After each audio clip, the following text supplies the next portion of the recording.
here told that he was wanted no more and he withdrew. Mr. Aga was about to call the other witnesses on behalf of the accused, when the magistrate observed that so far as he was concerned the evidence already adduced was more than sufficient to enable him to come to a decision.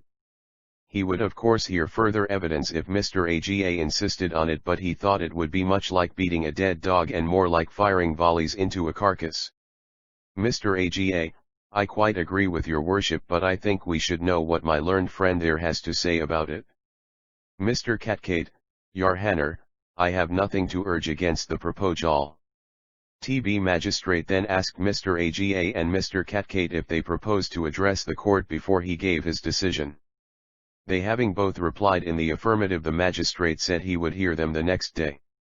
Chapter XXXVI The Bahadur Shahs Again. This hut of love, by summer's ripening breathy, may prove a beauteous flower when next we meet Shakespeare. Bahadur Mahal was indeed a brave little place. It had grown old with age, and yet defying its ravages reared its head firmly over the rocky elevation on which it stood.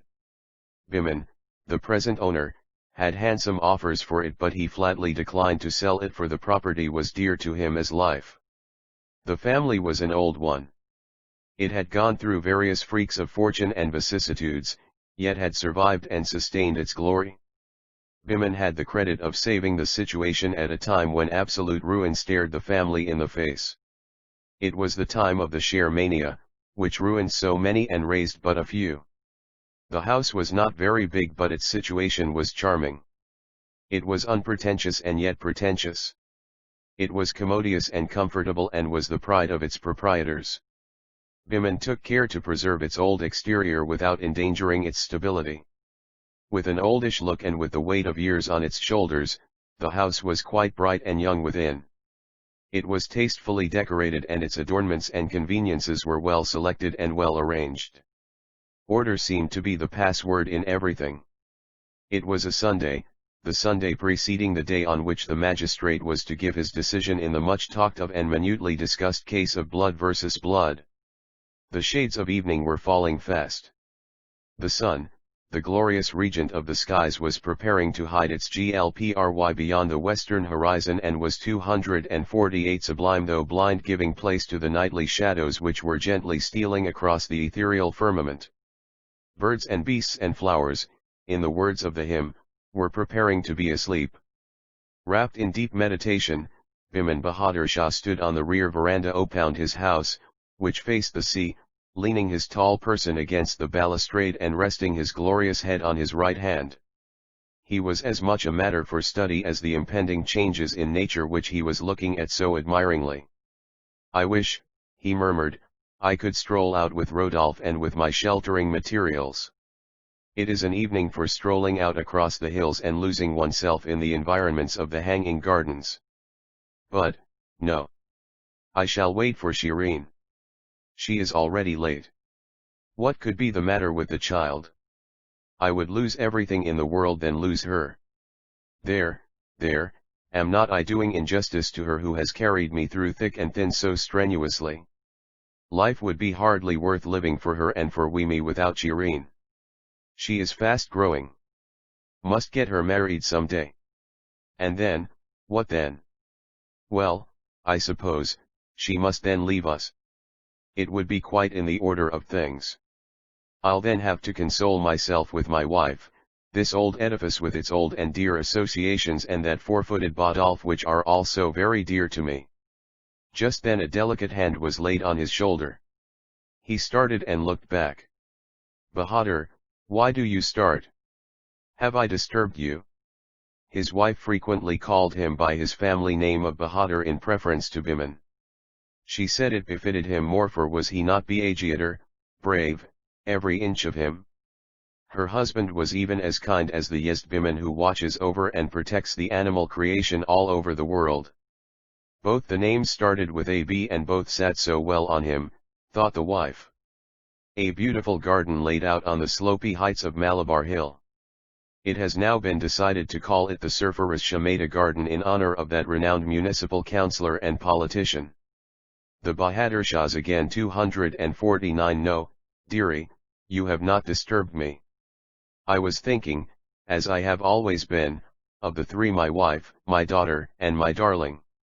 The darling, you know, is this darling house of mine. Though inanimate, it breathes of life and all that is lovely in the lifeless. It has fought with me and with you the fights of fickle fortune, which has at last condescended to favor us. I was also thinking of this faithful friend of mine who has grown old in my service. He placed his hand kindly and unconsciously on his big four-footed who had crept up to him and laid himself down fondly at his feet, as if quite understanding what the bipeds were talking about. I sometimes think, Dina, that this quadruped is wiser than many of our Parsis of the day. He reads our minds but the Parsis do not read theirs. He knows our wants and wishes, the Parsis do not know theirs. Dost thou remember what the Persian poet hath said, the son of Kohani associated with bad men and the family virtue of prophecy was forever lost to him. The dog of mountainous men adopted the company of wise men and became a wise mortal. Our communal bark is now in the hands of a few who drift it here and drift it there and threaten to sink it in the turbid waters of ignorance, fanaticism, and fatalism. Those who can steer it safely across are so engrossed in their own aggrandizement that they would rather see a general drowning than dive deep to save it. The demand for suitable house accommodation for Parsis is far in excess of the actual supply. Remember, Dina, if the Parsis don't look sharp, God forbid, but the day is not far off when the middle and poor classes will be ejected by greedy landlords into the richest man in ancient Persian history. It is said that the family of Cohen had the gift of prophecy, which was lost after the death of Cohan in consequence of his son having taken to bad ways. 250. Sublime though blind streets like so many vagrants. But to the point, Dina. I was also thinking, what a glorious evening it is. His wife looked dubious at the last words. You call it a glorious evening, Bahadur. To my mind it is the reverse. God alone knows how it will all end tomorrow. I fear me the weather betokens evil. I have never liked such weather. And yet, you have not always been in the right. I take it as only the storm before the sunshine, the precursor of the sun that is to shine over the fortunes of Jal and Thridi tomorrow, of the glorious sunshine which it will reveal over them. At this moment the sky was overcast. The sun, after a vain but valiant struggle to peep through the fleeting clouds, disappeared in despair. The wind struck up a most weird music and the yonder sea enraptured by its supernatural melody danced a most weird dance to its accompaniment. The wind screeched and the waves overlapped each other in a fantastic manner, the wind howled and the waves went up and down, high and low, till they broke forth their hoary heads in majestic sprays on the rugged shore. The rain came down helter-skelter and threatened to deluge the earth. The performance was most bewitching, and pleased the gods in the heavens who encored it by incessant peals of thunder and flashes of lightning. Nature seemed to be bent upon a spree, but its conviviality was of a short duration. After a short time the wind stopped its music, the waves their dancing and the gods their encores. The rain alone continued to pour for a while longer, but it soon made its exit in desperation of loneliness. There remained not a vestige of nature's feast, except broken trees and muddy puddles. The sky cleared up, and the stars twinkled merrily, released from their recent bondage. Mrs. Bahadur Shah breathed a sigh of relief at the change in the weather. Her face cleared up and she looked at her husband demurely as if conscious of her own defeat. Well, what sayest thou now, Dina? Do you still feel doubt? The Bahadur Shahs again 251 full of the result. See how it has cleared up. But where is the child? It is so late. What could have detained her? In ran at that moment, the child, who was in fact little short of a woman now. Two pair of hands were at once parted and stretched out to receive her. The child did not know into which pair to run first. Then as I found led by nature it was those of the female parent into which she first ran. The male parent, as if approving of the action, fell back a step or two, only to lock her in his embrace the next minute. Where hast thou been, child, so long? We're getting so nervous about you.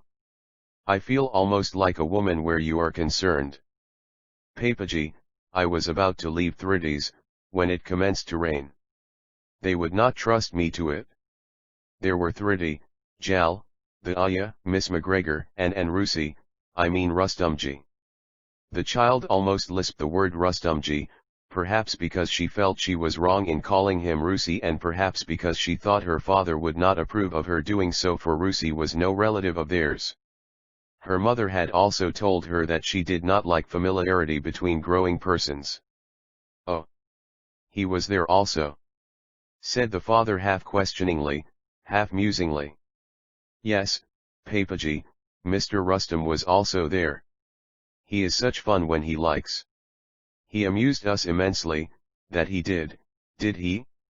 I wish he would do better for his own sake. Amusing others is not the only duty of a young man.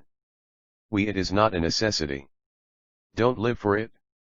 Papaji, don't you think him, I mean Mr. Rustum, to be a good man? That depends, my dear, on one's idea of goodness. The man whom a child of your age may think to be good is not infrequently considered the contrary of it by persons of age and experience. 252 Sublime though blind 0, Papaji, your experience is so great.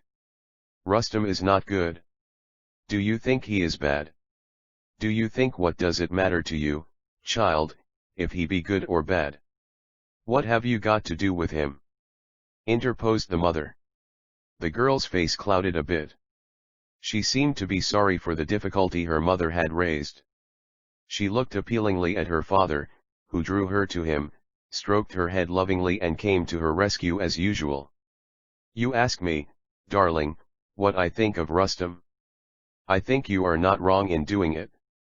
Well then, let me tell you, I do not think he is what a young man ought to be. He has splendid chances if he would only avail himself of them. He is playing with life, frittering it away. Friend Mehaluji would have adopted him long ago as his son and heir but for his follies. But, Papaji, you don't think him to be absolutely bad? Is he so bad after all? Cannot Mehaluji, improve him? We have tried to do so, girl, but failed. The tender offices of a woman, say a mother alone could do it. But he had the misfortune to be an orphan very early in life. He must be now 25, though he looks as if he were older. Evidently the kind of life he leads does not suit him. Does he then lead a bad life? Papa. You have not told me if he is absolutely bad. There, child, you will not be little Scylla, if you were not occasionally silly. If you must know it, well, I will say those who were good at Custom's age and are now double his age must and will think Rustum to be bad. I must tell you, child, that I have no reason to suppose he is absolutely bad. There are circumstances both extenuating and relieving. Likely enough, the softening influence of a partner in life will save him some day. May Haluji WMLD like him to marry and settle down in life. But he will not do it? The greater fool he. I have seen that softening influence working wonders. There, now, that's enough. Let us the Bahadur Shahs again. 253, turn to other things. There was a pause upon 2 or 3 minutes, which passed in silence, and during which the father, mother, and daughter seemed to be lost in their own thoughts. The parents wondered why the child felt so deeply about Rustum. It was not the first time she had done so. The daughter's face, if anything, had become even more cloudy at her father's concluding words. Her sorrow seemed to have deepened. Her eyes moistened and she almost wished she had not abstracted his opinion of Rustum from her father. Well, child, how is Thridi? Is she not joyous? Is she not hopeful? How does Jal look at the oncoming decision? Oh, Papa, cried the girl, Thridi was very downhearted. But that blind doctor of hers, Mr. B, knows how to manage her. He came in just when she was very despondent and lifted her up out of the abyss of her despair, just as you used to lift me up in your arms and kiss me. B, don't you like Mr.? Asked the mother. He is a great favorite of your friend Roshan. Yes, Maji, I do like him, if not more, as much as Rosh Endos. He has so much to say and solves our difficulties just as Baba he does. He sang to us the troubadour and just before the Adi Mother, today. Thridi accompanied him on the piano, Jal played violin and we joined in the chorus. Even the deaf man clapped his hands. The deaf man? Who was he? Asked the mother. Deaf do not hear. How could he then clap his hands? The easy enough, said the father. Particularly if he happened to be the one I know. Was he not Khurshid Nariman? Yes, father dear, it was he. That's it? That young man is a jewel, steady, obedient, intelligent and hard-working. He had the making of a great man him, but the loss of hearing has spoiled it all. His father is a man of means and keeps up a big office. Khurshid is his only son. 254 Sublime. Though blind, there was ample excuse for him to have stayed by his side. But he went on the war and fought for his king. He made a name, but lost a gift, the great gift of hearing. But it's not so bad as blindness, Papa, asked the wise daughter of the wiser father. Mr. Rustam thinks it is worse than blindness. He told Thridi he would rather go blind than go deaf. He used a big word, let me see, I will try to remember it. Yes, there it is, he said. The auscultatory sense is more valuable. The parents exchanged glances. The daughter seemed to be once again taking on favorably to Rustam. The young man, they thought, had made an impression on her. But the subject was so deeply interesting that the father did not like to break the thread of it. Well, and did Mr. Rustam give his reasons for so thinking? Inquired he. The girl had waited only for this little encouragement to proceed. To be sure, that he did, and so cleverly too, Papa. His face shone, he stood erect and he seemed like a daster singing the gathas, he was quite in his element. He began by asking us, which handicaps the more? Deafness or blindness? Then without waiting for our reply he went on, I say deafness, though the contrary view is the more general. The mind is comparatively much more sensitive to auditory stimuli than to visual stimuli. In other words, what we hear makes more impression upon us than what we see. There are innumerable kinds of pleasant and unpleasant sights and sounds, so that it would be impracticable for any one person to enumerate them all, but here are examples to illustrate what I mean. We can read about a person being in pain or watch a person being hurt and be sorry or feel genuinely sympathetic. Or a series of prayers which were composed by Zoroaster himself. They are highly inspiriting and inspiring. The Bahadur Shahs again 255. We can even see a person drowning and want to help or do something of assistance, but it isn't until we hear the groan of an injured person or the cry for help that we are stirred to the depths of our being to aid instantly. It seems as though we had to be aroused to action through our ears rather than through our eyes. And perhaps the most potent influence is the human voice. This is well illustrated in child training when we see how stubbornly a child will resist a cross or impatient command while the kindly or patient request brings willing compliance. The same thing works out in the shop where men jump to help the cheerful call for aid but are morose and sullen if the boss grouses. And how we all hate to be bawled at by our superiors. We'll do anything rather than get called to account for poor work, and on the other hand we want our good work appreciated. It helps tremendously to have the word of commendation occasionally, and kindly criticism in private is also well taken. A fire in a tall office building or warehouse is a thrilling sight from a distance, but as we approach and hear the clanging of the fire engine's bells, the shouts of the firemen, the swish of the streams of water and the calls or screams for assistance, we realize that it is a dreadful thing after all. I have seen men hurt in lots of football games and often see them carried senseless from the field, and have not been much impressed, but I will never forget a certain game in which a player had his left leg broken.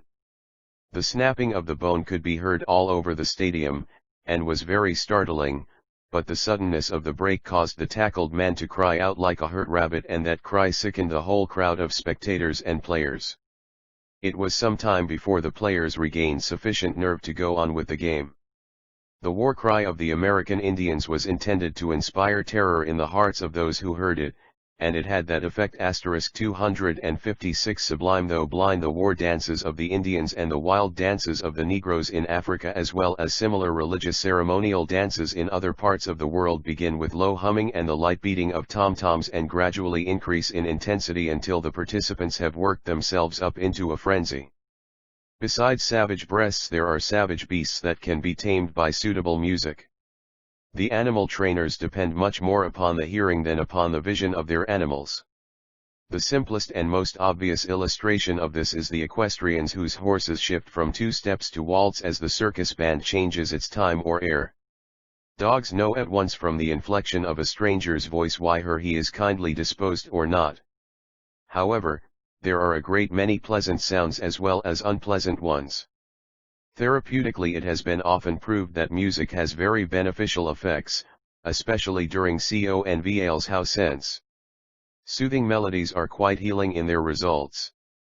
We love the old familiar airs and hymn tunes we learned as children. The electrical effect of singing Nearer My God to Thee during theater fire panics has been proved many times. The sight of a calm man in a turmoil is no doubt reassuring, but the sound of a firm confident voice in a crisis is much more effective. The good physician well knows the great value of firm confident positive assertions to his patients. Mr. Rustum further said that it is remarkable how the intensity of a sound will affect those hearing it. Of course, pleasant surroundings are nice and help towards calm we fort. Like good pictures in our homes, especially those that have a deep perspective, such as mountain or marine views, but even more restful than these and more relaxing is the quiet happy voice of a loved member of the household. Perhaps we can never trace just what the evolution of the senses has been, but it seems as though primitive men must have relied more upon hearing the Bahadur Shahs again 257 than seeing, especially as they were more given to night prowling than we are. Hence Mr. Rustum would rather possess his sense of hearing than his sense of sight. It seemed as if the girl had caught Rustum's inspiration. She looked so eloquent, so grand, and so proud as she spoke, proud, as it were, of the man whose utterances she was repeating. When it was over, there was another exchange of glances between the parents. Was it their own darling that was speaking, or was it a fairy from the sky? Could the man who had so inspired her be so bad after all, mused the father. Were not vilification and wild tongues at work? Was not calumny on his track? Was he not the victim of slander which travels faster than a fiery steed, faster than lightning itself? Was he not himself young once, and had he not suffered?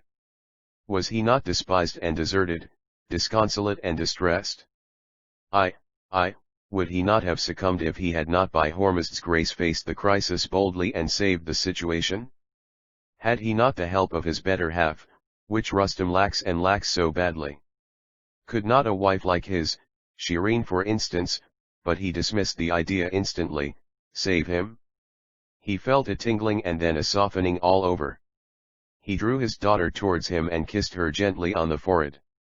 The mother felt drawn also and went through the osculatory ceremony on her own behalf.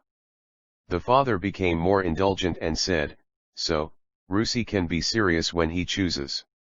And so amusing too, Papa. He told us that Thridi and Roshan are beautiful names, that Thridi reminds us naturally of our Prophet and Roshan of his light and leading, the candle of which will burn forever. But," he said, "the name Shireen is so grandly eloquent of its simplicity and sweetness, for does not the Persian word Shireen mean all that is sweet on terra firma?" He said he wanted to make a tour round the world. That is his beau ideal. He would go to Iran and reach Shahnameh in the very land of the 17258 sublime though blind great Shahs. He knows Persian well, doesn't he, father? Where could he have studied it? He makes time for study in the midst of his sprees, he says. He would then go to the wilds of Africa and to America. When there, he would take unto himself a dozen wives, and he would call one of them Shireen, another Maordalain, another Thridi, another Roshan, and the rest of them by less charming names in the order of mental caliber and importance. He would have a group taken of these 12 wives with himself as their head and send it down to us for our delectation. Won't you look at it, Mama, when it is sent to us? Shall we not send him, each of us, a separate letter of congratulation? Papa, how I wish we could also go to Iran and America. I long for the day. I long to move. It would be so grand and so entertaining. The father was overcome. Yes, darling, he said, I am myself anxious to do that and see how Rustam fares there. He will not marry a single Red Indian, or a nigger either.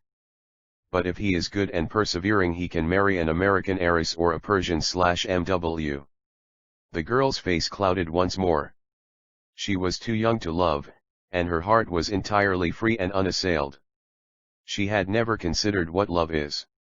She had thought, it only helped authors to write stories.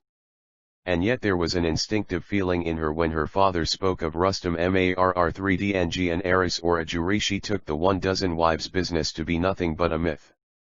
But, my dear, said the father, now that I bethink me, how could you have committed Rusi's long lecture so well to memory? It could not have been an exchange of brains, though yours I am sure are anything but dull. Oh, that's simple enough. Papa. Whilst Rusi spoke, Jal, who wants to be an expert, took notes in shorthand. Directly the speech was over he went to the typewriter and typed it away in the Bahadur Shah's again 259 longhand, 4 copies in all, you know. He gave one to Thridi, one to the deaf man, and one to me, and kept the 4th for himself. See, here is that copy. Papa. All the while that it was raining one was hard at work committing the contents to memory. I did the same driving down here. Mr. Rusi said it reminded him of what Voltaire has said, that of all robberies robbing another man's ideas is the least dangerous to society. But, you know. Papa, I have not stolen his ideas.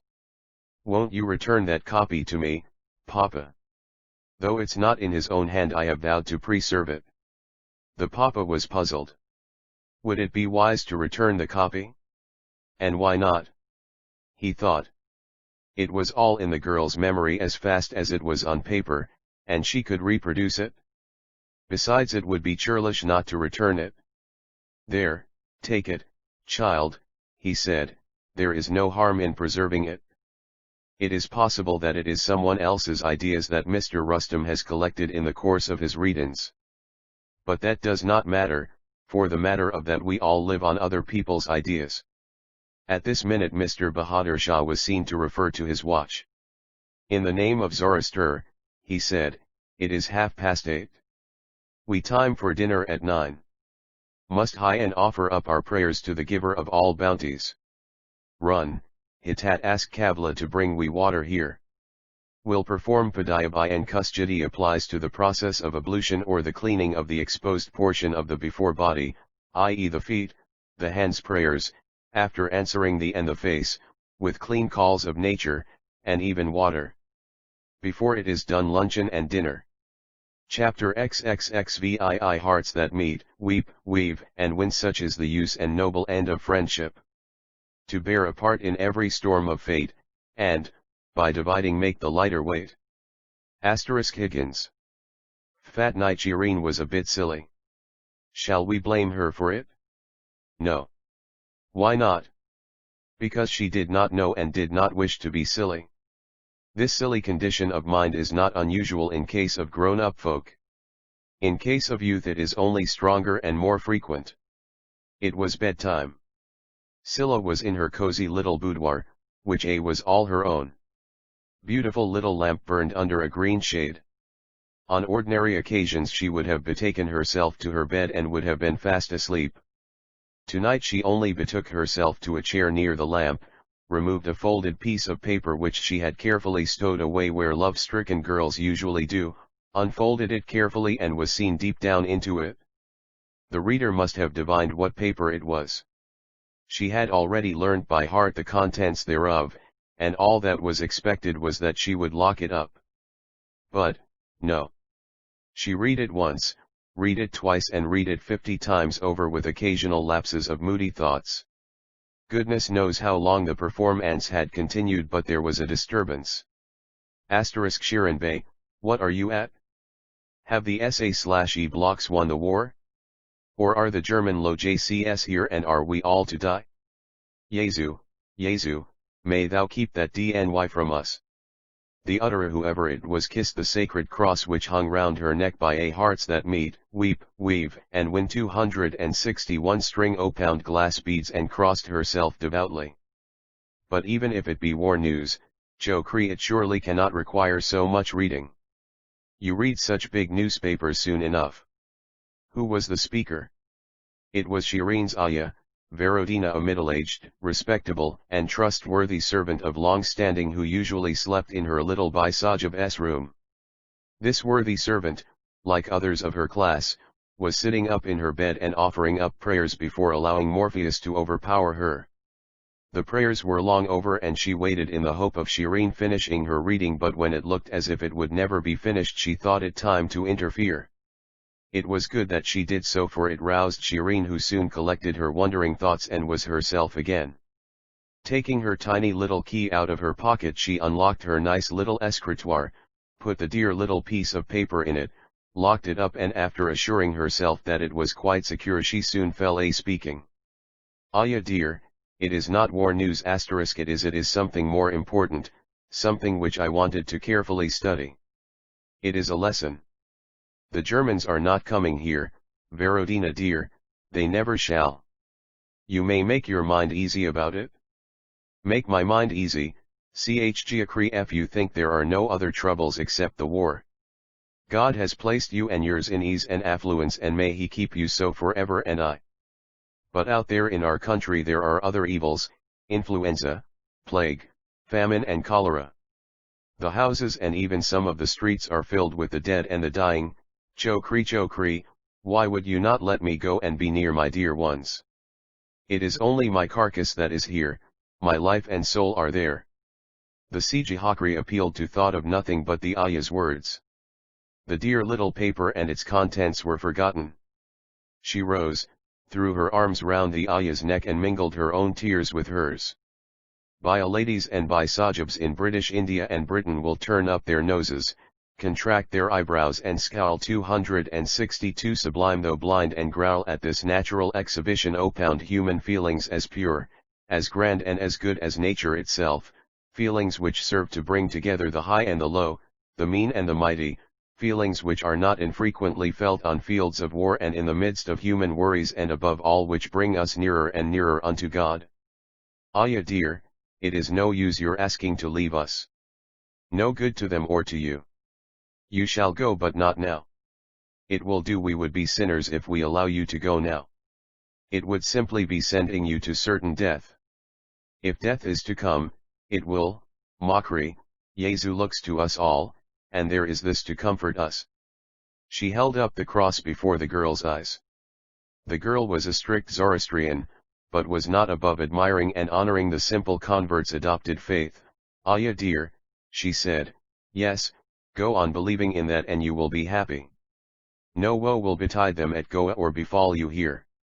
See, Aya dear, here is something that Mama and Papa gave me on my birthday. It is of no use to me but will be of great use to you. The same moment the girl emptied a little purse into the Aya's hand. Nay, don't refuse it, it is not for you, it is for those at Goa. I am free to do what I like with my own. If you like I will tell Mama and Papa that I have forced it on you and they will not blame me for spending it in such a good cause. So Shirin had preferred idealizing the real to realizing the ideal. She then betook herself to bed and slept the sleep of sweet innocence. Chapter XXXVIII Under the clear canopy of heaven humble love and not proud reason, keeps the door of heaven. Young's Night Thoughts. RPHE inmates of Bahadur Mahal were early risers. The master of the Mahal had taken care to inculcate in the minds opound those round him the saying opound poor Richard, early to bed and early to rise, makes a man healthy, wealthy, and wise. Shirin had gone to bed late that night, but on the day following she rose even earlier than usual, rose fresh as the morn and radiant as the sun. She had slept the sleep of innocence, slept sound and undisturbed. Before the incidents of the previous day could invade her mind again, she drew the SOR of her woolen sari clothes over her head, pinned it under her pretty chin, threw her warm shawl over her shoulders, flew out into the compound and was soon at the gates. She looked out into the long length of Pedder Road. It was so early that it was practically deserted. One end led to Mahalaxmi and the other met the Gowaliya Tank and the Gibbs roads. Rodolphe had run after her unperceived and stood by quietly watching his mistress's movements. There were occasional sounds of the barking of dogs and the singing of birds. The only wayfarers were milkmen carrying pails of milk, sweeping women leisurely and lustily sweeping the road, Pauivalas carrying basketfuls of paws or loaves, barbers and Ferengi butlers in their masters' cast-off clothes going out to the market. Occasionally a motor was seen to glide swiftly by. There were a horseman or two who, whilst they passed by, nodded gallantly to Shirin and showed as if they would 264 Sublime though blind have stopped and talked to her if she were so inclined. But she was not so inclined. She was a modest girl. She had never been within the inside of clubs and gymkhanas. She was not taught to court introduction or to introduce herself to any Bajan or Burjor, Pasi or Feroz, who may like to rivet her attention or force his on hers. Clubs and the pell-mell commingling and conglomeration on male visitors' days of young men and women of different caste, color, and creed had not found favor with her father. Clubs, he said, were not for the young. They must be, he said, for men advanced in years who would otherwise vegetate and wither away in the unrelieved silence of their homes. They were certainly not for girls or even young ladies, Mr. Bahadur Shah would urge, unless they wanted to be young reprobates. He hated the tone and tendency of the boys and girls of the period, their laxity and their luxuriousness, their unfinished morals and manners, their increasing taste or mania as he said for dances and tableaux and above all for their fantastic mode of dress and hair-dressing. Shirin was about to return to the house when Rodolphe gave evidence of his presence. He pulled and tugged at his mistress's sari and showed as if he wanted to draw her attention to someone who was approaching from the Mahalaxmi end of the road. The next moment the dog ran to welcome the approacher who was no other than Rusi. He was within a few yards of the house now and his eyes met those of the girl standing at the gate. He removed his felt hat and bowed low to the lady in his usual semi-serious, semi-jocular fashion, making his friend Rodolphe walk along with him on his hind legs. Shirin hesitated for a moment, then showed as if she had not recognized Rustam, turned away and was making her way to the house, when she heard Rustam calling out, "Silla, Shirin, Shirin Bey, please don't run away, 1 am not a German, I am to go to Africa and America, not to Germany, you know I told you all about it yesterday." There was no alternative now for Shirin but to stop and meet under the clear canopy of heaven 265 Rustam. Within the few moments that they had espied each other, her father's opinion opound custom had rushed to her mind. He must have risen by this time or must rise shortly and miss her. It was not usual for her to stroll out so early. What would he think if he saw her with Rustam? Would he not take it that it was all preconcerted? There was a warm glow on her cheeks and she blushed. She would not extend her hand to Rustam but could not refuse to take his which was extended towards her. The meeting of the hands made the man the master. He made for a bench which stood under a cluster of trees and the girl feeling a peculiar sensation creeping all over her, a sensation of strange pleasure which she could not divine, walked as if in a daze by his side. They seated themselves on the bench, the four-footed mounting and seating himself between them. Pretty morning picture it was. There was a silence which Rustam broke. He had not failed to notice that the girl had recognized him and wanted to avoid him. He could have waited the whole day, even for days, and could not have divined the cause. He had not the slightest idea of what was passing in his companion's mind. He wished he could read it but he was helpless. He wished the blind doctor were by his side. He would have read her mind as he had read that of Thridi. But he was not to be daunted and he went boldly at it. "Well, Shirin, is the ugly man so very ugly today, that the fair lady would not so much as look at him?" You know the ugly beast is going to betake himself to the jungles shortly and will trouble your ladyship's eyes no more, Mr. Rustumji, you don't mean to say I wanted to avoid you. Aye, and then she stopped. Untruth cannot walk in the path of truth, observed Rustum. You were about to say something, Shireen, that would not have been truthful and like the true daughter of a true father. You stopped. You were so free and frank with me yesterday. You were in the same stall with us yesterday, you are in the reserved 266 Sublime though blind box today and are looking on this biped and this quadruped as stage players from a distance. I did not mean to be reserved.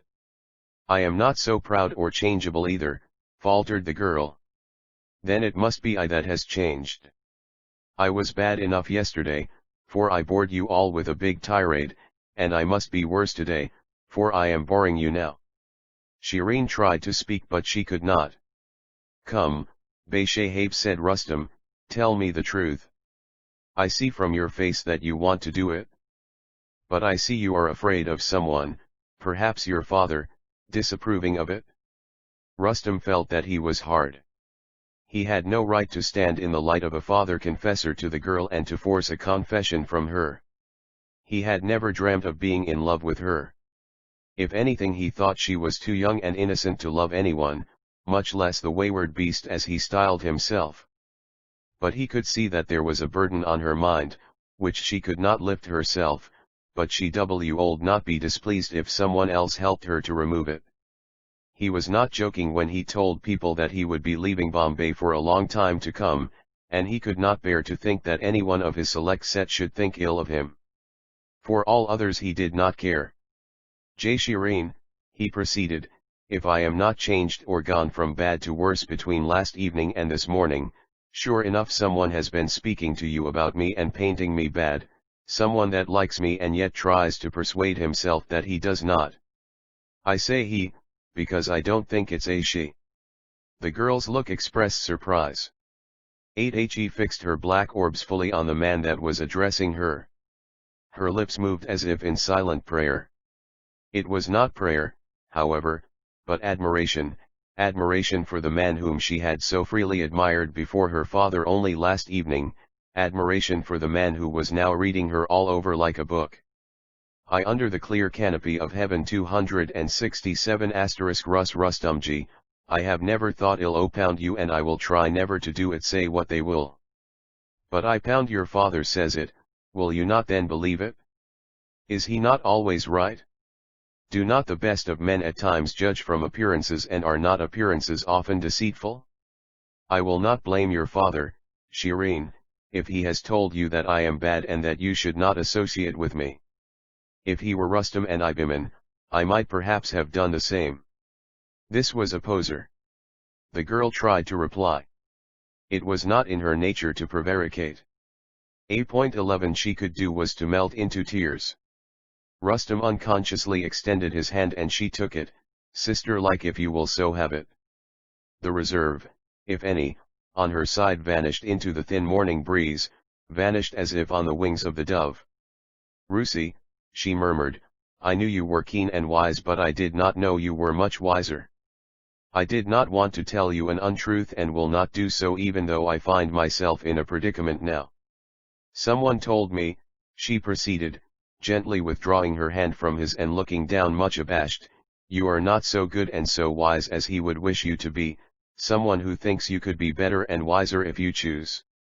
And that someone is the speaker's father, the owner of Baha'u'llah Mahal, not I, right, Shireen? The Shireen appealed to remain silent, which implied consent. And did that someone tell you, continued the questioner, why he thinks me to be so bad? Does he take me to be incorrigible? Is there no hope of redemption for the reprobate? The woman was all in the man's hands now, and she murmured half to herself and half to the man. He said, if you had not the misfortune to be an orphan so early in life, the tender offices of your mother would have stood you in capital stead. 268 Sublime though blind, it would have kept me from going bad or prevented me from becoming worse, is it not? But he knows I have no mother who could improve me, what then? The girl hesitated a moment and then said, the softening influence of a partner in life. I do not say it myself, Rustumji. I only repeat what my father said. And if the partner in life does not come seeking me, what then? Did he say I must go seeking her? Strange and diverse feelings fought for victory in the girl's heart. She wished she could know herself. She wished she could divine the undefinable that was rising from her heart to her throat and almost choking her. As Shireen remained silent, Rustum repeated his question, which elicited a clever reply. Well, I did not ask him to say that, and he did not say it. Vey, but what do you say to it? If a partner in life does not come seeking me, must I go seeking her? How can I answer that? But I suppose you must, or at least you should set about it carefully, said the girl. Set about it carefully? Avold my lady deign to explain it? The my lady so addressed looked at her feet and not at the questioner's face. I cannot explain it myself, but if it were left to father, whose thoughts and ideas are almost my own now, I think he would say, Mr. Rustum, you are of that age now when you should abandon once and forever all your lighter ways, careless habits, little follies, and unlovely doings, and change zero. What shall I say? I cannot find the exact words. Let me supply them then. Change from the idler to the industrious, from the go-me-where to the sit-at-home and sticker to the official stool, from the wayward to the wiseacre, from the bold stander-up for innocence and suppressor of bullyism to the devil-may-care, disdainful and conceited coxcomb, in short from under the clear canopy of heaven 269 the selfless Samaritan to the selfish live for self and die for self. This was spoken in that peculiar tone which was Rustum's own, spoken so seriously and yet so jocularly that for the first time after their morning meeting the clouded face of the girl cleared, the merry twinkle returned to her eyes and the sweet little smile to her rosy lips. Rusi. And the words seemed to jump smilingly out of her lips. Rusi. It's not quite what my father would have said. He would have said, Rustumji, before you go seeking a nice little partner in life, one who would make you happy, deserve before you desire. Be you serious, steady, industrious, and earning. 0. But I forgot my father's most important remark. It was that long ere this you could have stood in the light of a son and heir to Mehaluji, who would have adopted you but for my nasty ways and ill-doings, is it not? I have great respect for your father, Shireen, and deference for his opinion, but if becoming Mehaluji's son and heir mean anything like being serious, steady, industrious, and earning, I would rather not be his son at all. Being adopted son to a wealthy man means to my mind, plain and simple, falling flat on the adopted father's shoulders. An adopted son must be an adept, he may or may not like his adopted father or his ways, but he must please him and pat him, hatter him, and fawn on him, believe one thing and make him believe another. I have no faith in this palak business, Shireen. If I ever take an adopted father or become his palak, I would certainly be Mehaluji's. But, you see, there are serious objections to that. Becoming his palak means being doomed down to Bombay, rolling in ease and comfort, practicing the role of Shetliya and patron, and in brief never moving hand or foot to uplift one's own self nor to uplift those who want to be uplifted. C. Silla, then again, you an adopted son. A too bigwig or a leading man of the community. 270 Sublime. Though blind at the word Silla, a quick change passed over Shireen's face. It was quick to come but not so quick to disappear. Her Fran. He seemed to shake. The word seemed to tingle her whole being. She unconsciously wished she would go on hearing that sweet little word from Rusi's mouth forever. Custom did not know what it all meant and went on to say, then, again, you see, Silla, becoming Mehaluji's son and heir means that I should be son to my own sister and to my brother-in-law. I should have to call them mother and father. Luckily I am not their senior, but were I 10 years their elder, I suppose our Rivat I would have bidden me to be their son all the same. I have known of uncles being adopted as their younger nephews' sons. Shireen laughed and her laughter seemed to inspire her four-footed companion, who looked up joyfully into her face and romped about her. As to Ray nasty ways and evil doings, Silla, I will tell you what, proceeded Rustam. I was once fined ₹50 for thrashing within an inch of his life a rich Parsi bravado who used to thrash his poor over-obedient wife for any imaginary sin of omission or commission. The magistrate whilst fining me seemed as if he approved of what I had done, for at times he showed as if he would jump out of his chair and give a taste of his dog whip to the complainant. On another occasion I was taken up for giving a taste of his own whip to a yariwala who was insulting a lady passenger. On this occasion the magistrate was pleased to take a different view of the offence and fined the Gariwala ₹20. The lady passenger, who was a rich Parsi lady, being told by an over-obliging person that I was poor, sent me ₹5 for my trouble, which I very thankfully returned to her. I was once charged with obstructing a policeman in the discharge of his duty. It was 12 noon, and I saw the policeman roughly handling a poor labor cart, a custom in vogue or usage, an observance as opposed to religion. Under the clear canopy of heaven 271 driver and charging him with driving on the wrong side of the road. When being so handled the cartman was on the right side of the road. I told the policeman that the man could not have flown from the wrong to the right side all in a moment. The matter was taken to the court and the case was discharged by the magistrate on the evidence of a respectable eyewitness, who was no other than Miss Shireen Bahadur Shah's humble and apologetic servant Rustam Delaver.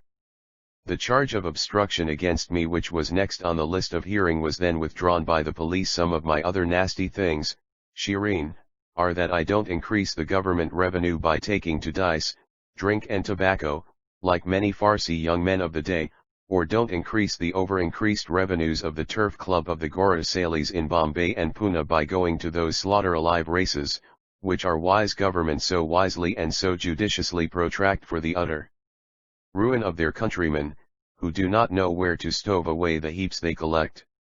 J. have never seen the inside of a jail or ever ruined or harmed a creditor by taking advantage of the over-indulgent Insolvent Debtors Act. This act is another masterful piece of British wisdom. Me here today, Scylla. W.H., what brings Scylla, who was deeply taken with that sweet word from Rustam's mouth, did not answer but looked demure. Why have I come here today, Scylla? Rustam went on. It is to return a certain amount which your father was good enough to lend me on my mere word of mouth and which I wanted to give to a friend in distress. Your father never bargained for time or interest and never reminded me about the loan. But I have come all the same to refund it to him. You seem surprised, Scylla. W. Here has this money come from, you would ask. The savings from my income from contributions to the press. It is very creditable to you, Rusi, said Scylla. It is. I wish your father would say so, Shireen. Times were we 272 sublime, though blind he would have said so, but times are different now.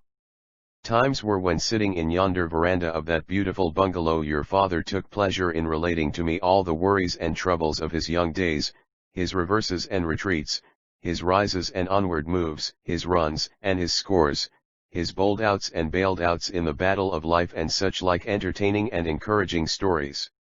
He had told me of his disappointments and hopes and ultimate success in the fray. Above all, he had ended by saying, do all, Rusi, so long as you do nothing to disgrace yourself or your family. I was then what I am now. That edifice stands where it is now. This dog here is the same faithful quadruped now that he was then, and you, Scylla, are as innocent, kind, loving, and affectionate now in that beautiful sari of yours as when a rather big-looking doll oversee, Rauno her frock. Your father is the same now that he then was, except in one thing, and that one thing is his opinion of poor me. What was then youth, courage, and emboldenment is now rashness, roughness, indecorum and indignity in his eyes. Thank God, Mahaloji is different. He does not take me to be a pattern of virtue, nor an embodiment of youthful vices or all that is bad in youth. He does not take me to be incorrigible. If ever Rusi was serious, or if ever he looked mournful, Shireen felt that it was now. It moved her to tears, which Rusi was not slow to notice. She felt irresistibly drawn towards him at that moment. And where is the girl that would not have? One of her tiny little hands was placed over his shoulder and she murmured, "Believe me, Rusi, standing out under this clear canopy of heaven and in the sight of him who hears all I tell you that, if ever I felt doubtful about you those doubts are from this day forward shattered and I scatter them to the winds even as this dust on Rodi's back." With her right hand on Rusi's shoulder with her left she cleaned out the dust from the back of this quadruped, who as if knowing what was passing was gazing wonderfully into their eyes.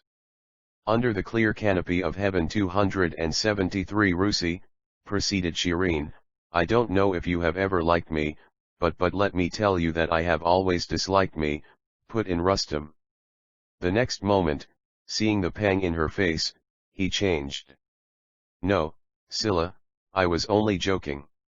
One see that you have always liked me, and that you have never taken me to be so bad or incorrigible as I have been painted. T feel for you and will avoid meeting you alone as your father might misconstrue it. It is possible we may not meet again before I leave Bombay for a long time to come." He took her hand and shook it affectionately. "But you will go in, Rusi, you will go in with me to my father. You forget you want to return him the money. Go in with me you shall. I shall certainly tell father all that you have told me now. Sorry if I displease you, Shireen, but I had rather not go in with you. I have changed my mind and you will oblige me if you really like me by not pressing me to accompany you. All the same this money here shall go to your father today with a letter full of my heartfelt thanks." His left hand unconsciously strayed to his pocket and brought out a little bundle of banknotes before the tear-dimmed eyes of his companion. "Come, give it to me, Rusi," she said firmly as if determined not to accept a refusal, "give it to me. I shall give it to father. It will tell him what you had come for. It will prevent me from keeping back from him a full and free account of our meeting and telling him frankly that I do not agree with him in his opinion of you but, Shireen, you will surely count the money and assure yourself that it is all right. It must be so, Rusi, but if there be a deficit I shall make it up. I shall not merely tell you that you are a little goose, just a wee bit of a rogue for cheating me, but will call upon you to 18,274 Sublime though blind repay that deficit with interest." She laughed, or rather forced out a little bit of a laugh. Rustam, catching the infection, laughed too. By way of silent approval the dog lifted himself on his hind legs and licked her hands lovingly. Rustam moved the dog away and cleaned the Gurf's hands with his kerchief. The Parsis are a peculiarly cleanly race. They will not rest or feel easy until they have washed out the loving lick even of a little poodle. This sense of purity is inherent in them. It is the basis of Zoroastrianism, which inculcates and enjoins purity of person, purity of mind, purity of heart, speech, and action. There was a water tap close by. They put their hands under it and cleaned them. The clean hands of two clean consciences met once again. "Goodbye, Rusi," said the girl. "Goodbye, Scylla, and God bless you," said the youth. There were tears in the eyes of the tender one and the eyes of the harder one were not undimmed. And so they parted company, the man all unconscious of the feelings with which he had inspired the girl and the girl all unconscious of the nature of but overpowered by the intensity of her own feelings. The dog ran to the gate to see the guest off. From that day forward Scylla the divine was Scylla the sulky.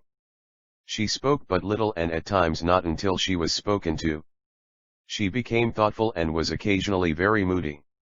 What she was thinking of, the reader can easily imagine. She was seen to be looking often and for long minutes into a picture album and was displeased when she was disturbed. The female parent tried to find the cause of her sudden fondness for the album but she could not.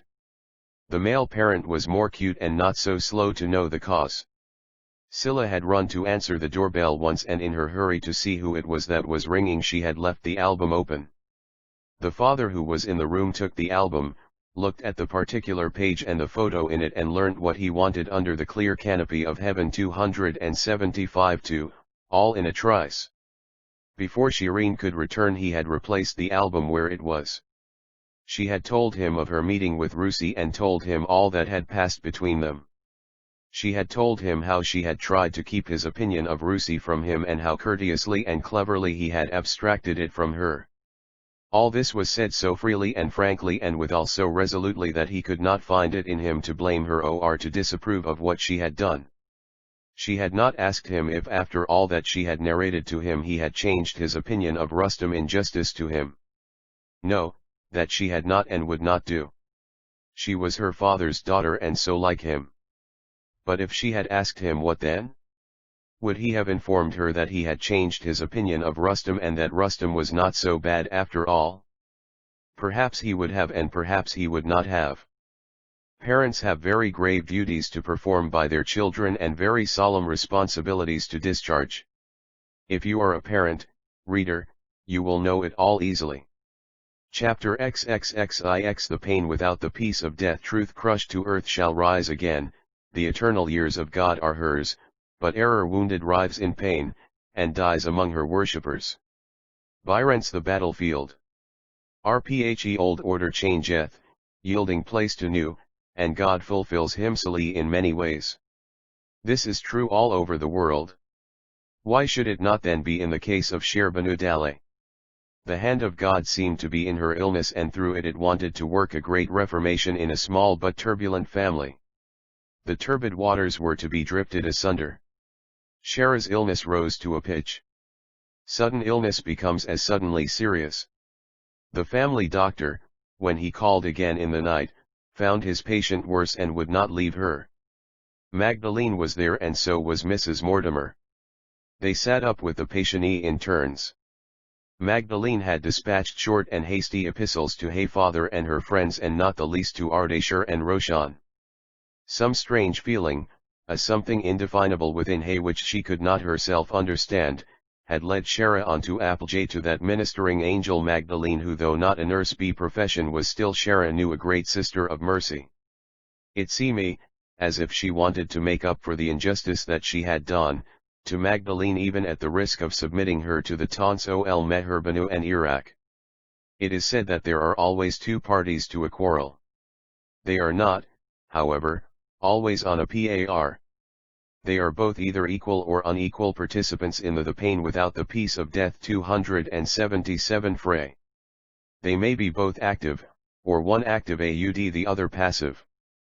They may be both guilty, or one guilty and the other entirely innocent, even ignorant of the real cause of the fray. And yet it has perforce to participate. All this was true of Meherbanu and Shehrbanu, who as the reader knows were seekers of the quarrel with those with whom they should have lived in peace and amity, with the aid of their plenty, which is said to be the promoter of those two elements of human happiness. All this was true of Ardashir and Roshan, of Jerbanu, Thridi, and Jal, of Jamshed and Magdalene. But the greatest analogy that stands elevated before us here, is that, the aggressive party knowing that the aggressed is innocent yet presses the quarrel hard on him, even takes it to his very door. This was also true in the case of those with whom we are now concerned. But it weighed heavily on the vanquished. Shehra found herself vanquished sooner than her mother did and she collapsed. It went home to her with singular avidity that the quarrel was of their own seeking and that those whom they had dragged into it certainly did not want it. It also came home to her that the draggers were now the dragged, for she knew that both her mother and herself had dragged themselves into the mire of shame and humiliation. Poor Shehra! Could those who knew her, could those who had seen her only 24 hours before, could even her own mother say it was the self-same headstrong, frantic girl that was lying now on that bed, helpless as a babe? Where had all her pride gone?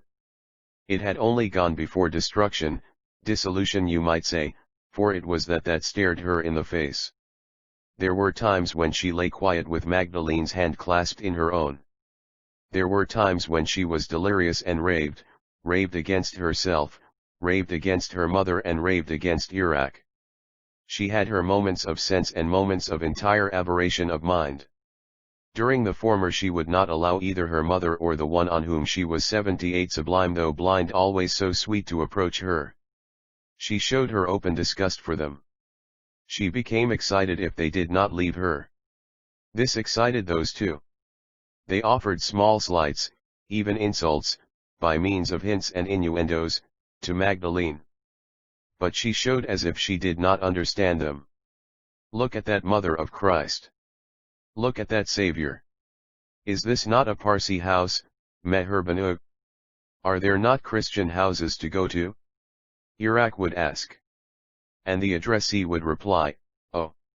She has mistaken the place, mistaken her vocation, she has come to the wrong shop, maybe she will find it out soon enough.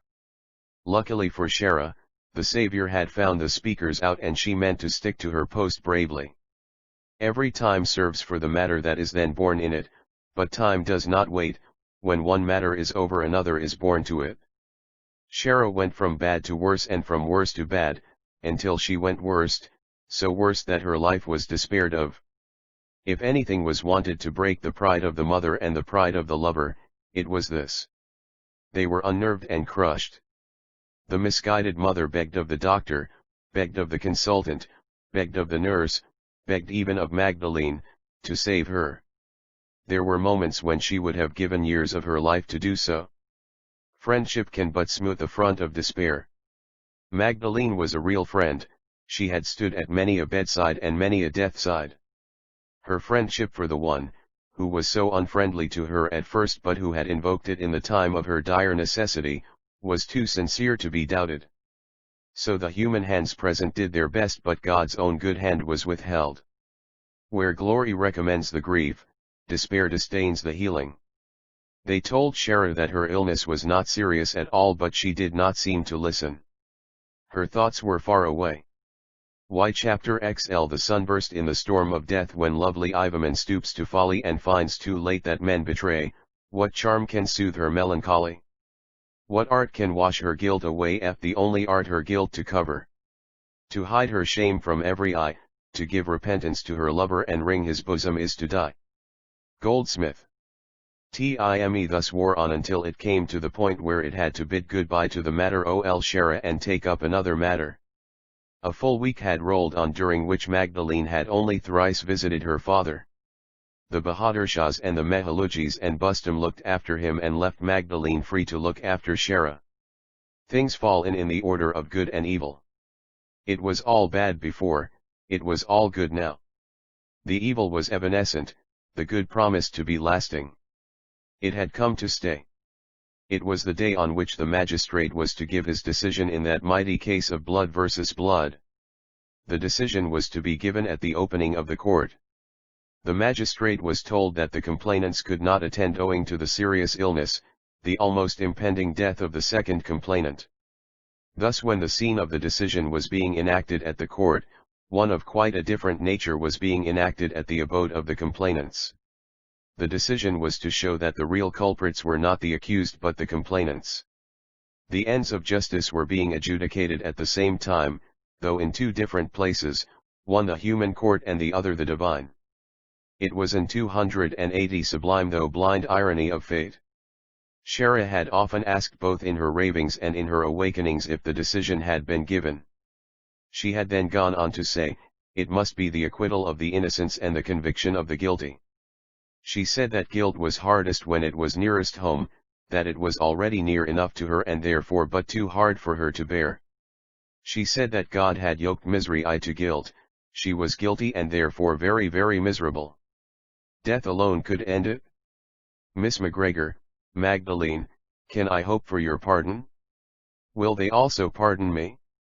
I mean, my father and sister, who are so very very dear to me now. Magdalene, I am going now. It is no use your trying to make me believe I am not. Something tells me, God tells me, I must be with him. Thank God, he has called me to him before I became a hardened sinner. May his mercy move my mother's heart also. May she see the follies of her ways and repent for her mistakes. And may Iraq repent and be good forever after. What could poor Magdalene say or do? She could only weep and go on weeping. Shara pressed her for the pardon. I have nothing to pardon you for, Shehrbanu, said Magdalene. Shehrbanu raised her poor emaciated hand with difficulty and put it over the speaker's mouth. The speaker pressed it gently to her lips and kissed it. Won't you call me dear Shara, Magdalene, if but for once only, though I don't deserve it." It was a signal for another outburst of tears for Magdalene. She laid her hand gently on the invalid's breast and said between her tears, "Dearest, dearest Shara, I do pardon you with all my heart and soul, as I am a true Christian, and so help me God." Her listener was not quiet yet.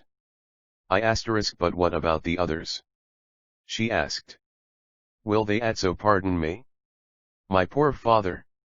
My poor sister. How have I hurt you both? How have I harmed you? How unjust and unfair the sunburst in the storm of death 281 why I was to you. Are they not here, dearest Magdalene?" "Here we are," said two voices near her. They were those of Ardashir and Roshan. The voices were shaken and weak with grief. They were both overpowered. They went up to Shara and the spell was broken. The forsaken father had come to the daughter, and the long-forgotten little sister to the elder one who had so long forsaken them both. The tall figure of the father bent low and was soon locked into the daughter's embrace. The sister was not slow to follow. It was a scene that could have moved the hardest sinner. It was a tableau for the pen of a poet or the brush of a painter. It was at once heart-rending and heart-joining. Magdalene stood by, singularly affected. She was devout and her lips moved in prayer. Sorrow and silence are strong, and for a minute or two they ruled supreme in the room. Who was Magdalene that she should disturb them, or she continued to pray until the father himself broke the silence.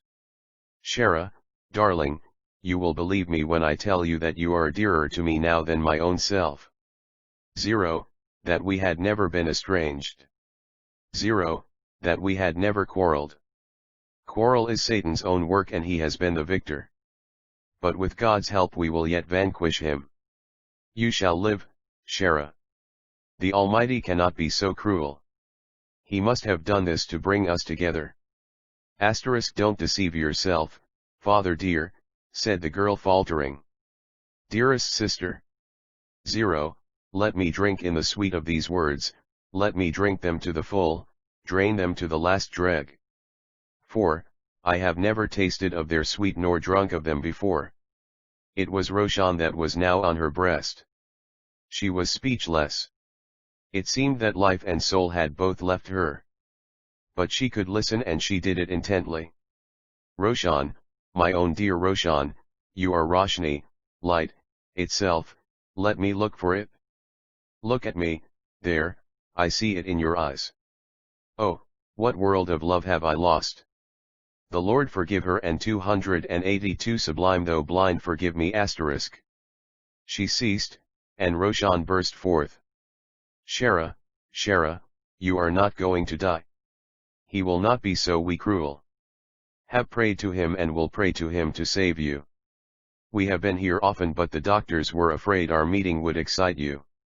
The doctors were wrong, I told father they my were. 0, sister. Sister. Own dear sister. Come what may, I shall not leave you now. Father v/ill also stay. See, here are Thridi and Jal." She ran towards them, took them by the hand and drew them towards the bed. They were all weeping. 0, Thridi. 0, Jal. Your pardon 0, cruel that I was. Better for you Thridi that you cannot see me, better that my eyes cannot rest on me, for I am not fit for you to see. Eyes will be of no more use to me now. I wish I could give them to you without their sin. I wish I could take with me their yours, blind but holy as they are. Come Thridi, embrace me. Jal, my own dear brother, come to me. I see death's pale signal advancing. Let my eyes look their last on you. Let my arms take their last embrace. It was the voice of the dying that had thus gone forth. The cousins embraced as they had never done before, embraced but once and forever. There were to be no more embraces for them here below. At that moment the doctors came in, followed by Meherbanu and Iraq. The doctors looked at the patient and examined her quietly. The patient was quiet and seemed to be gently passing away, passing away in the peace that was at last vouchsafed to her. It was the peace of coining death. They could not fail to perceive it and could not controvert it. The doctor then beckoned to the mother and whispered to her. The mother approached the daughter. Shara looked up and their eyes and hands met.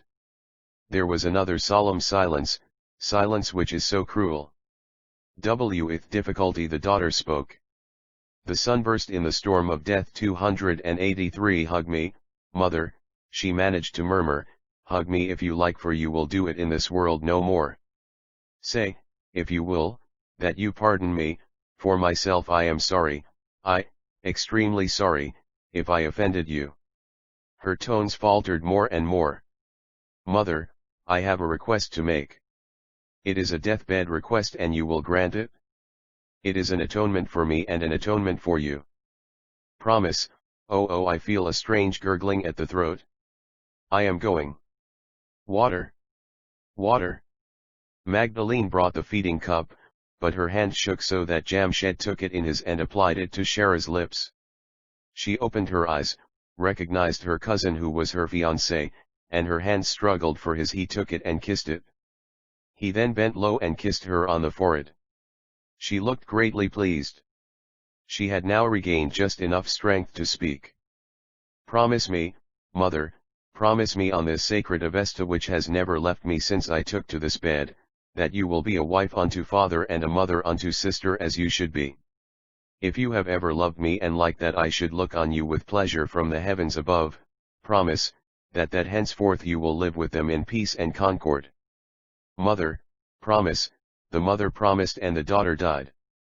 There is no death in life. Death gives but wings to life, the real life is there. Shara had flown on those wings to live a holy life there, such life as was not vouchsafed to her here below. ****I have given you a little time, reader, to recover yourself and to let you imagine for yourself the feelings of the various parties that had gathered round Shara the dying, and who would perhaps never have gathered round Shara the living. It was but another irony of fate. It brought with it its concomitant, and that was tears. Tears, the noble language of the eyes, which flow from the high and the humble alike, tears, that are women's 284 sublime though blind wealth and web, tears, that are men's forte, tears, that are children's pleasure and the sick man's pain.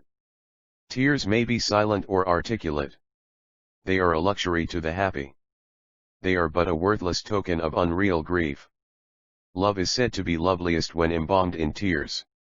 A few minutes more, and there was a great deal of weeping, some beating of breasts and some striking of heads, both from those who were in the room and from those who were in another room at that time but who had rushed in when the grim visitor's presence in the house was announced. Each felt and each wept according to the nature and extent of his or her feeling. The feeling of Ardashir and Roshan was too deep for grief or for tears. Their tears, instead of sliding out, had slided in and dried up. They were too deep for an exhibition. The mother's grief and her tears were loudest in proportion. Their vehemence could only be equalled by that of the womenfolk in the other room who had rushed there to allay grief but who were only aggravating it. They knew that Meherbanu would not be unfavorable to the breast-beat drum, and they were not slow to sound it with their long-tongue accompaniment.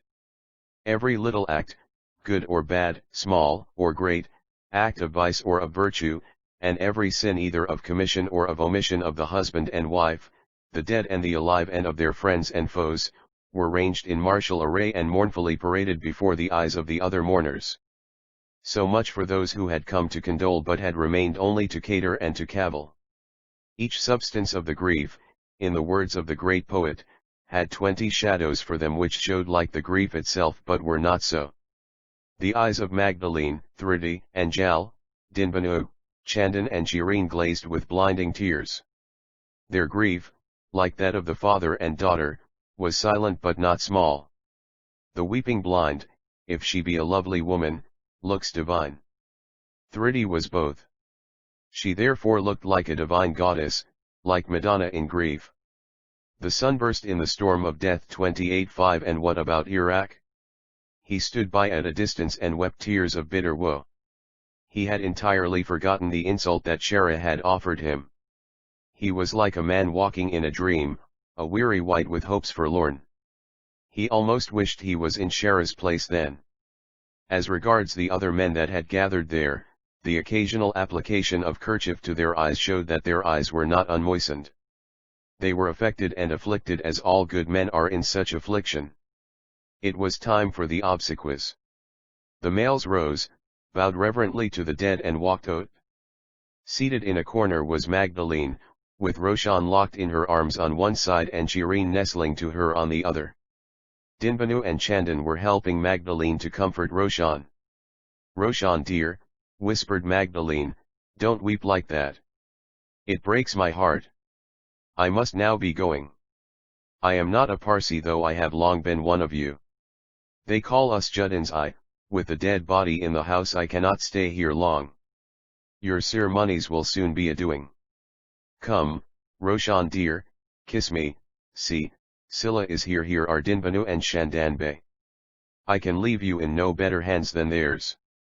She then gently disengaged herself, kissed Roshan over and over again, embraced Shireen, Dinbanu and Chandan, and Tarano herself away from them walked to the door. Then, remembering something, she came back to where Meherbanu was. She was doubtful if she should shake hands with her or embrace her.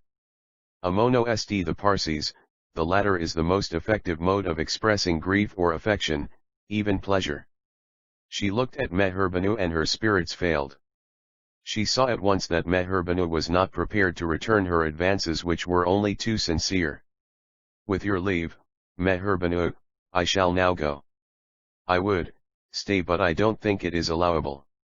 Will you believe me when one term used by Parsis for all those who are not Parsi Zoroastrians, 286 Sublime. Though blind I say how very sorry I am for what has occurred. There is now nothing for you but to trust in him, and yes, Miss McGregor, I don't think we need detain you any longer. Goodbye." Meherbanu would not shake hands and abruptly turned away. Magdalene felt mystified, felt that she was grossly misjudged and as grossly ill-treated. All the same, she had done her duty and could do no more. She then left the room, but not before she had heard the womenfolk whispering silly remarks about her. "Who is that Madame Di?" asked one. "Goodness knows who she is," replied another. "What airs she puts on, though she must be only a nurse," remarked one. "Maybe, why waste words on her? Don't these nurses abound now?" queried another. "These Christian Poris poke their heads everywhere nowadays, they make themselves so cheap to our married men and marriageable men. They are at the root of the Juddin contest." The tongues that so wagered were of those whom the Juddin Emuisk had touched to the quick. They were of those that were contaminated by the cant of Juddin chanters. It was the blindness of racial prejudices and unreligious and orthodox predispositions, as unlike the Zoroastrian religion as an apple to an onion. Avaunt on such views, I avaunt on the injustice which they in their gross ignorance did to model Magdalene. If they had looked into their hearts, looked into the truth, they could surely have felt how low down they sank in comparison. Corrupted form of madam which is used to express contempt. A contemptuous term used for girls. Chap txli the decision where the fault springs, there let the judgment fall. Herrick. And he day at last dawned which was to decide the fate of the brother and the sister. It was the day that was destined to conclude that highly interesting drama of life, but it was powerless to drop the curtain over it forever. For the drama was not only to be the topic of the day or the month alone, but of several months to come. It was one out of the hundreds of days, which were big with the fate of France, big with the fate of Belgium, big with the fate of Servia, big with the fate of Europe, and no less big with the fate of India itself and of the world. The interest that hung over the fate of Jal and Thridi had so much in common with the interest that then hung over the fate of the whole humanity. One would think that the cause of innocence and truth and the ends of justice would be vindicated in the case of Jal and Thridi as in the case of the entire European world. Let the reader read Ayodsi for himself. There is no interest so great as that which hangs over the fate of injured innocence. Interest creates curiosity, and curiosity no less than devotion makes pilgrims. So curious pilgrims mustered strong and flocked to the pilgrimage. Custom is the pillar round which opinion twines, and interest is the tie that binds it. Here was custom and here was opinion. The spectators were the customers, and they had already formed their opinion that the accused were innocent. If the magistrate was going to pronounce 288 Sublime though blind them guilty, they would say that he did not know his business. But whatever the opinion of the bar and the bench and the pilgrims, nature seemed to have decided the matter, and as I.e. to awake them all to a sense opound its importance, it gave them a warning shock.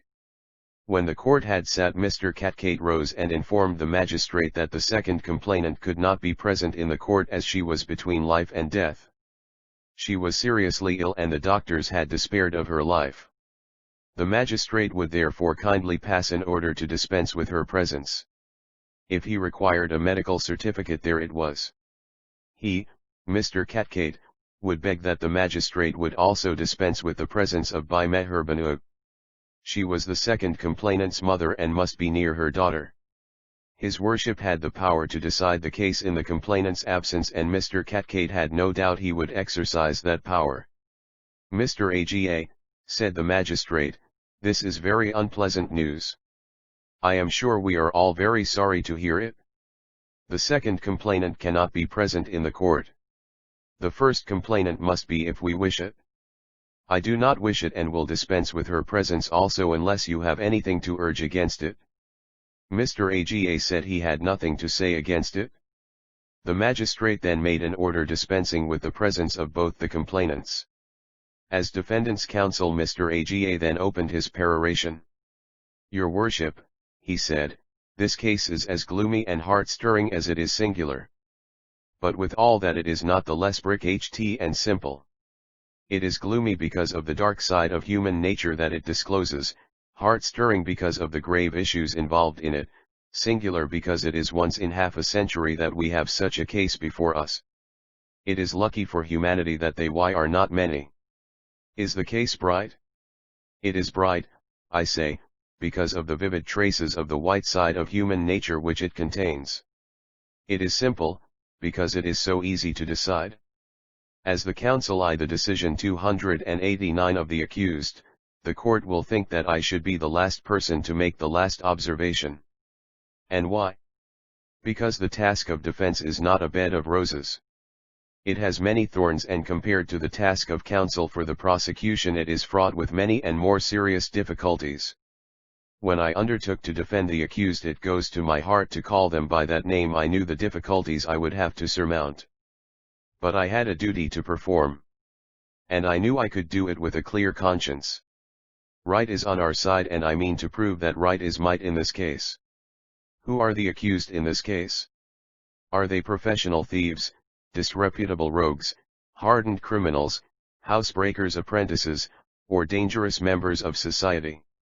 The answer to all know this is, nothing of the kind. Have they ever seen the inside of a jail? No.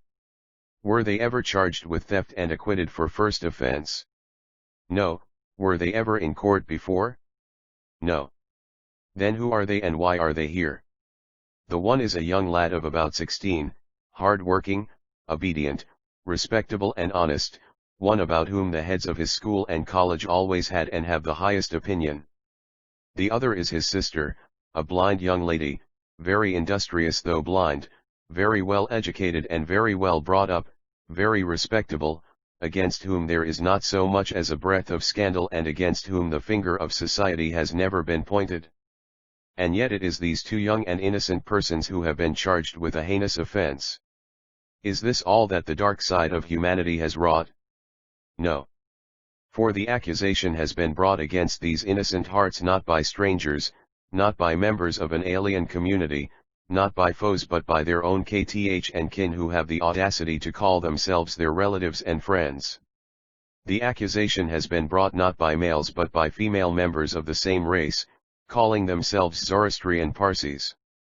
The first accused has been charged with knowingly removing 19,290 Sublime though blind from the possession of the complainants when on a visit to their quarters on the third day of the current month, certain valuables said to be of the aggregate value of Rs 1,500, and with consigning them into the custody of the second accused, who has been charged with aiding and abetting in the offence and with receiving and retaining the said stolen property.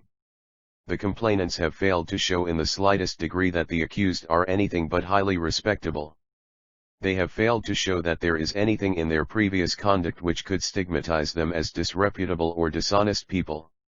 Besides the accused, there are no less than 6 other families living in the same building. The accused have mixed freely with them and they with the accused. The complainants on the other hand never mixed with the accused. The complainants must be on good terms with their other tenants. They would not keep a tenant who disagreed with them, and yet they have not been able to bring any of them forward to say anything against the conduct of the accused. It is true that the court found sufficient grounds to frame a charge against the accused, but the court is known to do it not infrequently to give an opportunity to the accused to clear himself in a way as to leave the court unscathed and honorably. In the present case I doubt not but that your worship had the same intention. The magistrate was solemnly silent. Proceeding further, Mr. Aga said, "It is true, your worship, that in cases of theft proof of previous intention to commit theft is not insisted upon as in cases of cheating or fraud. The complainants have however failed to show that the accused were so needy or so devoid of wherewithals that they must needs steal, or that they were compelled to steal for the benefit of others dependent on them." Did Jal go to the complainant's house of his own accord? Certainly not. The complainants have themselves stated that the invitation had to be pressed before he would consent to go. Admitting for the sake of argument that Jal did go into the private room, that his eye fell the decision 291 on the cupboard OE valuables which was unlocked, and that he opened it and was tempted to steal, the question arises, could the temptation be such, and was he so perverted, as to give rise to actual intention and to convert the intention into action? Supposing again for the sake of argument that Satan suddenly changed him from an innocent youth into a juvenile offender, the question would arise, what was he going to do with the valuables? Had Satan or the force of the magic of sympathy converted Thriddy all at once from a highly respectable and innocent young lady into an aider and abettor? What would have been Jal's plight if Thriddy had refused to be the custodian of the stolen articles? Would he have then gone back and restored the articles to their owners? Would he have told the magistrate that he had simply stolen the articles to cause mental distress or anxiety to the owners for a short while and prayed to the magistrate to release him? If anybody could instigate Jal to take advantage of his visit to the complainants and commit a theft, it must be Thriddy. But the complainants had not the temerity even to hint that she had done it. What were Jal and Thriddy going to do with the stolen articles? Were they going to pawn them? Laughter. Were they going to melt them? Was Thriddy going to sell them to the Bahadur Shahs or to the Mehalujis?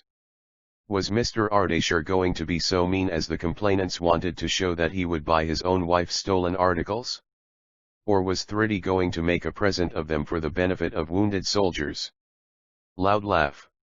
The court has subjected the accused to a close and searching examination, and the complainants and their pleader did their level best to disparage their character and inveigle them into admissions. They wanted to prove unfriendliness and bias. They wanted to show that they were utterly void of all sense of decorum and decency. In short, they wanted to expose them to shame and ridicule. And what has been the result? The result is nothing more nor less than that they were exposed themselves. 292 Sublime. Though blind-eye, they have shown that all the bias and unfriendliness was on their side.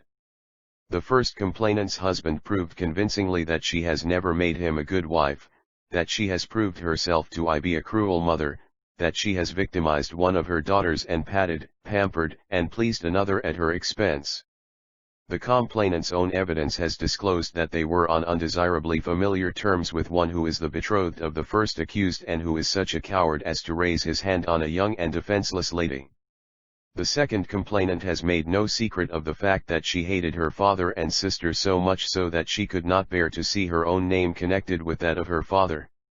She has made no secret of the fact that she was in league with a man who was capable of bullying and beating her sister and of writing anonymous letters to ruin others, who was capable of sending false telephone messages, who was capable of openly insulting his betrothed at a toddy party, who was capable of borrowing loans to save himself from scrapes. If your worship believe the evidence of Mr. Ardeshir Dale, your worship will admit that a plot was actually hatched and carried out by the complainants against the accused, a plot as inhuman as it was cruel and merciless. What motive could the complainants have in sending Roshan to school on her birthday? What motive had they to conceal Mr. Iraq in the private apartment of a young lady all the while Jal was with them? What motive could they have in telling the court that he was not in their house at the time? What motive could they have in not taking Roshan to the toddy party with them and not taking her with them on their return drive? What motive could they have in going to the cook room leaving Jal alone and leaving a drunken servant to watch over him? Above all, what motive had they in inviting Jal and Thridi to dine with them for the first time in their lives? Dine with them without the host of the day, Roshan, and in the absence of the male head of the house?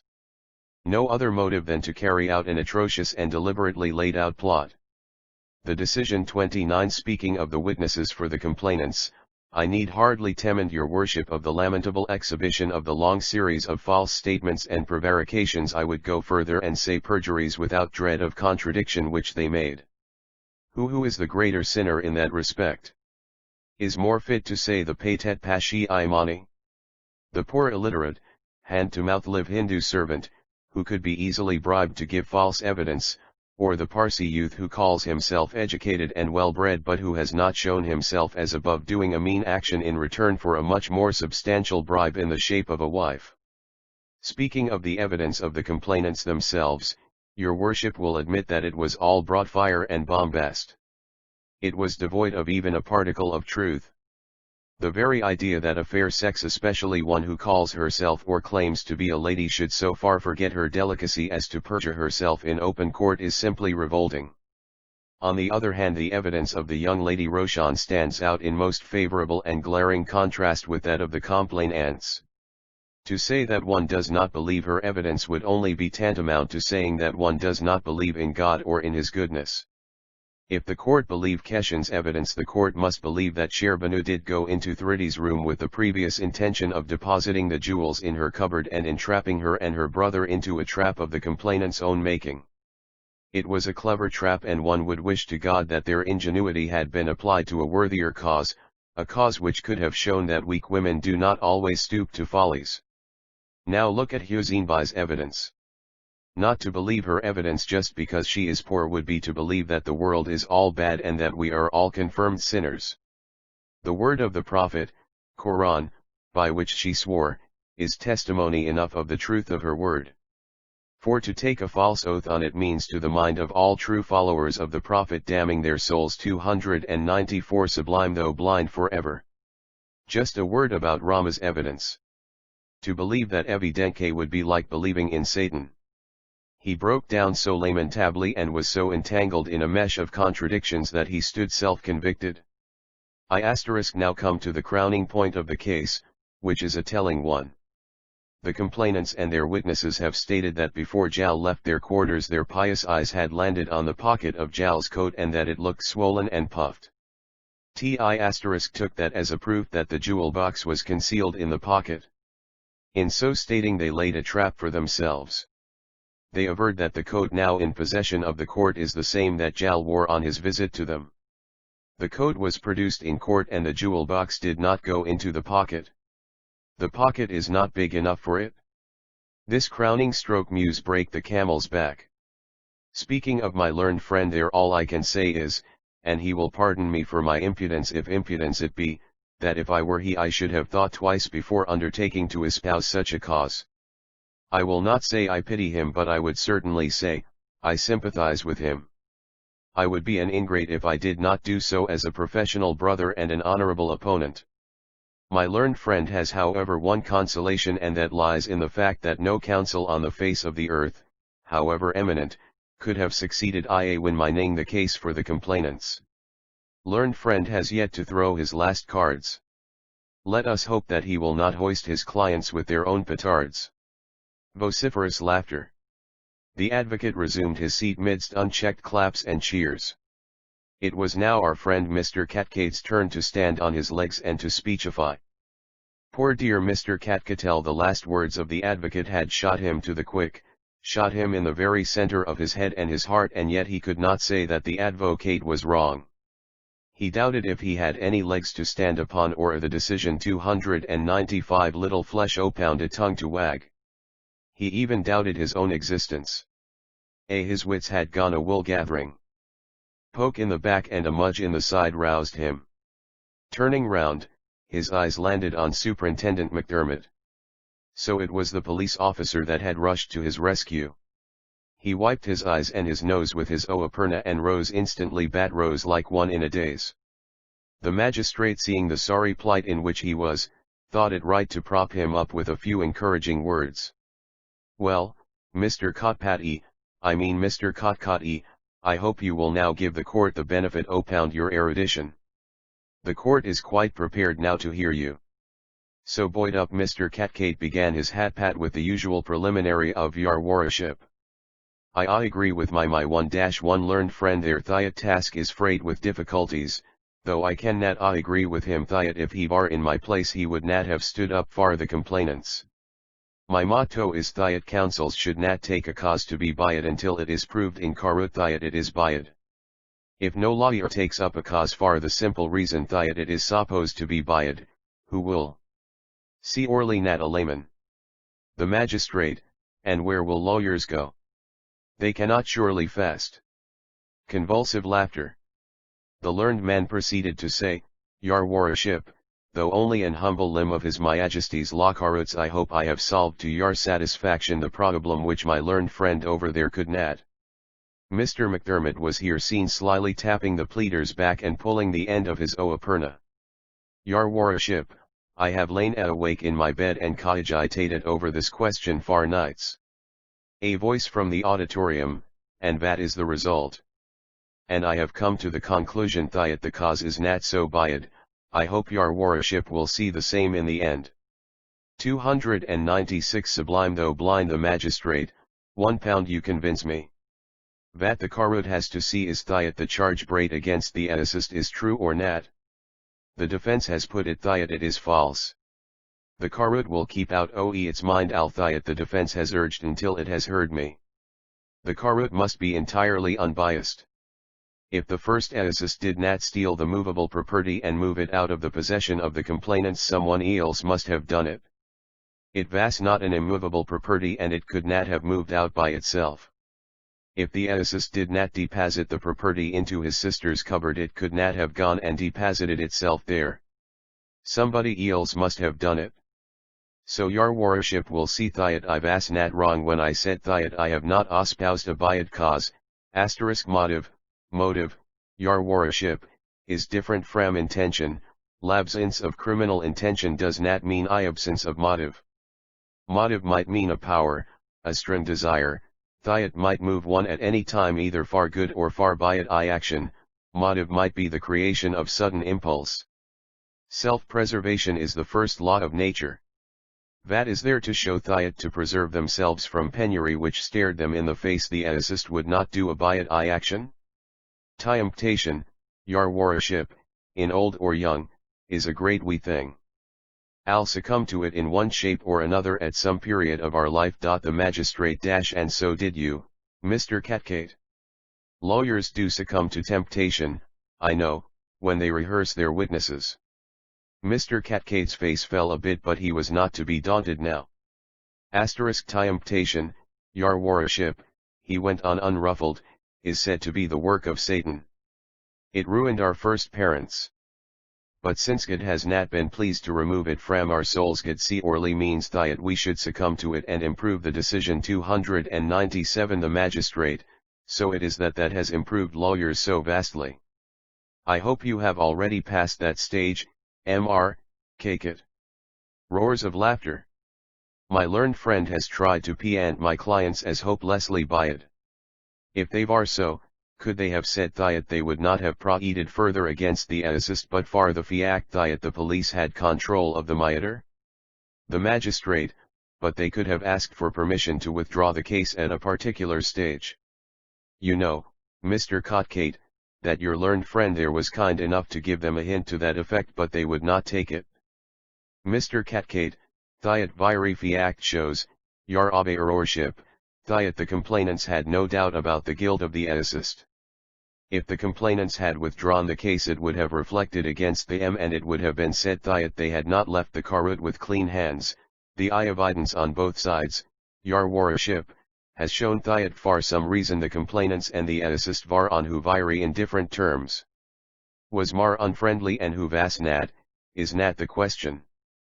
The question is, vas there nat byad blood between them? The answer is, see orly there vas and plenty of it. And vat vas the cause. The cause, your worship, vas the intended joining of hands of two pair of young people. The pair var ill-paired, they vianted to be unpaired, and as there var difficulties the unpairing vas postponed sign die. Laughter. The evidence has shown conclusively that the second assist and the complainant's witness Mr. Iraq did not like each other. It has also shown that the second complainant, who is betrothed to my learned friend, there did not like him and he did not like her. One would not insult my learned friend by observing that he has taken up the cause of the assist for that reason. But I do venture to say that if I were he, I should certainly not have stood for the assist. Magistrate and Mr. Aga joined. Loud laugh, even the 298 Sublime, though blind, speaking the titty party. Those who have been at such parties, your worship, must have been at them several times, must have known that its fumes impart. I will say that it muddles the most chionsible of brains and makes even a magistrate unfit to sit in judgment on the topers there. Loud laugh again. My learned friend vas there, he says there var quarrels and insults, sards flew about in the air as it var, and he could not prevent it. I would not say, I pity him, I would say that I sympathize with him. My learned friend will pardon my impudence if impudence it be. Chuckle and titter. The magistrate, Mr. Catgate, I would exhort you to come to the point.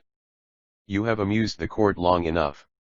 Your worship, considering that my clients are ladies and had never faced legal browbeating before, they stood their ground well. They did not break down. Mr. Iraq also did not break down. The witness Rama gave his evidence as such people usually do. It is so easy to frighten them. If your worship had questioned him in your private chamber, he would have acquitted himself much better. These men can never be sure of details. They are easily flurried. Speaking of the evidence of Huzinbai, she is also a servant. If you discredit Lama's evidence, why should you not discredit hers? The magistrate, because there are servants and servants, just as there are lawyers and lawyers. Laughter. Mr. Catgate, but why should not Huzinbai have told a lie? Servants are often rebuked and have always old scores to clear off. She must be wanting to leave the service and must be on the lookout for a pretext to do so. I now come to the assist's witnesses. Mr. Ardashir and Miss Roshan var on notoriously bad terms with the complainants, and their evidence must therefore be taken at a discount. It was clearly Mr. Ardashir's duty, if he thought a plot was being hatched, the decision 29 and, against the assist, to take steps to break it down. He should not have secreted himself in the bathroom like a, to use my learned friend's words, like a coward. He should have come out, opound his hiding at once, and tixed his wife and dater openly with it. If he did not do it, then he should have done it when he found that the plot was ripening. He should have separated from his wife and elder dater if he thought they were bad company. He should not have waited like the pirate in the story Yoadage, his beautiful plumes were pulled out by the crows. Bad company, the pirate said, and sadly shook his wounded head. Vociferous laughter and another pull and pat by Mr. McDermott. Mr. Ardashir, according to his own saying, had ample reasons to be irritated against his wife and elder dater. And your worship will admit that, like Huzinbai, he had old scores to clear up, and therefore washed his dirty linen at the complainant's dar. We, laughter, have now to look to Roshan Bey's evidence. Someone seems to have taken very good care to see that she was properly coached.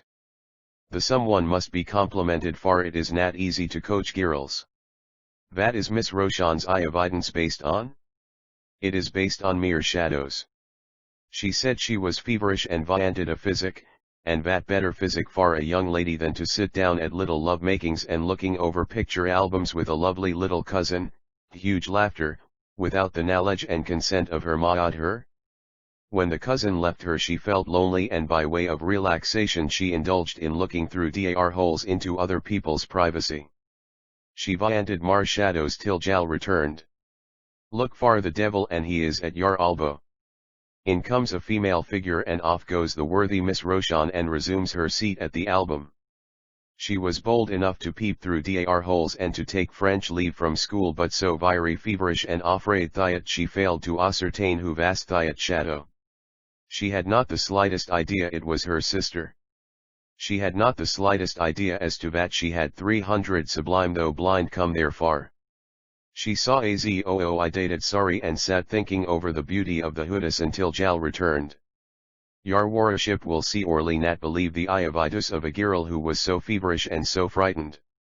There are so many such sorries and so many such wearers. Your worship should not also believe a girl who preferred keeping watch on her Ma'adher and sister and preferred eavesdropping to taking her tea. One would think that the first thing children do on their return from school is running after their tea and toast. Laughter. The magistrate, don't lawyers do it? Do they run after money alone? Renewed laughter. So much has been made, your worship, of the jewel box not going into the coat pocket. I would not pay a penny for that evidence. Your worship will remember that my clients have said that so far as they remembered the coat kept in the Karut was the same that Jal wore on that eventful day. They did not say it is the same coat. Besides, that is there to show that it is the same coat? The defense has not proved it. After all is said and everything is considered, the naked fact stares us in the face that a theft was really committed at the quarters of the complainants in the forenoon of the 3rd day of the current month by some one or more persons unknown. All probabilities pant at young Jal as the thief.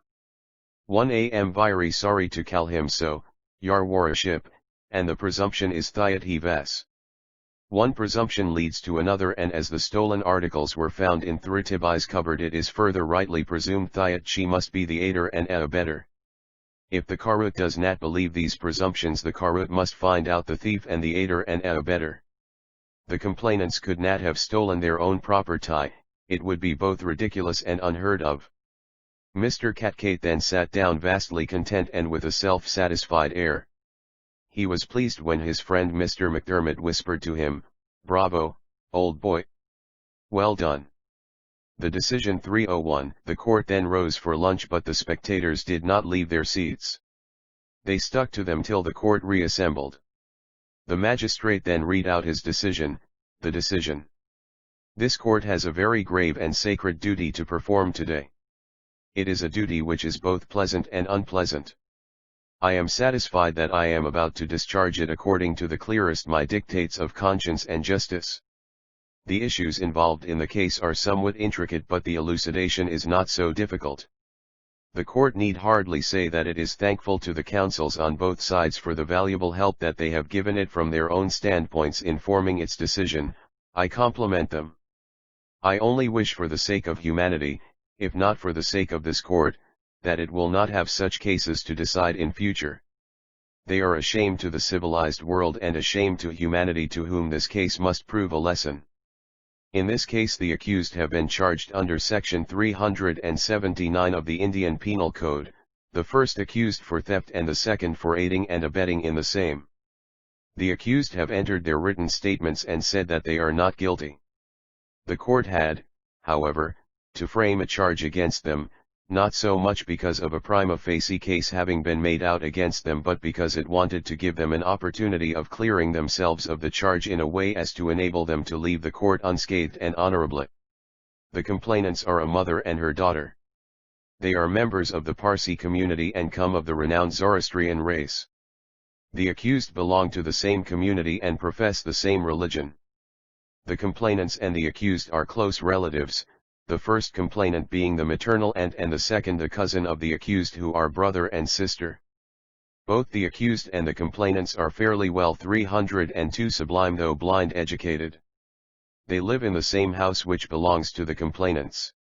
The accused had received a notice from the complainants to quit the house and would have done so ere long but for the untimely and unfortunate death of their only living parent, their mother. Little before the death of their mother, the first accused had become blind. The complainants were fully aware of their distress, and yet they did not abstain from dragging them to this court. Anyone who calls himself a human being would think that a maternal aunt and a cousin would rather lose hundreds than drag such close and distressed relatives of theirs to a law court for a mere presumption of crime. The probability of it redounding on themselves does not seem to have occurred to them. But the court has nothing to do with such sentiments. It has only to go upon the evidence before it. From the evidence it is clear that the relations between the parties were very unfriendly. It has also been shown that the unfriendliness was all of the complainant's own seeking, and that the accused were forced into it. The complainants have said that on the third day of the current month, which was the birthday of the younger daughter of the senior complainant, they had sent her to school. Furthermore, as they wanted company and by way of proving their friendliness to the accused, they invited them to share the birthday repast. It would have indeed been a fine action but for what followed. The complainants have said that it was usual for them to select and set aside early in the day such ornaments as they may have to wear in the evening. The ornaments are kept in a cupboard in one of their rooms. This room is inaccessible to all except to the complainants and a favored servant Rama, who is one of their witnesses. It was the same man that was sent to invite the accused to dine with the complainants. It was the first invitation of the kind that the accused had received from the complainants. Kama had returned with a message that the accused were sorry the decision 30s they could not accept the invitation. The second complainant thereupon went to invite them personally. This is perhaps the most extraordinary point in the case. The behavior of both the complainants in the court showed throughout that they are hot-headed and haughty, and that they considered themselves to be far above the accused in social, moral, and material matters. The court cannot therefore help holding that they must have some definite aim in view other than mere friendliness or courtesy in inviting the accused to dine with them for the first time in their lives. For evident reasons the first accused could not accept the invitation. The second was also very disinclined to do so, and would not have gone but for the persuasions of his sister and a trusted old female servant. The diners were the complainants and the second accused, who was said to be the only guest. The evidence has however shown it satisfactorily that there was another and a very favorite guest who, for certain reasons best known to the complainants, was concealed behind the scene. That second guest was the complainant's principal witness Iraq Aspendiaraga, who is betrothed to the second accused. The evidence has also shown that the second complainant, who is betrothed to the learned counsel for the defense Mr. Jamshed Aga, had with the full knowledge of her mother concealed Iraq in her own private apartment and kept him so concealed until after the second accused had left them. This is sworn to by one of the complainant's own servant Hussein Bai.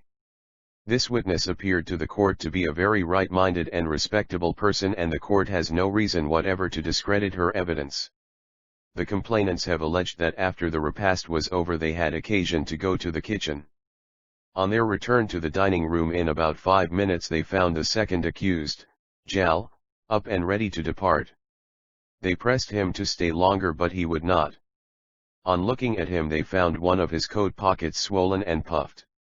They then went into the room where 304 Sublime though blind the cupboard O-pound valuables is kept, and finding it unlocked they suddenly remembered that they had forgotten to close it that morning after selecting the ornaments for the evening wear. They opened it and found that those ornaments were missing. Their suspicions were aroused and they asked the witness Rama if anybody had entered the room during their absence. That worthy is said to have informed them that Jal had entered it. That was enough, they thought, to incriminate Jal. They were supported in this presumption by the witness Iraq.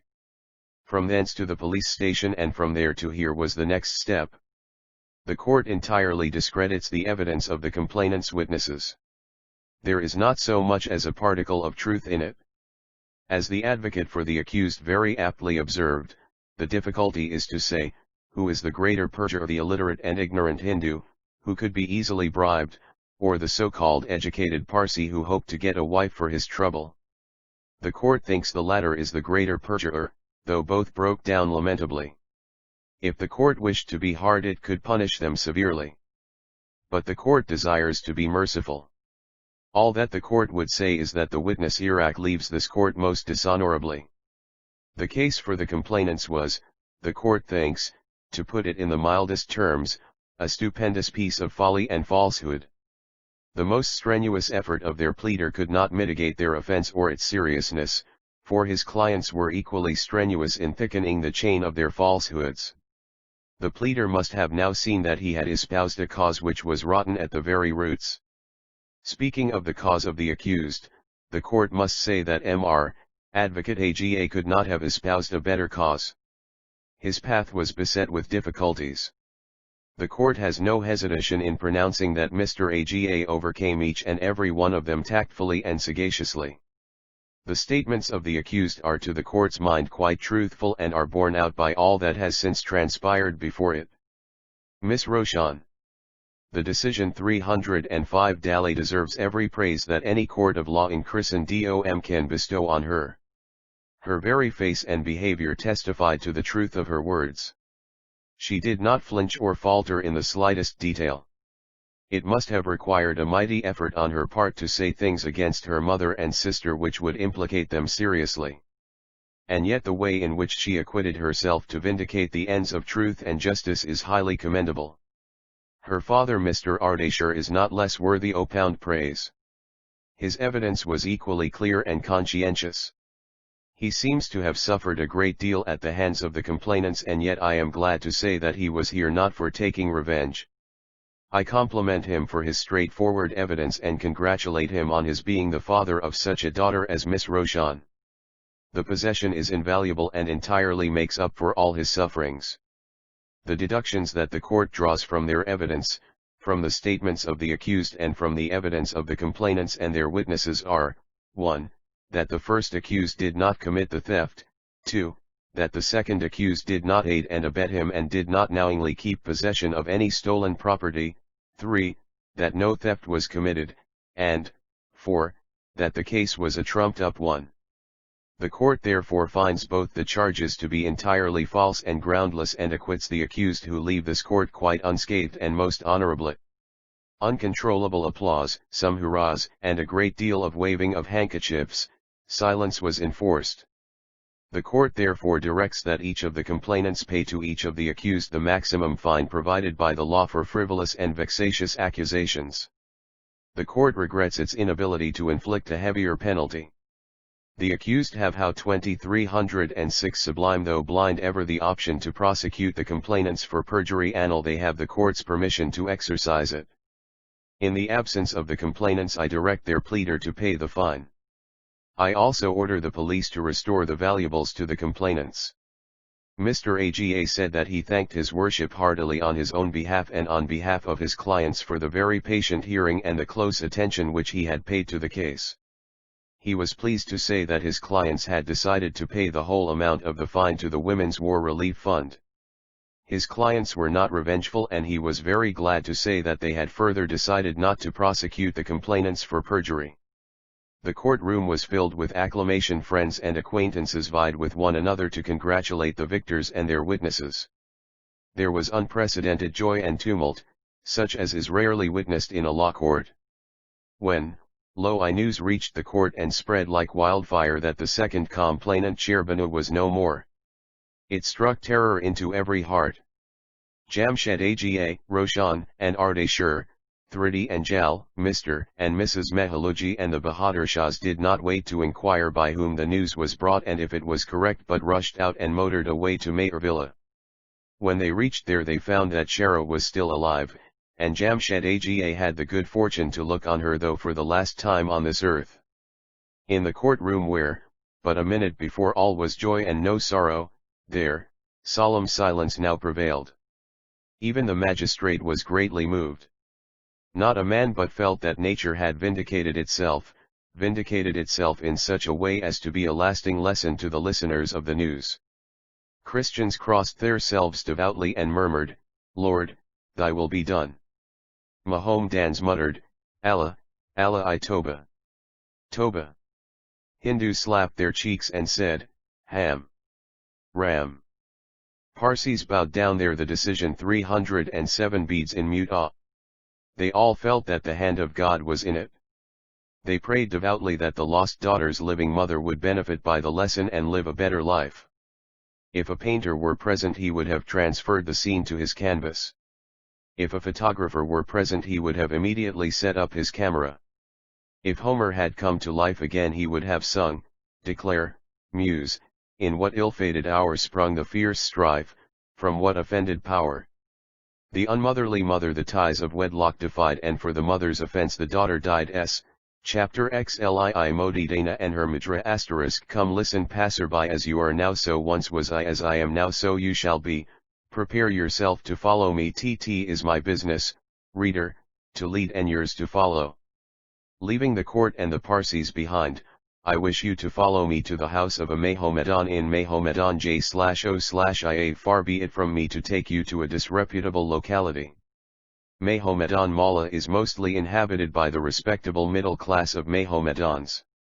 In that street, standing out somewhat prominently, was the house of the well-known singer Modi Dana. It was a modest-looking house without any pretensions to architecture.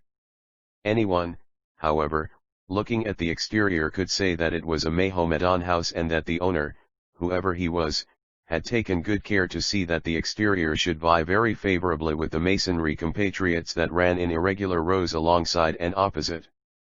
Modi Dana was a very decent person. She liked to have a clean abode and clean surroundings.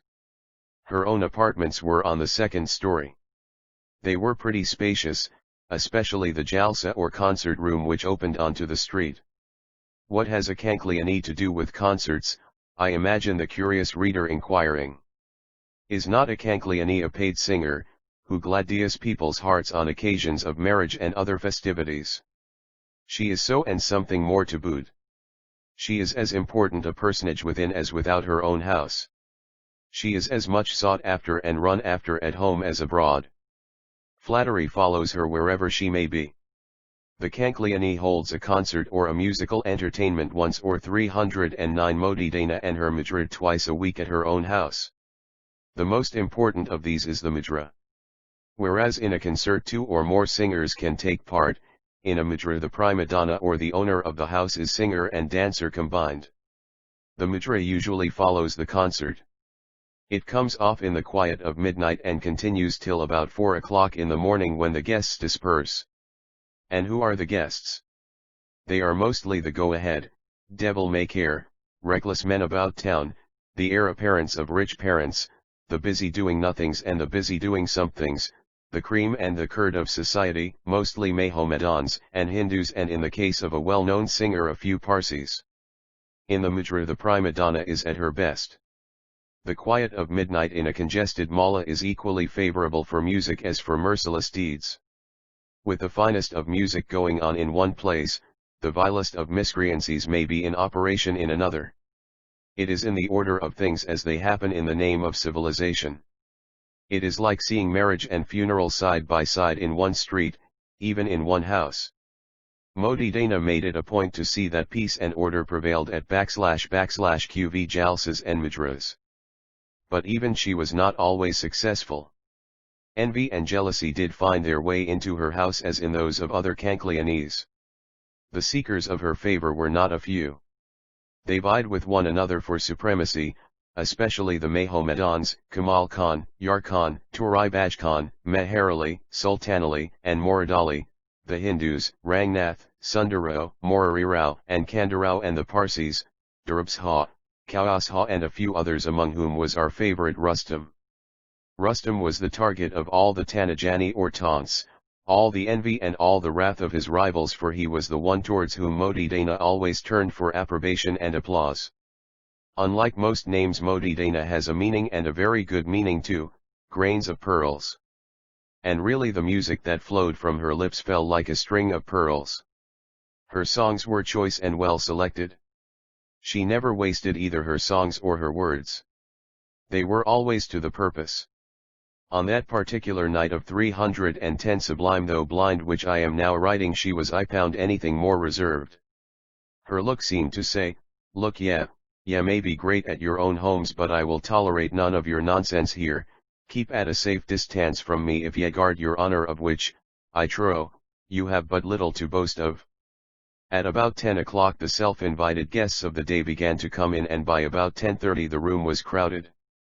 The concert was executed by two other female singers besides Modi Dana.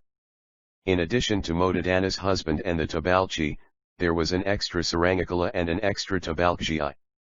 At 11:30 the concert was concluded and the two friendly singers rose to leave with their pockets pretty full. The interval between that and the Madrid time was the interlude during which tahuks or small trays of pen and supri were handed round along with iced lemonade, soda, tea, and coffee and sherbet. Remarks, alike gay, sprightly and flighty, jests and taunts, flew about freely. Wordy blows were given and received pretty vigorously. It was not uncommon to see a Hindu siding with a Mohammedan with a Hindu and occasionally a Parsi with either of the two. Zoroastrian would not be a Zoroastrian if he did not run to the relief of the oppressed. It is one of the tenets of his faith. Modi Dana, quiet, composed and imposing, though evidently busy with her own thoughts and the pansupri, had her eyes here, there, and everywhere. She thought it right on such occasions to be neutral and reserved. Brother Turai Bajkhan, your pardon, but you are mistaken. Brother Rustam, you should not be angry, the world is such, so let it be, take it for what it is worth and all will be well.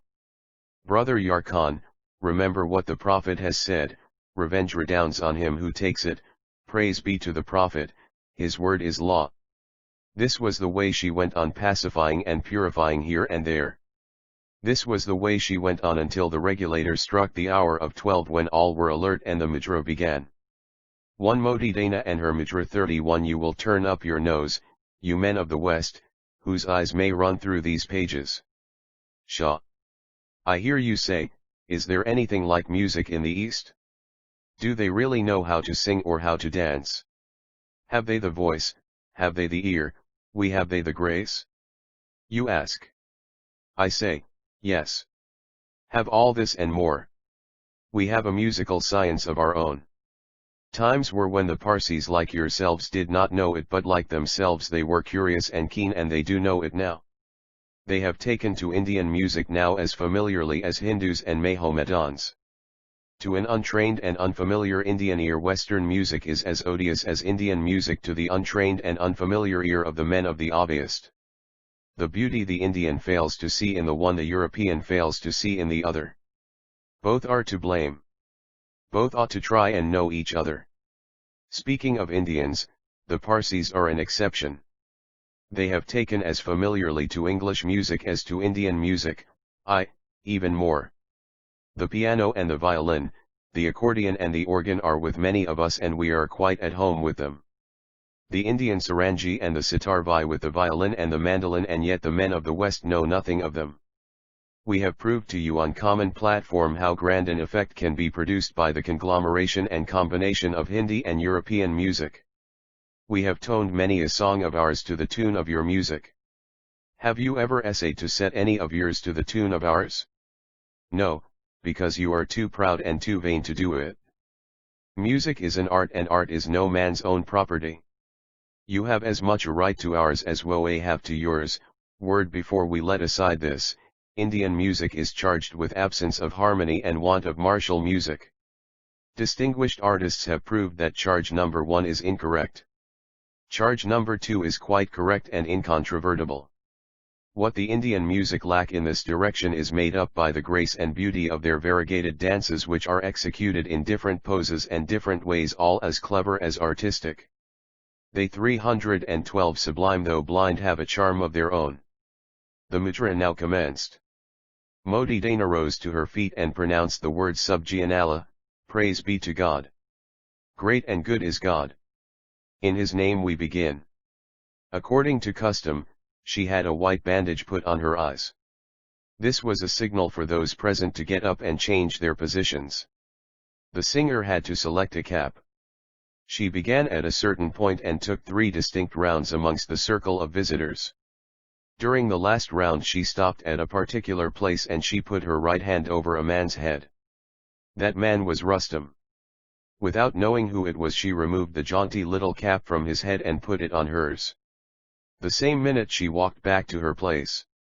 The visitors could not doubt the efficacy of the bandage over her eyes. The selection was quite impartial. It was considered to be an unique honor and Rustam was its lucky recipient. There were low howls and suppressed growls. The singer seemed not to notice them for they were not unusual. She was not displeased that Rustam was the lucky recipient. She was a good woman, though a singer, loyal to the man she had married in the sight of God. Besides, had not Rustam done him and her many a good turn? Did he not suffer for that at the hands of those who affected to admire her? The next moment she let loose the plentiful knot of her long raven hair which flowed down her back almost to her knees. She was proud of it and took care to preserve it. Some of it glided over her face and made the beauty of her face more beauteous. There was applause and murmur of approbation. When Modidana began there was a dead silence. The very first song captured the audience. They listened in breathless silence, the Aranjiwala and the Tabalk JD playing away with might and main. I sing and you sigh, I dance and you're doomed, I laugh and you long, Modidana and her mudra 313 I spit and you swallow I bend and you bow, I rise and you rave, I dream and you're dreaming, I wake and you're awake, I bait and you take, for all this is your fate, and that you must face. There were encore and uproar and cries of asterisk once more repeat, yes, by all that is holy, repeat which were soon drowned for Modidana stood firm as a rock. It was not her wont to repeat songs except only one or two of them at the conclusion of the majm for frequent repetition meant certain death. There was a call then for a Bansli dance. Lots were cast as usual amongst the audience for the presentation of a silk handkerchief to the singer for the purpose. As good or bad luck would have it, it was Rustam that won again. He produced from his pocket a rich silk handkerchief, went up to the prima donna, bent his knee and offered the kerchief to her, which she took with a slight bend and a bow. There was gnashing of teeth and some clenching of fists from Tor-i-Baj Khan, Yarkhan Aud certain others. But they could say nothing for it was all above board.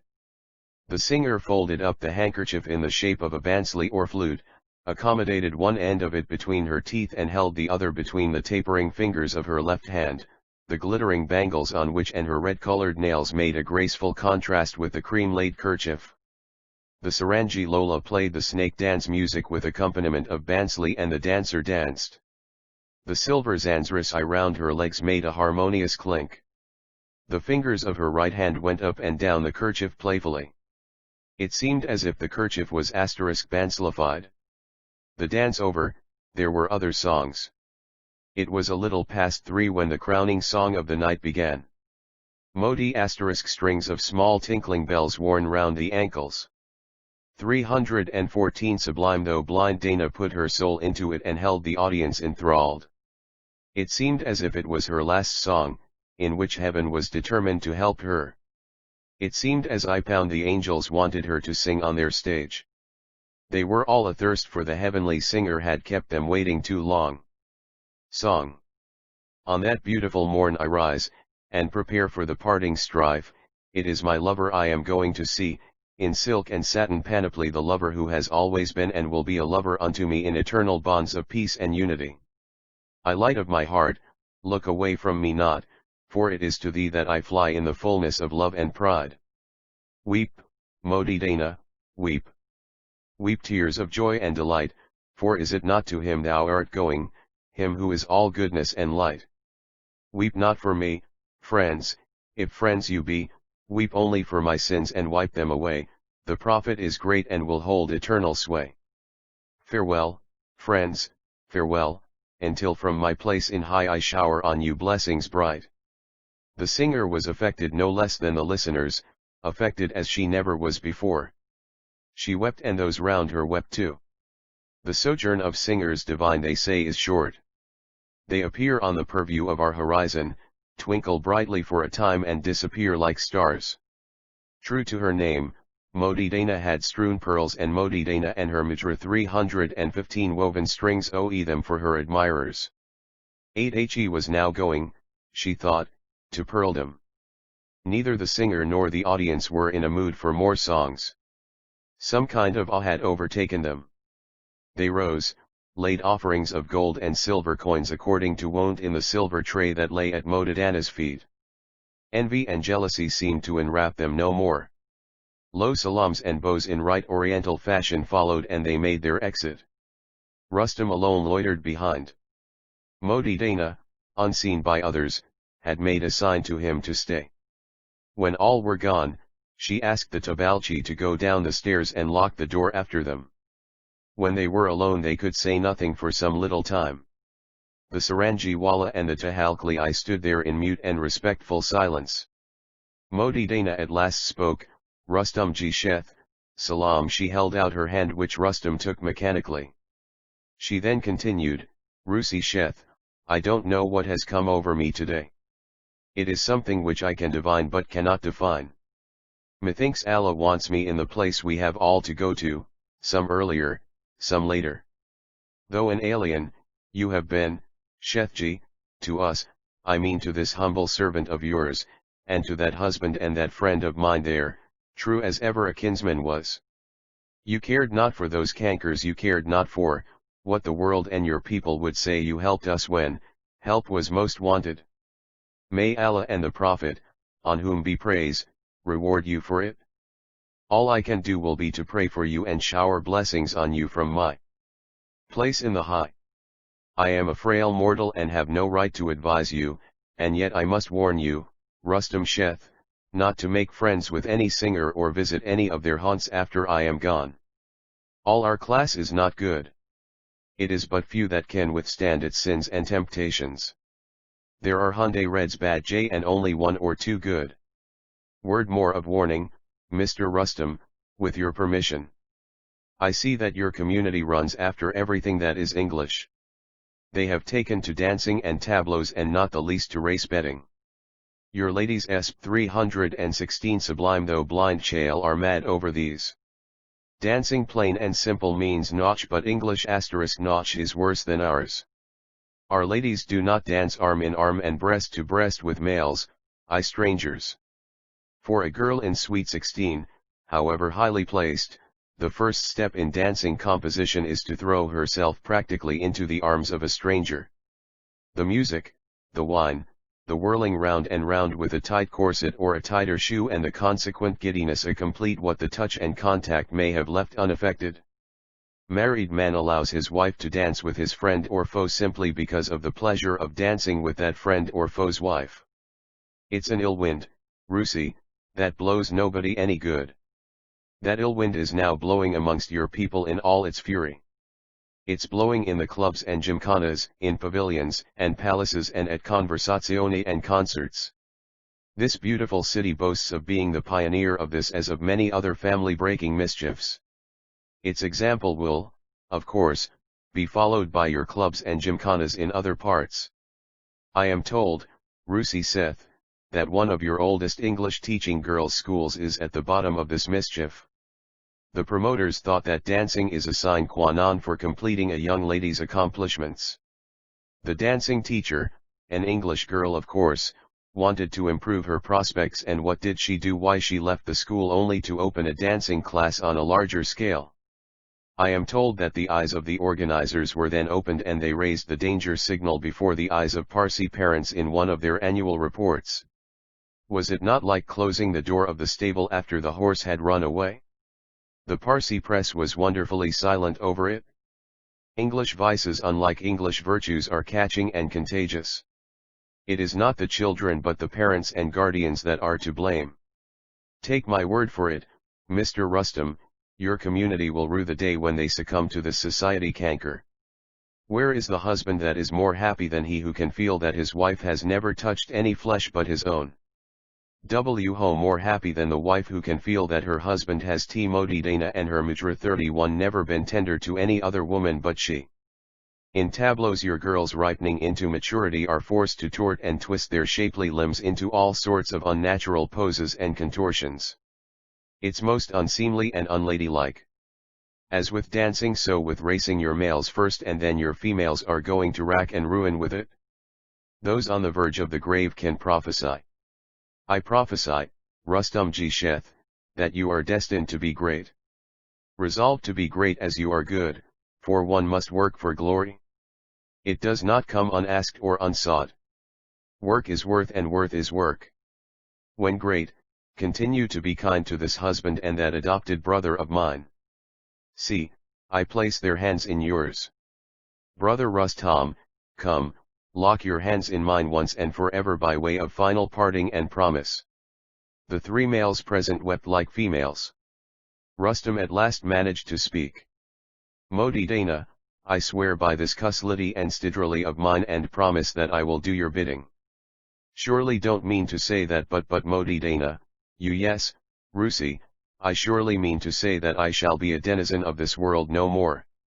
I am going to be gathered to his great mercy. I have left you a little, a very little, in wool. Give it away in charity, if you like, but do not refuse to accept it.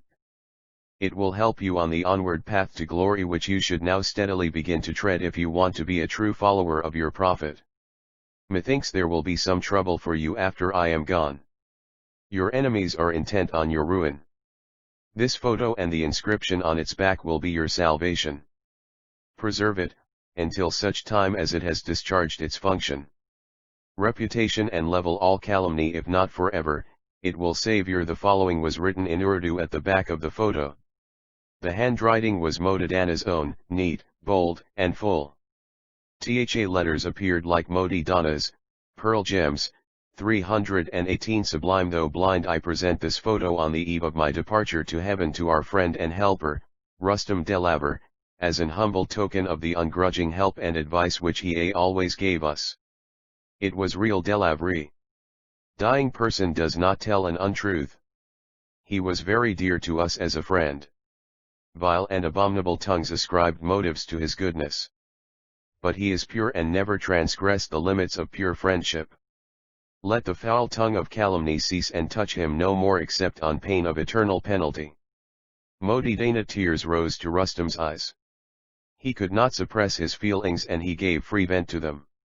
0. Modi Dana, you talk like one in a dream. Surely you do not mean to desert us. Death does not betake one for the mere asking. What shall I do without your instructions? What will become of my singing? Who will complete my lessons? Modi Dana, you say you have left me a gift. I don't deserve it for the little that I gave you. You always forced back on me at the proper time like a true friend in need. However, I promise that I will do your bidding. If I spend your money it will be well spent. There was another and a somewhat long silence. The moment for parting had come and there must be a farewell. It was at last bidden. Salam, Modi Dana, salam, I shall call early tomorrow and hope to see your spirits revived and you hale and hearty. Rustam ji Sheth, said the Sarangi Wala, it is so late. Where will you go now? If it be not too much trouble for you, you can sleep here. I shall lay myself down by your side on the ground. Modi Dana said nothing but the Tahalqji. I pressed the invitation and Rustam consented. The salams were repeated, Modi Dana saying, God be your protector, farewell. She rose gently and bravery. Modi Dana and her Mujra 319 as gently and slowly withdrew to her room. Rustam followed the Sarangi Wala and entered one of the back rooms at the end, removed his boots and threw himself on a bedstead in a corner without taking off his dress. He was too bewildered and too far confused to think of doing anything else. The Sarangi Wala made a Pathari by his side and begged of Rustam to excuse him for a few minutes. He was an old man, he said, life was so uncertain and he always made it a point to make ablutions and to say a short prayer before going to bed. Rustam nodded assent and was soon alone in the room. Bed made on the ground. I chapter Slyin Rustam on the rugged road * life is a waste of wearisome hours, which seldom the rose of enjoyment adorns, and the heart that is soonest awake to the flowers is always the first to be touched by the thorns. Moore's Irish Melodies. Pustom rose and walked up and down with his hands folded on his breast and his head bent low. His thoughts ran riot within him. It was the first time he had stayed to sleep at that house. There were moments when he felt that he would put on his boots again and fly from the house. But something unfathomable held him spellbound to the spot. He was not superstitious, but he felt sure something serious was about to happen and that he was soon to be engulfed in trouble. He racked his brains and racked them in vain. He could not fathom either the nature or the extent of the impending evil. How long he might have continued in this reverie we cannot say. He was at it for about half an hour when the Sarangi Wala returned. This roused him and he lay prostrate on the bed again. Ustam tried to go to sleep, but that soft nurse of nature was obdurate and refused to engulf him in her sweet embrace. He could only think and go on thinking as before. The Sarangi Wala appeared to sleep, but his sleep was unsound. He occasionally muttered something that sounded harsh and incoherent. Rustam could comprehend only a few words here and a few words there. That is impossible. I will not do it. It is absurd. It is a sin. God save Ray from it. Rustam on the rugged road 321. It was 5:30 in the morning, but still dark. The Sarangi Wala was buried in deep lethargy under the influence of opium, to which he was not a stranger. But for this it is doubtful if his plight had not been the same as Rustam's. Rustam's impatience was increasing, his brains were on fire. He felt hot all over. He could restrain himself no more. Modi Dana had told him she was an early riser, and early risers do not rise late even when they go late to bed. He must go and find out for himself if Modi Dana were alive. He put on his boots and unlatched the door. This door opened onto a long and narrow corridor leading to the Maitravum, which, as the reader will remember, looked onto the street. Modadana's room adjoined the Inadrayum. Traversing the corridor, Rustam came to it. The door was wide open. A glance told him that Modi Dana was not there. He rushed into the Matravum. The front windows were all open. He made for one of the windows to see if Modi Dana had thrown herself out of it, when his foot came into contact with something heavy that lay on the floor. It was so heavy and he was in such haste that he fell flat over it. He raised himself quickly, holding by the rail of an old-fashioned iron rocking chair. Audo, what was it that he beheld? There was Modi Dana lying face downwards and at full length on the ground. She was still in MWYBA dress, the same that she had worn that night. Her long and flowing hair was dishevelled. Some of it was besmeared in blood. Sort of faintness came over Rustam. The sight was a torture. He closed his eyes with his right hand to escape it. Had he not done so, he would have noticed that there was a shining knife sticking in Modadana's back. He would have fallen, but at that moment there were loud and piercing cries, cries of murder, murder, police, police. Rustam opened his eyes and saw an old crone standing by him, wringing her hands and beating her breast. It was Modadana's servant Murtuja. Cries like these are soon taken up and travel like wild. 21-322 Sublime though blind fire. It is as unaccountable as true. In a moment the whole house was in an uproar. If Rustam had looked out he would have seen that large crowds had formed in the street and were still thronging there. Murder! Murder! Police, police! Was all that could be heard. Doors and windows were thrown open as if by magic and were soon replete with living heads and humanity. It seemed as if the ethereal abodes had hurled down their superfluous burdens.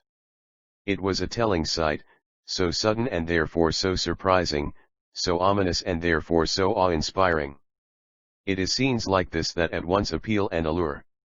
The teeming masses that filled the doors and windows, nooks and corners, and towered high above the roofs and terraces, were shabby, dishevelled and semi-dressed. Their countenances were weird and withered. They had not yet slept off the fumes of Morpheus. Rustam's first impulse was to run away. But something kept him transfixed to the spot. Minute more and the MWYVA room was packed like sardine. The street crowd had rushed in. There were cries of Pakro J. Pakro, seize him, he is the murderer, don't let him escape. Rustam thought many of the voices were familiar to him. But just then he could not recognize them. It being a Mahomedan locality, there were police paras or watches at both ends of the street. The Pidhani police station was not far off. Telephones were soon in operation and the cries of murder, murder, soon gave way to those of move aside, make way for the white police. The police peons who raise these cries know how to use their hands and bludgeons as well as their tongues. The stunted staffs of authority were simultaneously at work, a poke here and a poke there, nasty nudging and crafty elbowing. The motley crowd could not resist this unceremonious process, which continued until the white police had reached the door of the M.M.R.A. room and were actually in it. There were a superintendent and a constable, 2 detectives, a jamadar, a Naik Rustam on the rugged road 323 and 4 or 5 Pilipug Hariwalas. At the sight of the police, 4 men rushed forward, 2 Mahomedans and 2 Hindus. The Mahomedans were Turai Baj Khan and Yar Khan, the Hindus were Balvantro and Rangnath. Turai Baj Khan took the lead. Superintendent, sir, apprehend that Parsi. He is the murderer. Rustam tried to speak, but his articulating organs refused to move. What he could not do for himself was done by others. 2 of these were Parsis, they were Hustam's chums, Durabsha and Kausha. Who says so? Who saw it? They exclaimed. We say it, we have seen it. This was said almost in one breath by the self-same 4 men who had laid the accusation against Rustam.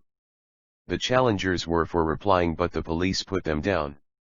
Superintendent Anderson and Constable Underwood looked at Rustam. There were spots of blood on his clothes. He was bareheaded. This was enough to rouse suspicion. Mr. Rustam, said Mr. Anderson in an undertone, we are sorry to see you in this plight, immensely sorry, for we known you long. Your guilt appears to be on your dress. Won't ask you now to say if you are guilty or not. Time enough for that. But we would advise you to be quiet and to obey orders if you don't want us to be unpleasant. Rustam nodded assent. The superintendent then ordered the Mujra room to be cleared of all except the accusers and the accused. Modadana's servant Murtuja, who asserted that she was an eyewitness, was allowed to be there also. The room being thus cleared, the police were about to commence the preliminary investigations, when me Deputy Commissioner of Police was announced. He looked from the one to the other, the alive to the dead, and from the dead to the alive, as if quietly taking in the whole situation. He then walked 324 Sublime, though blind, from one end of the room to the other, followed by the white police and the detectives, the black standing behind at a respectable distance. He then came up to Rustam and stood staring at him for a minute. Innocent as he was, Rustam boldly and steadily met his gaze. His measure having thus been taken, the deputy commissioner turned to the accusers and tried to look into their eyes, which immediately dropped. Old birds, inquired the deputy upon the superintendent in an undertone. Yes, all. Been inside how many times? Hard or simple? 2 of them once, 2 twice, hard, old associates, always under eye, answered the superintendent. And that scarecrow of the woman there, asked the deputy. Nothing known yet about her, but we will soon find it out. The deputy commissioner smiled, rubbed his hands knowingly and exchanged satisfied glances with the superintendent. They then approached the dead and the preliminary investigations began. Onparai carpet covered the full breadth of the room. Modadana's person lay over it, face forward and the head touching the iron chair. There was a deep wound in the left side of the forehead, which appeared to have been caused by contact with some hard substance during a sudden fall. There was a pool of blood on the left side of the body, the side on which the wound was. Some of Modadana's long flowing hair was submerged in it, as also part of her dress on that side. The blood looked black, but it was not yet quite dry. There were the hands and the legs, outstretched, stiff and stark. Above all there was the knife, sharp, piercing and new, which was rooted down deep on the right side above the waist.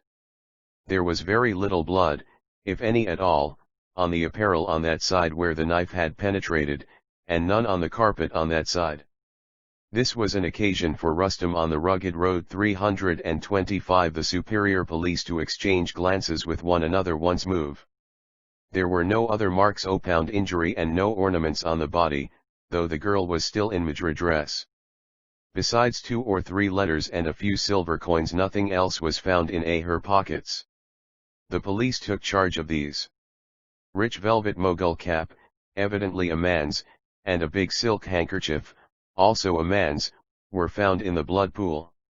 The handkerchief bore the initials R.D. which were worked into it in red thread. The inside of the cap disclosed a light and showy brass rim with the words Rustam Delayer imprinted on it. The police officers then rose to their feet and began another search. The room was carefully circumnavigated. The detectives and the police peons went down flat on the ground and looked out for any little thing that could be discovered. There were 2 or 3 cupboards and tables with drawers, which were carefully ransacked. But nothing was found except some marks of footsteps on the carpet. The police cut out these. The carpet was then slowly rolled up, the body being carefully lifted up and placed on a sofa. When the carpet was half rolled, Detective Muhammad Khan, who was kneeling and helping to roll it, started, so much so that he almost fell back. His eyes twinkled and rolled and looked intently at something white that was crumpled up and concealed underneath. It was on the side near one of the walls as far as the hands could reach. It was light and white. The deputy commissioner ordered a police peon to take up the thing and unfold it. There were 2 long muslin pejrans, such as are worn by Mahomedans. They were soft and moist with blood. There were also 2 big black-colored cotton handkerchiefs, such as are used by Mahomedans and low-class Indians. Spots of blood and snuff stood on them. The police took charge of all these. The eyes of the police officers traveled to the accusers. They were standing pale and trembling. The rolling up was then proceeded with until it was finished. But nothing else was discovered. The police then I-326 Sublime though blind turned to the windows and looked out into the street and over the parapet. They then approached the door and went down the stairs to the outer gate. The stairs showed footprints of bare feet and heavy jotas. The police compared them with those on the cut-out eye portions of the carpet and took notes of the same. The footprints continued up to /HQ outer gate and then disappeared. The rest of the house was then overhauled, but nothing of importance was found, except the Sarankala, who was still asleep and snoring loudly in his pateri. They shook him and he opened his eyes drowsily. Where am I, Allah, where am I, he murmured. I dreaming or am I awake?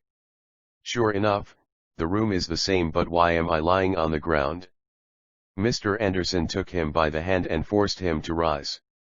Now tell us, my man, why you lay your seal down on the ground when this bed is by, asked he in Urdu, with which he was quite at home. Yes, I remember, said the man so addressed. Remember it now. Alas for me. Remember it all but too vividly. I did not use this bed, for Rustamji Sheth had to sleep in it. But how have you been sleeping so long, inquired the deputy. Did you not hear the noise, the uproar? Did you not hear of the murder? Murder? Vociferated the man. Whose murder? The murder of Modi Dana, said the commissioner. If anything was wanted to lift the man out of his lethargy, it was this. He wailed and whimpered and wailed and beat his breast like a woman until the police stopped him. Then you know nothing of the murder? The man hesitated and looked dubious.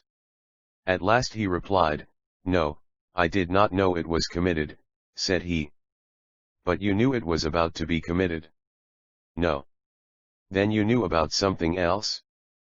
Probably about a Rustam on the rugged road 327 intended robbery or an assault. Allah. Wish I was not drugged. I wish I had not taken the ganja they gave me. But I am on oath, by Allah, I am on oath I must not and will not tell it. Well, my man, we will not force you to do it now. But a murder has been committed. We want information from you and you will have to go with us to the police station. But by whom has the murder been committed?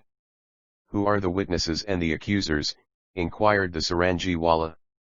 We cannot tell you that now.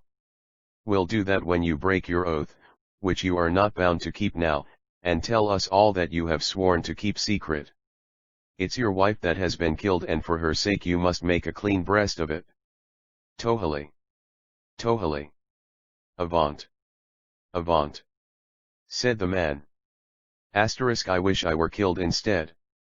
Kill me now, sir, for mercy's sake, and be done with a sinner. The court will do that if you don't tell the truth. They will brand you or hang you. The party then returned to the Mujravum. The dead body was placed on a stretcher and conveyed to the morgue in Kamatipura. The police had orders not to touch or remove the knife but to let it remain until the police surgeon had examined the body. Mr. Anderson then informed Rustam that as he was charged with murder he must be detained in custody. His clothes were then searched. There were a small penknife, a money purse and a cotton handkerchief in one pocket. There was a water silk topi or cap in another. Rustam had forgotten all about this topi. As he was bareheaded he asked permission to put it on, which was accorded. The police continued the search and found nothing more. They asked Rustam if he had concealed anything. Rustam hesitated, but only for a moment. He dipped his hand down the sidrali and brought out something which looked like a card. It was Modi 328 Sublime though blind Dana's photo. 0, sir, he begged, you will not force it from me. This photo will be the saving of me, I trow. The superintendent took the photo and showed it to the deputy. They read it and conversed in an undertone. Mr. Rustam, said the deputy, we must keep the photo. But we will give it to your man of law if he wants it. You must. We now go with the superintendent will not handcuff you, for we feel sure you will not try to escape. As we don't want you to kill yourself, we will take charge of this little penknife, this handkerchief and this purse. If you are innocent, don't do anything rash, for instance don't strike your head against the wall. For innocence is sure to be saved. I knew your father. I know the Mehalujis and I have known you long enough. I cannot therefore help advising you. Mr. Anderson then led Rustam out and put him in police van in which 3 of the policemen were already sitting. Mr. Underwood got in after them and the van drove off. What must be Rustam's condition and the state of his mind? They were anything but enviable. It has been rightly observed that life differs from the play only in this, it has no plot. All is vague, desultory, unconnected till the curtain drops with the mystery unsolved. Life is a comedy to him who thinks and a tragedy to him who feels. Life is a festival only to the wise. Seen from the nook and chimney side of prudence, it wears a rugged and dangerous front. Chapter XLIV Her birth and her worth *. The whole world, without art and dress, would be but one great wilderness and mankind but a savage herd, for all that nature has conferred. Butler's The Lady's Answer to Hudibras. It is said that ill news comes apace. It is further said that it has wings and with the wind doth go. So it was in this case. The news ot Modadana's death did travel apace. Though a singer she was not unknown to name and fame. Rough men and rude men, wise men and wiseacres, idle men and industrious, carried the news from mouth to mouth until it was sown broadcast. Newspapers and newsmongers were not slow to follow. Like birds of prey they are always perching aloft. The evening newspapers dress ed up for the masquerade and were out earlier than usual that day. The headings were as big as they were boisterous. They loomed large over leading lore. They played to the taste of the populace. The murder of Modi Dana, monstrous murder in Mahomedan Mojila, death of the famous singer, mysterious demise of a Mahomedan dancer, arrest of Mr. Rustam Delaver, coroner's inquest, the prisoner before the magistrate, overwhelming evidence against the accused, serious loss to the singing world. Parsis, look up, if you don't desire to be down, what are they coming to? The accounts of the murder were not less variegated or less varnished. Some said Rustam was caught red-handed, some gave description of a serious struggle between him and his victim. Some went on to say that Modi Dana was alive, 330 Sublime though blind when the police arrived, and that she pointed to Rustam as her murderer. One opound the papers, which had decried against and laid its pen foot heavily on singers and dancers and warned their patrons against the vials of these sirens, was the loudest in Modadana's praise and lifted her up to the ninth sky before the eyes of the reading public. Some of them gave photos of Modadana which were taken during different periods of her upward progress. The press is but a huge masquerade, and he whose wisdom is to pay it court, masks his own unpopular penetration and seems to think its severe meanings real. This is but too true in the case of the Parsi community and of their newspapers. The law lays down that no man shall be adjudged a culprit until he is proved to be so. Some of the orthodox Parsi papers, who are notorious for neglecting even truth, justice, and law, defied the law and described Rustam as a human horror. They pointed their pen of denunciation at the Reform Party and its papers, said they were at the root of all evil, and that but for their cursed progress the community would not have come to that sad pass. Modadana, though no more, was the woman of the moment. After a good deal of rigmarole there came a description of Modadana's birth, parentage, and professional career. Whilst in life, she was reviled; whilst in death, she was sanctified. She was the daughter of an Englishman, a colonel in the Indian cavalry. The colonel was a bachelor and was alike popular with his own people and the public. He was fond of Indian music and had fallen in love with a famous singer. He married her according to Mohammedan rites, for Mahabub, which was the name of the singer, would not yield to his persuasions otherwise. There was an alai, which did not however bind them forever. The colonel could have given a Mahabub, though a name has also a meaning. It means sweetheart. A marriage according to Mohammedan rites performed by a Qazi or Mohammedan priest. Her birth and her worth 331 talaq, one to his wife, as their marriage was performed accordino to Mohammedan rites. In this he would have acted as so many educated Mohammedans have done in the case of their innocent English wives under the very nose of Englishmen at their home and hearth. The colonel was, however, too honorable to do that, and to do justice to Mahabub, she never gave cause for it. Modadana was the offspring of that union. Up to the age of 12, she attended a mission school in the Punjab. She could speak and write English well enough, though her Mohammedan mother had drawn her mind and energies more towards Urdu and Arabic, which formed her principal study. The colonel was for baptizing her and for taking her to England, but the mother opposed. For some time the girl belonged to no religion. When she was only 12, the colonel had a mishap. He had a fall from horseback when shikaring and he was carried home dead.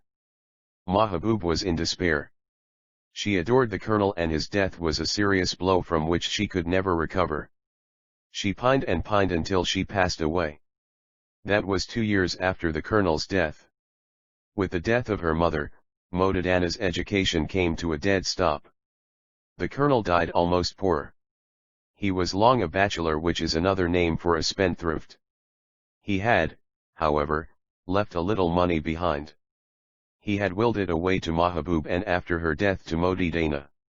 This was a bait for bubblers. Mahabub's brother, who was too Agavaya, had great hopes in Modadana. Mahabub had left him her guardian. He overruled Modadana, who wanted to continue her studies, made her a Mohammedan and commenced to give her a lesson in Indian music, in which she afterwards became an adept. It was this guardian's son, the Sarang Bala, that she afterwards married according to Mohammedan rites. The couple subsequently came down and settled in Bombay, where Modadana soon rose to fame and fortune. She looked every inch an English girl and had taken for Mohammedan divorce, which consists of tying a rupee at the end of the wife's sari and implies that the marriage is void. The Mohammedan law accepts this. 332 Sublime, though blind sometime to stage acting. She was tired of its temptation, however, and as she liked her independence she became a singer and dancer. Stage singing was not to her taste and talents. Though never in love with her husband, she was never disloyal. She lived a virtuous life and her end was virtuous. This was what the papers said, and a great deal more, with which we will not tire the reader. Evidences of her English parentage were but too evident in her house. It was furnished in mixed English and Mohammedan style, except the mudra room, which was strictly for Hindus and Mohammedans. Chapter XLV: The Inquest. The jury, passing on the prisoner's life. May, in the sworn 12, have a thief or two guiltier than him they try, what's open made to justice that justice seizes Shakespeare's measure for measure poor dear Rustum I how misguided and yet how innocent. Innocence is however an armed heel against accusation, though sometimes it is the reverse. His cup o' pound trouble and bitterness was now complete. It was 12 when the police station was reached. The police inquiries had swallowed time wonderfully. He had not washed or broken his fast, not so much as a drop of water had crossed his lips. He could have stood it at ordinary times but just then he could stand it no more. He was about to ask for a draught of cold water when Mehaluji, Bahadur Shah and Aga arrived. They talked to Mr. Anderson and some rations were produced from an Irani's restaurant but Rustora would not touch them. He took only a cup of tea. It was time for the jury now. The police vans were at the door and Rustum and his accusers were hurried to the morgue. The coroner, like all coroners, was unavoidably an Englishman. He was one Mr. Puffkin, a solicitor in somewhat sorry practice. He puffed and blowed and puffed, until he could puff no more. He was so very puffy. He looked at his watch now and again, looked at the police and looked at the jurors, and looked as if he would punish Father Time for flying so quickly. He had so much to do, so much to read, so much to write in his own office. He thought of the clients who must be waiting for him. His eyes looked at the delicate cane stick which was his constant companion. His fingers 334 sublime though blind itched and he rubbed his hands slyly as much as to say, if I were one of your village pedagogues I would have caned you, my man, all round, given you a taste of it for keeping me here so long. The police noticed his impatience. Silence was proclaimed and the proceedings began. Mr. Aga appeared to watch them on behalf of the accused. We are forgetting the jury. The great jury on which so much depends. It consists of 12 men, it is not a standing body nor a body of men known to the public. It is picked up by the police from the streets at their sweet will and pleasure, for the police, like the coroner, have so much to do and so much to unravel. After the jury comes the magistrate and then the judge. The judge will have a better constituted jury. Then bother the coroner with a clever jury?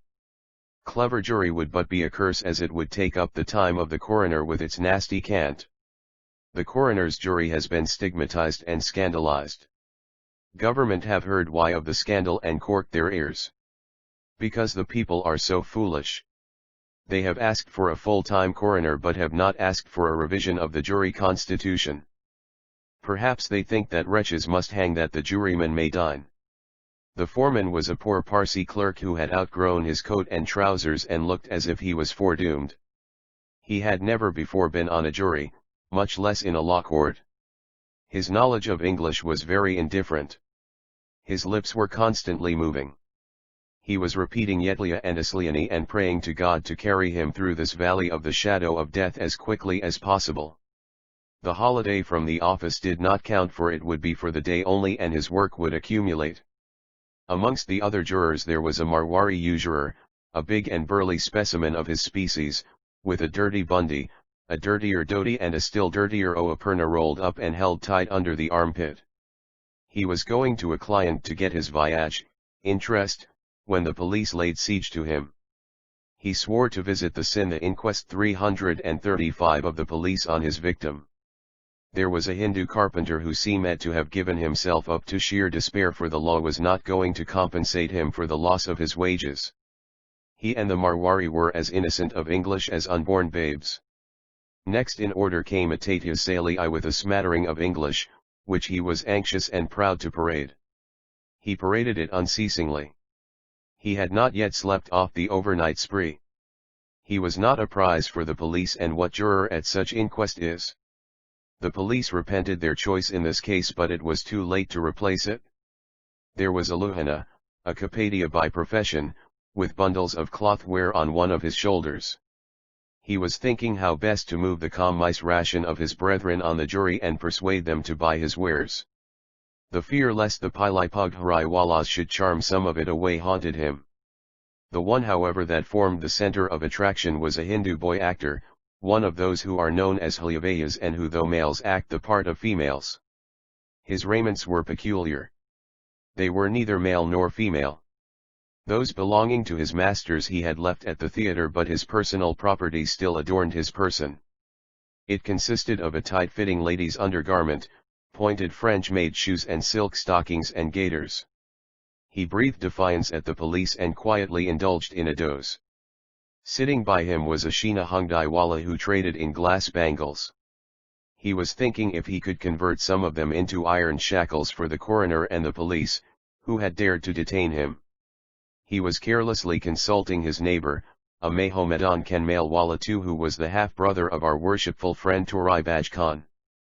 His instruments of skill, which consisted of cotton-topped candies 3 and tiny silver scoops, we were safely cornered behind his ears.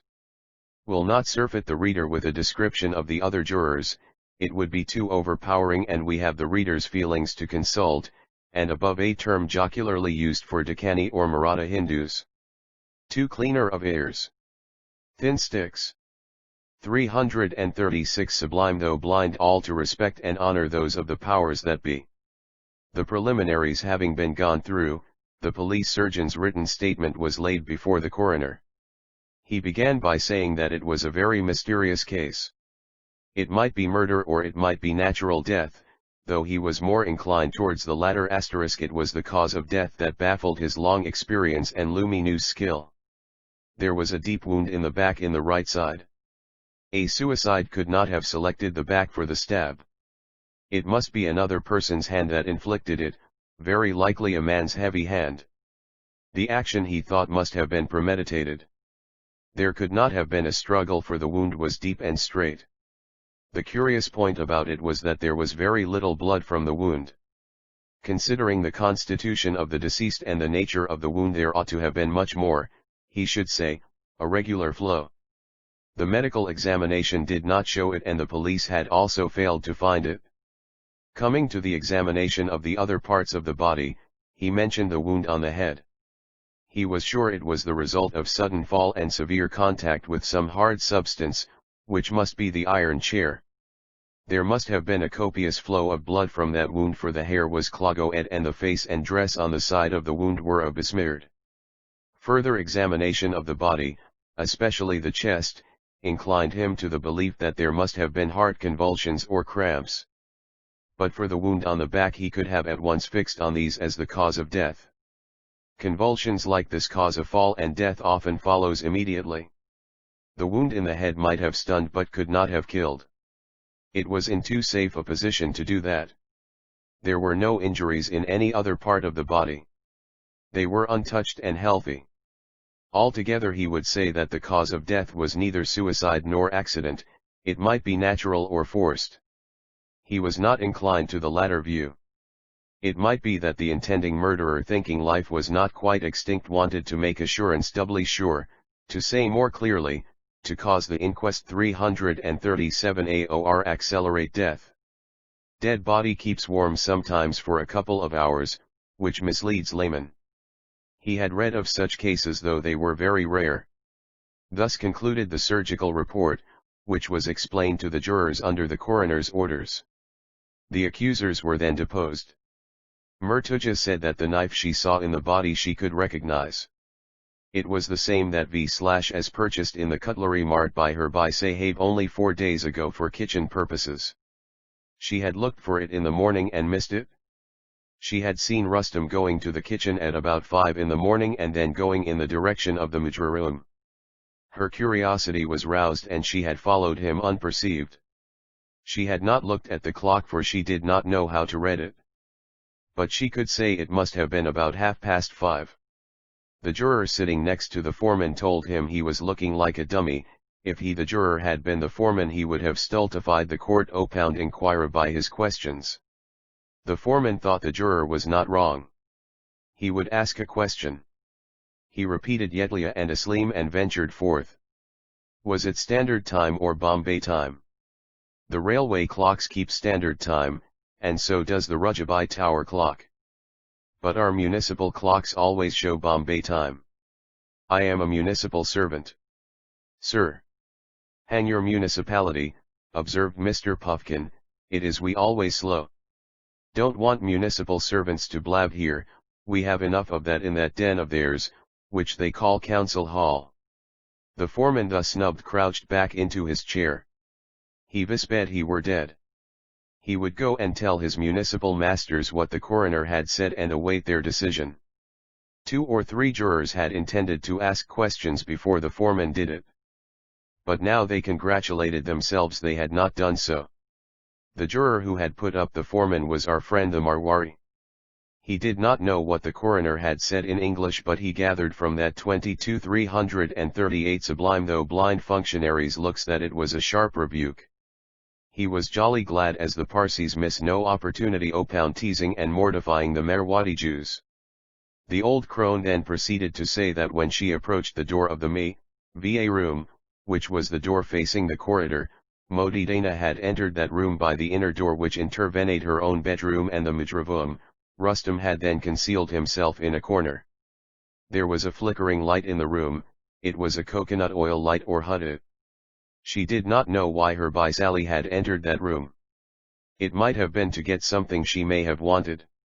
When Modi Dana was fairly in the middle of the room, Rustam issued out of his hiding and thrust the knife into her back. She tottered and fell face forward. She, the witness, was frightened to death. She did not remember if her Baisali shrieked. But speaking for herself, she shrieked vehemently. The shrieks brought the 4 male accusers to the spot. They caught Rustam almost red-handed. Rustam wanted to run away, but the accusers were too many for him. She blessed them, for what could she, a frail weak woman, have done? She was a poor lonely widow and quite supportless now that her mistress was dead. The Saha, meaning the coroner, should have pity on her, and she hoped he would let her go. The woman and her tongue. Said the Saheli spirit so invoked. It is very long. It was a signal for the police to remove the witness. The male accusers' statements went to support that of the one who preceded them. The Tahalkli's went a little further. He said that the accusers were at the Mujro last night and that Ho had followed them down the stairs with the other visitors when the Mjero was over. They offered to stay behind and spend the rest of the night in his room. He saw no objection to the proposal and acceded to it. At 5:30 in the morning they heard loud shrieks which seemed to issue from the MUVA room. The 4 men, the inquest 339, went to that room and he, the witness, ran for the police. He did that as a strange fear of something serious had come over him. The police were soon on the spot and they saw everything. Rustam was then asked what he had to say. Mr. Aga said that he was there for him and that he had advised him to reserve his defense. The coroner then summed up. He said the case was a curious one, the evidence weighed heavily against the accused. The case would have been simple enough but for the opinion of the police surgeon. That officer could not decide on the cause of death. If he had pronounced that the wound caused by the knife was surely the cause, then the jury's course would have been quite clear. They could have safely said that Modi Dana was murdered, without pronouncing who the murderer was. But as matters stood, the cause of death was a sealed book to them. He, the coroner, thought the verdict should be based on the opinion of Mr. Peter Pett, the police surgeon, whose skill and experience were beyond doubt. The verdict should be, he thought, that Modi Dana had died either a natural death, death by accident, or death caused by mortal hand through the medium of the knife. The summing up was then translated to the jury by the coroner's clerk and they were asked to consult. The jurymen looked at one another. It was all moonshine to them. They were quite at sea. Mr. Anderson, seeing their difficulty, asked them to retire to the next room. He followed them and advised them at their request. The foreman at last managed to scrawl the opinion of the jury on a piece of paper. It was to the effect that Modi Dana had died either by natural death, accident, or by a deadly wound inflicted by some person unknown. The jury could not decide upon the actual cause. But considering the depositions of Murtuja, Turai Bajkhan, and others, they were of opinion that it was for the police to shift the whole thing to the bottom and to proceed further against the suspected offender or offenders. The jury was unanimous. They thea 340 Sublime though blind. returned to the inquest room and the foreman read out the verdict. The coroner agreed with the verdict and discharged the jury. From the morgue Rustam was removed to the Mazajan police court to be placed before the magistrate. The accusers were also taken there. When Rustam was placed before the magistrate, Mr. Anderson explained the circumstances under which he was apprehended and read out the verdict of the coroner's jury. The police knew the accused. He belonged to a very respectable family, and so far as they were aware he was up to the day of Modadana's death on good terms with her. The police could not say the same of the accusers. They knew but little of Murtuja. She had said she was an eyewitness to the crime. But such statements have often been found to be false. The police knew the male accusers and knew their character, which was far from being good. Under these circumstances the police must have time to investigate the matter thoroughly and to gather information before it could charge Mr. Rustam Delaver with murder. The magistrate thereupon adjourned the proceedings for a fortnight, during which time Rustam was remanded to jail. At Mr. Anderson's request the magistrate also directed that the accusers, the Sarangiwala and the Tabalchi, be kept in safe custody until further orders, as such a course was necessary for the purpose of the police investigations.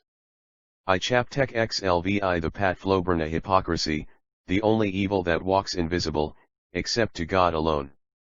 * Milton's Paradise Lost. Tphe patherna is a Gujarati word, originally meaning cloth, carpet or galika spread over the ground for the purpose of holding a gathering.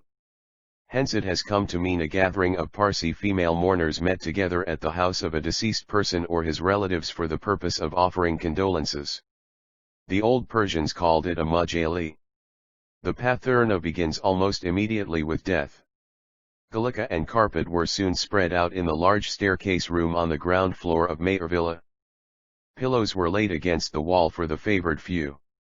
Before an hour was out, women from long and short distances began to come in, women, old and young, fashionable and unfashionable, showy and simple, handsome and ugly, who cared or did not care for the deceased during her lifetime and who felt or did not feel for her after she was gone. This was the evening patherna.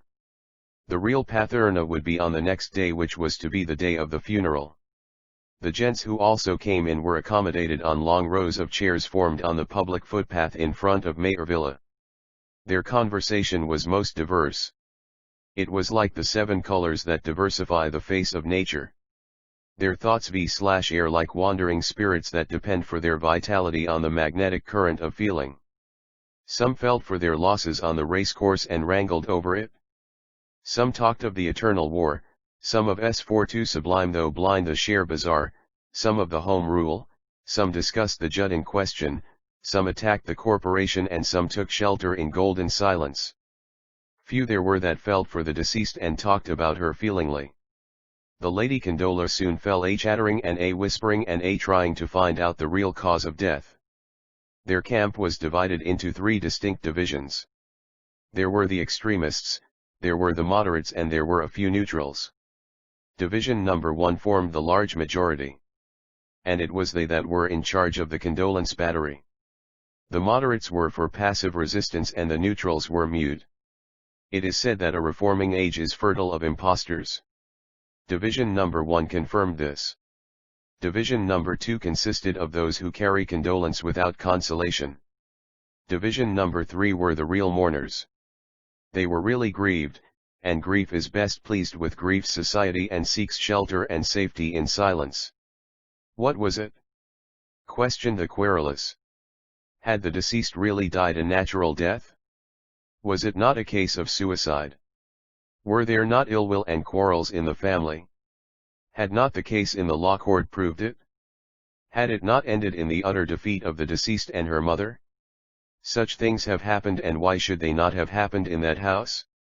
Was not the father a horrid beast? Was he not persecuting the deceased and her mother? Was not the young girl Roshan an ill-tempered girl so much unlike the deceased?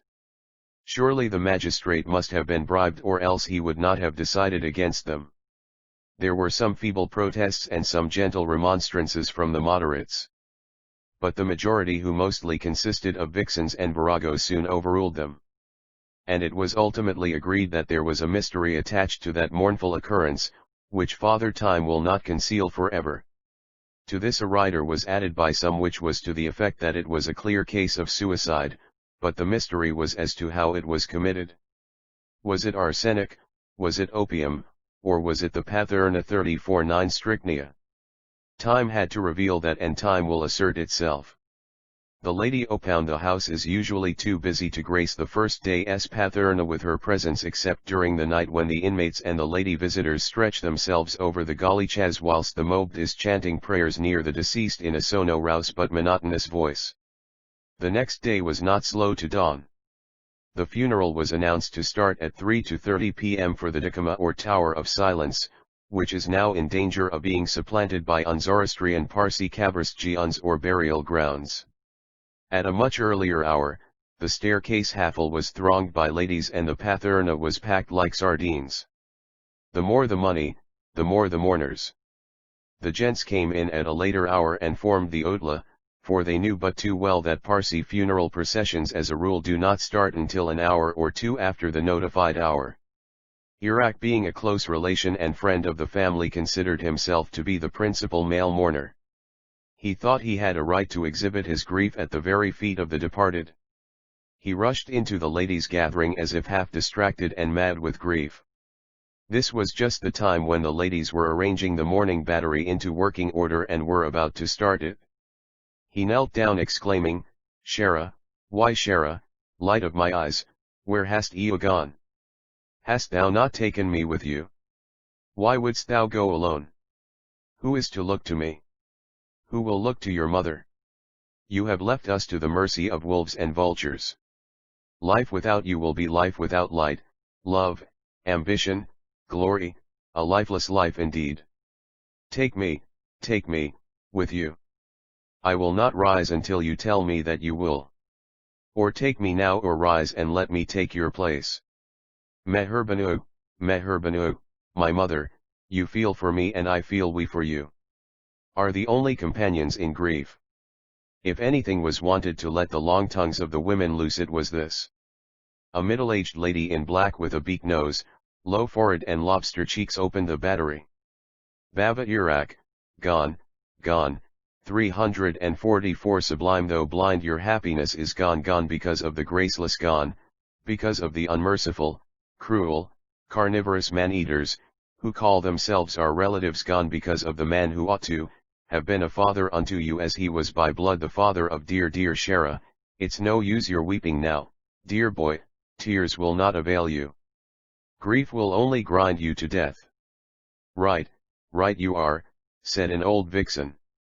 And when were you not, Sister Dosibai? The dead are happy. They take their troubles with them. It is the living that die the real death. It is they that will suffer.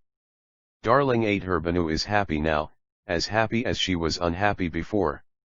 God, do everything so long as you do not give a bad father to anyone. This was the signal for the bad father's good wife to take the command in her own hands. Bad, she said. Bad is too mild a term for him. It is like calling Satan saint. Bad as he is, he would not be so bad but for his bad company. That sister of mine when living was no less than a life hunter. Her progeny is no less so. My, it is they that have been her death. It was they and their friends that dragged us to court and exposed us to public ridicule. The they and their friends comprised Thridi, Roshan, Chandan, and Dinbanu. They were seated in a group in an almost invisible corner. They trembled in their shoes at this onslaught. They felt a strange sensation creeping all over their backs. They were not for retorting. Their attackers knew this but too well and were preparing to make a fresh attack, when Bahadur Shah and Mehaluji came in with looks full of vehement eloquence, looks which though silent spoke volumes, looks that penetrated deep into the ingrates that looked at them. At sight of them Iraq slank off. They beckoned to the victims of the onslaught to rise and follow them. Come, they observed in an undertone, this is no place for you now. Their word was law. They rose, made low obeisances to the dead and followed the two men out of the room. They were put into a motor and packed off to Bahadur Mahal, their departure removed the deadlock. The Patherna 315 Shame. Shame. Better gone than here. Their presence polluted we the room. It was an insult to the dead. Should not have how tolerated it so long. Shall we answer the poor dear saint for this sin? Spoke several women almost in one voice. It was high time now for the Ghe Sarna or funeral prayers, which commenced forthwith. Its commencement is a strict injunction to the women to be silent. To whine and whisper, to cry or clamor, during the continuance of the ceremony is a sin, a very wholesome injunction, one to thank and bless the enjoiners for.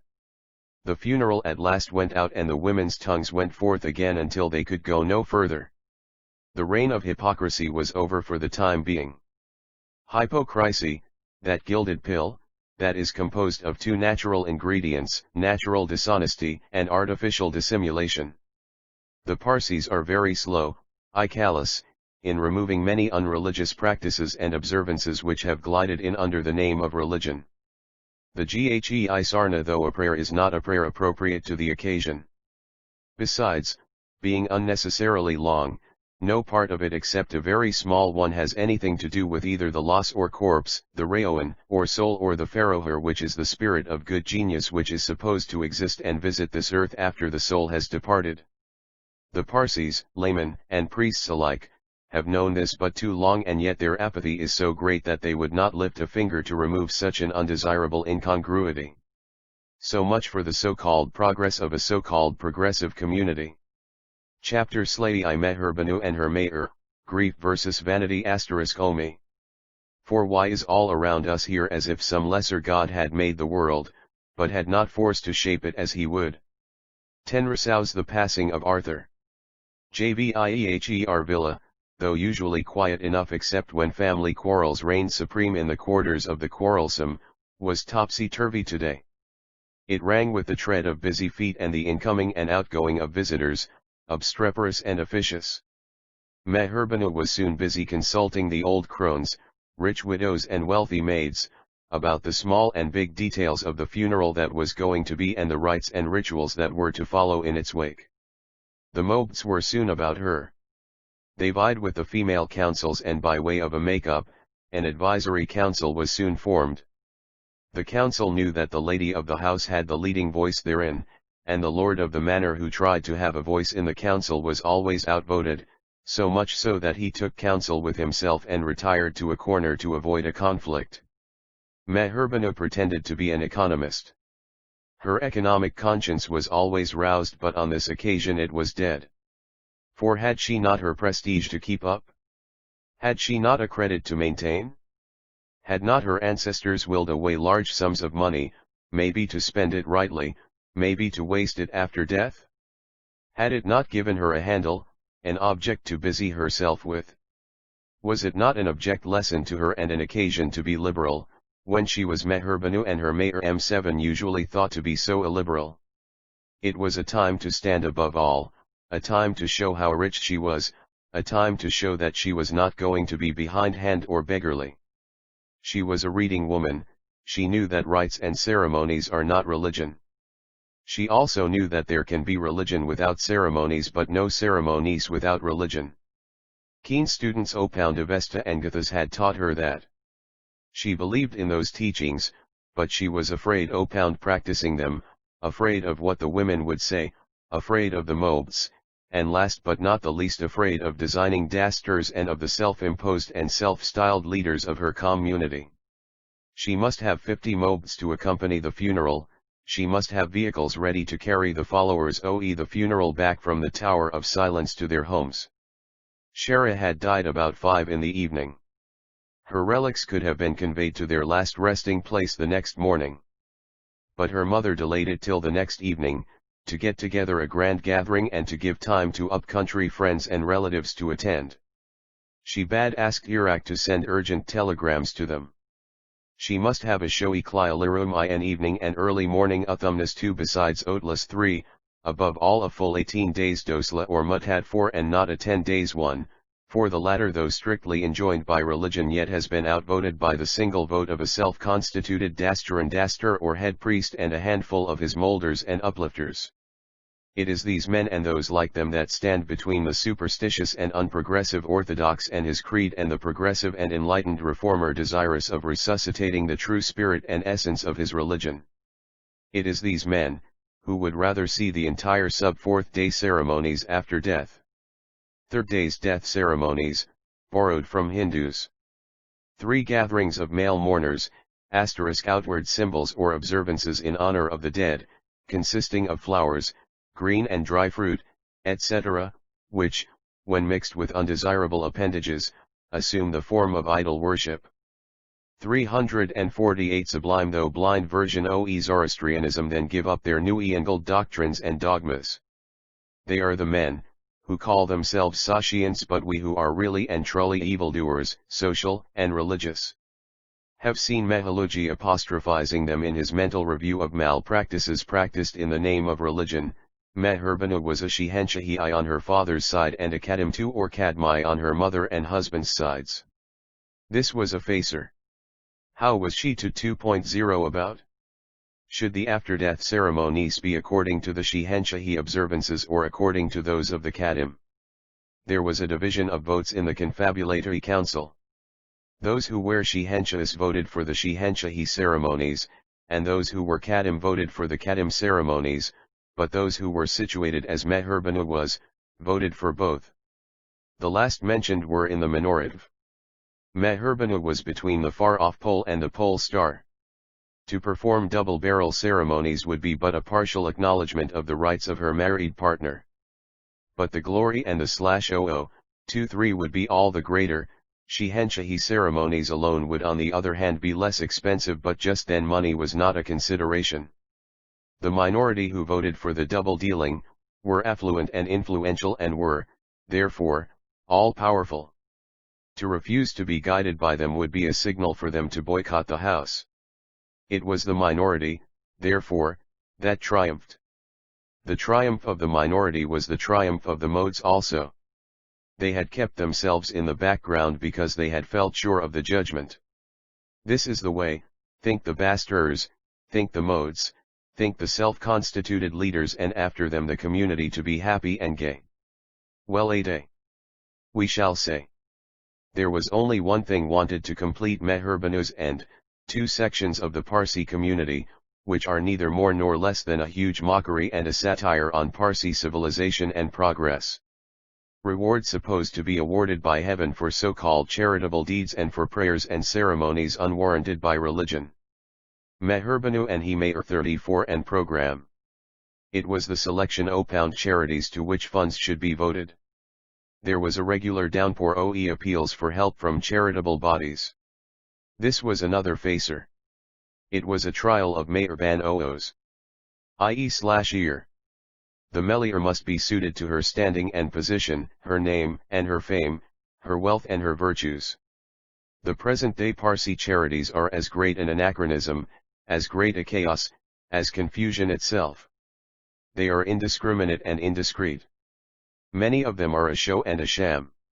It is these that guide, these that rob charity of its virtues.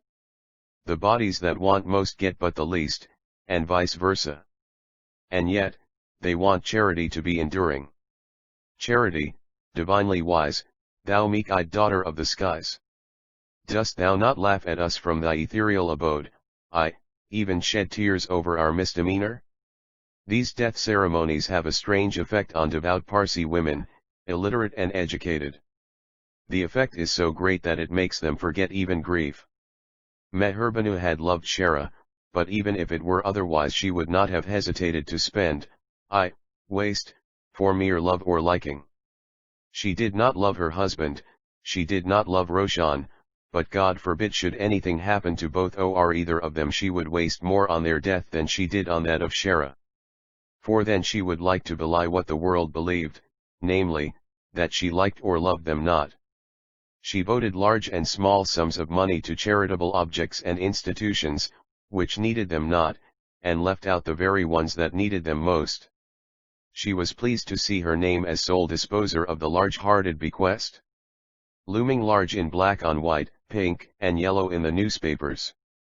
It pleased her and laid the qualms of conscience low, for were not the lucky recipients of her bounty in vogue, and was she not the slave of fashion? Did she not fashion everything in her house and round and about her as she liked? Had she not the approbation and applause of her counselors? 350 Sublime. Though blind then, where had Meherbanu's grief gone? Gone with its giver. The cruel world, the one in which she moved and which was her own, had destroyed it. Shahraz's death was a grief as well as a relief. It had made Meherbanu all supreme. For Shahra was like a curb on her curvature. It had removed and shut out from her eyes the sting of her ignominious defeat in the law court. She did not admit this, but her heart admitted it all the same. Where were Ardashir and Roshan all that while?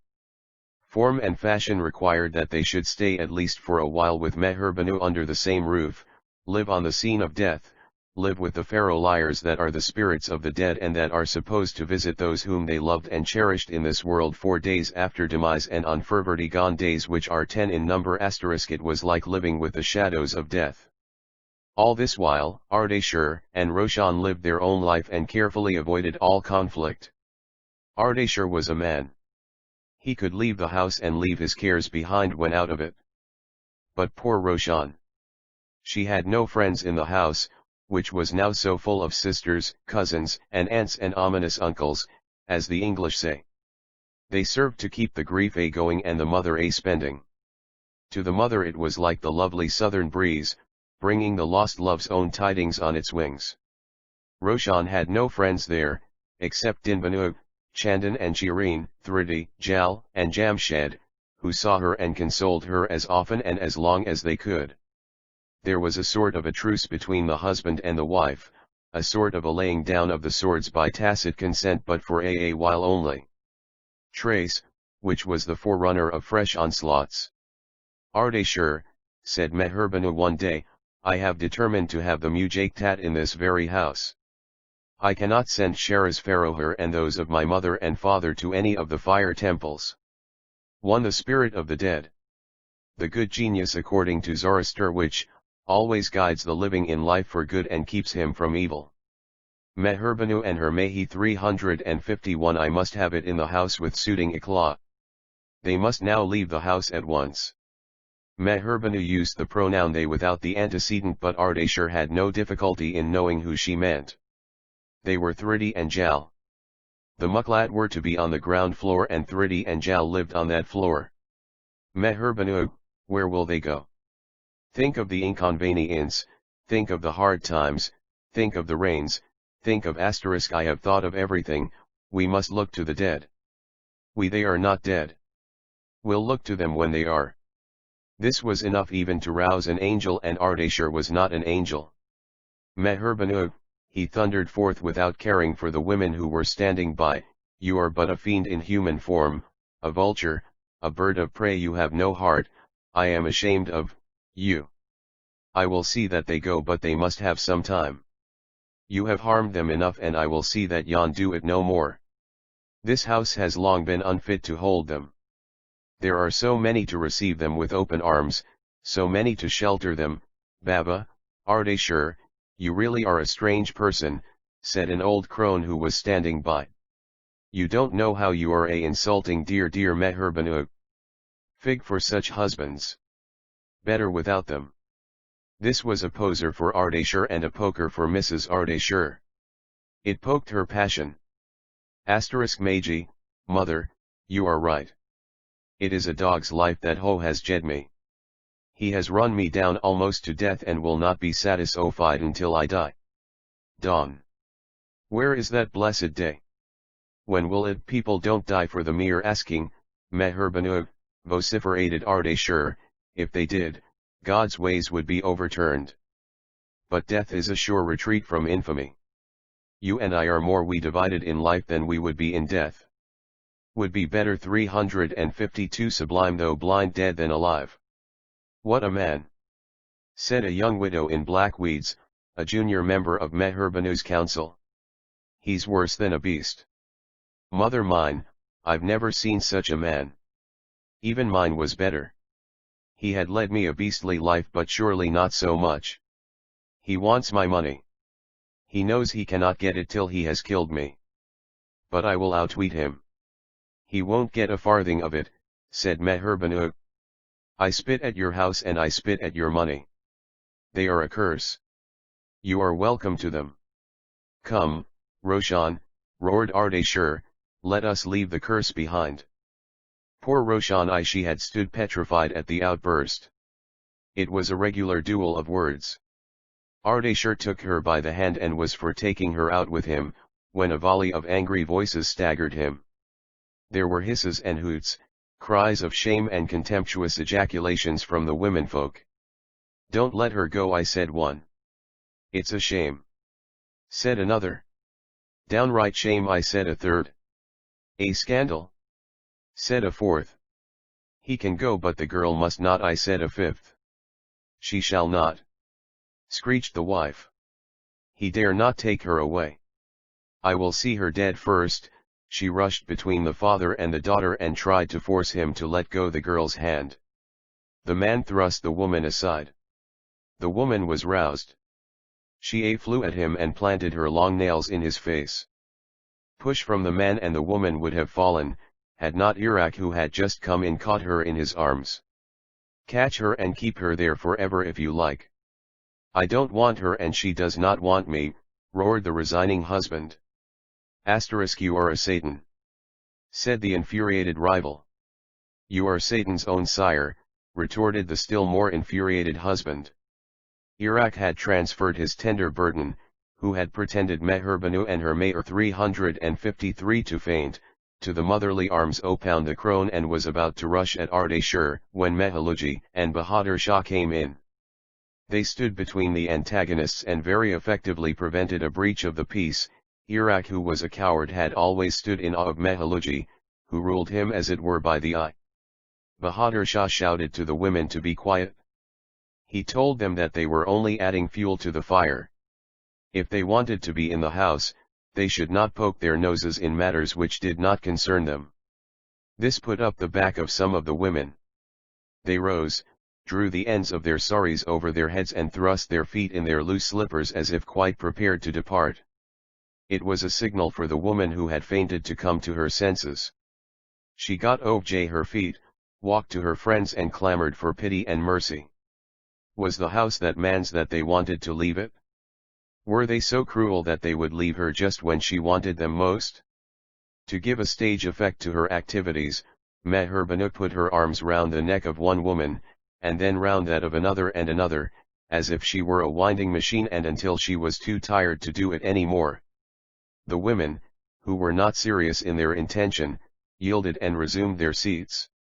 Ardashir took advantage of this to slip away with Roshan, put her in Bahadur Shah's motor, stepped in after her and asked the chauffeur to drive to Bahadur Mahal. Bahadur Shah and Mehaluji followed the fugitives. When at Bahadur Mahal the three wise heads were laid together. They decided that Jal and Thridi should vacate Meher Banu's house forthwith. They should go to Mehaluji's. He and his wife wanted company badly, and they could have no better than that of Jal and Thridi. Before the next day was out, Thridi, Jal and their household, animate and inanimate, were safely installed in a neat little cottage in Mehaluji's compound. 23 Chapter Slayeth rule a wife and have a wife in the married state, the world must own. Divided happiness was never known. To make it mutual, nature points the way, let husbands govern, gentle wives obey. Kali Jibber, Ijul a wife and have a wife. I poor dear Ardashir, he had a wife before he knew how to rule one, for it was his parents that had engineered the matrimonial scheme for him. When too young he had ventured on a wife and had unknowingly run the greatest risk. His wife knew how to rule him and she had practically demolished him.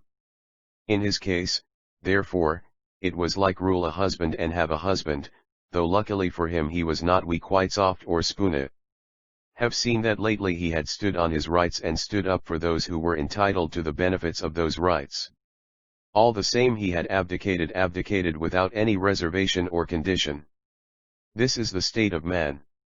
His successor on the matrimonial throne was his wife, who now ruled supreme at his house and was a czarina de facto. Her favorite page in attendance was Iraq. In the past, pages were great men. They were more powerful than ministers. The caliphs of Baghdad, the Turkish and Mughal pashas and even some of the Persian shahs had their favorite ghulams or pages. But it was rarely that they lived together to the end. If the king did not kill the page managed to kill him. On Tsar Ardashir's abdication, the page Irak was openly installed and established himself like a cock of his walk in the Tsarina's domain. Rule a wife and have a wife 355. He was the Tsarina's shadow. There was not a place in private or public where he was not seen with her. A husband's restraint or rule, however weak, is still a restraint and a rule. House without a husband is like a throne without a king. Meher Banu, left to herself, did many a thing which she would not have done or dared to do under her husband's eye. She flirted with Irak to her heart's content, she was in the sweet 16 again. It is said that though women are angels, yet wedlock is the devil. Meher Banu might have been an angel, by which I mean a very good woman, for a very good woman is an angel, if she could have married a man of her choice, or failing to secure such a one had remained unmarried. But poor Ardashir. How could he help it? Philosophically inclined friend, who was somewhat of an incline himself, had told Ardashir that woman's faith and woman's trust write their characters in dust. Ardashir's mind constantly ran on this and he set about thinking how he should throw up his burden. He forgot that the burden had already lightened itself of its own weight. People will talk and there is a lot of talk, especially where a wife with a husband, a mother with a grown-up daughter and a bold and besmeared bachelor are concerned. So they talked about Meher Banu and Irak. The precious pair knew this and did not care to stop it. They knew it must go like a poisoned arrow into Ardashir and they gloried. The arrow did go into Ardashir, he thought of single blessedness again. But it was not now to be for him. The law, yes, the law, does not deign to take notice of an unlawful deed until it is proved to be so. Ardashir wanted a divorce. But the matrimonial law opposed him tooth and nail. It must have positive proof of the wife's crime. The husband knew the wife was seriously to blame, the wife herself knew it, the bachelor knew it, the world knew it, but who were they that the law should recognize them? The law graciously granted them the gruesome grant of a judicial separation, which meant separation 356 sublime though blind without actual severance, a difference without distinction, for the natural period of their earthly existence. The law left it to the skies either to reunite them there or to so separate them as to form other and happier unions. If the law had separated Ardashir and Meher Banu forever, Meher Banu might have married Irak and the two might have been happy in their own way and lived a lipoundy of lawful wedlock. Ardashir might have found his peace in his freedom and would either have remained unmarried or sought comfort in the arms of a sober and sedate consoler, for to be once unlucky is not to be unlucky forever. But this was exactly what the law did not allow. Then what did it allow? Oh, it allowed a lot of things. It allowed Ardashir the pleasure and the consolation of seeing his wife, who looked young for her age, fluttering in brocade, flouncing in petticoats and flirting with a gay man about town under his very nose round and about the town. It allowed him the pleasant disability of flying at the pair and paring them asunder. It allowed him the satisfaction of seeing this wife and her paramour smile superciliously and laugh scornfully at him when driving past him in her vis-a-vis, drawn by her fine bay mare. It allowed him the delight of dolefully looking at the coachman, nudging his elbow in the syce's ribs and knowingly winking at him for his master's discomfiture. It allowed him to live on hope, hope which is but the dream of those that wake, hope which is the elixir of life, hope which is the obedient servant and the common property of all and sundry and which they can buy and live upon for nothing. Even in death air is hope, and so Ardashir hoped and hoped until he could hope no more. His was but the hope of separation by the death of the one or the other. So much for what the law graciously allows the husband. And what does it allow the wife? It allows her license to lounge luxuriously in her gharry, look down on those who dare to look down on her, wear the looks of injured innocence, cast a withering rule a wife and have a wife 357 eye on those who try to wither her, laugh with the light-hearted, growl at the growling and live as gaily and happily amidst the rays of mirth and gaiety as the day is long. This is what they call law, and this is what they call judicial separation, adjudicated by justice. Ardeshir could not sue his wife for a divorce on the ground of misconduct, nor could he willingly plead guilty even if he wanted to take the sin on himself without bespattering and tarnishing the good name and fame of some other woman. Meherbana would have dragged him to court for uncommitted sin. But she could not do it for two reasons. She knew that Ardeshir's reputation was well known. He was in every sense a moral man, and even the sharp claw of calumny could not maul his reputation. She also knew that so long as they remained apart under that sublime human law, that had ordained the separation without the severance, she could have the upper hand of her husband in more ways than one. She would have carte blanche to do as she liked, to live in sinful love and to defy her wedded love. It was not also absent from her mind that under the judicial separation the wife has the option of making up her mind to return to her husband, and that the court has the right to call upon the husband to show cause why he should not receive her back. She was a clever woman, and she always embraced a new situation with peculiar vigor and aptitude. She had acquired full details of the law as it affected her present situation. Among other things, she had learnt that in cases of matrimonial breaches of peace the husband is bound to pay his wife's expenses whatever be the issue of a judicial proceeding. Chapter XLIX The Blind Doctor's Second Prescription. A noble mind makes woman beautiful, and envy blind. Fletcher. Be to her faults a little blind, be to her virtues very kind, let all her ways be unconfined, and clap your padlock on her mind. Bickerstaff's The Padlock. AIC Mr. B. How would it have been? 0. How would it have been, if the words were spoken by Thriddy when the blind met the blind? I had called to see her and to congratulate her and Jal on the very happy issue opound the case. If it had been otherwise, I said. But it could not have been otherwise, Thriddy. What seems to us often to be so difficult may be really and truly so simple. It was all bound to terminate well, and so it has. It has bettered you and Jal with every one. Who knows, there may be greater good luck in store for you yet. Why not greater pain? Put in Thriddy. Mr. B. How near were we to shame and degradation? We have escaped them once, we may not be able to do so again. And yet it has not been without its own good, said I. It has shown that a friend in need is a friend indeed, and that you have more than one such friend. It has shown that there could have been greater misery for you than mere loss of sight. Besides, has it not strengthened your faith in God and in the virtue of British justice? That justice may fail. The Blind Doctor's Second Prescription. 35 And owing to deficiency of law and the default of medium, but not through deficiency of desire. Poor Shara is gone, not in her sins but sinless, for great was her atonement. Shara's extinction justifies your existence. You must now exist not for yourself, not for Jal, not for the old Ferengi woman who has brought you up since you were a babe, but for the sake of the man who is now quite free to marry you. B. Mr., but what about you? Mean your blindness? I said. Don't you think I have more to blame it for than you? More to complain and more to cry out for? Look at me, my dear young lady. I have been blind these 17 long years and more. Whilst you were suffering from the pangs of prosecution, there was a greater suffering for me, a suffering greater than the loss of eyes, a suffering which made me feel that loss in the fullness of its fury. That suffering was the loss of an only son. It was divine dispensation, and what could I do but bow to it?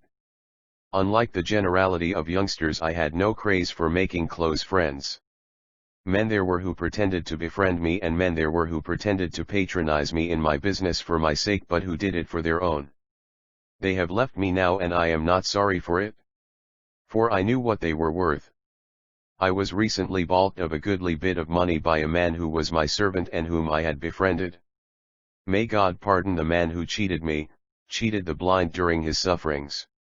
Such is the world, Thriddy. You remember your saying so yourself in that nice little letter of condolence which you wrote to me. Jal told me you insisted on your being allowed to write it in your own hand, though he offered to do it for you.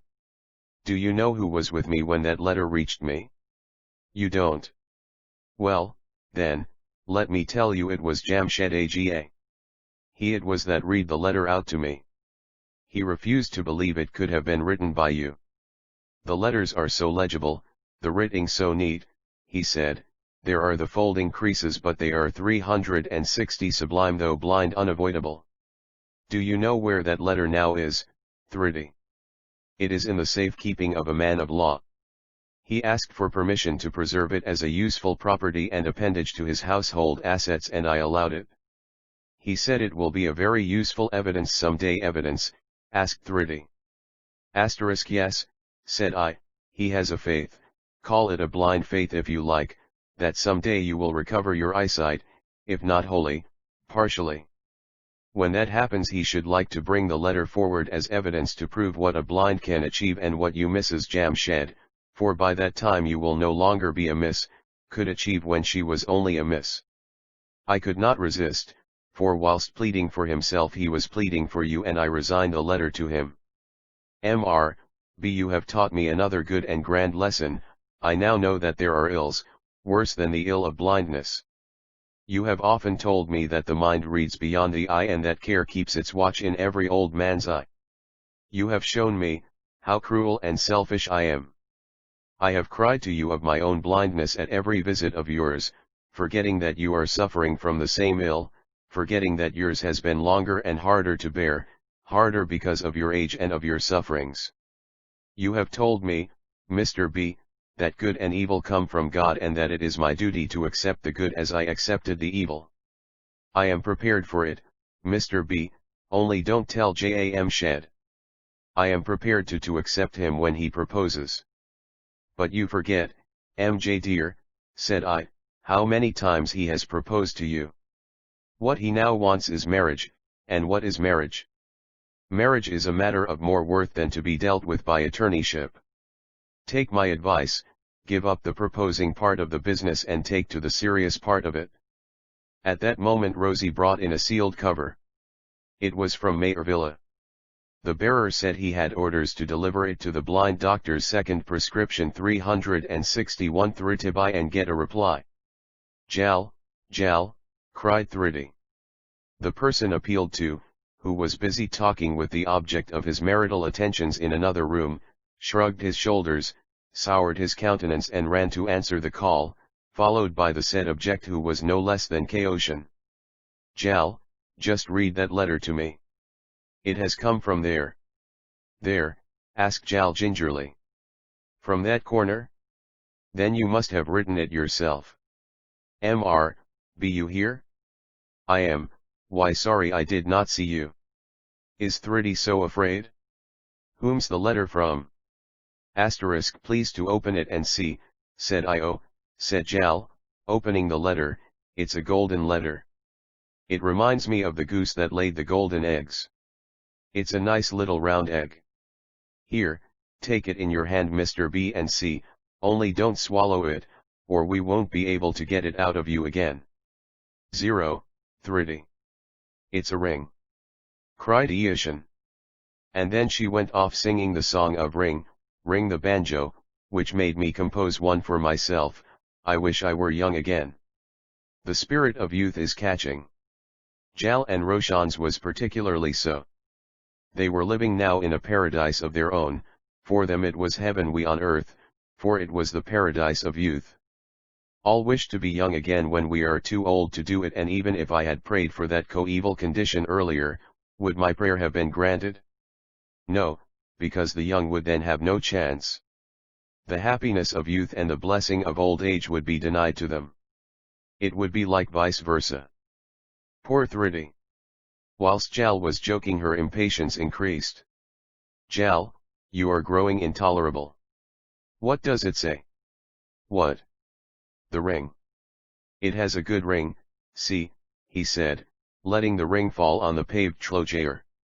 It's guinea gold, fully worth 30 rupees a tola at the present day.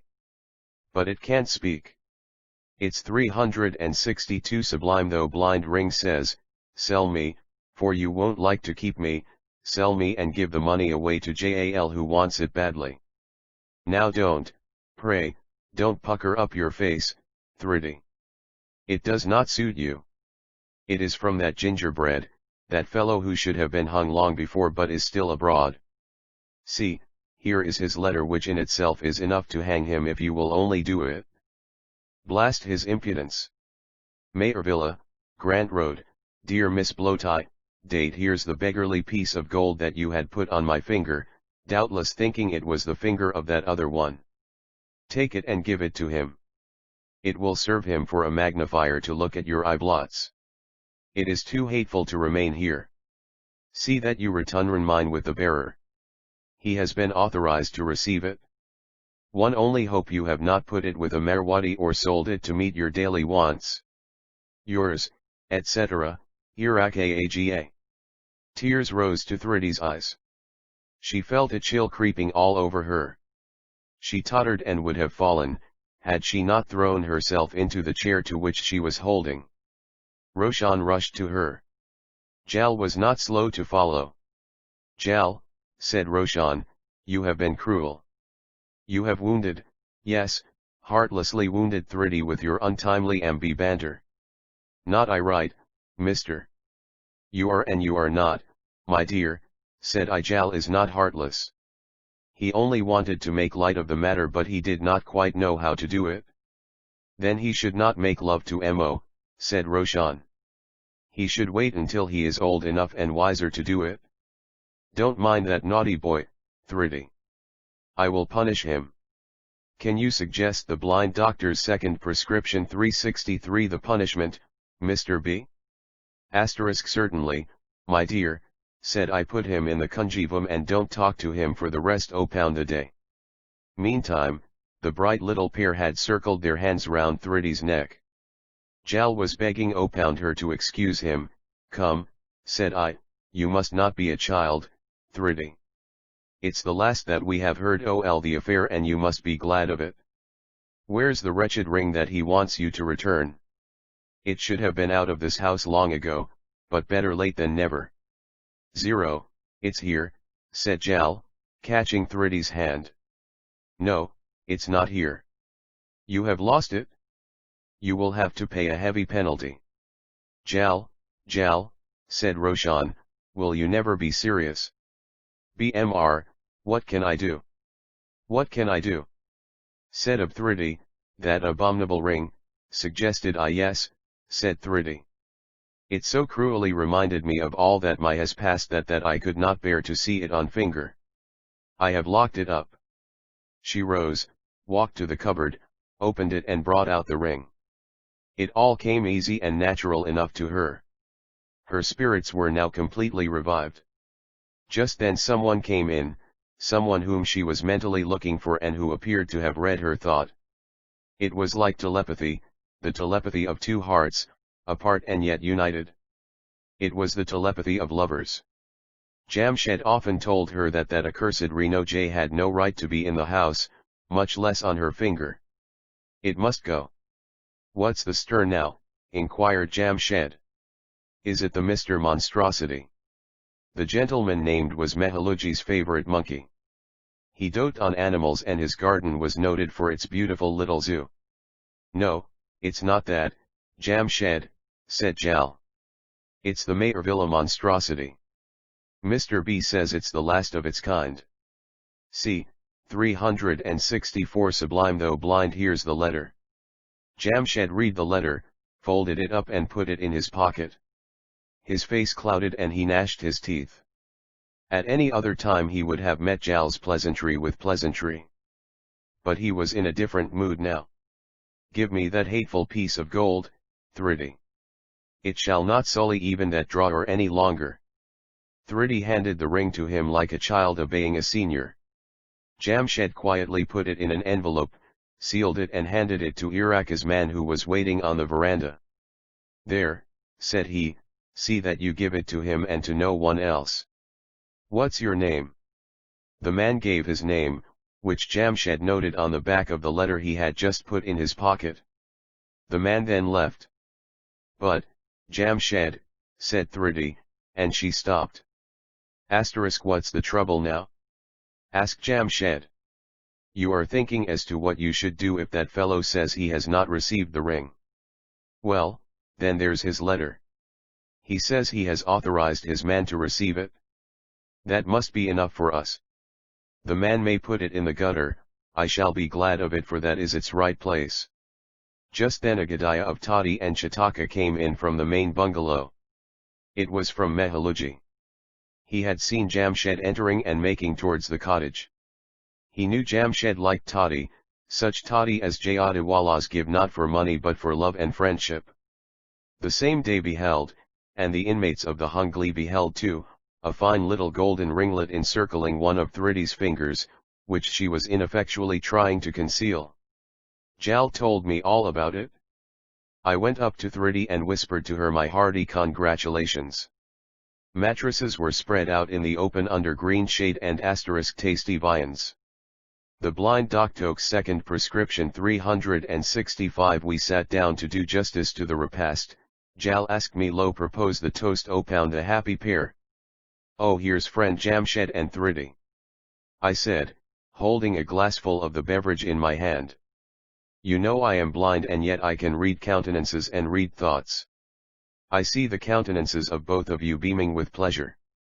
They glow like the glowing sun. Jamshed, I see you slyly holding one of we Thridi's hands. There, don't shy. All had done it. I had done it and your children will do it.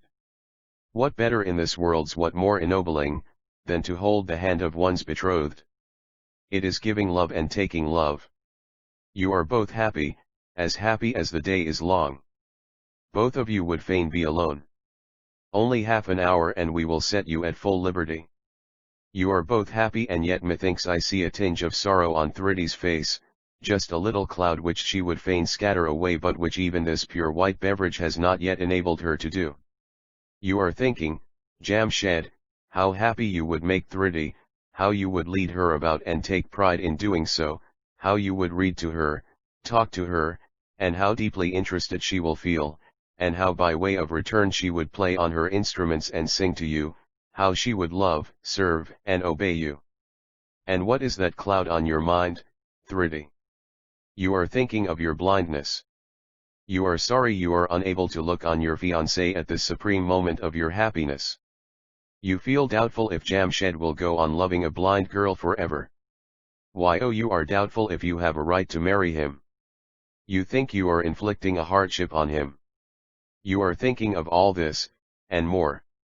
You wish your parents and your cousin Shara were alive and sitting with us today. I right? Your silence implies that I am. You forget, Thridi, that happiness cannot be unmixed. You forget that one cannot have all that one may wish for. Besides, is it not better as it is? Would a good and true man give up his wife just because God has been pleased to make her go 366 sublime though blind after marriage? Would a good wife give up her husband were he to go blind after marriage? Neither a good man nor a good woman will do it, if they be really good and true. If they be not, they would be parting company for much less. Here is a case in point. Young and respectable Irani girl was betrothed last year to a poor but respectable Irani youth. 6 months after betrothal the youth went totally blind. The girl's parents asked her to give him up. But she would not. When questioned why she was so obstinate, she met the question by one of her own: would you have asked me to give him up if he had gone blind 6 months after and not 6 months before marriage? Would you have asked him to give me up if I, and not he, had become blind? They have married and are quite happy. The young man is working hard and making enough to live upon. His wife's pleasure is to help him in his labors. Now here's another glassful to your health. Oh, Mr. B, said Jamshed and Thridi almost in one breath, *, you could not have read our minds better were you in full possession of your eyesight. You are so cute and so wise. There is wisdom in every word of yours. It's not a question of being wise or being in the possession of wisdom, said I, it all depends on one possessing that happy faculty of encasing oneself in the present which dulls the edge of care. I have tried and acquired that faculty and it has stood me in very good stead even when I have been so severely tried. I have taken care to see that my tastes are not so exacting, nor my temperament so volatile, as to shroud me in the gloom that besets weaker natures in time of trouble. Mr. B, said Jamshed, let me assure you that my darling's countenance has now entirely cleared up. It is even brighter than my own and all through your words, so here's to your health. Chaptl Rustum in the lock-up, one kind kiss before we part, drop a tear and bid adieu, though we sever, my fond heart till we meet shall pant for you. Dodsley's The Parting Kiss. For FTER poor dear Shara, we must now go back to poor dear Rustum. From the living to the dead and from the dead to the living is as much in the order of things as life and death. Rustum was living, but his incarceration was worse than death to him. The clutches of despondency and gloom, the misery of suffering innocence, were stronger than the incarceration. Today we see him seated in the prison lock-up on a rugged charpai or bedstead, head downwards and in deep abstraction. The door of the lock-up was opened and he was told that there was a visitor for him. Before he could lift up his head, the visitor stood before him. She, for it was she, was there to see him by permission. He could not bring himself to believe that it was the she whom he had never expected to see there but who was never out of his mind. You here? You. Mag. Miss McGregor? You here? Oh. How kind. How very very kind. I do not deserve it, Miss McGregor.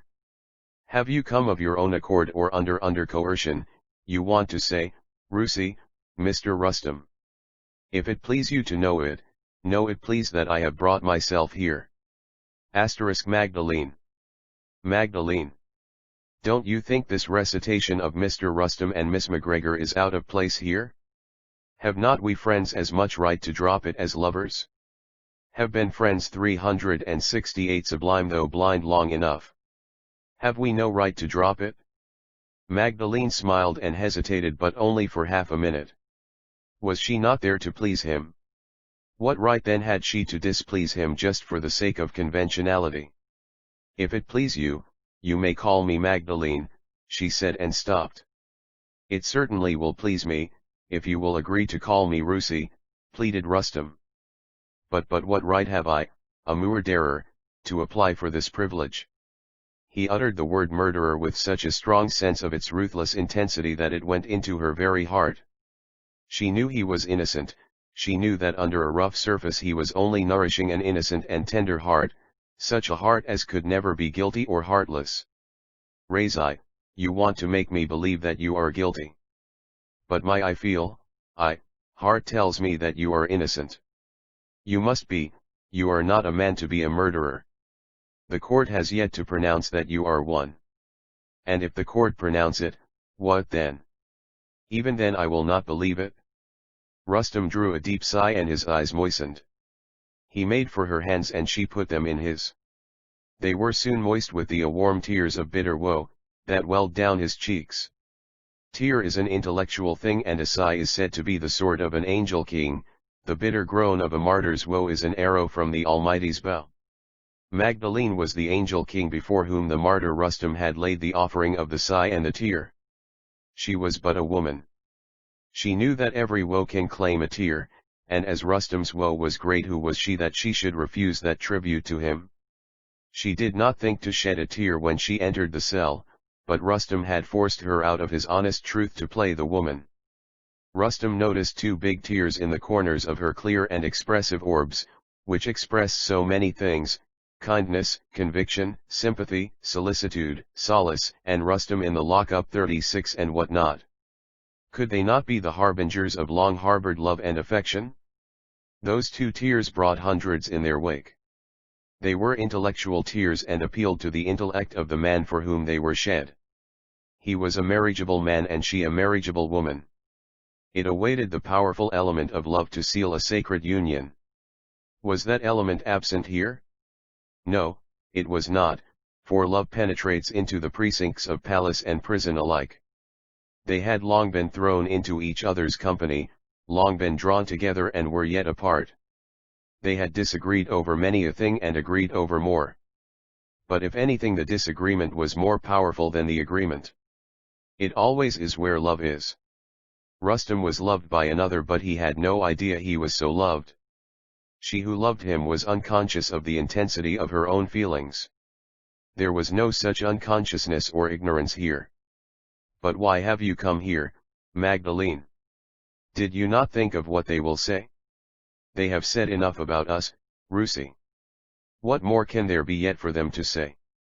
Perhaps not about you and me, but about me and her I have murdered. You have murdered no one, Rusi. It is only slander that has murdered you.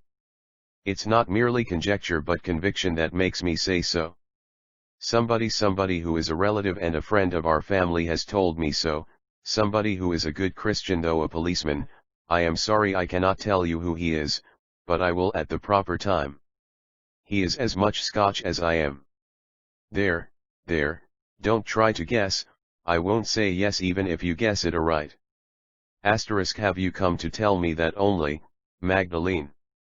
No, Rusi, I have much more to say. I was given only half an hour to be here. Half of it is already gone. I came to tell you not of my own conviction of your innocence but that you may be 370 sublime though blind sure that it will be proved, that you will be acquitted and honorable too. I came here to tell you this and also because I want you to give me a promise. A promise, Magdalene. Promise. I will give you 100. I can refuse nothing to you. The promise I ask you, Rusi, to give me may be simple for you to give but difficult to keep, more difficult than the keeping of the 100 that you offer to give. Oh! Magdalene! How grossly you misjudge me. Perhaps I do. But nothing will please me so much as the proof of it. You cannot give the proof now. But you can after you are set at large and are free to do what you like. I do not want to be hard on you, Rusi, pardon me if I seem to be doing so.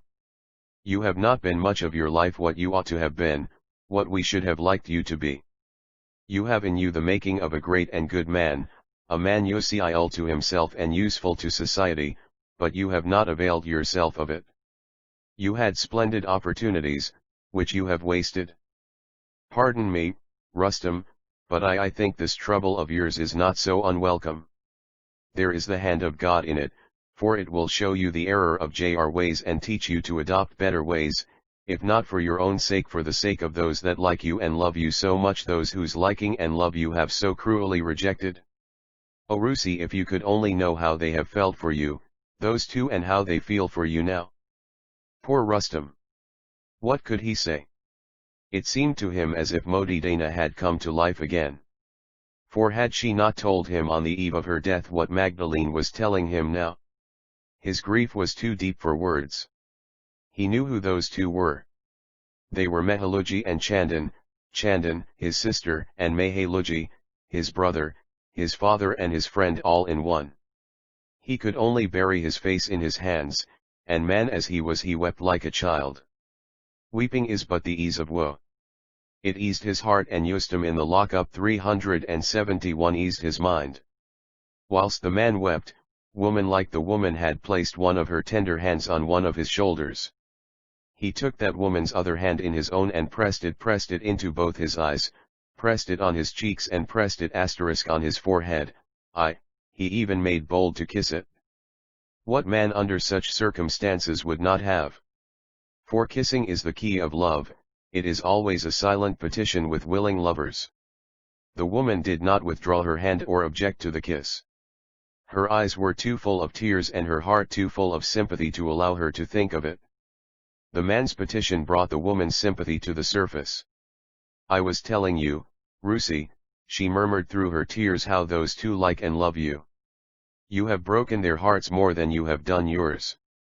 They spend most of their day in praying for you. God will hear their prayer. He will surely hear yours if you hear mine. The man who had hitherto held one of her hands now held both of hers in his. Magdalene, you say, those two like and love me. Is there no one else that does it? Do you not like me? Do you not love me? Will you not allow me to like and love you? Say, Magdalene, that you like me and will allow me to love you. And that the woman was silent. There were strange workings at her heart and strange doings at her throat. There were no words from her, only the silence was eloquent.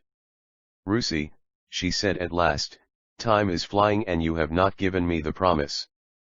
But how could you? For I have yet to tell you what I want you to promise. Promise me that as soon as you are free you will turn over a new leaf and be a changed man altogether.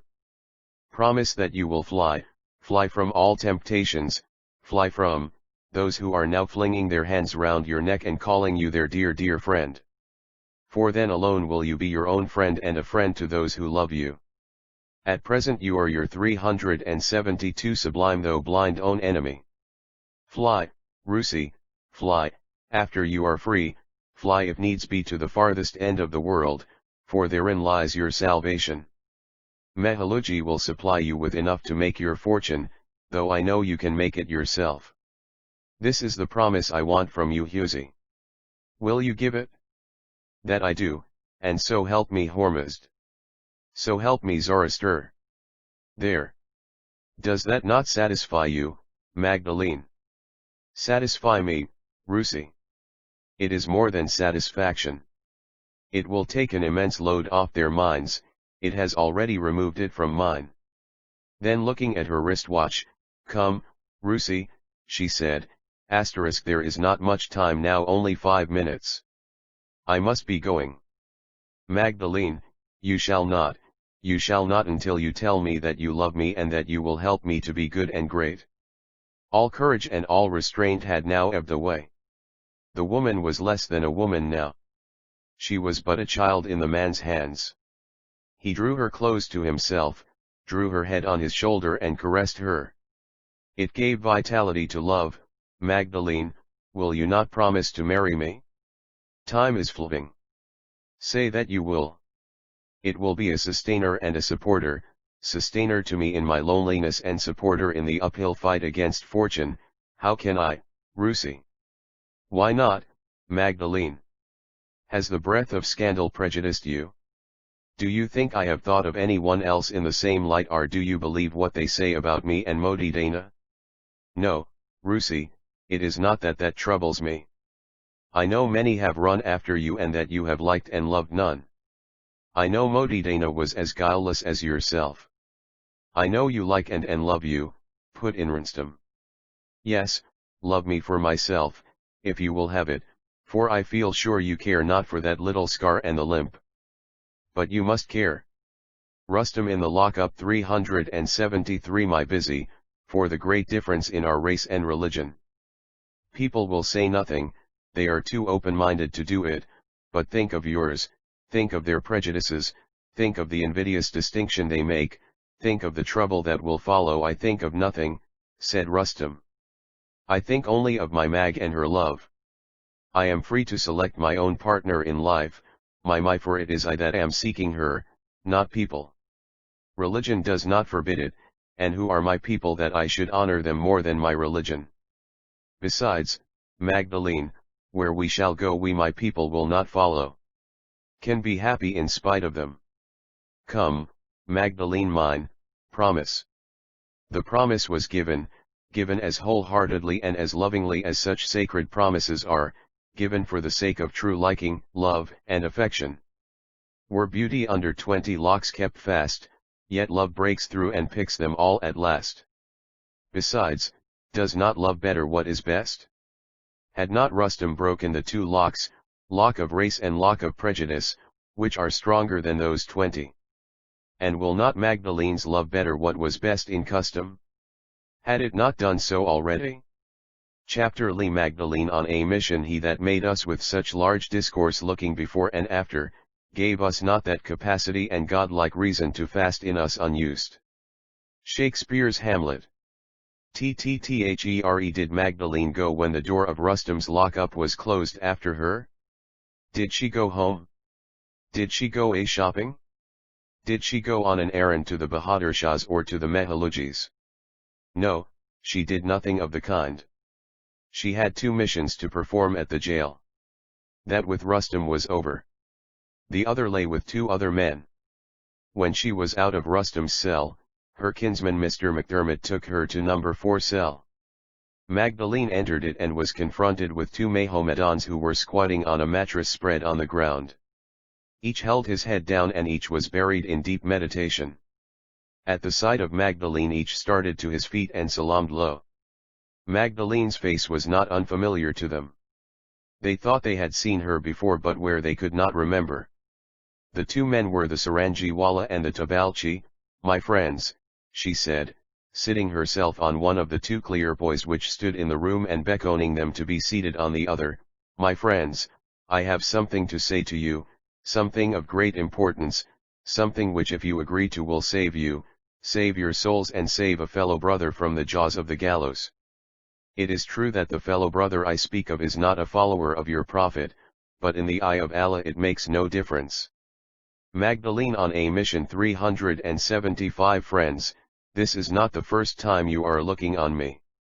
You had seen me and I had the pleasure to see you and that dear departed Lady Modidana whose loss will also deplore at Mr. Mehaluji's toddy party.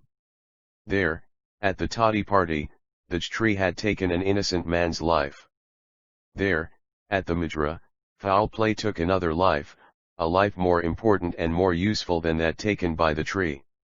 The life of a third person is now in danger, who a third person who is no less innocent. Is that third person and where is he? He is not far from you, he is Rustam Delayer. He is the same man whom your wife, friend Murad Khan, liked, respected and admired, the same man to whom she gave her photo on the eve of her death, the same man who if my information be correct was her friend and secretary-in-chief. You know, Murad Khan, as well as I do, as well as this brother of ours does and above all as God does that Rustam is innocent. You are in a position to prove this and yet you will not do it, no, not even for the sake of the dear deceased. You will not do it, because you have been sworn by those who are really guilty not to do it, sworn not for your sake but for their own. The oath administered to you is nothing but a sin in the eye of Allah and of your Prophet. It is as false as the word of your Prophet is true. To keep that oath is to break your Prophet's word. To break that oath will be to obey his commandments. The word of your Prophet is his vasiyet, his last will and testament. Like the testament of Christ, its purport is, serve my people if you would serve me, to serve me you must suffer. They serve him best who best bear his mild yoke, their state is kingly.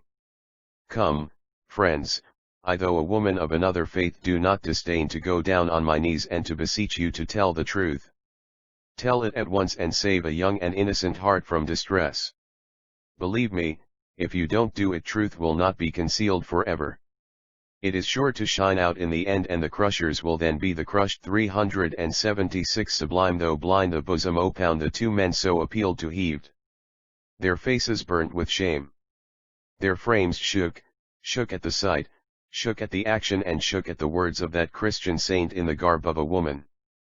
Sigh upon sigh escaped them. The Sarangiwala who was the senior man of the two held the Noor of Allah, I.e., the beard in his hand, tears rose to his eyes, he slapped his forehead, slapped his cheeks and pinched his own ears in rapid succession, each time repeating Toba, Toba, till he could contain himself no more.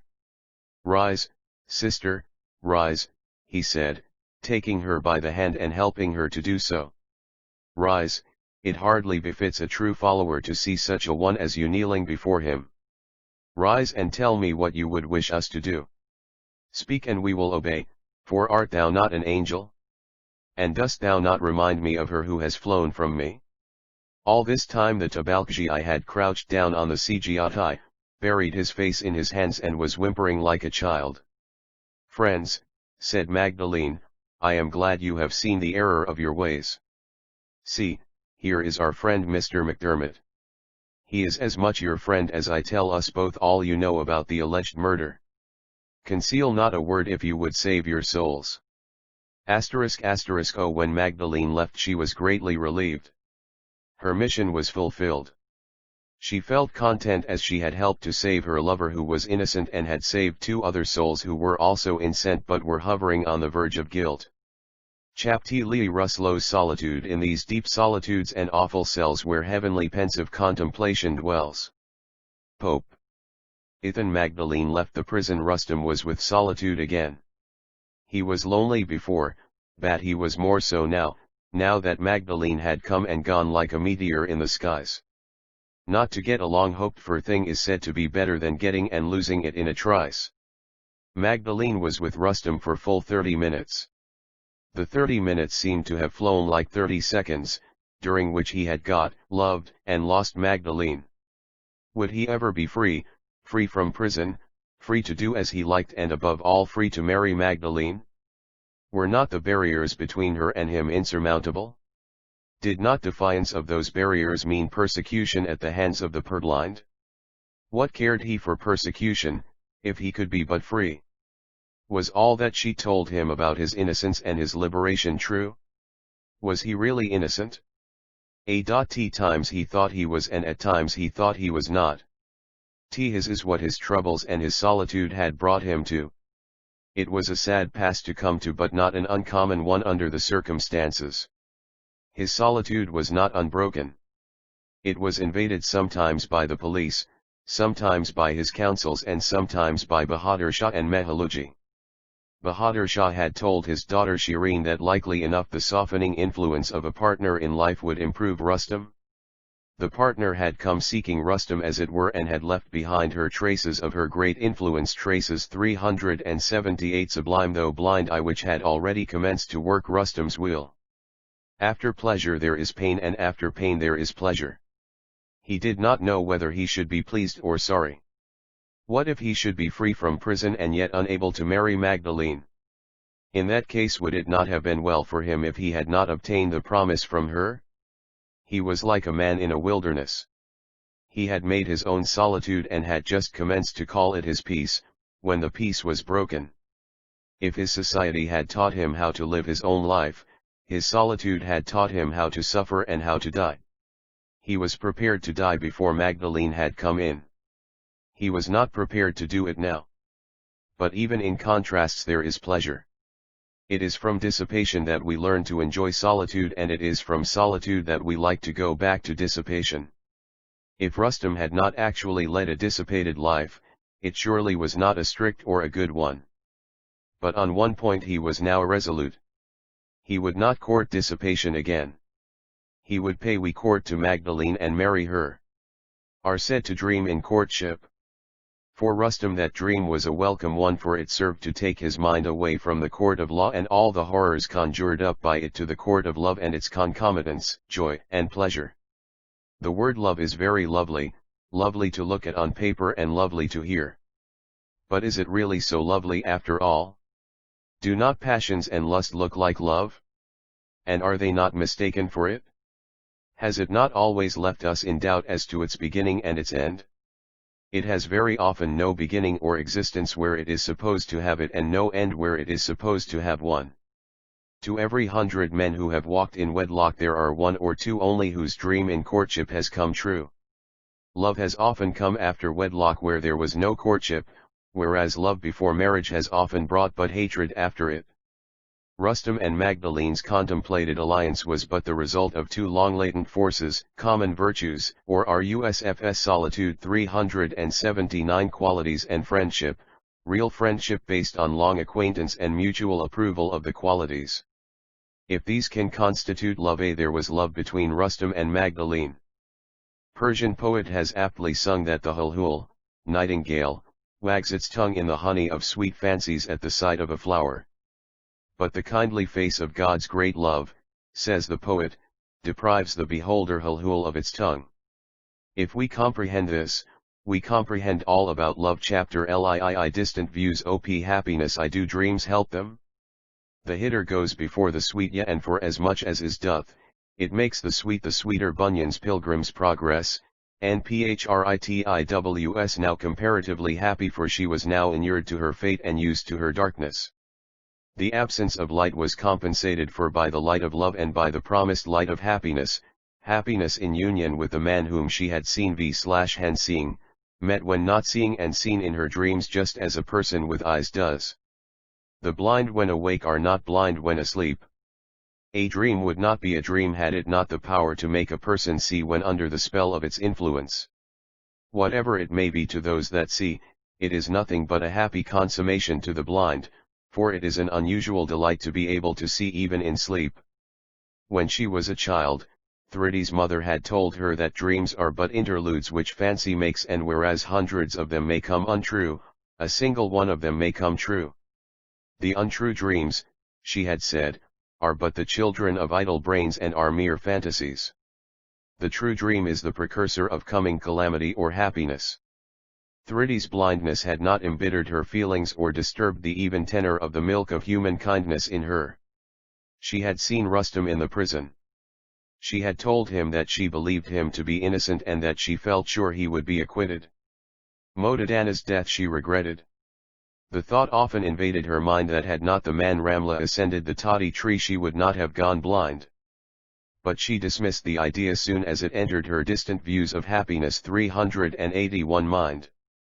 There was no tinge of bitterness left in her by that event, and she visited Ramla's family who were not far from her now. There was also another who, being a cousin, was like a sister to her, another who, though not taking part in her happiness when on the path of unrighteousness, would surely have shared it when on the path of virtue. That one was Shara. Alas for her and for Thridi, her kindly eye that was to be, had closed forever. The accusing spirit, which had flown up to heaven's chancery with the oath, blushed as he gave it in, and the recording angel as he wrote it down dropped a tear upon the word and blotted it out forever. Even thus was Shara's record of sins blotted out before her pharaoh lyre or guiding spirit flew up there. The sympathy of a person, especially of a relative long alienated, comes as a wholesome salve to the wounded. Just when the cup of this sympathy was at her lips it overturned and she missed it forever. She thought Shara was looking down on her lovingly now. The Zoroastrian religion lays down that the pharaoh lyres not only remember but visit the minds of those who remember and think of them. Even so it was with Thridi. Shara was never absent from her thoughts, and she had remembered her in her prayers. Only the day before, Roshan had told her that she had seen Shara in her dream. She had looked and smiled at Roshan. Thridi had then made light of the matter. Roshan, she thought, had perhaps overfed herself. But things were different now. Thridi had the same visitation, even a stronger one, and she was not inclined to doubt it.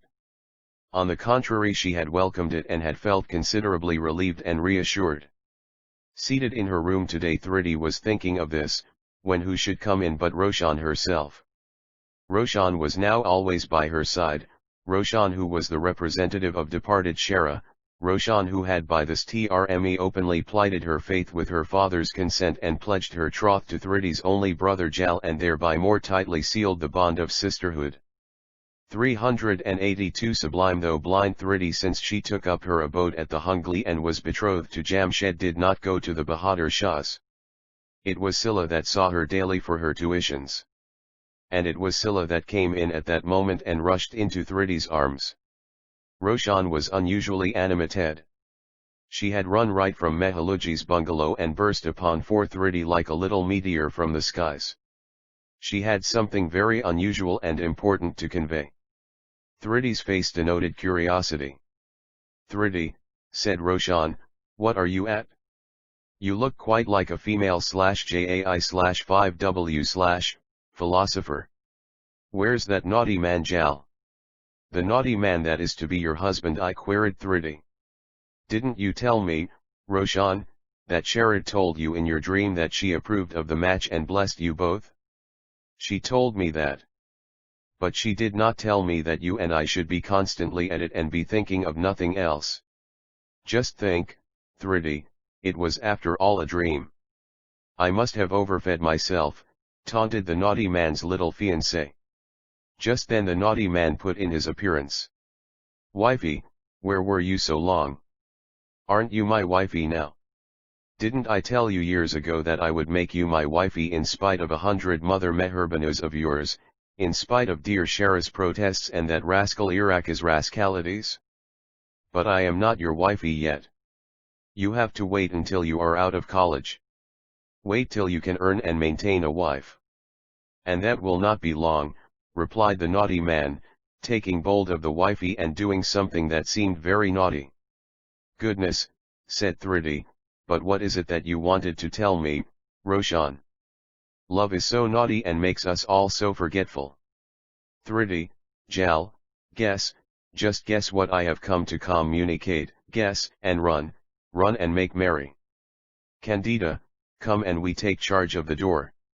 Are all going mad over marriage dreams, said a man's voice behind. It was Ardeshir. What are you doing here, girls? They are all distant views of happiness 383 waiting there, Rustam included. He was forced him to stay a little longer. Rustam! Shouted Thridi, Rusi, shouted Jal. For leaving, but I have Papa, why did you not hasten to tell us that? Roshan has been so slow at it, observed Thridi. She and Jal had now taken to calling Ardeshir Papa.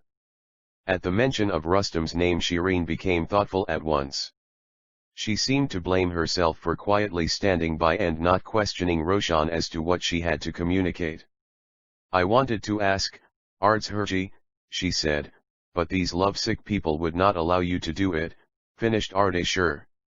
They all laughed at this except Shireen, for wasn't she lovesick herself? The more so, because she did not know it. The more so, because the man for whom she entertained that peculiar feeling was entirely unaware of it.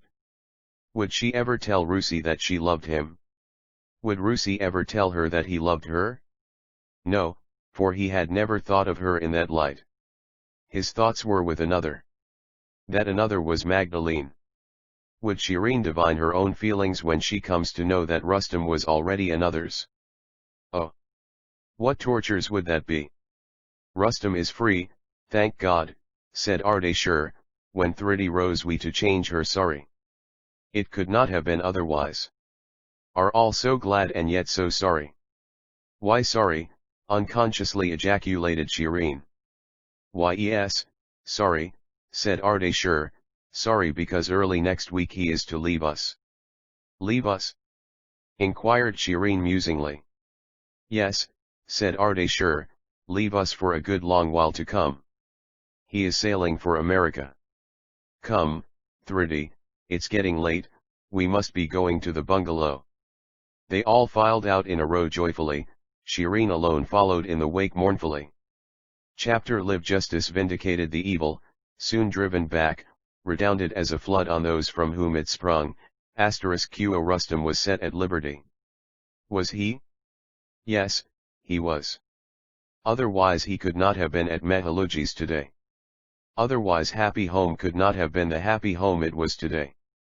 Otherwise the gay concourse would not have issued in procession from Thridi's Hungly and made their way to the main bungalow as we saw in the last chapter. Rustam had come out of the jail only last evening. Mehaluji would fain have brought him over to Happy Home. But Chandan would not hear of it. The day and the hour were to her feminine mind unsuited to the occasion. The next day, she thought, would be more auspicious. He was her own darling and the darling must be brought home with due eclat like the conquering hero coming home.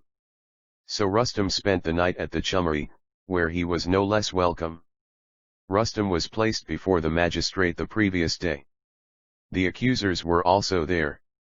Mr. McDermott stated that all through the interval granted by the magistrate the police was busy instituting inquiries and he was glad to say that they were able to complete them in a way as to leave no doubt whatever both as to the cause of Modadana's death and as to those who had caused it.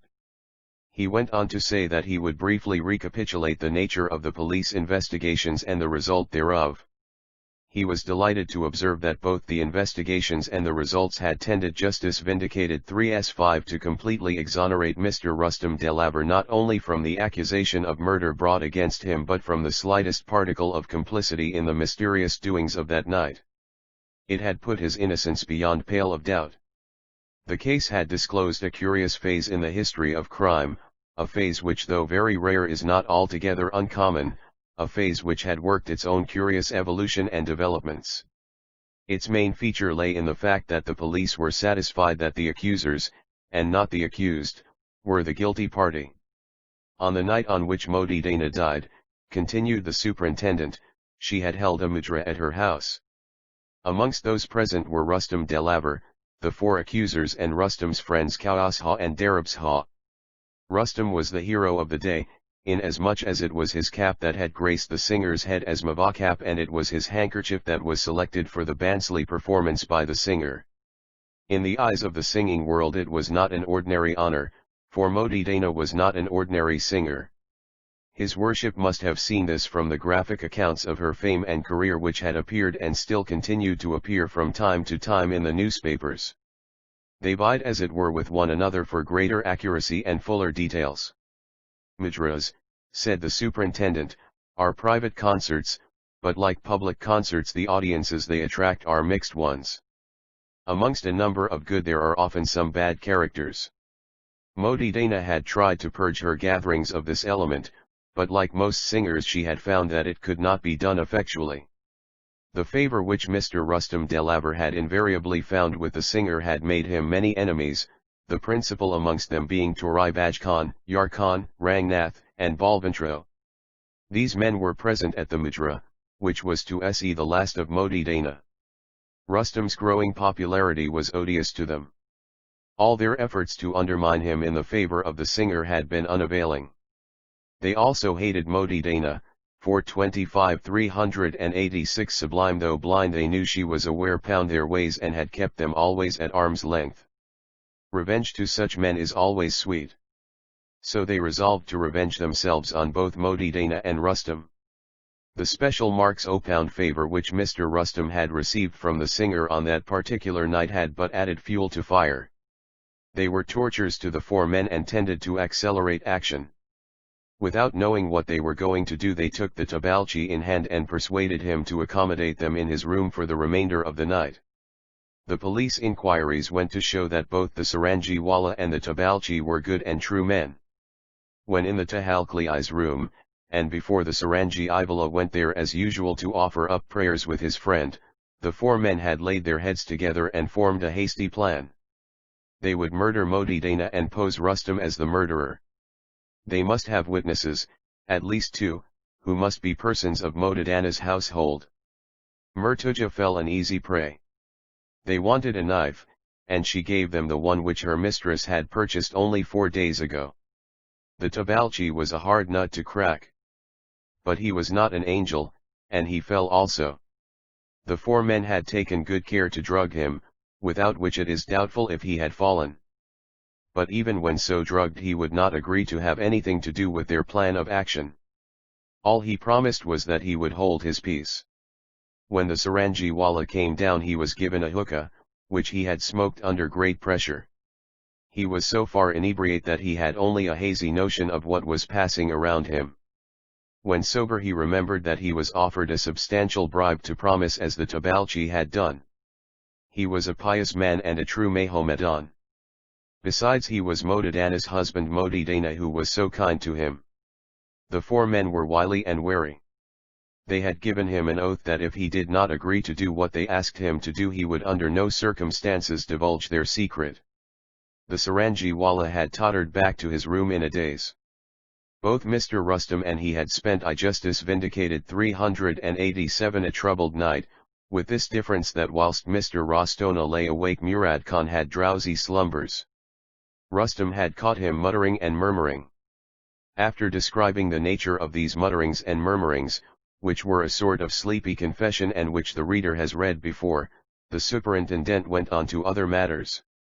After midnight the four men and the Tahalkjia left their room on the ground floor and went up to the kitchen where they found Murtuja up and ready to meet them. From thence they came to the door of Modidana's room and resolved to lie in wait there till chance or good luck could lead them onward on the pathway of crime. They were hardened sinners, said the superintendent, and were not above stooping to anything and everything. As often happens both chance and luck did favor them. Such luck as no good man would seek or envy, remarked his worship. In a few minutes they heard first a movement and then footsteps moving in Modidana's room. There were then more sounds as if of the unlocking and throwing open of a door. It was the self-same door that intervened between Modidana's private apartment and the Mujra room. An examination of her bed by the police the next day had shown conclusively that it was not slept in that night at all. Modidana must have sat up all night buried in meditation, for her body was found dressed just the same as for the Mujra, an off-duty police official who was at the Majra had testified to this. The Tabalchi had confessed that leaving the room Modi Dana was making her way to the iron rocking chair in the Majra room. Before she was halfway to it she had stopped and had laid both her hands on her breast as if she were in sudden and severe pain. The pain must have been very severe indeed, for there were contortions on her face which was clouded. Double wick lamp was alight and throwing its light on her face.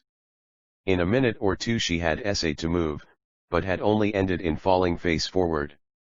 There was a heavy thud, a groan or two, and all had 388, seemed to be over. Sublime though blind, the Tabalchi had said that he could not help giving out a loud yell, but he was overpowered by the 4 men who threatened to put their knife into him if he were not quiet. They reminded him of his oath and threatened to kill him if he ever broke it. The men had then gone back to where Modi Dana lay and held a short consultation. Turai Bajkhan and Rangnath pronounced that she was quite dead. Yarkhan and Balvantro said that it was only a swoon from which she might wake at any time. They had gone too far to retreat. To make assurance doubly sure, Yarkhan suggested that the knife which was ready at hand should be brought into requisition. The question was who should do it? And at last it was Yarkhan that did it. They assured themselves that the knife had gone sufficiently deep.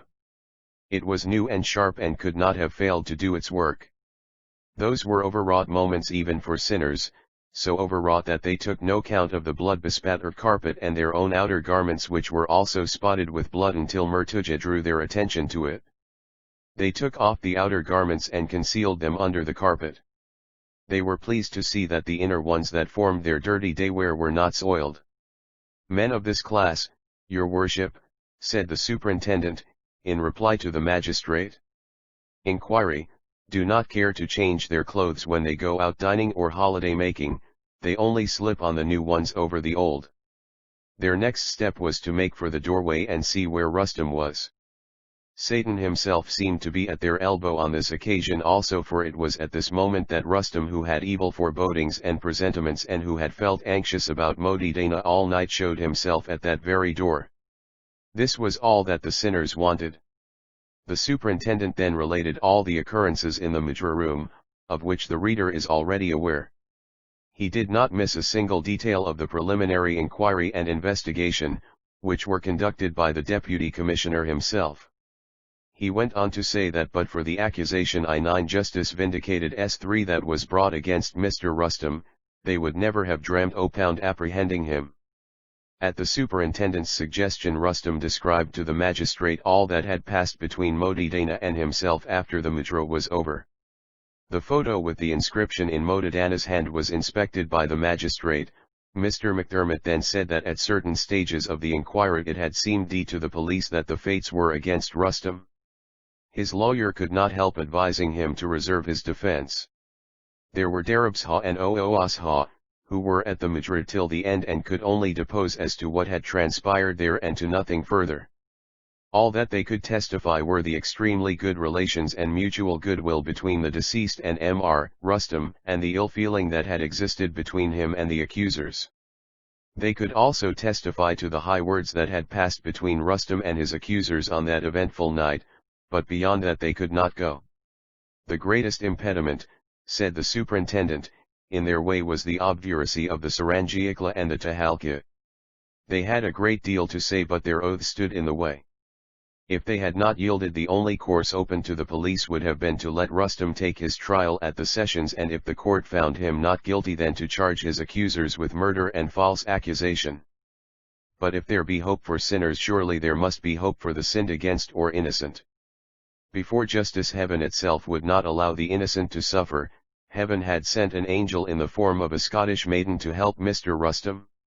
Her family was long acquainted with the Mehalujis and Mr. Rustam, and when on a visit to him in jail she had made up her mind to interview Murad Khan and the Tahalka. They had yielded to her intercession and confessed everything to him, Mr. McDermott, who had taken down their statements in Miss McGregor's presence. The best thanks of the police are due to that young lady, said the Superin 390 Sublime though blind tendent, pointing to where Magdalene was seated. For the moment she was the cynosure of all eyes, the center of admiration and attraction, which reached the climax when the magistrate complimented her on her behavior. His worship ended by saying that he considered Mr. Rustum very lucky for having secured the services of such a champion. Mr. McDermott then said he hoped he had proved to his worship's satisfaction that Mr. Rustum was entirely innocent of the accusation brought against him, and he would pray to his worship to release him. If his worship agreed, the police would then formally charge Turai Baj Khan, Yar Khan, Rangnath, and Balvantrao with having on that eventful night caused or done certain things with the intention to cause the death of Modi Dana. It would then be for his worship to decide if the Saranjiwala and the Tahalkli should be charged with aiding and abetting in the crime. The police had shown that they had no intention to sin and would in no way have directly or indirectly helped the sinners if they had not been drugged. They had made a clean breast of the whole affair and thus had facilitated the work of the police. As regards Murtuja, she was a mere tool in the hands of the accusers, but she must be tried at the sessions. The magistrate observed that he entirely agreed with the superintendent, but before he could commit the parties to the sessions he would ask them if they had anything to say as to why they should not be so committed. Rangnath, who was an educated man that had taken to bad ways, stepped forward and said that he had consulted his friends and that they had decided to say nothing before the magistrate. Mr. Rustum Delavar was accordingly released on condition that he should not leave Bombay until the trial of the accused at the sessions had ended, for he would be an important witness in the case. Murad Khan and the Tahalka were released on heavy bails on their own credentials and on those of Mr. MacLeod, Solicitor, and Mr. Mehaluji. Luckily for the accused, the sessions justice vindicated 391 were sitting in a couple pound days. The number pound cases committed was very small, and Rustum was told that he would have to be in Bombay at the most for a fortnight, after which period he would be free to go where he pleased. All's well that ends well. And it ended but extremely well for Rustum. And still more so for his ministering angel Magdalene, who refused to believe she could be so happy. The case came on before the session judge in less than a week. The question that cornered the jury was it a murder? There was the report of the police surgeon, there was the verdict of the coroner's jury, and there was the police investigation. They all pointed very strongly to the deceased having died of cramps in the chest, which had ended in a fall and caused a severe concussion and a wound in the head accompanied by a copious flow of blood. Murtuja, whom penitence had overtaken, confessed to her complicity in the affair. She had stood by many a bedside and ventured to say that her Baiseha was quite dead before the knife was put into her back. Both she and the family doctor of the deceased had stated that heart disease had set in and that the deceased was subject to occasional cramps in the chest. The doctor was of opinion that they were such as to cause death at any time. This opinion, if anything, strongly supported that which was formed by the police surgeon. But all this, his lordship said, could not exonerate the accused. The proceedings in the court and the evidence left no doubt in his lordship's mind that the accused were inspired with a strong desire to do very serious hurt and harm to Modi Dana and to Rustum Delavar. This desire took the form of intention, which had a stronger motive behind it. If the accused could have gained their object by lesser means than actual murder, perhaps they would have been satisfied. It depended on circumstances, and it was circumstances that had led them on. There was a division of opinion amongst them, for whereas two of them thought Modi Dana was quite dead, the other two were of a different opinion. They ultimately decided to cause 392 sublime though blind death if it had not already occurred. Thereupon Yarkhan had put the knife into her. The intensity of this crime is increased when it is considered that the accused had charged an innocent man with the crime of their own commission. To do this they had perjured 3 persons, 2 very simple-hearted but honorable Mahomedans and the third a trusted old female servant of the deceased. The fact, if it were a fact, that Modi Dana had met her death through other causes before the knife was put into her in no way lessened the intensity of their offense. It was not the less heinous. This was not besides the first offense of the accused. The court had been convinced that they were old associates in crime and were more than once in jail. The court, however, wished to temper justice with mercy. It therefore directed that Yarkhan be transported to penal servitude or life and to spend the remainder of his earthly existence at the Andamans. It further directed that Torai Bajkhan, Rangnath, and Balvantro be each made to undergo rigorous imprisonment for a term of 7 years. In the case of Murtuja, the court thought that the ends of justice would be vindicated if she suffered simple imprisonment for a period of 6 months. The Sarangmala and the Tabalki were set at liberty. Chaptek LV The jest of fate begins. Loving goes by haps, some Cupid kills with arrows, some with traps. Shakespeare. Ithan the procession which we have seen issuing from the small Hungly arrived at the portals of the main bungalow. It stood for a moment transfixed to the spot in mute amazement. Was it the house they had started for, or had they missed their way? They gazed at one another and each looked for enlightenment in the eye of the other. The whole aspect of the house seemed to be transformed. It seemed as if the Mother Earth had suddenly swallowed up her masonry birth and shooted up a palace in its stead. It was all gloss, glimmer, and shine. The glass panes, the window shutters, the doors and the outward decorations and designs were clean washed. The walls had undergone fresh coatings of paint and whitewash. The edifice, if it could be so called, which combined grandeur and simplicity with elegance, was in holiday attire inside and out, for it was a gala day with the inmates who were in high glee. The procession moved on and moved in. They saw many and they fell in and mixed with them amidst the speaking and unspeaking welcome. The speaking welcome were the family and their friends, of which there was a pretty concourse. The unspeaking welcome were Mehaluji's favorite cardboards and corner plates bearing that word in various hues and wordings, and which were on this occasion carefully bedecked and garlanded with flowers. The crafty hands of the host and hostess and the battalion of servants and dependents were in evidence everywhere. It was all stir and commotion.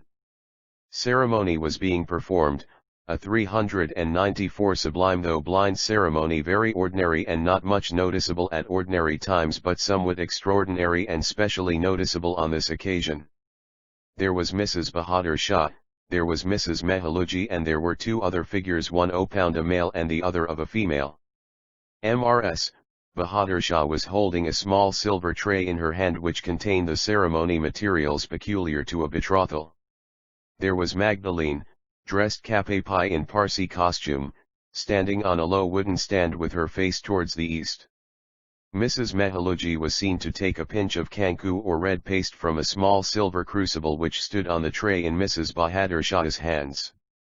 She made a long straight mark with it on Magdalene's forehead in accordance with the time-honored custom borrowed by the Parsis from the Hindus. She then took a bit of rice from the same tray and stuck it carefully onto the red paste. This done, she carefully wound a beautiful garland of flowers round the young lady's neck and put a new full-blown coconut, which also bore small applications of the auspicious red paste, together with a substantial money present, into her hands. Mrs. Mehaluji then lifted her hands and made a quaint pass therewith over Magdalene's temples. This was followed by a cracking of the finger knuckles, which is a symbol of good fortune among the female population of India, and which means practically the plucking out of the evil eye and the workings of Ajaytraman and consigning them to the winds. This ceremony over, Magdalene bent low and made an obeisance to the performers of the ceremony. It was all as graceful and as pretty and dignified as it could be. She then came down from her stand, and with the auspices and tokens of good omens still in her hands, she went up to Mehaluji and received his blessings. It was Rusi's turn next. Times were when he had laughed and railed at these ceremonious doings of the female doers, even at the risk of Haddins, their feelings. The humorous and the ludicrous were then predominant in him. This spirit was not dead within him now, but do what he could not display it. On this the jest of fate begins. 395 occasion. He looked serious and grave. Those round him attributed it to the fearful trials through which he had so lately passed. But it was not so. Something undefinable was working within him, or some indescribable and nervous feeling, some uncontrollable shackings of the heart, the cause of which he could not divine. How was it all going to end, he thought. He was going to marry a Judin. No, that is not the word to his mind. It was a word which no good man or woman had any right to use. Pure and simple, a Judin means a man, woman, or child of another community. Taking the meaning to be such, a Mahomedan or a Hindu has as much right to call the most orthodox Parsi a Judin, as that Parsi pillar of orthodoxy has to call a Hindu or a Mohammedan so. To Custom's mind Juddin was a most contemptuous term. He dubbed it a revolt against God, revolt against Zoroaster and revolt against the very essence, the very spirit and the most aromatic flavor of Zoroastrianism. So Rusi could not read his own heart. He was not afraid of his community or of their communal doings which were mostly desperate, for they aimed not at the life but at the death of the community and all that is communal or Zoroastrian. There was, however, a kind of lurking fear within him, a fear which hinted at something fearful in the future. He was not a fatalist, no, not the slightest bit, but he had read about the jest of fate and much about the little or large freaks of that freakish deity which is called God or Goddess, for it trifles like a man and plays tricks like a woman. Rusi was roused out of his rueful study by a gentle voice behind. "Come, Rusi dear, please get onto the stand. There's a good boy." The voice was that of his sister Chandan, whose face at that minute was beaming on him like the face of the full moon.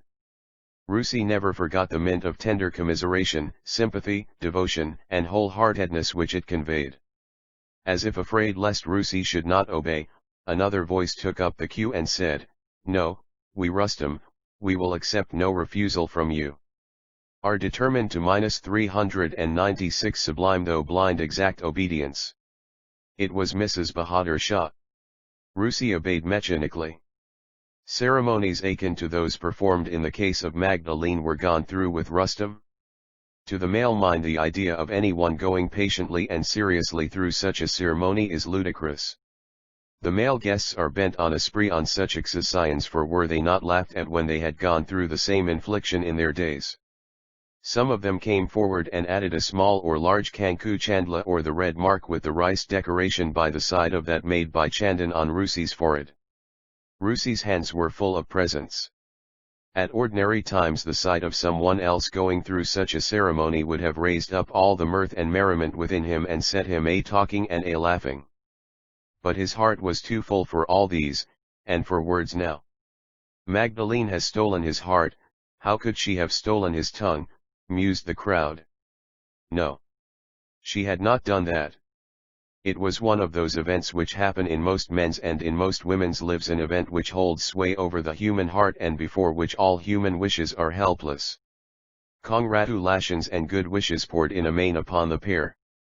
Long life and prosperity were being heartily wished when low, suppressed sounds of someone sobbing and breathing with difficulty, of someone in mental or bodily trouble, were heard emanating from the next room. Who could it be? They all made a rush in the direction from which the sounds came. Magdalene and Rustum were not slow to follow.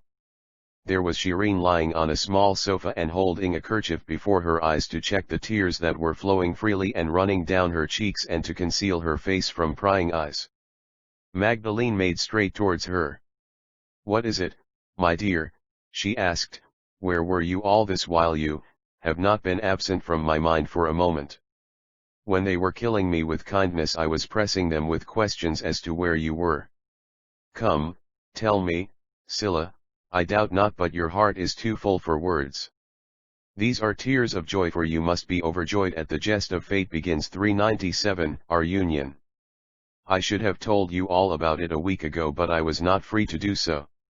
No answer came from the expected quarter. The speaker did not know the stabs that she was planting in her listener's heart. If anything, her speech tended to clear up certain things which were hitherto shrouded in a gloom, things which Scylla had tried to understand but could not. At Magdalene's words a new light broke in upon her. She, Scylla, now realized that she was in love with Ustam. She had been near enough the man, had mixed with him, ran foot races with him, sang with him, ate with him and romped with him long enough, perhaps longer than Magdalene had done. He had never told her or led her to believe that she was his sweetheart, even in joke, though he had spoken of Magdalene often enough in that light. Scylla's breast heaved high and her sobs became louder and more audible in proportion. She concealed her face in her hands and her whole frame shook. The girl was in hysterics. Under the advice of a young doctor who was one of the gathering, the room was at once cleared, the windows were thrown open and Scylla was conveyed to a comfortable bed near them. Mr. and Mrs. Bahadur Shah regretted and blamed each other for having allowed the girl to be there. Bahadur Shah whispered to his better half that he knew all that was at work within the girl, but as she did not know it herself, he had believed that her presence at the betrothal would not harm her. In a little while Scylla was herself again. She rose, washed her face and expressed a desire to be taken home. She made light of the occurrence, saying the gathering and the heat had overpowered her. She congratulated Magdalene, who embraced her. Magdalene inquired mildly what had come over her. "There is something on your mind, Scylla," she said. "Come. Will you not tell it to me? I not your sister?" The Scylla so addressed only shook her head and kept silent. There was so much pathos and so much melancholy in this quiet grief of the girl that it could not fail to touch Magdalene. Women like they threw 398 Sublime, though blind, their hands round each other's neck and mingled their tears. This relieved them both. "Magdalene," said Scylla, "I am really very silly, very naughty, very everything that you can possibly say, but I am my father's daughter and I shall now make it a point to know how to behave." Then seeing Rustam approach them, she held out her hand to him. "Mr. Rustam," she said, "you are very lucky. You have got one who is more fitted to be your wife than any other girl in the world. She will keep you well in hand and ride on me and drive me so well as to keep me from going astray, that's what you would say. Is it not so, Shireen?" said Rustam. Thus it was that the jest of fate had begun. Fate's favorite for the time being was Magdalene. Its jest or its victim for the time being was Scylla. But fate never is a friend or a foe to anyone interminably. Fate has begun its work in this way, and we must wait and see how the work works and ends its workings. The party then retired to the repast room, where stood a table loaded with plates and cups and all that could tempt and satiate. They all sat down to it, including the Bahadur Shahs, and discussed the viands. Mild wines and toddy were circulated, but even with these there was an absence of that vivacity which usually distinguished the party and made it so vivacious. The repast over, they all returned to the drawing room. There was the grand piano, the pride of the proprietor, who was a man of music. There was the Dil Ruha, there was a century-old violin, there was a cabinet gramophone, a sitar, and a mandolin, and in short there was everything that is near and dear to the heart of a musician and that can please those who excel in music or have a right to call themselves experts. An impromptu soiree was proposed. Some were for Dil Ruha and the tala, others for the piano, violin, and drum, and some for the gramophone. But the Bahadur Shahs were unwilling to sit it all out. Their mind was far away. Their daughter was their life and light. They would give up their lives to save hers, give up a limb to save injury. The jest of fate begins 39 to 1 of hers. So they left, carrying relief with themselves and a leaving but regret behind. Sort of a damper fell on the party. Unconsciously they divided into groups, some turning over books, some over the albums, some twanging away absent-mindedly at the violin strings, some humming a low tune, one moodily playing at the piano keys and another slowly running her fingers over those of the organ as if taking her first lesson in music. What was this? It is a strange feeling, as strange as it is uncontrollable, but surely not unknown. It is a feeling which not unusually takes possession of us when a dear relative or a close friend is suddenly called away by a telegram or a hasty epistle from a party or performance, or when we have gone out for airing or for a long or a short change. The Bahadur Shahs did not leave because they were called away. What was it then again? Why were the ladies more gloomy? Why were their faces more solemn than those of the males? It was because they were ladies and because they were awestruck. We who call ourselves educated, advanced, civilized, are not we unacquainted with such a feeling? Try to keep it at arm's length and yet fail to free ourselves from it. The falling down of a chandelier or an ornamental lamp attached to a ceiling, the overturning and breaking of an ornamental piece, a handsome fishbowl or a flower vase, news of the overturning of a family carriage, or even the crashing noise of a dinner set on such auspicious occasions as a friendly gathering, a dinner party, and more particularly a betrothal or a wedding, has a special or an unique significance of its own. None of these events had luckily occurred during Rustam's betrothal, but there was the low crying, the sighs, and the sobbing. The doctors set it down to the credit of hysteria, as was quite true and natural.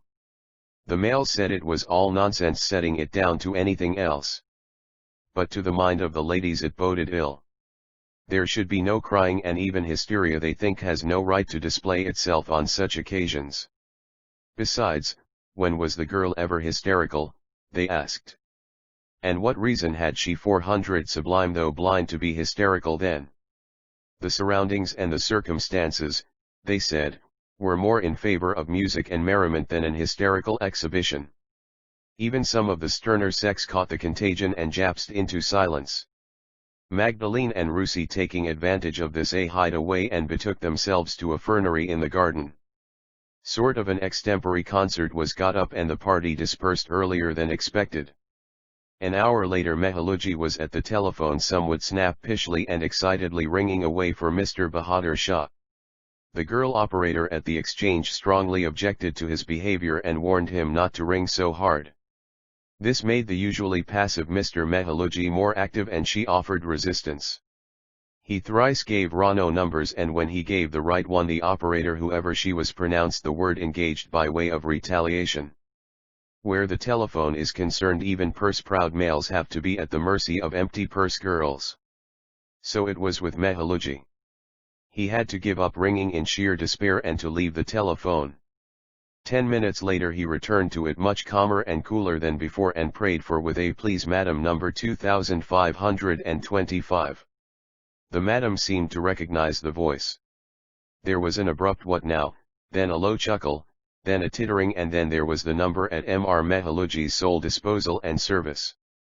He inquired of Bahadur Shah if everything was all right and how Shireen was, and if they thought of keeping their promise to come to Happy Home tomorrow to talk about the pair and Russie's departure to America. The replies were favorable and were duly conveyed to those who were waiting for them. Mr. and Mrs. Bahadur Shah were coming, but Shireen was to stay behind. Chapter LVI pickings. By the way, Modadana's munificence * honor and shame from no condition rise, act well your part, there all the honor lies. Pope's essay on Man Ti7e would be ingrates if we do not turn to Modadana for the last time before we pass on to other events. Even in the most shady walks of life there is virtue at times. Virtue and vice walk hand in hand there and are fighting for supremacy. Even thus hath the poet said, there is so much good in the worst of us and so much bad in the best of us that it hardly behoves any of us to speak about the rest of us. What though forced by circumstances to walk in the shady path of life, was not Modadana still virtuous? It is for that she has been allowed to play such an active part on the stage of this story. Modadana had left a will, the contents of which are worthy of being briefly chronicled. It was prepared by an English lawyer of great repute. Modadana was first English and then Mahomedan. The will showed that she was worth over 2 lakhs, money, furniture, jewelry, and houses included. She was a great economist, and plain living and plain thinking were her motto. She never dressed in showy raiments except perforce during mudras, and had never succumbed to fashion. She was an example, we must confess to our shame, to some of the Parsi women of the period who see nothing wrong in carrying their dress to the very verge of 26,402 sublime though blind undress, and in exposing parts of their person to the eye of unvirtuous gazers of all castes, color, and creed. To her hearers and admirers Modadana was elementary. This was partly the secret of her accumulations. And this must also serve to clear the doubt in the reader's mind as to how Amir Kanchani can come by so much money. In the will she had left life competences to Rustam Delaver, John McGregor, the Saranjiwala, the Tabalchi, and some of her close friends and relatives, not forgetting the servants whom she thought to be faithful. Her trustees and executors were Mehaluji, Bahadur Shah, the Saranjiwala Rustam, her solicitor Mr. MacLeod, and Mr. John McGregor. The last mentioned gentleman was recommended to be a trustee by Mr. MacLeod, who knew that the trusteeship was not to be a barren one. It carried a gift of Rs.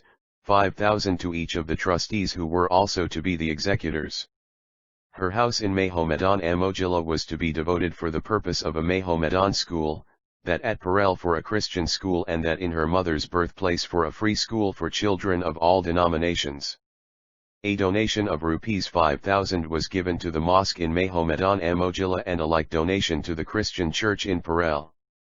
Rs 25,000 were to be laid out at interest for the allotment of prizes for the best essays on religion, economics, politics, philosophy, freedom of thought, freedom of action, race and religion, allegiance to the British Raj and such like subjects as the trustees may in their discretion decide upon.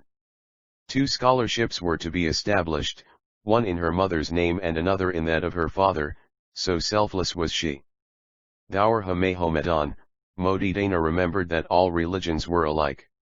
She knew what Christian virtues were and how they should be exercised. She understood fully the force of true charity. The tablet over her grave was to bear the following inscription in pickings by the way 403 Urdu and in English: Here lies Modi Dana, the humble servant of Allah and his Prophet. All that she claims from you friends is a tear, shed it if you will. She has died in the glory of Allah this day of in the year of, with no other hope than that of eternal peace and his great mercy. Such was the inscription. It spoke strongly of the will and testified to the noble mind and character of the deceased. It showed that she was neither a bigot nor a scoffer. It showed that she had lived, thought, and acted according to the dictates of Muhammad and Christ, and not the least of Zoroaster, of whom she had heard and read a great deal latterly. Her life and her testamentary dispositions were an object lesson, a book to learn much from, by the benighted Parsi of the present day. She it was that had laid Manashni, Gavishni, and Kunashni, good thoughts, good words, and good deeds, rightly to her heart and held them preeminently before us. Unluckily for the present-day Parsi, they are divided into 2 ignoble classes, the bigot and the scoffer. The scoffer scoffs at all the larger issues and earnest influences of life. For him, the war, Indian politics, the Congress and public questions generally, are matters of a cynical or at best of a detached and academic discussion.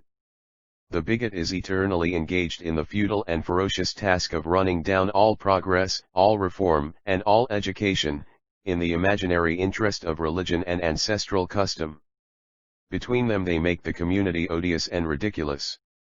Year in and year out, their controversies are of a 404 sublime though blind, foolish and fanatical character. They center round frivolities, frivolties which could be best condemned by a contemptuous silence. The Parsi crowd is fast becoming notorious for indulging in a full-throated chorus of impotent bowlings which render them ridiculous and serve merely to give a gratuitous advertisement to undesirable events. Sensational trifles are the only topics over which the Parsis seem capable of waxing enthusiastic en masse. In the review of past events in which our patriotic newspapers annually indulge, much space and much prominence are accorded to such indiscretions and to indiscriminate charities. They give rise to gloomy prognostications of a rapid disintegration and downfall of the community. In the same breath, with an amazing inconsistency, the same reviews, in a vein of self-satisfaction and self-laudation, sing hallelujah for the community's prosperity and superiority. The community, as a whole, has displayed a scandalous indifference to supreme political, moral, social, religious, and educational questions, relating to its welfare which cry and call to it for close and careful consideration. No organized effort has been made to move with the times or to take advantage of the changing political conditions. The pioneers of the community, men of material worth and merit, who can pull the community out of the abyss of distraction and disgrace, are so taken up with their own material advancement and aggrandizement that they have elected to stand by and enjoy the fun. Modi Dana, though only a Kankjiani, had willed away large sums in the interest of education. Look at the Parsis. They have made no effort to improve the standard, quality, or practical efficiency of the education of Parsi boys and girls. While the rival communities are establishing universities, the Parsis, with the lakhs that they spend in indiscriminate charities, have not as yet even established a public school for their own children on modern lines. They owe the ascendancy and the little iolitical consequence which they possess, amid the myriads of India, entirely to their education and the enterprise displayed by their forebears in the past. In the events pickings by the way 405 th are taking place around us daily, there is immense scope for enterprise outside the borders of India. No earnest or organized effort is being made to rouse the community to the need of such enterprise. On the one hand they keep aloof from the movements which would identify them with India, while on the other they refuse to look beyond the limits of India. In the days to come India will be for the Indians. The Parsis, by their apathy and want of daily increasing enterprise, will find themselves neither here nor there in the unfamiliar conditions of a renovated world. There are two depressing factors in the life of the present-day Parsi. There is in the first place the narrow bigotry which leads him to exaggerate the significance of isolated instances of social aberration and ignore the movements that really matter. Secondly, there is the increasing fondness for a life of pleasure and sensuality and an artificial standard of living. His activities are confined within the limits of Bombay City, and he is more in evidence in the places of amusement and gatherings made up by tomfools and toadies than anywhere else. It is these tendencies that make his recent record so bare and tarnish his fair fame and name. The three great elements of modern civilization and progress are said to be gunpowder, printing, and Protestant religion. What the Parsis need most is brave and undaunted Parsi Protestants, who would snatch Zoroastrianism from the wily clutches of the Theosophist, the Orthodox, the bigot and the scoffer, and convert it into a true Parsi Protestant religion which would be really and truly restoring it to its pristine condition. Gunpowder they cannot use, but the press they surely can. The so-called progressive men have combined into bodies known as the Zoroastrian Conference and the Parsi Central Association. They only preach and do not practice. Money is their gunpowder. They have plenty of it, but they would not spend so much as a farthing to advance the cause of higher education, social and religious reforms and culture on which they lay so much stress. Chapter LVII The blind doctor to the fore again, you that still have your sight remember me. I risked my life / lost my eyes that you might see. John Oxenham, *I, Ealing forlorn, lost in thought and leaning on the arm of sorry guide, I wended my way towards and crossed the gateway of happy home. The shades of evening were then falling fast, and birds and beasts and flowers were preparing to retire for their nightly rest. One there was of my own flesh and blood, one to whom this humble volume has been dedicated in token of everlasting affection and gratitude, who had helped me in my daily labors and hard toil, who had ungrudgingly sacrificed some of his own comforts and willingly and readily attended to those of mine by taking me about fearlessly and firmly without ever thinking of what those inclined to cajole and cavil will say about it. His was a pleasant and entertaining company. It softened the sting of blindness. It took me out of myself and my thoughts, for I had no time then to be alone with them. Things are different now. He of my flesh and blood is gone, and those alone who knew the past can realize the loss and comprehend the full depth and gravity of the situation. A pair of gentle delicate hands now ply me about wherever I go. They are not so strong but equally helpful. They are those of my dear wife, who is now the sole prop and pillar of my life. She is the only sunbeam on the horizon of my darkness. She has nursed the blind doctor to the fore again 407 me throughout my solitude and long and protracted illness, and helped me to relieve the tedium of many a lingering hour. May God keep her so long as he may please to keep me, and much longer. What a digression, I again hear the reader murmur, and yet I do not ask him to excuse me for it. To digress does not necessarily mean to depart from the right track forever, and without digression there can be no diversification. Are all digressing daily, diversifying and dividing and making it up and uniting again in one common unit? It is like the 7 colors that diversify all the face of nature. If excuse be needed for the sin of commission, I would say with Shakespeare, thy abundant goodness shall excuse this deadly blot on thy digressing sun. Why I had come there I knew not. Whom I had come to see I had decided not. There were so many there in that vast compound of happy home, whom I knew and who knew me, so many whom I liked and who liked me. To see one and not to see another was to offend that another.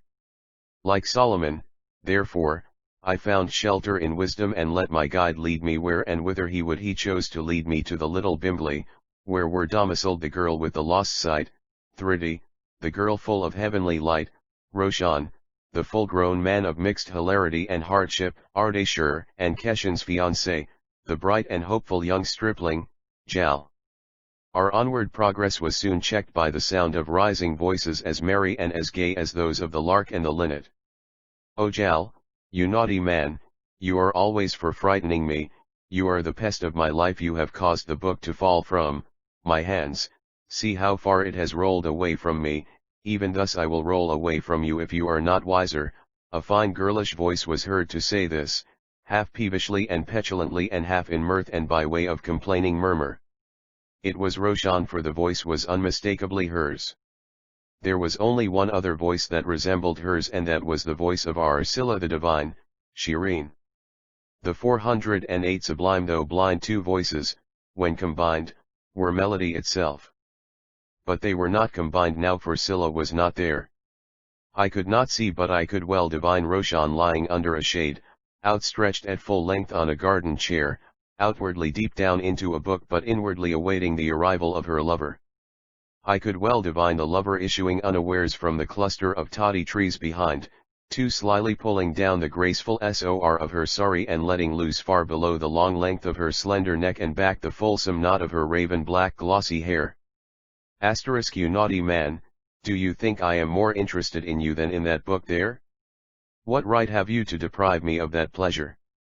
Rose the complaining voice high above the air once again. I have every right, madam, to pull that little nasal organ of yours, which we call nose, pinch those two rougeish little organs of hearing which we call ears, and to singe and tinge those beautiful glowing cheeks of yours by way of punishment, if I so choose. Suggestive sounds conveyed to me that the speaker had actually put his threats into practice, for he had the right to do so. You are again reading those dirty love stories of yours. Were Mr. B here, he would give you a lecture you will never forget. He very rightly says novels are you young ladies' gospel. I certainly think it is gospel truth. Asterisk Jal, my boy, you are right, said I, pushing forward and standing out in sight of them. Defaulter has been reading? What is that book, the young o? It's only Love's Labor Lost. The author is said to be an obscure one, but all the same I assure you, Mr. B, the book is highly entertaining. It was Roshan that said this. She did not evidently desire that her lover should have the chance of replying and prejudicing me against that popular edition of her favorite novel. Was really, I said I, and whose was the lost labor? It and the blind doctor to the fore again, 40 the lovers, or was it the loved ones? Oh, said the girl. It was certainly the lover that lost it? How, asked I, did the sweetheart drown herself? No. Was she killed under a motor car? No. Did she fly up and melt away in the air like those modern acrobats, the theosophists? No. Then what was it? Asked Jal, hastening to my relief. Speak out, or you will be guilty of some little ungentlemanly action, is it? Well then learn, young sir, that the sweetheart eloped with the rival, said Roshan. That was very ladylike, was it not? Inquired I, but I know there is a sequel to this story. In it was the lover that played the role of the loved one. He was in love with a bright little market girl, and when the time for proclaiming the banns came, he ran away with a third-class stage player, whom the civilized world politely call an actress. People said it was the actress that ran away with the man, but right it is that the beautiful little market girl was shamefully deserted, perhaps to make a wiser and a better match. Oh, Mr. B, said Rasha's fiancé, clapping his hands, if I were the author I would have amalgamated the two stories into one, only in that the hero and the heroine would both have been painted bad. The hero running away with an actress unknown to the heroine, and the heroine running away with an actor unknown to the hero. Roshan sent up a silvery laugh that spread through the air like Roshni. It is indeed a grand idea, Jal, said she. Is it not, Mr. B? I shall not marry you, Jal, until you write and publish that story. 410. Sublime though blind be, with the permission of Mr., added Jal, and the book to be dedicated to a shy little puss. If you want to be an author, Jal, said I would advise you to write anything but a love story, though the plot you have sketched out is not without a moral. At this stage there was an interruption. I was told that a sturdy young Parsi gent, dressed in plain but elegant English costume, was leading a fine young Parsi lady to the spot. Jal and Roshan said it was a sight to see and to admire. It was a picture too profound even for a painter. It was Jamshed leading his blind fiancée to the spot. The couple were unaware that they were followed at a respectable distance by others.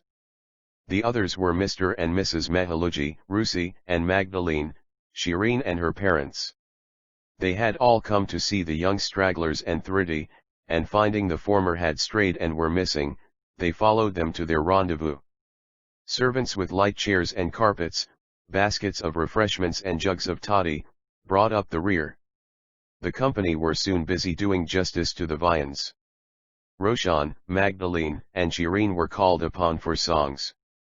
Shireen the sweet sang the Bluebells of Scotland with a touch and a pathos all her own, which made an impression on the audience. Mr. Ardeshir asked what we were talking about before they came to the spot. Jal said he and I were rating the questioner's daughter and giving her a lecture on the besetting sin of Parsi girls, namely the undue development of a taste for gospel reading. Poor Ardeshir's mind went off to the Bible. Christian missionaries in India are said to force it on Indian boys and girls along with education, just as the doctors force quinine pills on fever mixture, and like many parents he was nervous. He was reassured when he was told that the gospel we meant was novels. This evoked a hearty laugh. Mr. Biman Bahadur Shah suggested that the company should call upon someone for a little bit of an oration or a satire on our girls and their gospel. Rusi was the first to be picked out as the person. I, the blind doctor, to the fore again, 411. Likely to do honor to the invitation. But he declined and, as he said, very respectfully resigned the honor in favor of a senior and superior individual. That gentleman, he said, was no less a personage than the blind doctor, who was always to the fore on such occasions and must be so on this. The personage referred to hesitated and made his excuses, which would not be accepted. Bahadur Shah pressed the hardest. The blind doctor, thus environed, had to capitulate at discretion. Chapti layin our girls and their gospel, to every man there openeth a highway and a low, and the high soul climbs the highway and the low soul gropes the low, and in between on the misty flats the rest drift to and fro. But to every man there openeth a highway and a low, and every man decideth the way his soul shall go. Happy face, Teades and gents, said the blind doctor, there is nothing in the world that stuns a man so much, no, not even the call to risk one's life in the world's war, as the call to make even a wee bit of a speech at a dinner party, especially one concerning our girls. Rusi made a remark here that there were old girls as well as young girls in the community, some of whom were that minute gracing the congregation with their presence, which remark, though uncivil, could not fail to be applauded. The ordeal through which you want me to pass is of your own seeking and selection. You will, therefore, hold me aloof from all reproof if I fail to come out of it with flying colors. The matters with which girls all over the world concern themselves before marriage are not the same with which they concern themselves after marriage. They are widely different. There are different degrees and different stages of taste and fondness. As a light-hearted girl in frock or even in petticoat she may have liked a Newfoundland or a terrier, as a somber old spinster and our girls and their gospel 413 as sedate woman in wedlock she generally develops a fondness for pusses and poodles. There is only one fondness which remains unchanged and unaltered, and that fondness is the untiring zest for reading novels. Even the most religious woman is not free from this shackle. The only difference is that with them it's the book of religion first and then the novel, whereas with the others it's the novel first and nothing else. Whether as a girl, as a spinster or as a married woman, it is the love story that attracts the most. And why? Because it pleases and satisfies the pride of the woman if the passage of her love and married life be as successful as that of the lovers in the story, and because it serves as a comfort and a consolation if her own fate be as unhappy as that of the lovers depicted therein. Ladies and gents, leaving tastes and twaddle aside, we will now come to facts. Though I am unable to look at your faces, I can imagine the gentlemen present here smiling superciliously at you ladies and looking forward with pleasure to the prospect of the delightful little chastisement which they think I am going to inflict on you. I'll tell the gents that they should not be so buoyant or so puffed up. For I have known and I know shoals of them reading and devouring novels of all sorts and selection, novels of doubtful taste and delectation, novels which dabble in dirty lore. As much or much more than do the gentler sex. It is difficult to say which is more reprehensible or who is more to blame, the faulty taste of the woman or the depraved taste of the man. Speaking of blame, the man is certainly more to blame than the woman, for it is he that is supposed to give the pattern and the cut for the clothes which the woman is to sew and to make up for herself and her children. Cries of "Hear, hear," from Russie and gentle applause from the fair sex. I would beg of you to remember, ladies and gents, that our Parsi girls, or for the matter of that our Indian girls or even the Chinese girls, are not different from the girls all over the West. Girls would not 414 sublime though blind be girls they did not read novels. Males can afford to throw them aside, and so can grown-up women, but not so the girls. The question is not whether our girls should read novels, but it is what novels our girls should or ought to read. There is no better form for carrying knowledge and instruction to the inmost recesses of a Roman's heart and mind than novels.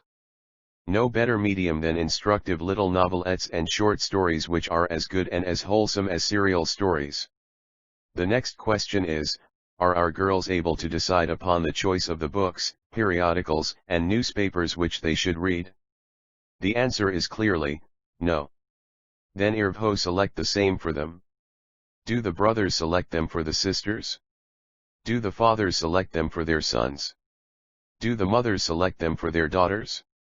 Do the husbands select them for their wives? The answer to all these is, a big no. Each makes his or her own selection. The trade, if it could be called a trade, is in contraband articles. The males are afraid lest their wives and their daughters, their sons, and their brides, should see the novels that they read. The mothers entertain a similar fear in respect of their daughters, and the daughters make it a point to rigidly conceal what they devour from prying eyes. This is the state of affairs, ladies and gents, go where you will and inquire how you may. Ask any of our girls if they know what is going on in their community, ask them what great issues are involved in a particular movement or agitation, ask them what particular questions relating to the vital interest of the community were discussed by a certain congregation at their last meeting, ask them if they have read that attractive leader in a Parsi daily on some burning communal question, ask them if they do read that historical narrative of old Iran appearing in the leading Parsi daily, ask them if they have read of their own kings and heroes, and they will shake their heads dolefully and dubiously, as much as to say, "Oh dear no, you will leave them only to see them from a distance burying their heads in their favorite novels." Our girls and their gospel 415. The blind doctor here inquired. I found he was boring the audience. There were cries of "no, no, go on, go on."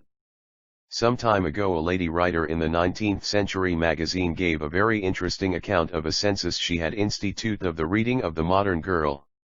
She circulated a list of questions amongst some 200 girls between 15 and 18 years of age, who attended secondary schools in different parts of England. The questions asked of the girls were which were their favorite novels, and whether they had read such authors as Jane Austen, Miss Gaskell, Miss Thackeray, Walter Scott, Dickens, and Thackeray. The answers received showed that the older novelists, both male and female, whose works were devoured with zest by the mothers and grandmothers of the present generation, were for the most part unknown or neglected. Few of the elder girls named David Copperfield of Dickens. The favorite novels of the modern girls seem to be Edna Lyle, Emily Zola, Marie Corelli, and similar kind. Miss Thackeray's story of Elizabeth is pronounced by competent critics to be a most beautiful and pathetic narrative in the English language. Yet, to the question whether you like Miss Thackeray's stories, the answer returned was, "I have not heard of her." Educated daughters of educated or uneducated parents read English novels. Uneducated daughters read reproductions or translations of such novels. I use the words educated and uneducated not in their literary sense but in their limited and secondary aspect. Girls having a smattering of English and book lore call themselves educated. For bringing senseless twaddle within the reach of easily susceptible English-reading girls, some of the lewd French and English authors are responsible.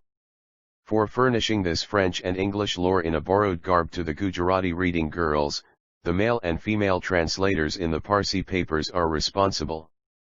The ordinary routine of daily life in India and Parsi life furnishes ample material for original novels and tales of 416 sublime though blind real life. But neither the male nor the female writers turn their efforts in this direction. What is produced and put forward is a mere translation or transposition of second or third-rate English novels cooked up and served out to suit popular taste, which has consequently become corrupt and vitiated. The short story has almost as many branches as the families of Jones and Williams in Wales.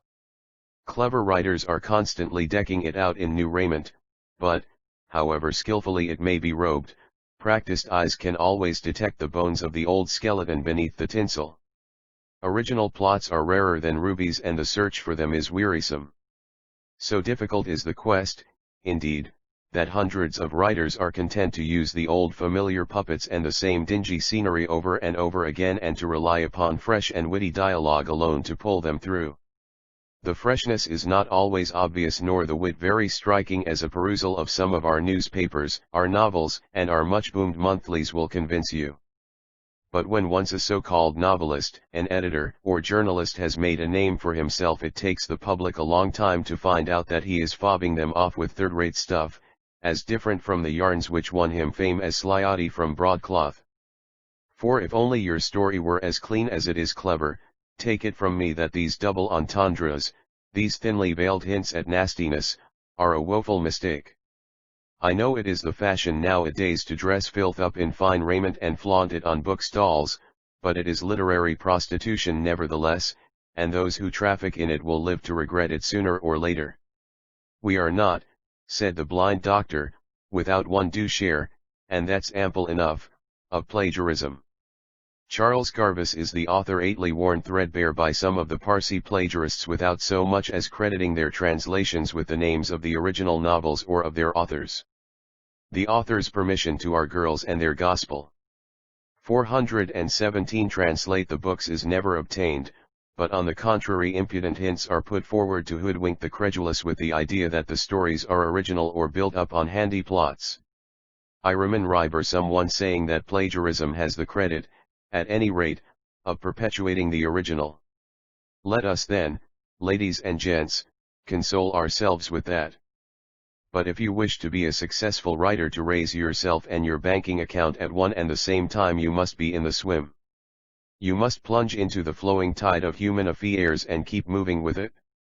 You need not be a literary Holbein, peerless among your fellows, but at least you must be a strong swimmer, capable of keeping your head above water and of coolly and impartially surveying the ever-shifting panorama that is going on about you.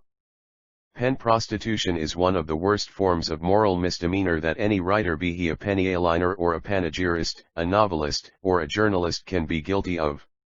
Some prostitute their pen and the press to please others, and some to profit, some to obey the superior will, and some to exact obedience which they otherwise could not enforce. Speaking of the novelist and the journalist, the one is as great a sinner in this direction as the other. Unreal and unwholesome stories and novels are as great a menace to society and its soundness as unconscientious and unrighteous journalism. Both are a moral cancer and a canker which bite away at the very root and heart of virtuous humanity. The traffic in cheap novel writing and the translation trade are perhaps not so paying as yellow journalism, but the effects of the one are as baneful as those of the other. There are writers who have worked and lived all their life on the credulity of the all-credulous. It's a false life they live and they lead. They know it and they feel it. And yet they are not opposed to create a false world and to make their votaries live in an atmosphere of falsehood of their own creation.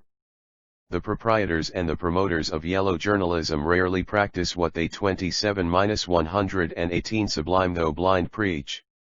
Though dabbling in riches, they still crave for more. When charged with unrectitude and want of integrity and honesty of purpose and intention, they merely lift up their dress and clap and trap their belly, as much as to say, "Friend, I am doing it for this and no more." The cravings of the belly are stronger with these men than the cries of conscience. It's a sad pass the Parsi community has come to between the paltry novelist, the paradoxical journalist, the still more paradoxical Ndor, and the hyper-energetic pulpit preacher. One almost desires to see them all at the farthest end of Nova Scotia or Jericho. It is a consummation devoutly to be wished. Ladies and gents, before I took up my pen and waged war with it on the field of paper, I looked into myself and asked my conscience 2 questions. The first question was whether I could resist the god Mammon. The second question was who was I going to serve. My conscience answered that money should not tempt me to say aught or to practice aught that I do not believe in or cannot conscientiously recommend. Conscience also dictated that my services could be best devoted to the interests of my own community. So was the pen taken up, and so has it been plied midst the worries and the vagaries of life. "A thankless job which I have always been flying from," remarked Rustum. "Since I took up my pen, ladies and gents, I have been the target of severe taunts, unseemly temper and carping criticism. In this, the social reformer and the secretist have not been far behind the fanatic.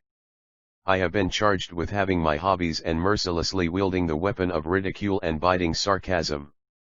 Those who are so down on me forget that it is these qualities that have built up the bulwark of human progress.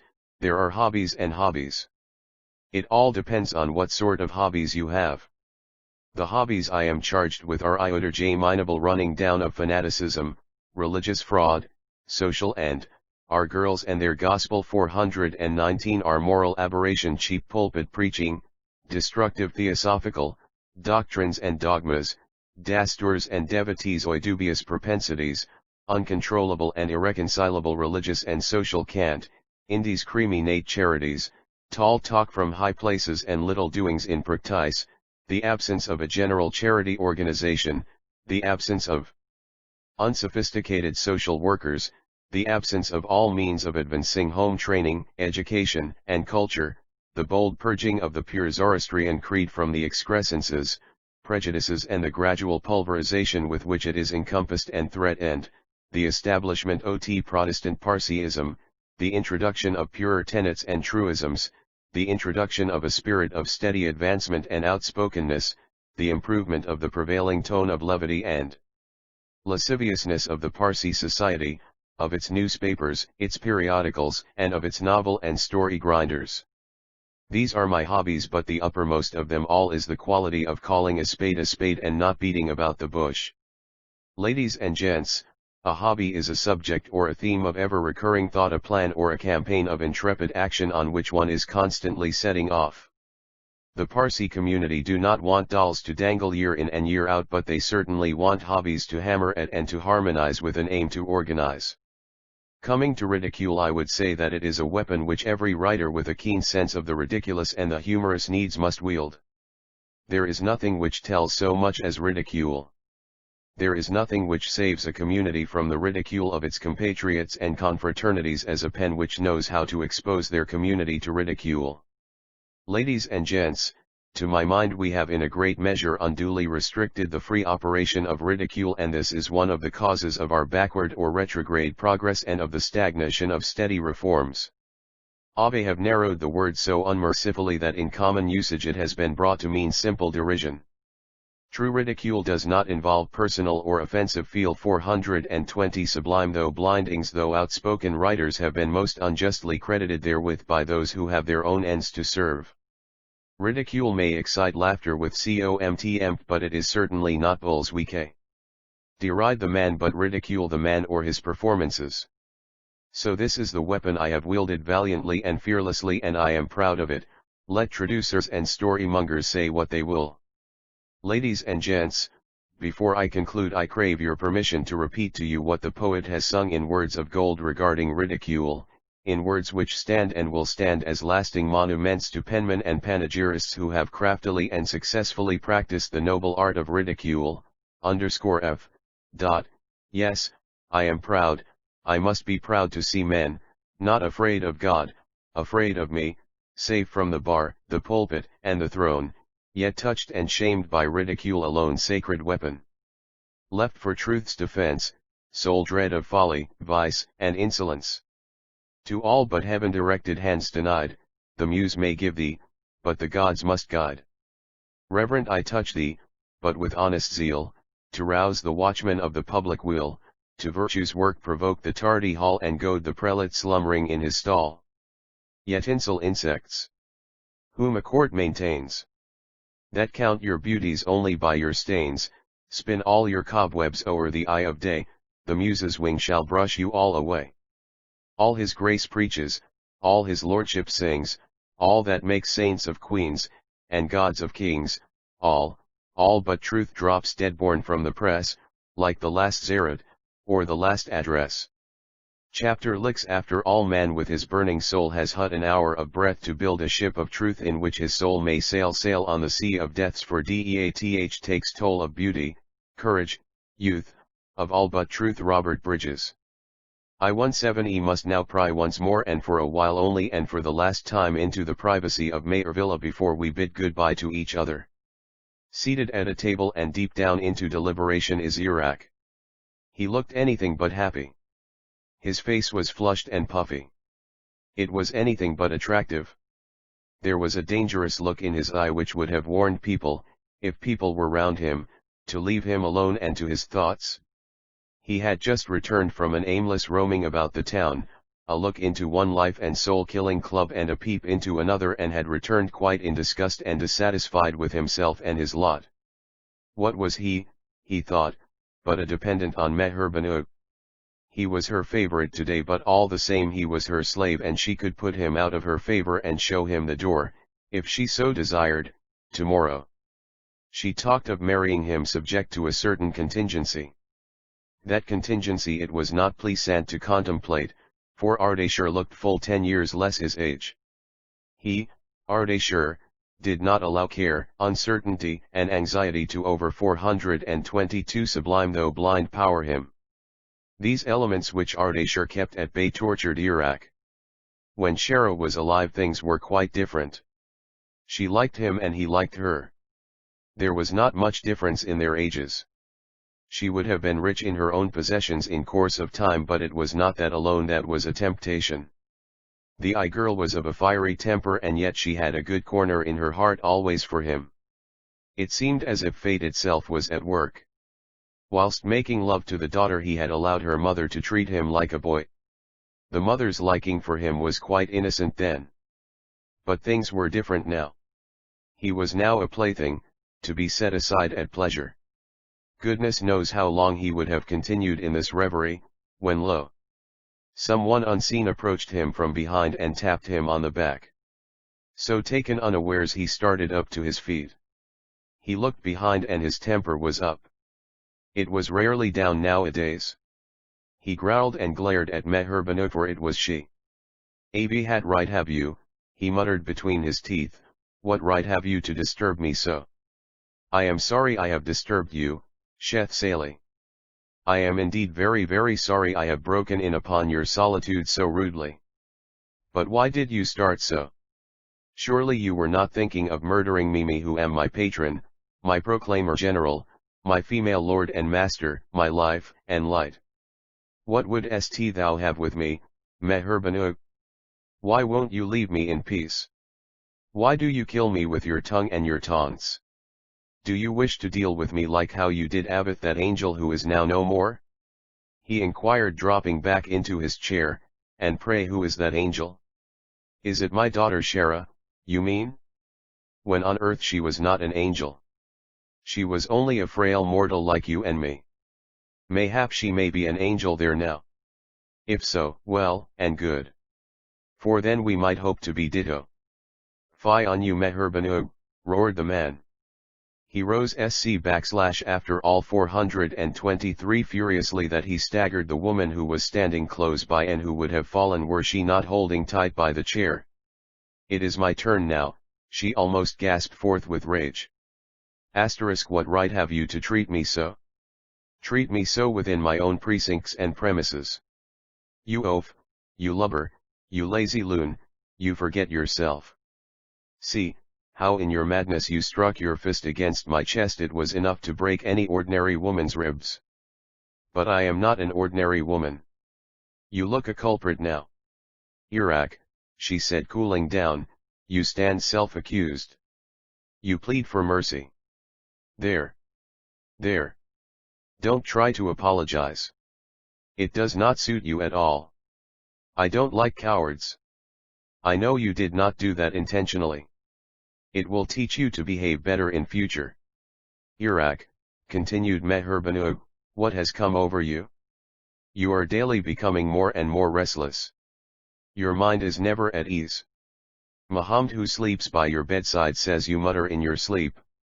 The mutterings are mostly execrations and anathemas. Who do you hurl them against? Is it against your boon companions? You go to races. You have taken to card and dice. You have made friends with the bottle, and you are making ducks and drakes of my money. I have paid your debts once, twice, thrice, and I shall pay them no more. Then, without allowing him to speak, she stamped her foot haughtily on the ground and said, or rather chaffed out, I tell you I shall not pay them any more. It's a regular blackmail you are levying on me. It's not dead, Meherbanu, said Iraq, not this time at least. It's something else that troubles me, something that you could have remedied long ago but which you have put off from day to day. I shall stand it no longer. Wherever I go, be it the club, the carnival, the Maidan, the theater, the races, they all point at me and make fun of me. This sort of raillery is simply revolting. It must be ended. In a word, Meherbanu, if it is to be, it must be. You must marry me. A smile, a sneer, a snort, then the woman's lips parted. 424 Sublime, though blind, disclosing the alabaster teeth within. She took particular care of her teeth. A loud and contemptuous laugh escaped the woman's lips and died away in the air around. Ha! Ha! Ha! He! How very funny! I did not know, Mr. Iraq Aspendiraga, that you can be so funny, so very funny when you choose.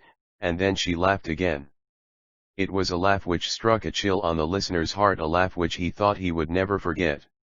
Easier said than done, Sheth Sahib, if I marry you now we must both hang, for 7 years penal detention in His Majesty's jail is worse than hanging.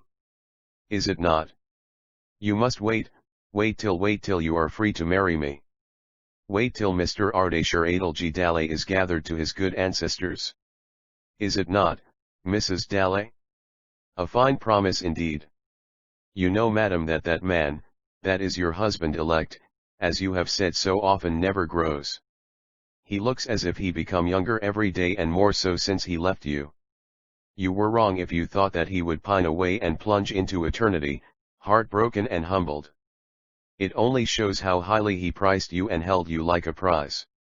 Joke apart, Meherbanu, I know I am indebted to you for many a thing, but all that is nothing till you marry me. I'll do it, Iraq, if you will only point out or pave the way for me. You surely don't want to hire a bravado at my expense, of course, and send him to a lasting sleep, or mayhap you would like to do it yourself, but in that case you may take it from me, I shall not marry a murderer. For a minute or two there was a dead silence in the room. It was difficult to say who was victorious, the man or the woman. It was a trial of prowess, in which both stood even. Meherbanu, roared Iraq, there is only one way out of the difficulty. I know, and so does everybody, that the Parsi marriage law is a huge mockery, a blunder, a lasting blot. You don't want Ardeshir and he does not want you. And yet who are after all 425 you both? What's the happiness, O pound, both of you worth, that the law should give you relief? The law can divide and cut you into two, but it cannot make you one again or let you suit yourself elsewhere, let you chuck aside the miserable and look for all that is pleasant once again. The law says I'll give you relief, and very readily, if you know only how to manage me. There is a word in the law which begins with the first letter in the alphabet and ends with the last but one. That word is adultery. I wonder, Meherbanu, Why, that fool of an Ardashir who is an adult has not made use of this magical and masterful word. He has only to go to the court and to win. You have only to keep away and not show yourself before his lordship. Your silence will be consent, and so will be mine, for I shall be the second accused, you know, and will hide behind you in safety. Addle-pated fool, that Ardashir. What I see, what everybody sees, he only does not see. None such a fool as he that has eyes but will not see. Ardashir's loss will be your gain and mine too. His loss will be no loss to you, for your humble servant, you know, is always at your wee beck and call. There. There. Meherbanu, don't be angry. Are lovers and must not be under restraint. If my proposal does not suit you, there is an alternative. Charge Ardashir and see what comes of it. If you don't win, you will have the satisfaction of robbing him of his good name, which is worth more than money. It will plant an arrow into him, and 10 to 1 will kill him earlier than expected. It is possible he may oppose, and it is as probable he may not. In any case, we will have the pleasure of enjoying the fun. You shake your head. Well then, Meherbanu, you and I in that case must live as we do or part forever. But if you don't go to your companions and make yourself so cheap everywhere, they will have nobody to sneer at and none to make fun of, observed Meherbanu coolly. Tut. Tut. Shaw. Meherbanu, we males have the credit we of saying things to one's face. Don't bite behind the back. And 426 Sublime, though blind, stab a man or a woman ont of all reputation, as you tender ones, you handsome ones, you charming ones do. You'll go into your own society, a society which is as frail as a feather. They all cajole you, humor you, pet you, and pamper you. This is our dear Mehra, they say. She is a saint, the personification of all that is good and great in woman, and how nice and lovely too for her age. Why, they exclaim. How large and how liberal-hearted. She has not a bad word for anybody. Dear little woman. God bless her. They pretend to talk in an undertone, and yet take good care that you hear them. You leave pleased with yourself, pleased with them, and pleased with the world. You walk net on your feet but on tiptoe. In a word, you are in Elysium, an Elysium more pure and bright than that of the Greeks. You get into your carriage comfortably drowned into the soft cushions, shower kisses on your poodle, lucky little limb of the carnival kind. The groom who knows the lady's ways mentally consigns that little limb to chaos and wishes he were in its place. Poor dear man. If he knew the state of his lady's mind at the time, he would have known that she would have been ready to bestow the same favor on him, for she was so very happy, but he did not, and by way of revenge he cracks his whip and bestows it plentifully on the unoffending animal he is driving. The carriage has hardly time to make a start when the sycophants throw off their veil and commence to sing a different song. Oh, that nasty woman! One cries out. I wonder she is not ashamed of herself. She has left all sense of shame behind with her lover. Oh, the impudence! Says another. Look at her cheek eye, she is a lovely woman no doubt, but when lovely woman stoops to folly, etc., you know.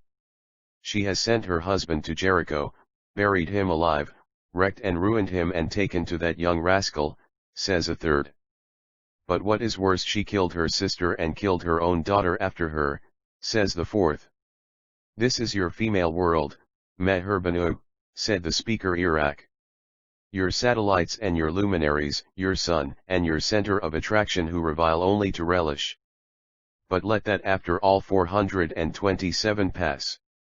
What do you wish to do with me? I am standing on ground which every minute threatens to sink and swallow me. I have no position and prestige, no footing and no foundation. Have mercy on me, Mehra. It is madness to think of it. I see how others less deserving are so fortunate. That fellow, that worthless beggar Jamshed Aga, they say, was quietly married yesterday to that blind bat, Thridi. He takes her about like a biogar, leading his blind wife about for alms. He is a hero. They cry hurrah and offer him hero worship. Cheap popularity, you know. They say, the doctors are now giving hopes of her eyes, a sort of a partial restoration. If that happen, what about me? they will crack their fingers harder at me than ever. That little imp, Jal, who is now a big and burly little man, is married to you know to whom. It's that handsome little girl Koshin, the daughter of a lady who is on notoriously bad terms with her husband. The lady I refer to, I see, is starting out of her chair in sheer surprise. You think I am joking, Meherbanu? I swear by that beautiful neck of yours, I am not. It was all hurried, but there were strong reasons for it. That clown of a Rusi, that handsome fellow on whom, if reports don't belie me, you tried your hand once but who turned his back on you, is betrothed to that Scottish girl, Magdalene. They say he is about to start on a tour, and it was for this reason that the two marriages have been sealed so hurriedly. It may be that they wanted to give us two no opportunity of creating mischief. There, Meherbanu, it won't do your fretting and fuming over it now. You are a mother-in-law now, you see. You have a graduate of the university, a student of law, an embryo barrister for your son-in-law. You have the pride of seeing your sister's daughter, to whom you stand in the light of a dear, dear mother, married to your brother's son, who is the pride upon the Bombay bar. Happy woman you! How can a fellow like me expect you to marry him? Meherbanu clenched her teeth and closed her fist as if making ready to strike the speaker, who maneuvered and moved out of her way. 428 Sublime. Though blind, is it all true, Iraq? Beware if you are cheating me. That white little puss with the scar and the limp could not have accepted that beggar. I thought she was waiting for a prize. I swear, Meherbanu, that all I say is true. You will see it all in the papers. The deuce take the papers. They are birds of ill omen. They give priority to death news over marriage tidings. As to Rusi being a beggar, Meherbanu, he is no more a beggar than you are. He is literally flushed with money now.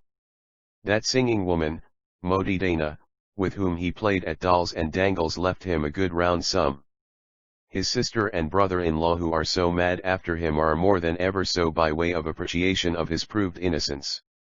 That fellow Mehaluji has adopted him openly now, in spite of his crafty excuses and objections. There is to be a dinner in honor of the occasion. He is to be apprenticed to a big Yankee firm in America. Fortune, like misfortune, never comes single. It never rains but it pours. How I wish I were in that fellow's shoes instead of being tied to your apron strings. At the last words the speaker, Iraq, stopped abruptly. Something to which he had not given so much as a single thought before rushed into his mind. He grew white as a sheet and folded both his hands on his breast in despair. Then, as suddenly unfolding them, he slapped and tapped his forehead and exclaimed, "Good we gracious, woman! Are both mad? Stark mad, raving mad! Imbeciles! Who ever thought of an aunt marrying her nephew? Who ever thought of a nephew marrying an aunt? The law won't sanction it. The prelate will not sanctify it. There has not been an instance of the kind before in Parsi history. Have you ever thought of that? You must have. You are not a woman to miss a single detail, and yet you have sent me on a fool's errand. You have been leading me a wild goose chase. I shall call you to account for it, or I am not my father's son." The woman so addressed, quick-witted as she was, had not been slow to perceive the storm that was gathering, the uplifted eyebrows after all 429 and the clouds on the forehead. All, the man and the slave, was up in arms now, and a contest seemed inevitable. The woman drew from her pocket a banknote which showed in big figures 3 big ciphers after the unit 1. "There, Iraq dear," she said, leaving her seat and holding it before his eyes. "How stupid I am! You had told me you wanted it badly, and who am I to refuse it to you?" The eye of the addressee watered. His lips parted in a curious smile. His hands uplifted themselves mechanically. The palms opened and engulfed the banknote. Meherbanu went up to him. She could not fail to notice that he was bathed in perspiration. She felt his hand and found it icy cold. "What's the matter, Iraq?" she said. "You are afraid I'll give you up. The law as it stands does not debar me from marrying you, and even if it does, those who know how to defy the law can dare all. True it is that the social laws, call them moral laws if you will, which are unwritten, forbid nuptial ties and bands of wedlock between father and daughter, brother and sister, uncle and niece, aunt and nephew and such like blood relations, but we had an instance not very long ago of a certain Parsi aunt in high life marrying her nephew who was much her junior in age. Don't you remember it, Iraq? That I do. But what about the Basturs, will they do it? Asked he. A fiddlesticks? Fig for your Dasturs. Poor dears, you talk as if they have a conscience to stain. It was sold away long asfo. Had it been otherwise, how could one of them have consented to join together the hands of that aunt and nephew? Money is their god and they will dare everything for it. Iraq smiled a bitter smile. It was a smile in which doubt and derision were combined. Don't sing, Meherbiji, until you are out of the woods and left it far behind. That aunt you speak of had no encumbrance in the shape of an ardeshur. It was now Meherbanu's turn to be confused. She looked 430 sublime though blind Stauford. There was a breathless silence during which each was taken up with his and her own thoughts. Each did not dare to break it. It was Meherbanu that rallied first. Iraq, she said, as if murmuring to herself, this day next week will be Sharazversi, anniversary day. It must be celebrated with due eclat. I mean to have the self-constituted high priest of the Parsis to do it. I mean to call a number of mobeds. There must be any amount of fruit and flour, sweets and sweetmeats, viands and desserts and cooking and feasting. I rely on you to help me. Iraq laughed a loud and thrilling laugh. Meherbanu, he said, it is all like the old cat going on a pilgrimage after making clean sweep of a legion of rats. Call the rikr priest and a string of modes. The deuce take them all. I wish they were at sea. It is they primarily, the Dasturs, that are steering the communal bark and all that is good and great in the community so adrift that they threaten to flounder and fracture it. But, Mehira dear, won't you have the new couples down here at least for the day? It will add so much to the eclat. The old cat will then be doing it all complete. Without them the pilgrimage will be a fiasco. But what must Shara be thinking of your project? The Parsi Bleogliots and Boogvans say, and they have the support of men like Sir Oliver Lodge and William Stead, that we are in constant touch with the dead and they with us. Can call them into our room, talk with them, chat with them, consult them, and confabulate with them any time we like. Can ask them to withdraw when we choose. They divine our thoughts and we can take photos of theirs. The Bleogliots and Boogvans urge that if we prefer ethereal good to earthly one, heavenly bliss to peace and plenty on earth, we must leave all business, all profession, all trade, and all progress aside and be constantly talking to the dead and be talked to by them. To do this we must all give up the world and be saints. Look how they prosper and fatten at the expense of the credulous, though they are far from after all 431 being saints. You are anything but a saint, Meherbanu, take my word for it. Have nothing to do with these religionmongers and ritualists, these men who believe one thing and pronounce and practice another. Have the most ordinary ceremonies, carry out the most simple observances and send out a quiet prayer or two full of penitence if you will, from your very soul, which can be accepted by the dead and by God and serve as a salve to your sinful soul. Amen. Is that all, Mr. Iraq? Inquired Meherbanu. Is there nothing else on your mind? If I am not mistaken, this is not all that troubles you. The pale face of the man grew paler still. One have a confession to make, he said so slowly and so timidly that Meherbanu could hardly catch the words. Yes, I have a confession to make and I think I must do it. But before I do it, take this back, he said, handing her the banknote which Meherbanu had given him. I don't want it. I shall not want that wretched stuff any more here or there. I shall leave it to you to save me or slay me. Meherbanu, I am a forgerer, you were a fool to trust me. You were my evil genius. You tempted me and I fell. I have signed a check in your name for 10,000 rupees and cashed it. They have not found it out yet, but they will soon enough. When they do, what then? There was again a silence. It was the silence of death. Meherbano looked as if she had suddenly turned into ice. The blood ran cold in her veins. Shiver of disgust passed through her whole frame. So you have really done that, she managed to murmur. Don't ask me that, Meherbano. You must put that question not to me but to the Gorosalis who rule us, to the framers of their laws, to those who have sanctified and sanctioned the sin of running races. Ask it also of those who under the name of sport suck the blood of the people like bears and throw away their car 432 sublime though blind casses. True it is that they occasionally give 1,000 here and 10,000 there. But what are these thousands to the lakhs upon lakhs o pound lives that they blast and the lakhs upon lakhs of gold and silver bobs that they pocket? The government are trying to lay their foot on smaller evils and allow this licensed loot, this blunder and plunder, this broad day robbery, this sin and sacrilege to flourish in the very sight of God and man his masterpiece. Sporting clubs indeed. What right have they to kill the riot in this murderous, reckless, go-ahead fashion? Sporting clubs indeed. They are asylums of freebooters. The honors of the turf which are mainly sucked from the warm blood of the toilers and moilers are all their own, they who call themselves the promoters and propagators of athletic sports. The warm turf warms them who crush the legions and roll in riches. Whilst feathering their nests it empties the warm nests of the people who become frantic and desperate and turn into maniacs and paupers, minors, in sheer people who poj jail who desperation.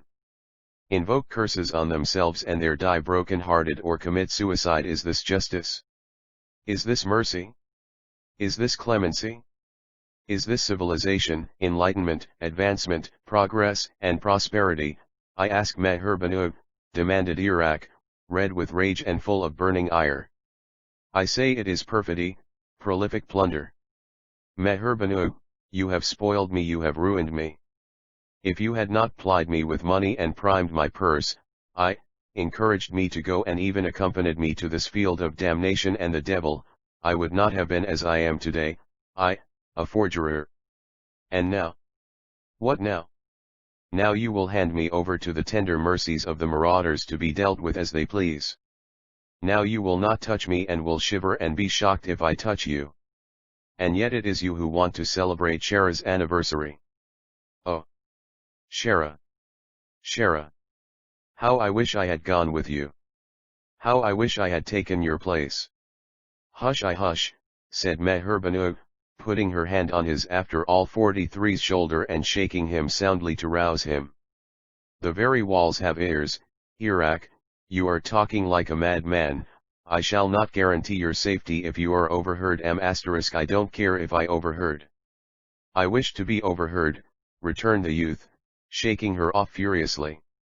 I am tired of life, tired of dancing attendance on you, tired of hearing people talk about us, tired of playing at hide and seek and going about like a thief.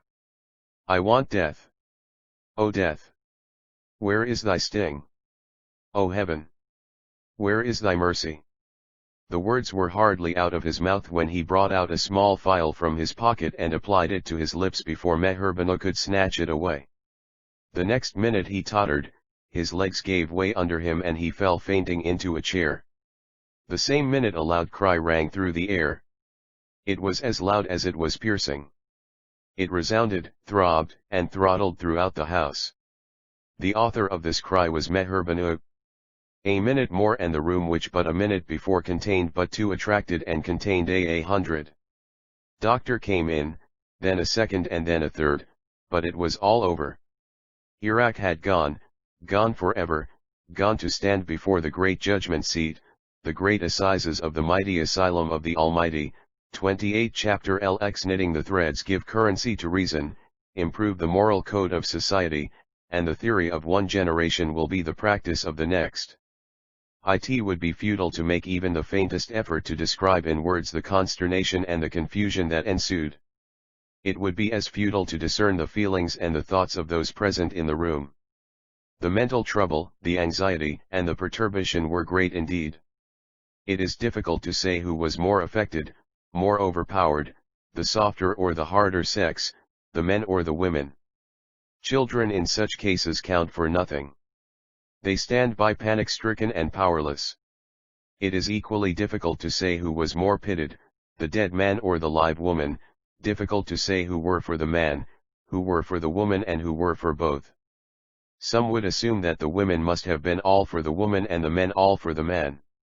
The fact is, however, that they had completely lost their balance of mind and were unable to think or decide for themselves. All that they could see and divine was that Iraq was a corpse and that he held a little phial fast clutched in the fingers of his right hand. The doctors alone had preserved their balance and were imperturbable. They took in the whole situation in a trice.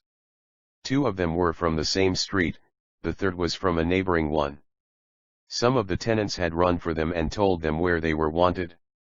Were it someone else than Meher Banu they would have found excuses, but here was a silk and satin client and what is more a society lady to oblige if not to fleece.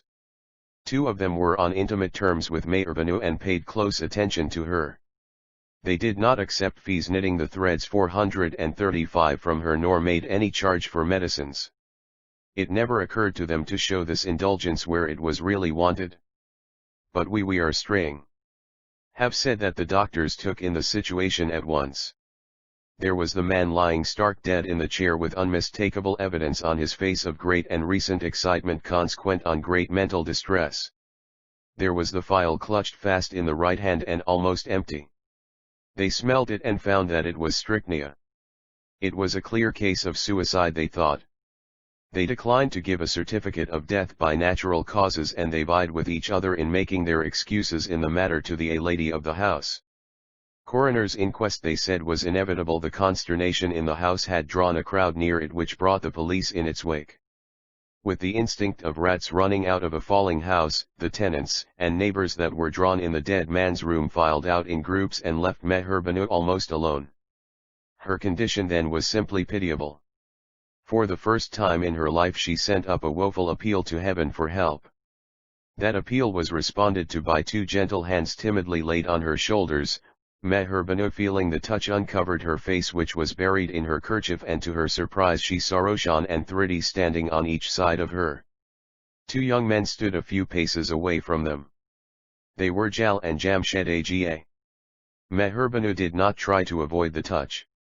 She only held her head down, though whilst her tears were running free and fast, she felt giddy and would have fainted when a glass full of water was presented to her. She quaffed it and was herself again. Thridi and Roshan were not slow to improve upon the occasion. They sat down close to her and patted her lovingly. The occasion was too grave for words. For the first time in their lives the tears of the 2 innocent damsels and those of the hard and fast woman of the world mixed together. For the first time in their lives their hearts came together in a way as if never to disunite. For 3G Sublime, though blind a day or 2 before, Thridi, who always said she was seeing her mother and her cousin in her dreams, had stated that she had seen them both the previous night. They both had enjoined her to go with her husband and pay her respects to her aunt in honor of her wedding, even at the risk of being slighted and sent out. Thridi had insisted on paying this visit and Jamshed could not withstand her persuasions. So it was arranged that both the couples should call on Meher Banu and make their obeisance to her. Thridi had obeyed a pious injunction, though it may be the working of her own fancy, and she never regretted the step she had taken. Meher Banu felt considerably relieved at sight of Jamshed. Soon enough he fell a talking to her on business matters. He talked to her as if they were never before anything but the closest friends in the world. He managed to extract from her briefly what had occurred, sent out a number of telephone messages and wrote some hurried epistles. One of these he dispatched to the coroner, who was his friend and of whom he begged to lose no time in holding the inquest at the morgue where the dead body was conveyed in a motor. Letter was found in one of the pockets of the deceased's coat. It showed that the deceased had made up his mind to commit suicide. He had contracted large debts and had borrowed large sums of money from Merwadis. All this he had spent in various speculations and on the race field, where he had contracted debts of honor. What are these debts of honor? Who was the originator of these very honorable words? They are supposed to be debts incurred on the race field under the benign shade and shelter of sporting clubs all over the world. They indicate the gambler's inability to discharge his liabilities. If he does not pay, he is a defaulter and is denied the chance of greater ruin and damnation until he clears himself. Like honor among thieves and robbers, there is said to be a sort of honor among these very honorable men. Debts of honor and defaulter indeed. Where is the honor in knitting the threads 437, ruining oneself? Where is the honor in helping a hapless wretch to do it? The law makes a show of not enforcing payment of these honorable debts, though the framers of the law have not set their face against this gamble.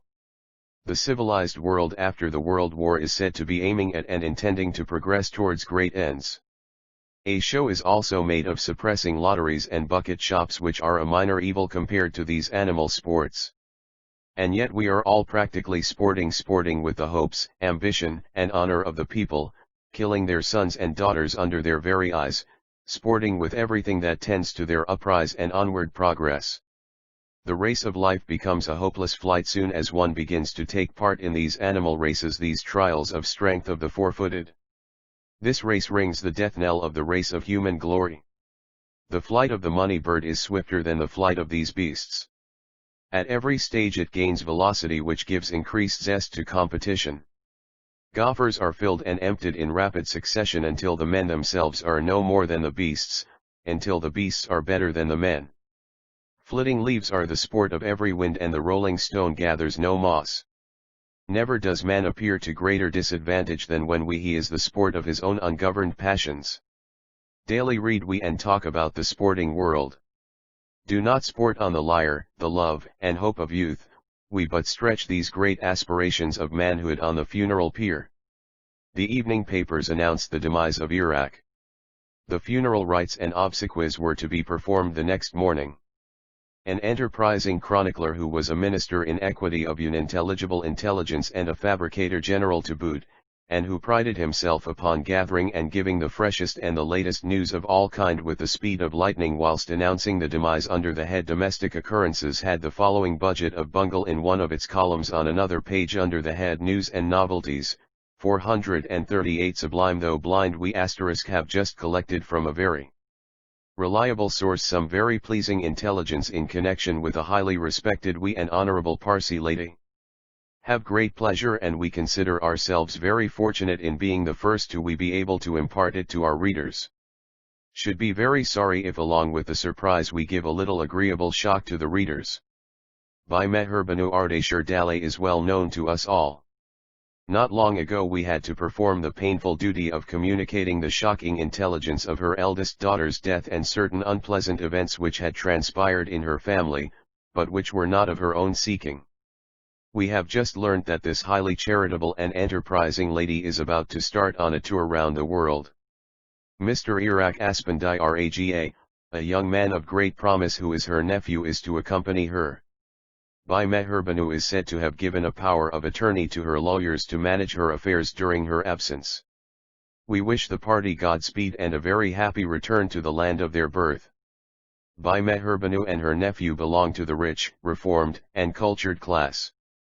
The intended tour will, we have no doubt, be of great benefit to them and to the community, especially if their experiences and exploits be published in volume form. The day after the funeral, the eyes of the readers of this very valuable journal landed on the following further paragraph, obituary notice. In our yesterday's issue under the head of domestic occurrences we announced the death of Mr. Iraqi Aspandi Raga, aged 35. Regret to say that Mr. Iraq's death was not caused by natural causes or by accident but by forced ones.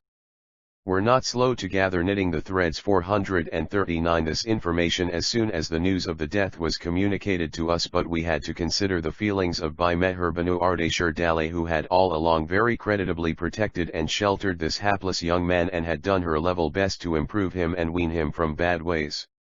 We are more sorry for Bhai Mehrbanu than for the deceased, who, as the reader will see from the proceedings of the jury which are printed over leaf, was a hardened gambler and speculator. It was quite in the order of things that such a man should have ended in the way he has done.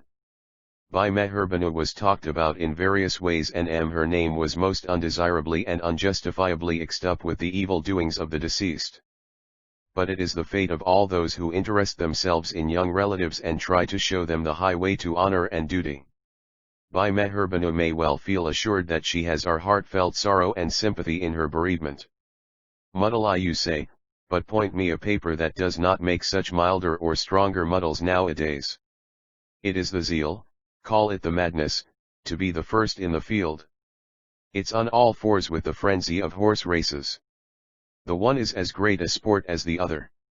It's death, even the death cf men like Iraq, that affects many a good which the best of men with the best of intentions and means fail to effect in their lifetime. The death of a unit is known to have brought peace and concord into families long estranged and long notorious for feuds and foibles.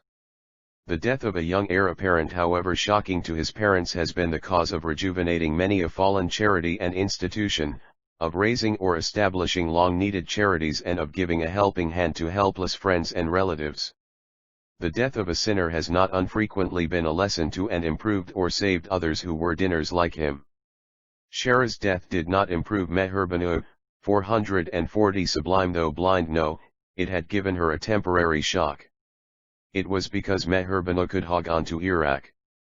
Iraq was a male and better fitted than Shara to humor and indulge her, for he was as poor as a church mouse and depended on her. He gone, the mighty lady was sorely shaken and tottered, but for a time only. She tried to forget the event but could not. If he had died a natural death, she would not perhaps have felt it so hard.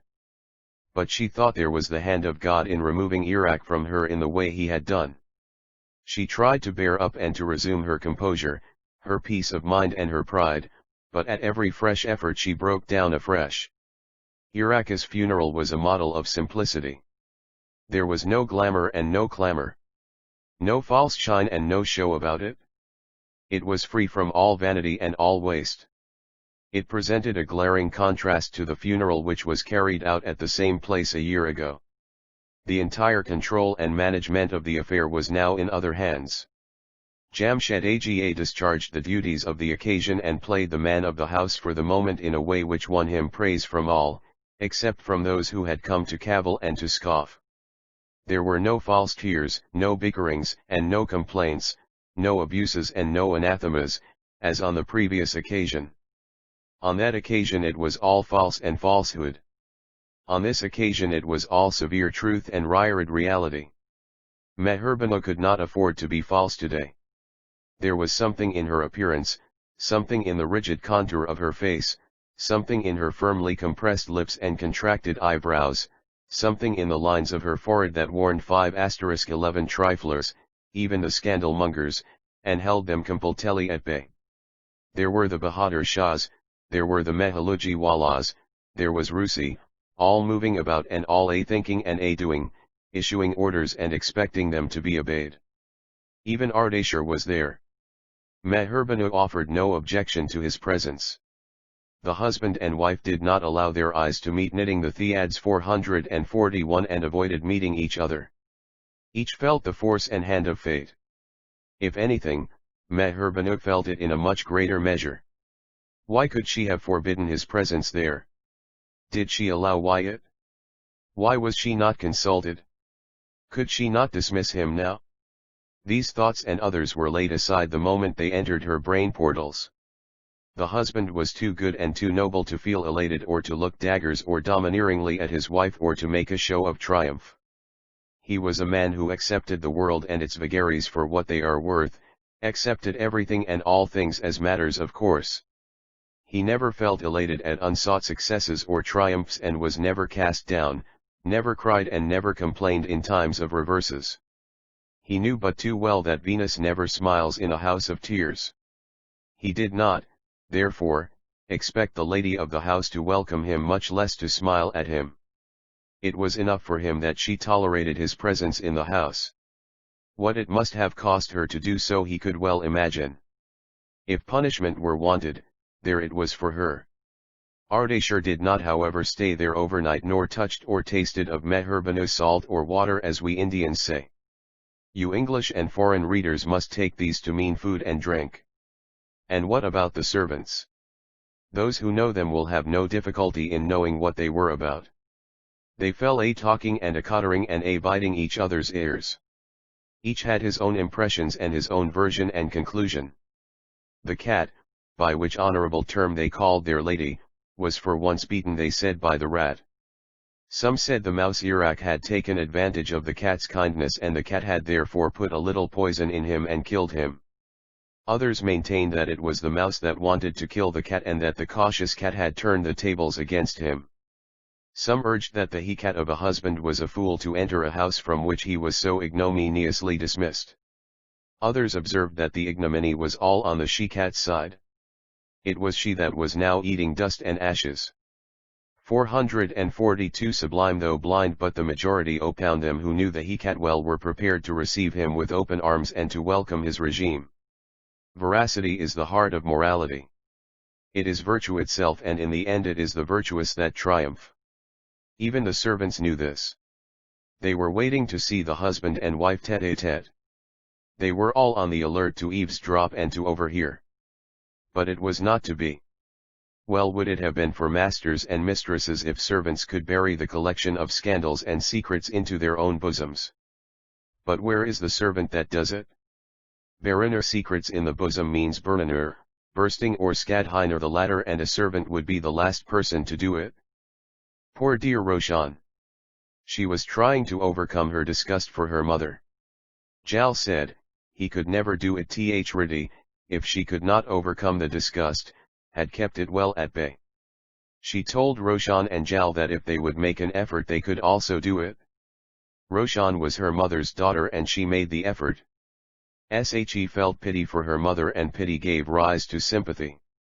Sorrow, for even Iraq's death was not without it, completed the good work. Meherbanu looked slyly at her husband to see if there were sneers on his face and blamed her eyes when she detected none. What does this transgression and Iran's formation, upheaval and downheaval, this rising in rebellion and the suppression of rebellious feelings, this crushing under feet of fellow feeling and kinship, and this resuscitation and regeneration of dead feelings and reunion of hearts and of the heartless, mean? It means that our doubts and our differences, our quarrels and our brawls, our suspicions and our severities, our severance and our separation are but superficial and not sustaining.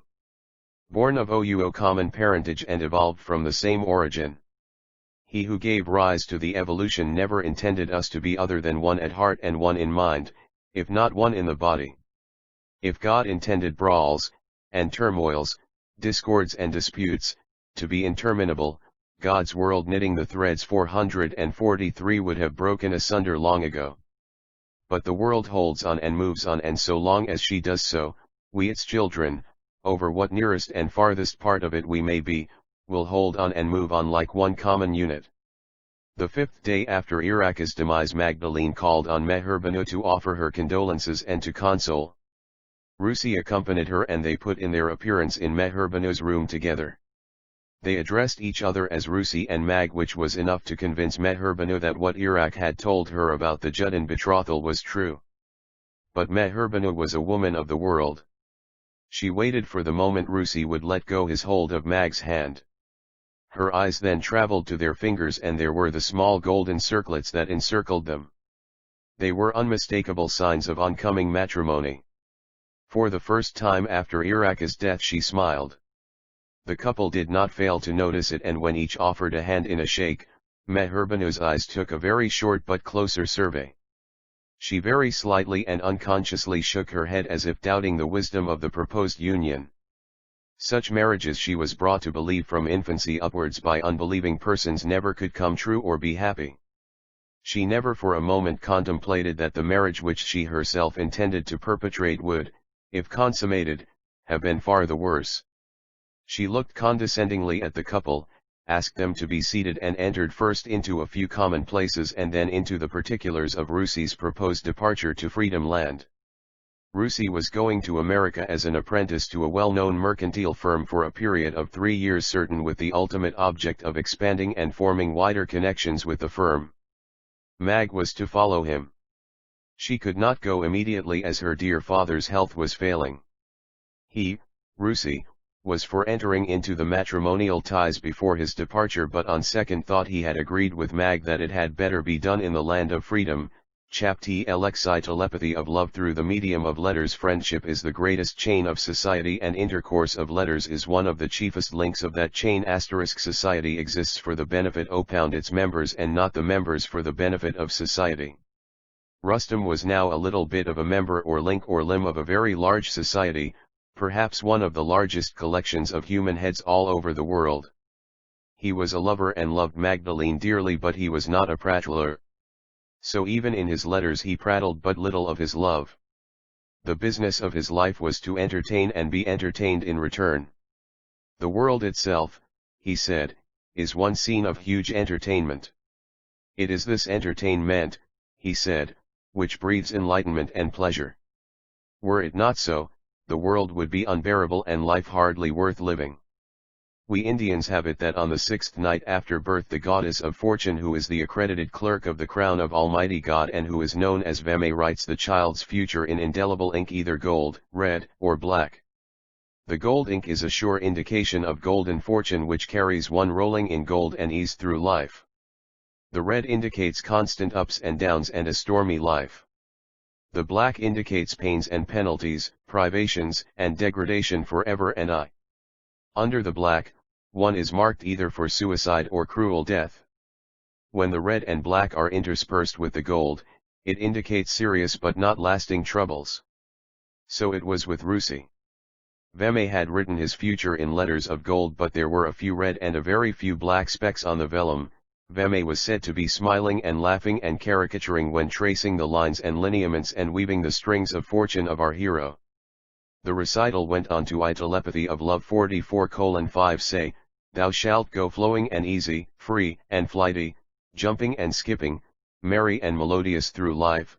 Thou shalt play little pranks and sow thy wild oats, and yet wilt thou roll on and will not feel the burden of life. Thou shalt have no cause for remorse or repentance, never shalt thou wish thou wert unborn or dead. It is given but to few to bear such a fortune. Miles and miles away, removed from friends and relatives, kith and kin, men like Rusi still feel that they are in their motherland midst family ties and friendship, for they know that those bent upon maintaining and not breaking such friendship and ties can yet foster and fasten them through an effective medium or intercourse, to wit the intercourse of lively and lovely letters, letters which breathe of life and light, letters which laugh at distance, riddle at time and ridicule all estrangement and separation, letters which bring the writer and the reader tete-a-tete though not face to face, letters which make them feel members of the same society, children of the same family living in one and the same city or suburb, if not under one roof.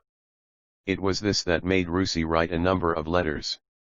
When not sleeping, not talking, not reading or not writing business correspondence, not theater going, not singing or dancing, he wrote those lovely and lively letters which enlivened those who loved him and made their minds light and lovely as a flower. York Street, New York, USA, date, 19. Dearest Mag, so here am I at last in my dream land, the land which I had not trodden before but had read much about and had seen in my dreams, the land which though last discovered, dwelt in and populated beats any ancient one in all matters and all methods. Call it civilization, call it culture, call it enlightenment, call it progress, or call it the goal of all that is grand and great, all that is advancing and improving, not retrograding or receding, all 446 sublime though blind, that is substance not shadow, all that is gold and no glitter. I see you blaming me, Mag dear, for not going into ecstasy about or planting my foot on your own fatherland, the land which Walter Scott has immortalized in prose and in verse and in words which once read or heard ring in one's ears like those of the bluebells of Scotland. But you see, Mag, to go to Scotland without the maiden of my heart would be to lose half its relish. You remember my swearing to you more than once in joke and in earnest that Scotland shall see you and me together. Two can go there as well as one from here as from Bombay. So here am I in freedom land. Though Astrano are here and unacquainted with its people, I never felt more my free in life.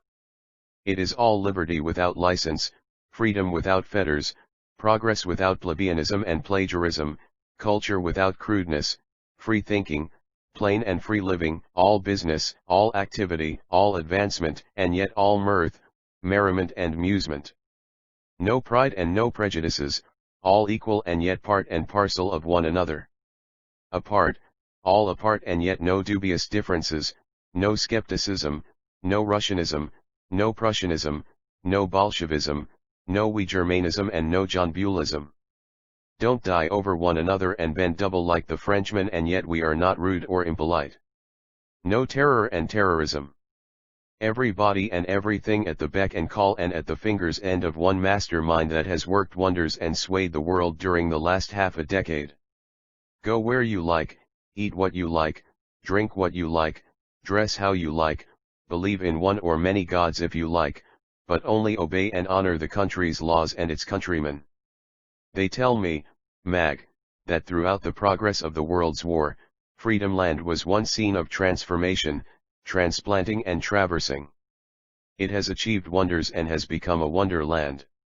It is a proud privilege and a prerogative for a foreigner to be viewinker in this land with the children of the telepathy of love 447 soil, breathing the same air, treading the same path, eating the same food and obeying the same laws, advancing and improving without even knowing or feeling it. Mag dear, when I came here I found a letter waiting for me at one of the largest, perhaps the largest post office in the world. I would not have opened it under ordinary circumstances, perhaps for hours, but the address on the cover electrified me. The handwriting was my Mag's. I cut the envelope open very gently, for I did not like to be cruel with it.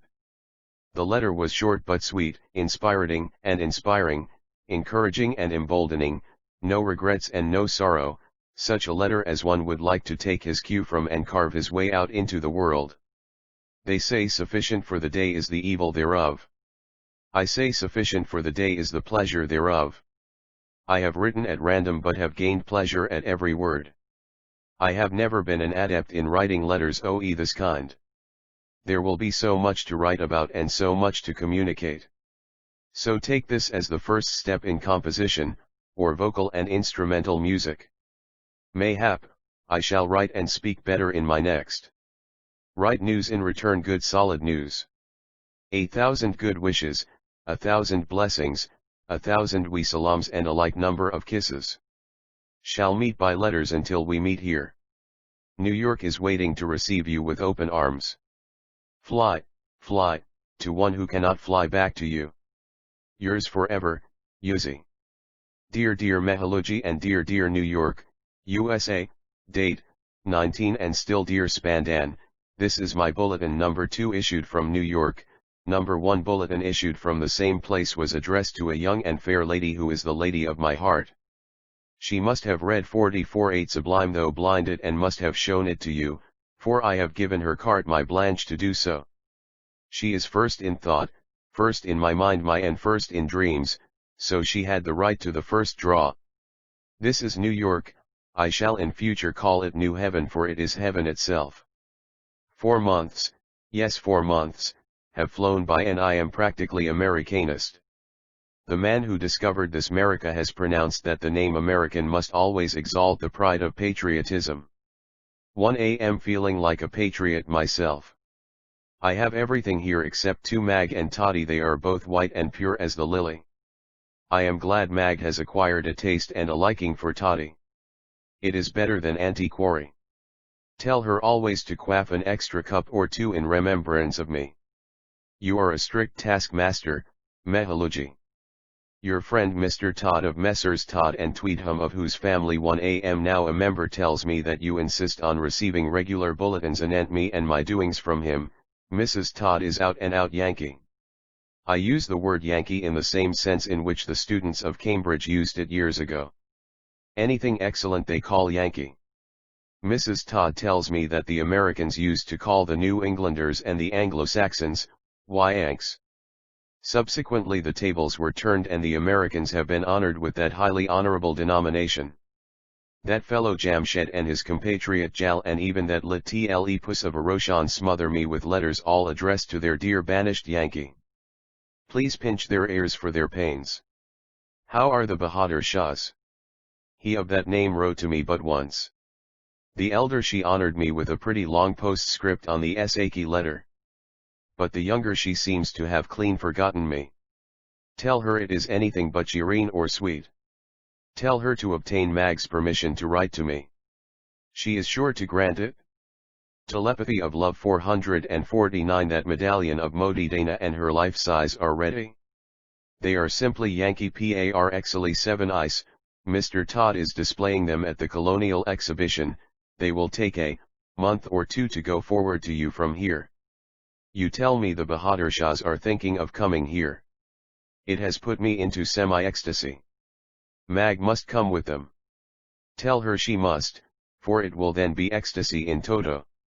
Mag in canvas and cardboard must precede Mag in flesh and blood, for I want to have a medallion and a life size of her. Tell her if she love me as she always says she does, she must let me have them. But me. What an ingrate I am. I have mercilessly left out of the list of recollections and retrospections that simple sinless model man, are they sure? He must be well, for he takes pretty good care to be so.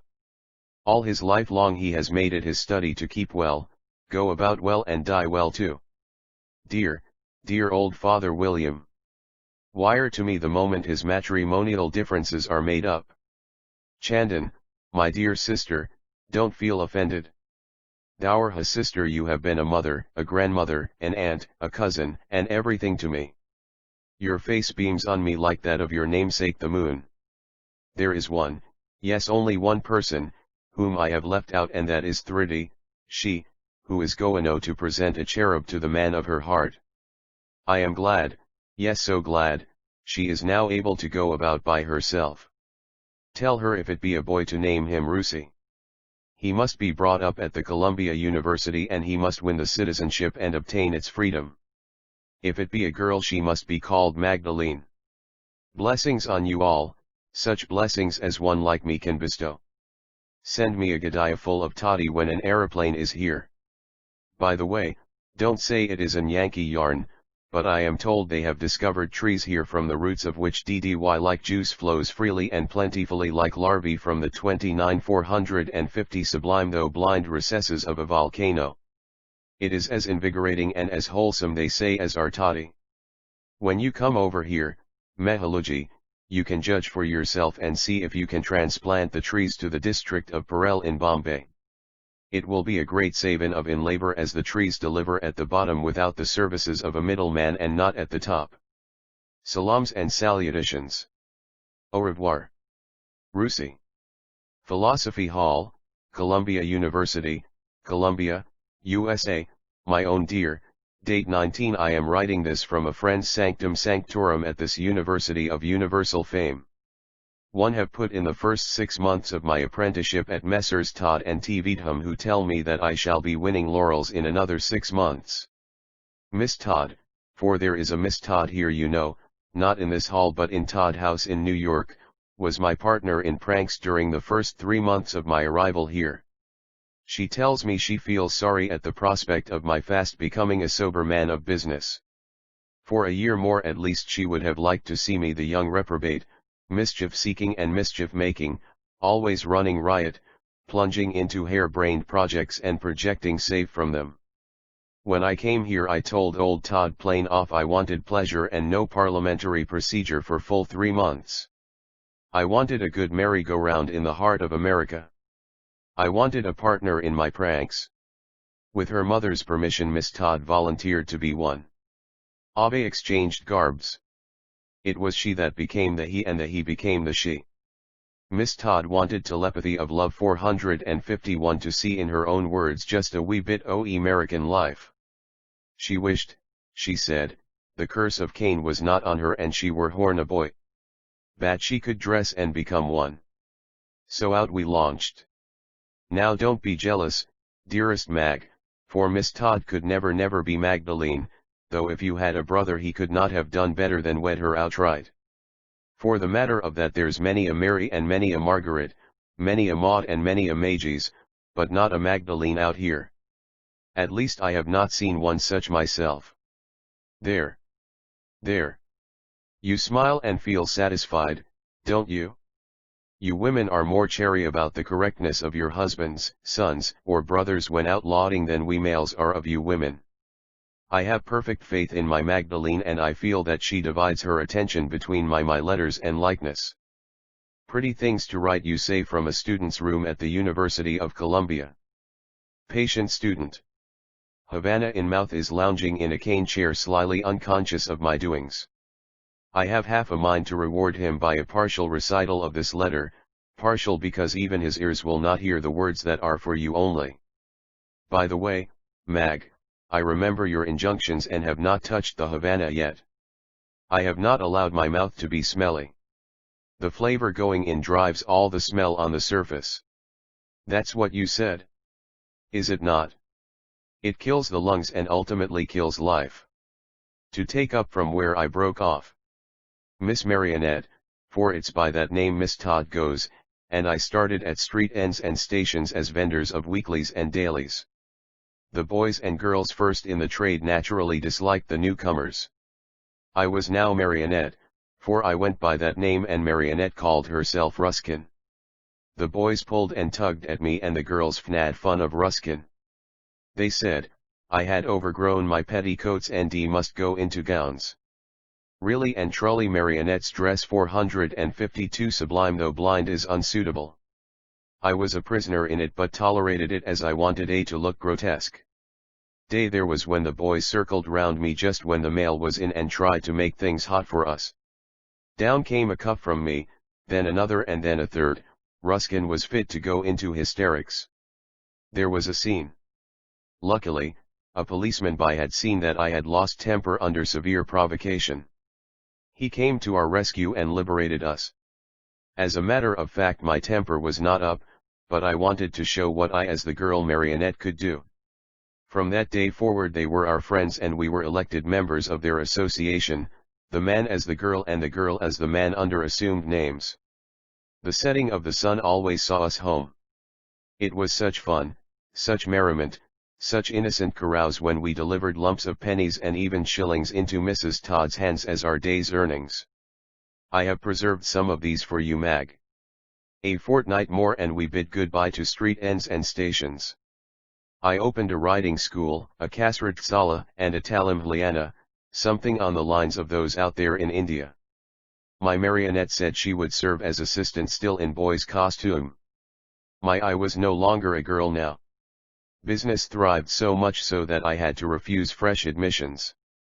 The Kasrat and the Talim and the mode and the method of imparting them were novelties to these men who have muscles only waiting to develop, as it were. Marionette said she felt like a boy.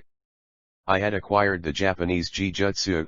I floored so many that they all asked me to initiate them into it, Marionette included. Mr. Todd said he envied me, but if things went on like that he would have no chance whatever of seeing me on the head list of his firm. I overheard him once saying to his wife that if he did not know my affections were bespoken he would have tried to secure me as Marionette's partner in life. Mrs. Todd acquiesced by solemn silence. Just then I tapped at the door, rat-tat-tat, to rouse attention. Don't telepathy of love 453 minded, Mag, Marionette is nothing to me but a sister. When the riding school and the Talimkhana were resigned to other hands there was widespread disappointment and regret. If Mehaluji come here he can make heaps of money out of it. Enough for the day. I am getting hungry and if I continue my letter the dinner will be too cold for digestion. Heart goes out to you, Mag. The absence of your presence is the only void in it. I expect a little bo peep from you today. Yours forever, Rusi. McGregor Lodge, Bel Asis Road, Bikola, Bombay, 19. Dearest Rusi, since you left, Bombay is in the throes of excitement, social, educational, religious, political, and whatnot. The termination of the war has given promise of new life and light to all countries, and it is no wonder that India is not backward. But I am not supposed to write a dissertation on these doings. I reserve it until the time equality of sexes is established. You tell us that besides you there are 2 other Parsis in your freedom land, one a student of religion and philosophy and another a merchant. The student you say is no longer a student but is now a doctor of philosophy. he is preparing to return to the land of his birth. May I know, young sir, who has advised him to do so? Your community is surely not dying to receive him or men like him. The greater the learning and the greater the erudition, the less the appreciation and the larger the chances of starvation. There will be no chaise and pair and deputation elect waiting for him at the steamer or the station.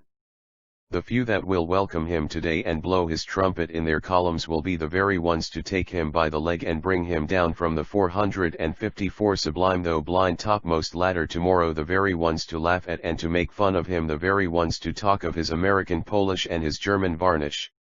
You know, young sir, my fine American citizen as you call yourself, though you have no right to do so, I have always been in love with your community, but not with what they do and what they avoid doing in the name of charity, religion, and riba or custom.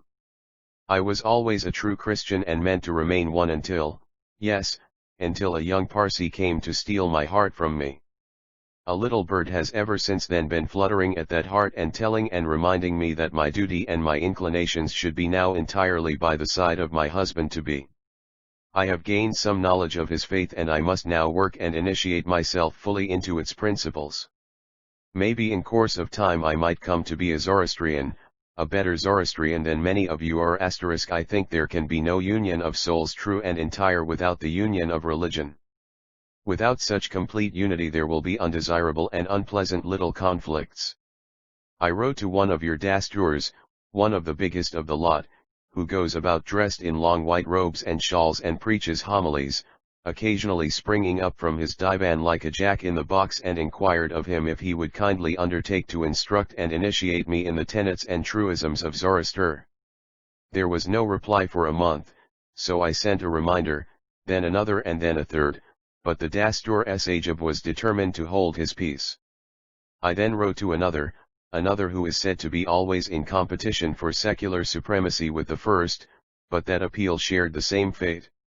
I appealed to a third and it elicited the following reply after a month's delay, during which the pious memory of this Parsi Pope was 4 times purged of its lethargy in the shape of what you men call reminders. Telepathy of love 455. Dear Madam, Ridge Road, Come Allah Hill, Bombay, 19. Your letter opound the first ultimo and subsequent reminders have all found me. You inquire if I would undertake to instruct and initiate you into the tenets and truisms of my Zoroaster. Reply is that I am sorry I cannot do so. I am also sorry I cannot assign reasons for this refusal. Yours, and see this J. Rusi dear, was a poser and a facer, but your Magdalene was not to be daunted. She would not be fit to be her Rusi's fiancée if she were. So, I set the Malabar Hill working machinery into motion. The machinery which has the afflux of money, which is both power and influence.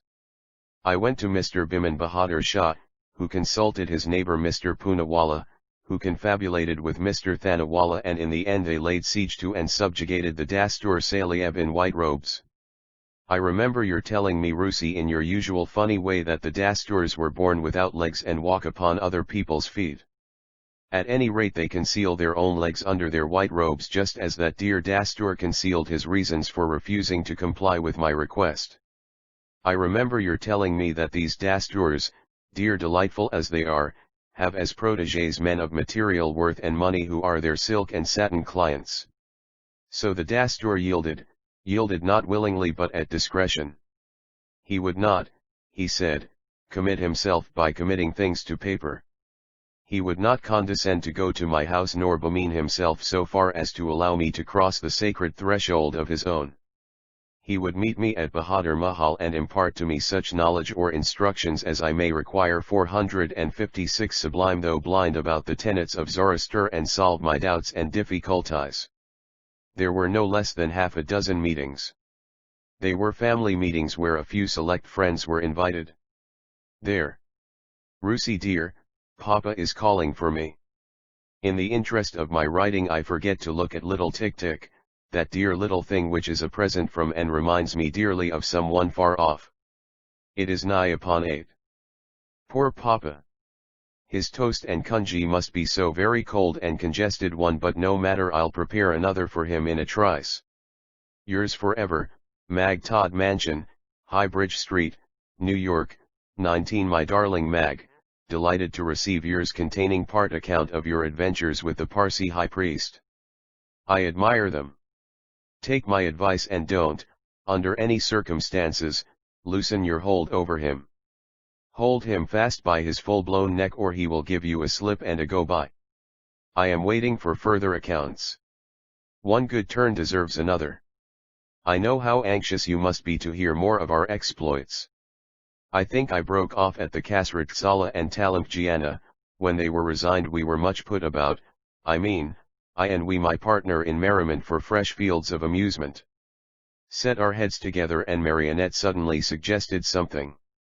The stage, a kingdom for a stage, my boy, she said, in such a fine manly tone almost Shakespearean that I burst out laughing and had to hold my sides tight to prevent them from splitting.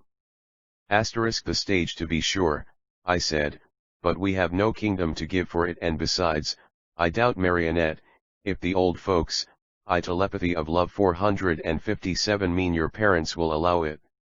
Oh. Tut. She said. Asterisk you need not worry about it. Their pulse is in my hands. I know how to manage them. Only see how I do it. Now tell me how we should act. Is it to be the circus or the theater? Select which we will you monsieur and I must be together. I know you must be afraid of your fiancée but I'll write to her and put her mind at ease. I don't mean to dethrone her. Oh.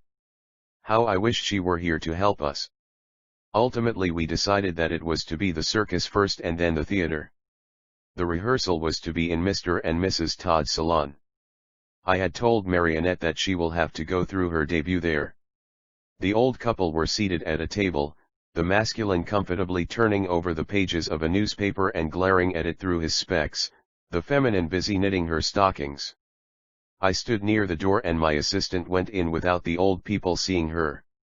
She bestowed a gentle tap on his head observing, Dad, dear Dad, I have just been telling the Parsi gentleman from Bombay that he can't find a dad like mine in the world. If he expects to find another one here he will have to wait till he is as old as Dad and not even then. This speech took a few moments to deliver at each of which the speaker was drawn closer and closer into the extended arms of the listener until at the end she was fairly locked in them. Gently unlocking herself the speaker approached the feminine parent. Oh mama, she said, 1,000 excuses I did not know, little goosey as I am, you were here. Come. Put aside this, she said, taking the stockings from her hands. I have plenty of them and have plenty of money to buy more. Ah. Ma. How nice you look today. The Parsi gentleman says there is not a face and figure like yours in the whole of Bombay. I had ventured to doubt it but now that I bethink me, the gentleman is right. You never did look better in your life. You are looking your best. You are full 50 and look but 458 sublime though blind and 30. By the way, Ma, now that I bethink me what a fine stocking it is, such a one as I never set eyes on before. A stocking for a Madonna, a prima donna you might say. It would grace the leg of any stage hurl, it will make a name for you if worn in a circus. The texture is Yankee, superb. The colors are simply lovely. Ma, do finish it up. I shall wear it in the circus. To be sure my dear, said the Ma, but how will they know of your wearing that stocking? There will be such a crowd there, in the auditorium, and you surely cannot be so indelicate as to be intentionally exposing it. Your mother is right darling, said the dad. Oh. Daddy. Returned the dad's darling, I don't mean to be in the auditorium at all. Stage you know. I shall be in the arena, on the we know, exclaimed the couple jumping out of their wee chairs, no. Why dear we know nothing of the kind.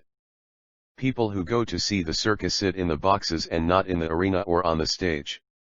You surely don't mean that I do mean. Pa dear, I do mean to say. Ma dear, that I am going to be a player and a singer in the great American circus, if for nothing else just to show that there is a lady in Freedom Land who can work a stocking the worth of which will be the buying price of the entire interest or monopoly of the American Stock Exchange. The ma and the pa, Mag dear, stood petrified. I did the same when quietly listening at the door. But you need not do it, Mag, when reading this letter. It was the pa that found his tongue and gathered enough breath to speak. If that Parsi advised you to do it, Marionette, he shall pay for it. I shall pack him off this minute, yes this minute, bag and baggage to Bombay. Down came the nervous weak-looking fist on the table with a thud. The proprietor. Telepathy of love 459 of the hand, not being accustomed to such feats, pressed it gently by the other as if feeling pain. His other property, the American damsel, in holiday attire, knew how to work up a certain advantage. She took the pain-stricken hand in her own, pressed it to her lips and covered it with kisses. At the same time there were tears. I will not undertake to say if they were artificial, for there was nothing at all artificial about the girl, and pain to her father meant pain to her. "Oh, I pa," she said, "don't blame the Parsi. He never did it. He would not hear of it. It was I that suggested it and invoked his assistance. He promised help provided I have your permission. And what a name and fame, reputation and respect, honor and emoluments, it will find for ma. Everybody will be asking who made that stocking. Besides, only the other day you said if you could open a stocking manufactory you would make a fortune." I interposed then that my pa has made so many fortunes already known to maintain and to give in marriage 100 such useless lumbers like me that he hardly needs to make any more. But sure enough you shall open a stocking manufactory now. You can employ agents or enjoy the royalty. That young Parsi, as you call him, will help you. Mag dear, I was watching the old couple's physiognomies closely. They were all smiles and sweet scent. But what about the circus, my dear? How can your pa agree to it? Gently put in the ma. Oh. Pa must agree to it. Only the other day he said Mr. Timken of the Great American is simply a brick, a pukka burnt brick, a thoroughbred, every inch of him agent, an out-and-out gent, and as to his circus, why pa, you'll remember your telling me that it's the very soul of respectability and that you would not object even if a daughter of yours were to be on the board of it. Now that daughter prays to the pa on her knees to prove the sincerity of his words. 460 Sublime though blind, rise my daughter, rise, whimpered old Todd. I cannot bear to see you so. You may go to the circus, go anywhere provided you remain your father's daughter and do credit to your parents and yourself. Remember, Marionette, you are and you must remain forever a mignonette and always keep nice and sweet. Your earnings must go to charity. But where is that young Parsi? Oh, here he is. Come in. Come in. You need not knock, cried the girl as if she had just seen the Parsi approaching and preparing to knock.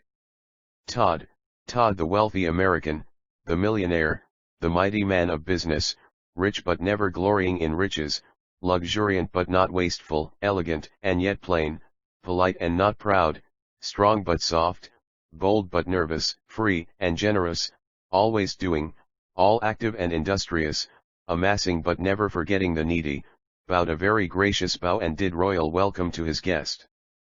"Heyday, young sir, heyday, a fine day, how nice you look, upon my soul, never saw a better looking fellow in life. Why, I was not a tithe like you even at 24. I have read of your race, read of Persia, young sir, let me tell you that I have read of Persia and its shahs, its heroes and its lyres, its bold doings and its brave fighting, its days of valor, honor and glory. I have read of these, young sir, and more, read a deal about that glorious prophet of yours and his great creed, all with our renowned Professor Jackson in my young days. Don't look surprised, young man, don't. If not in Persian, I have read it all in English. What I could not find there found in those books of the butchers, the Germans, you know, than whom no better scholars exist. Mayhap, Master Russi, mayhap, you will teach me a bit of Persian. Glad, so glad you have studied it, I mastered it. Forgetting one's mother tongue is forgetting one's motherland. Forgetting both means, remember young sir, it means forgetting one's own self, more it means forgetting race feeling, forgetting the telepathy of love 461 pride and prestige opound race, forgetting honor, forgetting courage, forgetting enterprise, culture, progress, religion, and even morals. Todd dear, you are preaching just like a parson, gently remonstrated Mr. Todd's spouse who was getting tired of it. Just like a parson, my dear.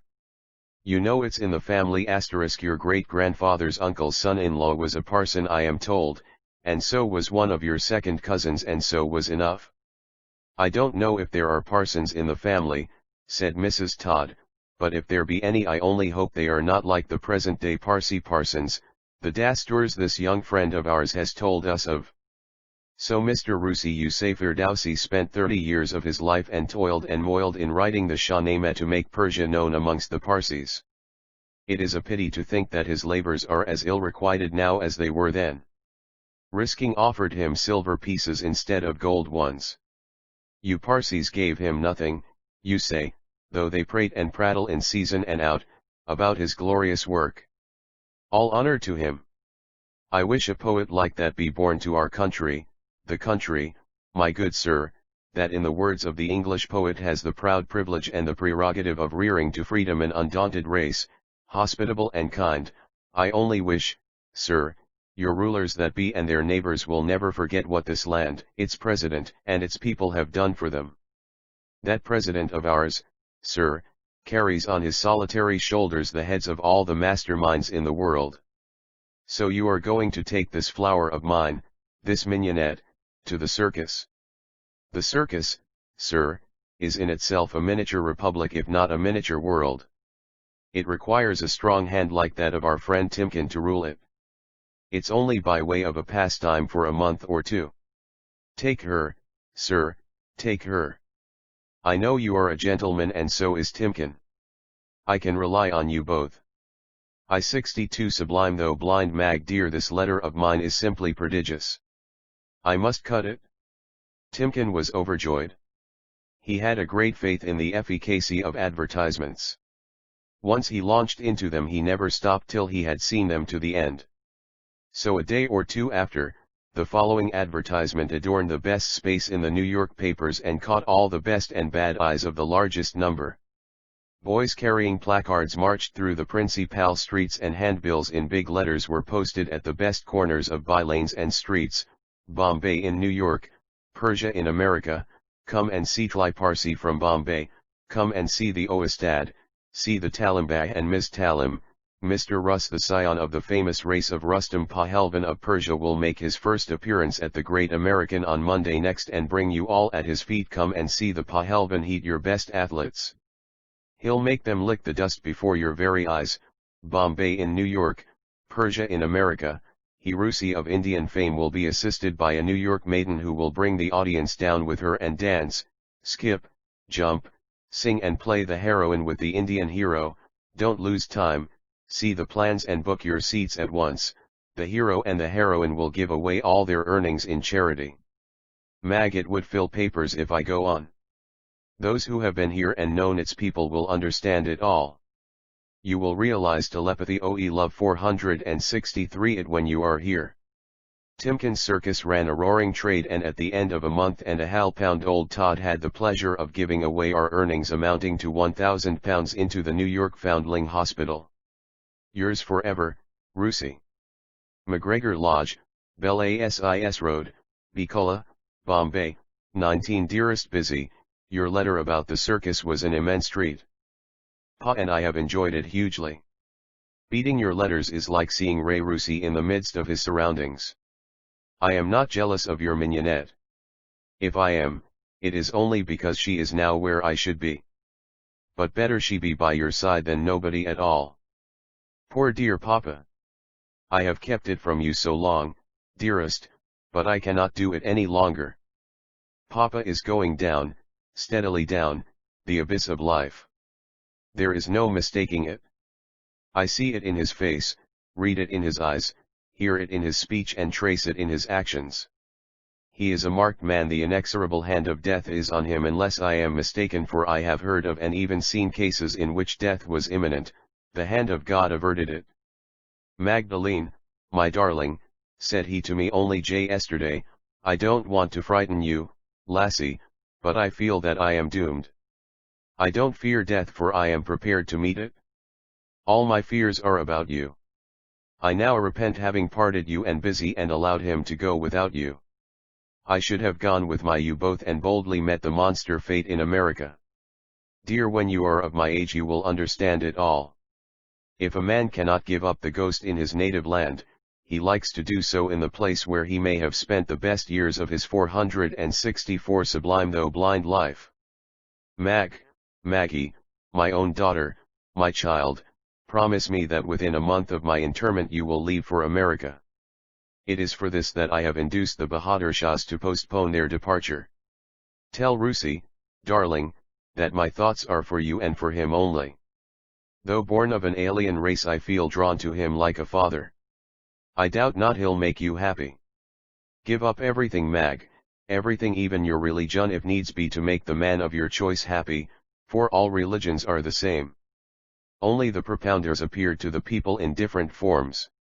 If by adopting another religion one become a better man or a better woman and is a better member of society, let them give up their own. I have been a true Christian, and yet my respect and admiration for the purity and simplicity of Rusi's faith as propounded by Zoroaster, not as preached and practiced by some of his priests and his people, are great. Husi dear, Scylla is getting very strange. In fact, she has been so ever since she was with us last at Mehaluji's on that blessed day which you and I will ever cherish as the brightest and the happiest in our lives. Something surely has come over her, though what that something is I cannot say. It seemed to me at first that she was taciturn and reserved and avoided me studiously. Latterly, as if feeling she was in the wrong, she has been near me often enough and mixed with me and talked to me, but not so freely and frankly as before. She rarely, if ever, speaks of you or even refers to you. What does this mean? Can you tell me? I have sounded her parents about it. They do not contradict me, but they set it down to the credit of caprice. They say all girls have such moods some time or other in their lives. For myself, I don't think I have ever had it. But let that pass. One don't think I should have troubled you about it? I am to meet Dastur at the Bahadur Shah's day after telepathy of love 465 Lomoro. There is to be quite a little social gathering, a sort of a conversazione, you know. I shall report it in extenso to you, my lord and master, as in duty bound, and await your opinion. How Rusi f Rusi. I long to be with you. It seems as if we are worlds apart and never could meet, as if all that route is dreary desert and quite irreversible, as if the sea is all turned ice and the steamers all water-logged. What could it all mean, Rusi? Silly sentimentality, you will say. I have tried to think so too, but somehow the thought sticks to me in spite of myself. Believe me, forever, your own, Mag. Todd Mansion, New York. Dearest Mag, date 19. Your last made me so rueful. I got it late in the evening on our return from Mr. Hopkins' house. I sat all solitary and read it once, twice, and thrice, and it was not till then that I could feel the full force of it. Like close personal contact letters from those we like and love have the power, the magnetism to make us happy or miserable. Your words so ended mournful, and I sat myself to find out why you should we be so low down in spirits. All follow each other like kings in the order of succession. There are exceptions, but exceptions are not the rule. The rule is that the old die first and then the young, though to the mind of an offspring its parents, though ever so old, are never so old. Mutatis mutandis, a 60 years old father of a family is taken to be and put down as a child by his 80 years old parents. This is the way we go, and if you look at it as I do, this is the way, Mag dear, to be happy. 29 466 Sublime though blind and gay. Child loving and affectionate would give its life to save that of a father or a mother. And so would its parents to save the child. But you see, darling, the All-Wise has willed otherwise. If one has to go, one will, and not even a daughter, a model daughter like my own Mag, can stay it? Here at this long distance I feel that your father is not doomed but is destined to go to America where he is so badly wanted by his son-in-law elect. As to your thinking of routes turning dreary and waste, seas turning ice and steamers lying stock still, darling, I put it all down to the credit of earnest love and affection. Though miles apart we are but one body and one soul, you remember the trite old Parsi saying, not even the clumsiest of cudgels can separate the waters of the sea. I want to rid you of your clouds, Mag, so I'll introduce you offhand to our friend Mr. Hopkin. How's he? He is the proprietor of one of the premier playhouses extant here. He always hops about and therefore takes so well after his first name. His second name is said to have had its origin in a sort of habit of constantly inquiring after other people's health. Mrs. How's he is a soul to see but not to admire. Her husband has never admitted it in public but is said to have let it out in confidence when in his cups that if she were not a little deaf she would have been quite a terror. No Master How's he has blessed the union, but a Miss How's he has been pleased to do so. She serves as son, daughter, son-in-law, and daughter-in-law and well keeps the place of 20.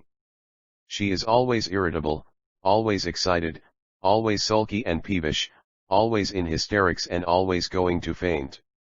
It is in this way that she manages to keep her old parents, especially the tender one, on the tiptoe and tenterhooks of anxiety. You will follow me, Mag, into the privacy of the happy family. Mr. How's he owns a troupe and a theatre, a dramatic company of which even the Palais Royal can be well proud. You know Telepathy of Love 467, Mag, our last coup was to be the theatre. I and Marionette alias Mignonette carried a letter of recommendation to How's he from the very respectable author of her being. The three were we there discussing the evening toast and tea. Were admitted to their presence as a matter of grace. How's he was for inviting us to partake, but a side look at his tender one told him that he should desist. Pretended to feel warm and went to the window. Tea over, How's he read old Todd's letter and then handed it to his wife, who hated the very sight of youth and beauty, health and harmony, wherever noticeable, like poison. So you want to be dramatists, do you? She said. You want my husband to give you a trial.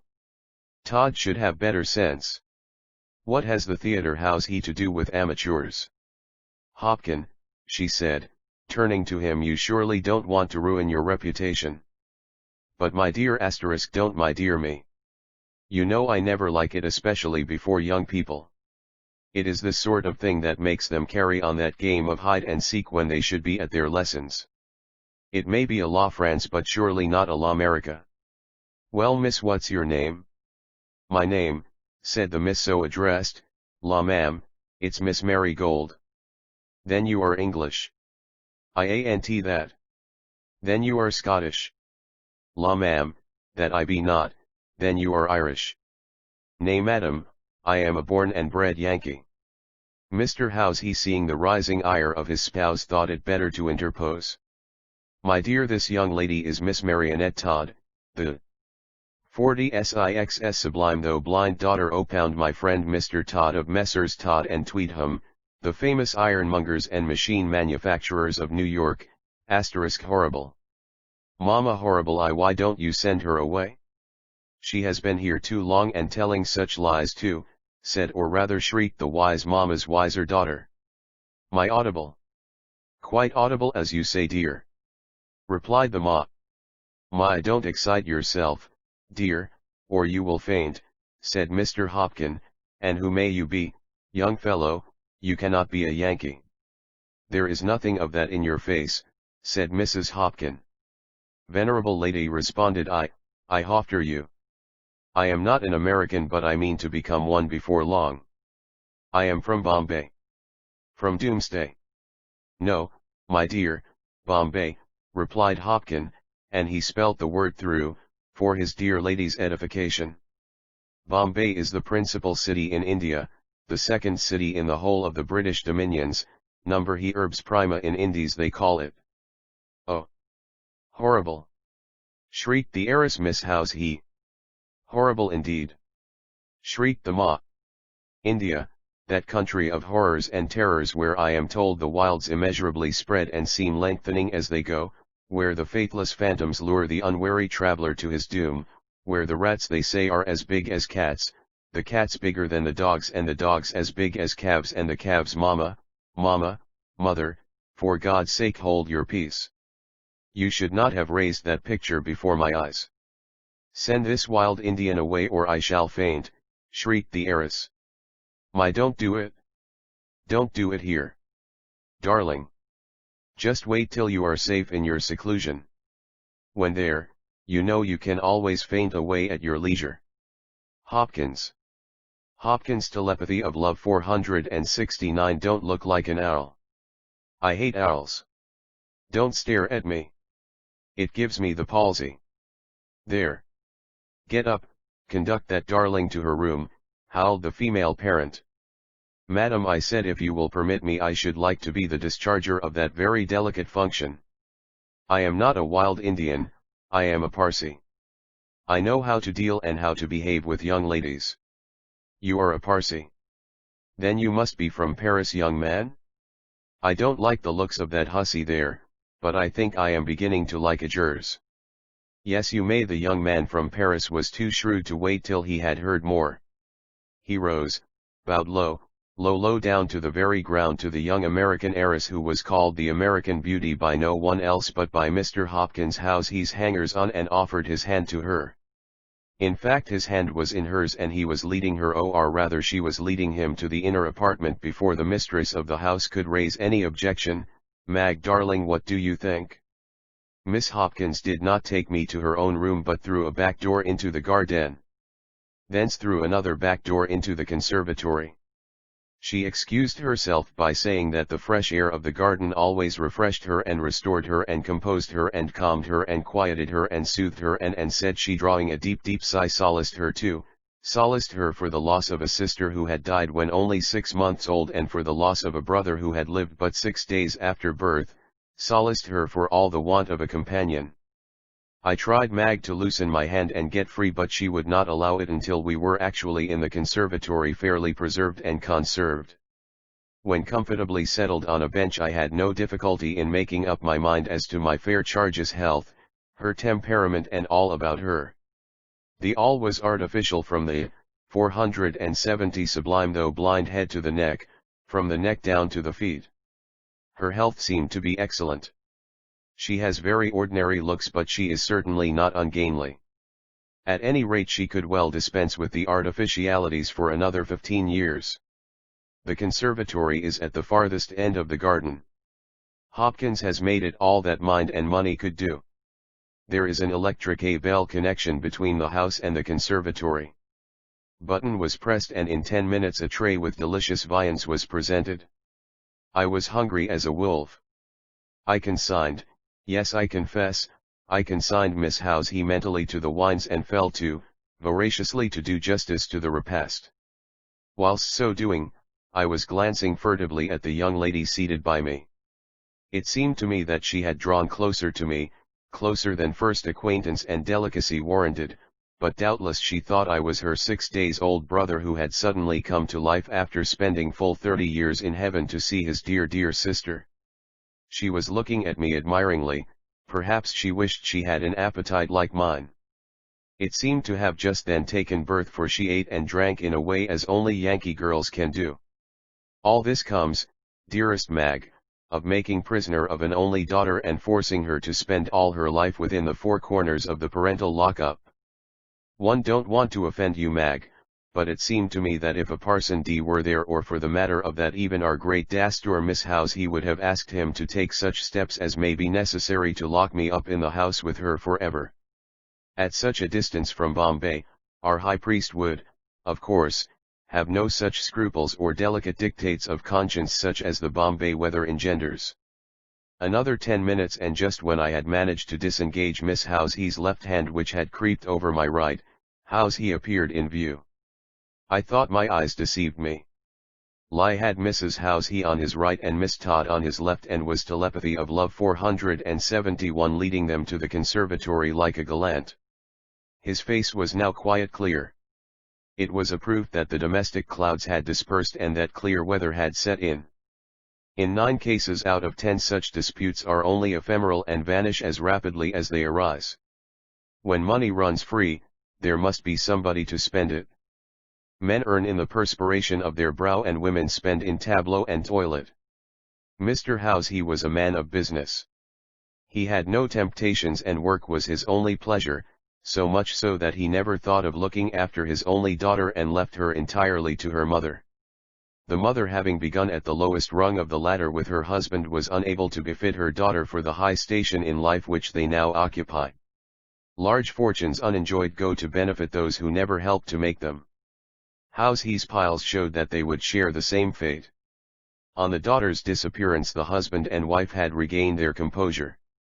Just then a servant came in and informed Mrs. Housey in reply to her inquiry that her young lady was not in her bed but in the conservatory. Mrs. Housey took a big jump, caught Mr. Housey by the arm and dragged him out of the room. Mr. Housey averred no opposition but obeyed, only taking care to beckon Miss Todd to join them, and so they were there. "My dear," said Mrs. Housey, "I thought you had retired to your room." "La ma, it was so stuffy there, it would have made me worse, so I thought I had better go to the conservatory. I am glad I did so, for one have found out that this young gent has nothing of the wild Indian about him. As to that young lady there, I know nothing of her. I wish ma you would give them free passport to our stage. I should like to go too, if Mr. Parsi here, 472 Sublime though blind Mr. Rustum, suggested Mr. Housey. Yes, if Mr. Rustum will take me there, finished the daughter. You forget yourself, my dear, Mr. Rustum is entirely a stranger to us. I am sorry you forget all dictates of delicacy, though I have taken special good care to impress them on you ever since you were a babe and I rocking you at your cradle, lectured the lady mother. I'll accept no refusal, ma. If this gent cannot take me, pa must do so. You have kept me long enough at home. I must see a little of life, yes that I must. I am like a bird locked up in a cage, never singing but mopping all day. I must fly a bit now. Wifey, ventured forth Mr. Housey, the child is right, was never so much right in her life, let her go out with me, rely on it she shall never go wrong. I am getting old and want an assistant, mayhap she will assist me and make a good match in time. So, Mag dear, one young gent to 2 young ladies. Mrs. Housey gave way, for she was not so bad after all, and we were on the staff for full 3 months. Housey drew immense audience. Miss Housey has the making of an actress in her, and her talents show sign of development. 3 months and we left the stage, I and Miss Todd. Miss Housey does not intend me to do so. On life she is a different girl now. All her energies and abilities are now on the surface. This, dear Mag, ended my term of holiday making. I am now, as you are aware, with Todd and Tweedham, a sober man of business working for his salvation, collecting money but not knowing why or to what end. Old Todd cannot overwork me. Punctually at 5, though one work till 6, my orderlies have orders to run up the small board on the wall facing my table. All work and no play makes Jack a dull boy. This is painted in bold letters on telepathy of love. 473 the board. The first day Todd came in to trouble me after 5. His eyes caught the above words. He fell into a chair and said he had merely looked in to see if I was still in mine, that if I did not mind one could take the ladies out for an airing in his comfortable cabriolet. But you must have come for some important business, Mr. Todd, I observed soberly. Mr. Todd must have caught the smile on my lips and felt that it was a cut. But he said calmly, "Oh, never mind that, Mr. Euston, we are all born for work, but we should not allow it to rule supreme over us. Eat to live and not live to eat. There, lad," he said, turning to the offic boy, "put up the shutters and see to the closing. Your master must leave now." So we went out arm in arm and into the cabriolet. Tweedham met us before the coachman could start the horses. He was surprised to see Todd in the cab. Where to I so early, Toddy?" questioned Mr. Tweedham. Hope there is nothing wrong. I am just returning from Peck and Poodle. I expected to find you in your chair. Poor Todd. He himself did not know why he was in the Gleery or whither he was bound. I saw his embarrassment and came to his rescue. Mr. Tweedham, sir, Dr. Smith says Mr. Todd is not well. Leastways he mentioned this to Mrs. Todd. Mrs. Todd, he said, your husband looks pale and worried. You are overworking him. He wants plenty of open air, so you must take him out daily after 6. It was a white lie but well meant and well aimed. Mrs. Todd did not contradict me. Old Todd swallowed it and so did Tweedham. Miss Todd looked merrier than usual. Her eyes chuckled and she tittered. She seemed to be choking with suppressed laughter. Mrs. Todd noticed it. Oh. That's it? Is it? I said, Tweedham scratching his head and doubtful if he was in his senses. The coachman felt the string pulled, crack crack sounded, 474 Sublime though blind the whip, the horses reared and started and off went the carriage leaving old Tweedham ruminating and wending his way slowly towards the office steps, not so much as bestowing a glance at the doors and windows which were filled with employees looking, curiously at this singular occurrence. From that day forward Todd and Tweedham close punctually at 6. Yours forever, Russi. McGregor Lodge, Bel Asis Road, Picola, Bombay, 19. Dearest Russi, here is a brief account of my interview with your Dastur Den, if you like omit the Y from your and make it R. The Dastur Sali, glowing in all the glory of his grandeur and duly invested with the woolen shawl of his sacred investiture, arrived in his own Gleery and entered the council hall at Bahadur Mahal where he was to preside. There were the Bahadur Shahs, there were the Mehalujis and there were the dear indispensable the rest of them Thridi and Jamshed, Jal and Roshan and dear old Ardeshir. There was a shaking of hands all round and a few introductions. It came to my turn last. His Holiness knew me but we were never formally introduced. I am R. Biman performed that ceremony in his usual stately way. Miss McGregor, daughter of Mr. John McGregor of the well-known firm of Messrs. McGregor Ayad Patel of Loudon and Bombay, Dastur Sali. Miss McGregor, this is our Dastur Sali Den. He is so well known to one and all in Bombay and to the whole of the Zoroastrian world of which you are practically a member that I think it hardly necessary to tell you of him at greater length. I was ready with my hand.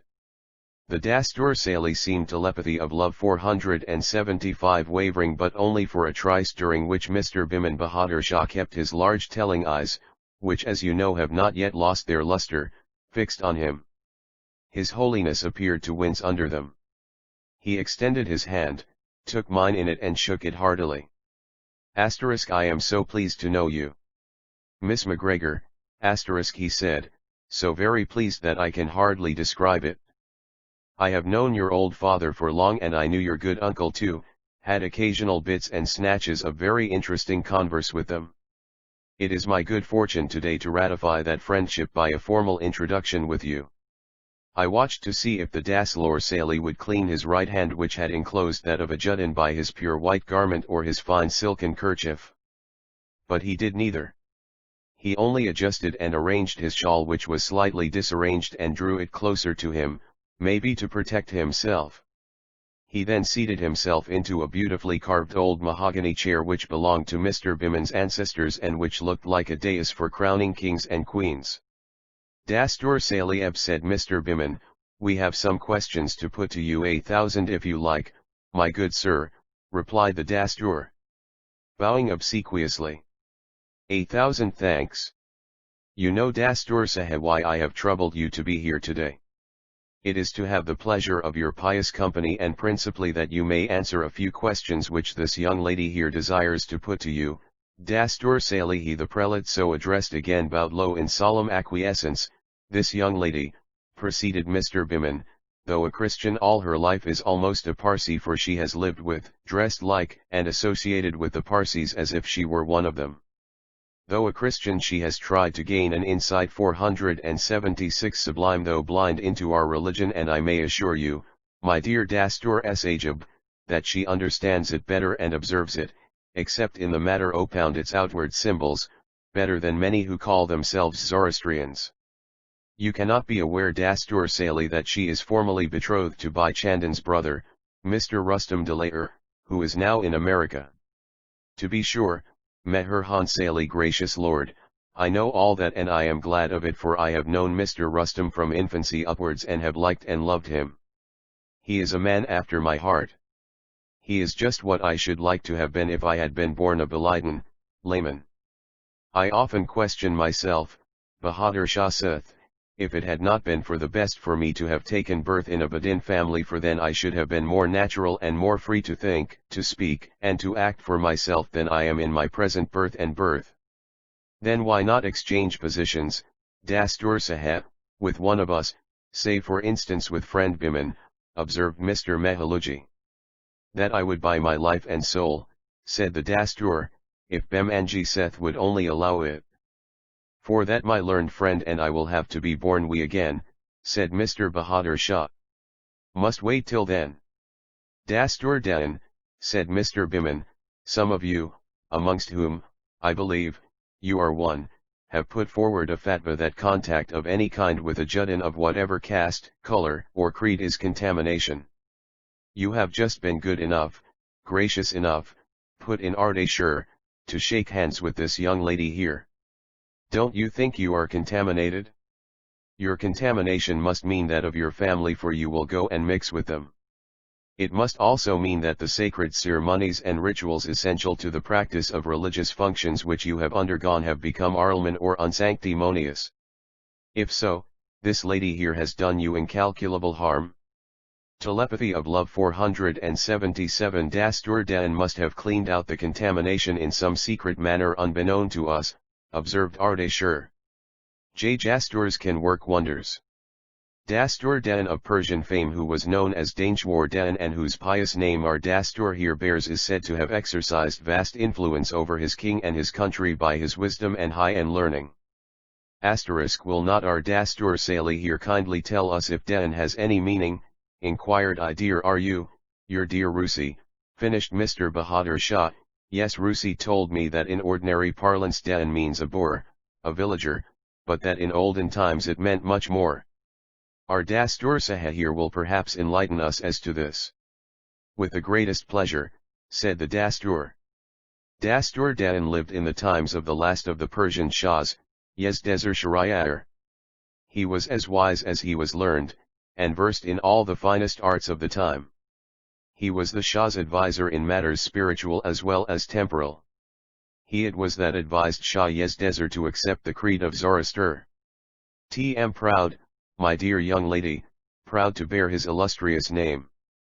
Dan also meant in olden times a peasant, a cultivator, a high official of state, a satrap, or a bard.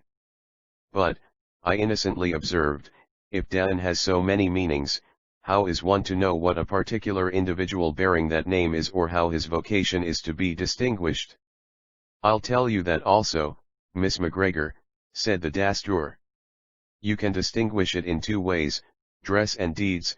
No offense meant to you, Dastur Sajab, said I am only generalizing.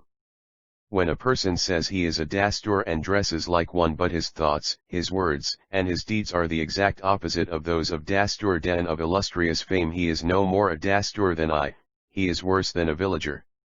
On the 478 Sublime, though blind other hand, the innocent villager who has the qualifications of Dastur Dan in however crude or insignificant a form is a Dastur Dan within that meaning of the word. Not I right, Dastur Sajab?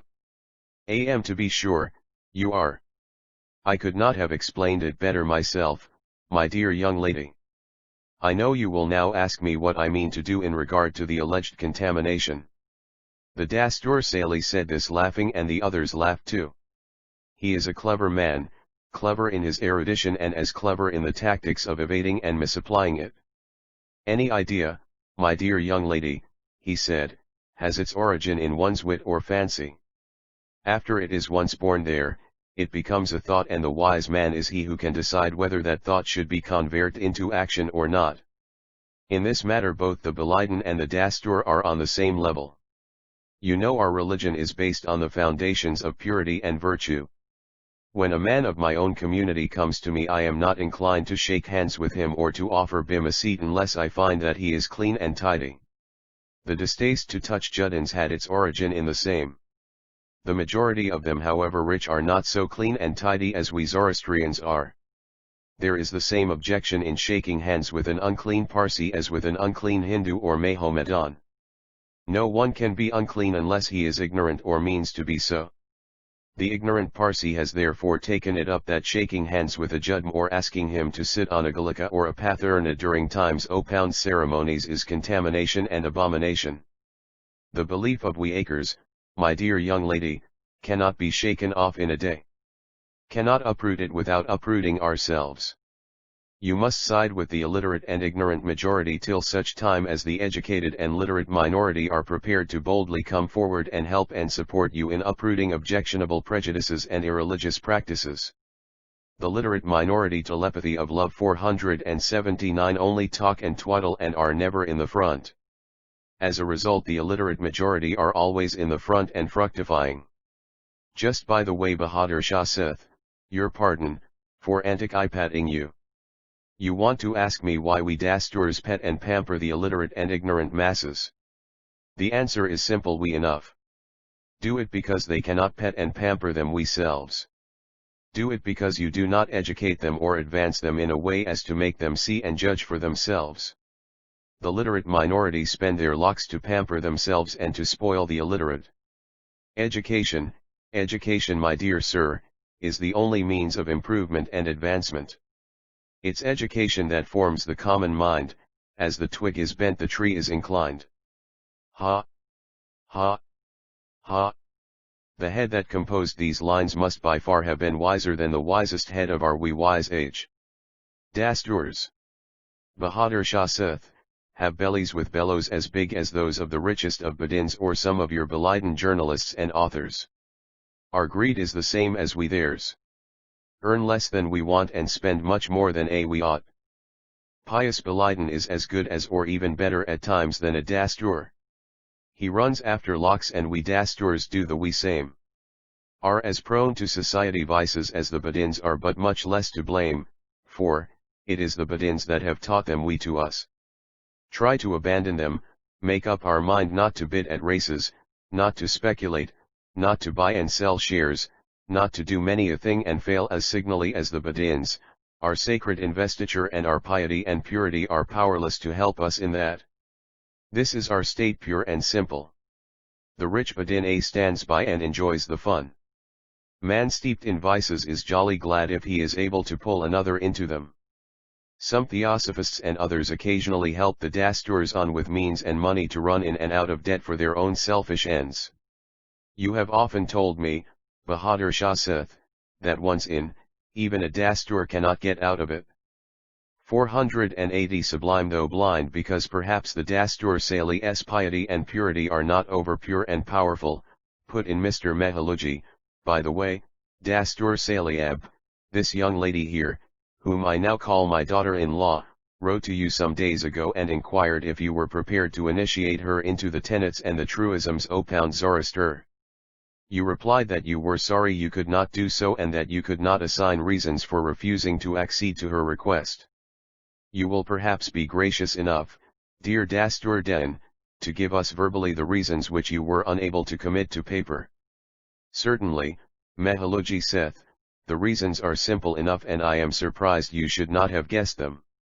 Initiating a Juddin, you will pardon me for using this word, into the tenets and truisms of Zoroaster plain and simple mean that I should give an undertaking to invest her with the sacred symbols of Zoroastrianism by putting the Sidrali and Kusti on her, in other words that I should perform a Navjot or sacred thread ceremony. It is as much as taking my head from my shoulders and putting it into the hands of the hangman. They will all be down on me and even a Mehaluji or a Bahadur Shah will be unable to save me. Those who call me Dastur Sahel and revere and reverence me will then call me all sorts of we names. Are what we are. It is you that rule us now. You must improve our position, increase our status and strengthen both before you can expect us to guide you as in the olden times.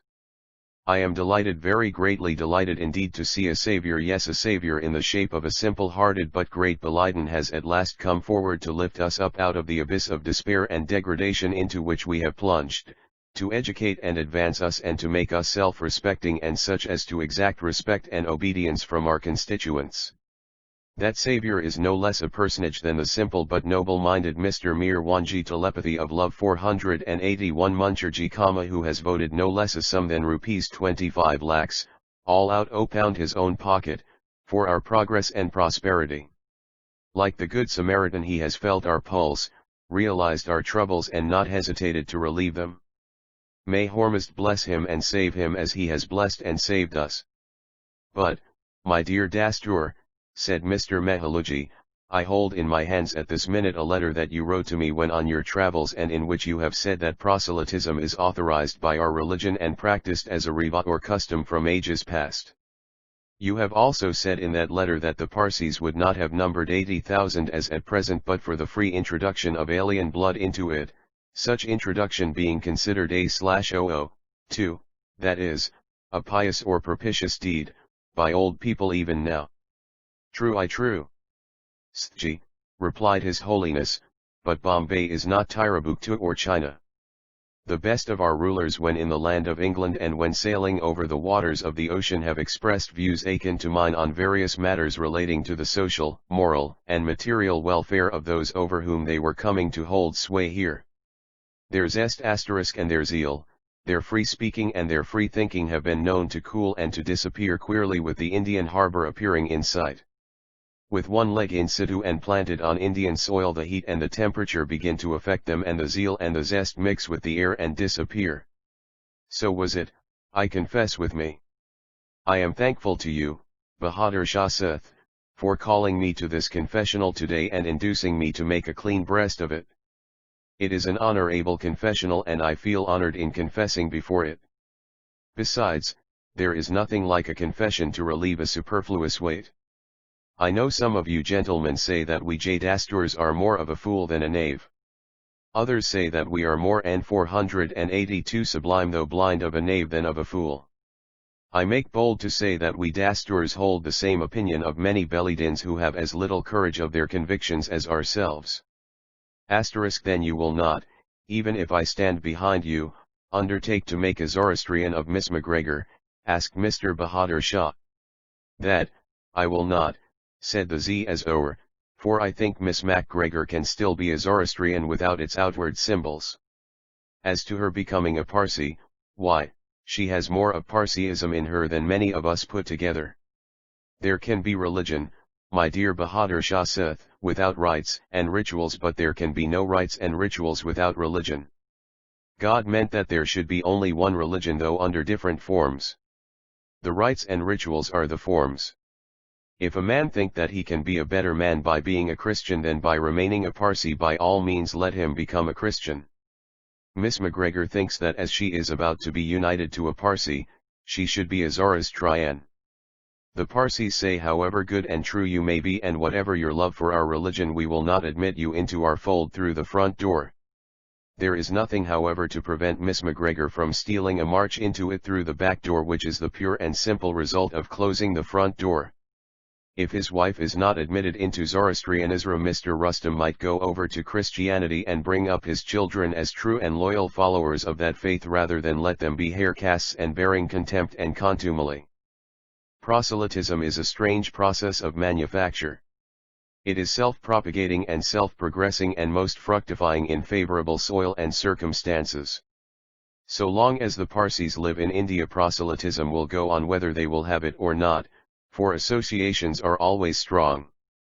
You can stop it, not by returning to Iran, for there you will be drawn towards Babiism, which is another name for Bahaism, which, by the way, is much telepathy of love 483 superior to idolatry, Buddhism, and Theosophy, but by Estidalashik, a purely Parsi colony somewhere in the wilds of Africa or the Antipodes. Cries of "Here bear and well said." What do you think, Ray dear Dastur Sajab, of the present prospects, social, moral, and material, political and religious, of our community? Asked Mr. Bahadur Shah. very grave, and likely to become graver still. They were never less grave. With deep-rooted superstition and long-standing and daily increasing superstitious practices on the one hand, holding strong possession of the mind's ven of many of your educated men and women within these creminate charities ending in loss of independence and self-respect, with the absence of widespread physical culture, with the disappearance of enterprise, commerce, and industry, honesty of purpose and intention, with the carefully nurtured and growing distaste for higher education, with the destructive doctrines of theosophy and its sequel the ilm, which are both artificialities in themselves, the Parsis are rightly and truly between the devil and the deep sea. Theosophy is manufactured amongst us by crafty artisans who hold in their hands the destiny of Parsiism and Zoroastrianism. Its baneful and wasteful influences which are dressed in the garb of Zoroastrianism are too carefully worked to be outwitted. As to the other artifice ilm, it is but the stepsister of theosophy and too palpably horrid to do any but a temporary harm. It has run its course. The elder sister theosophy, though openly friendly to it, is inwardly most inimical. The bubble of ilm will burst, but the boil of theosophy has become chronic and will not end until it becomes a cancer. Dear friends, it is getting late. I have to preside at a lecture which is to be given within an hour hence on Parsiism by a well-known theosophist.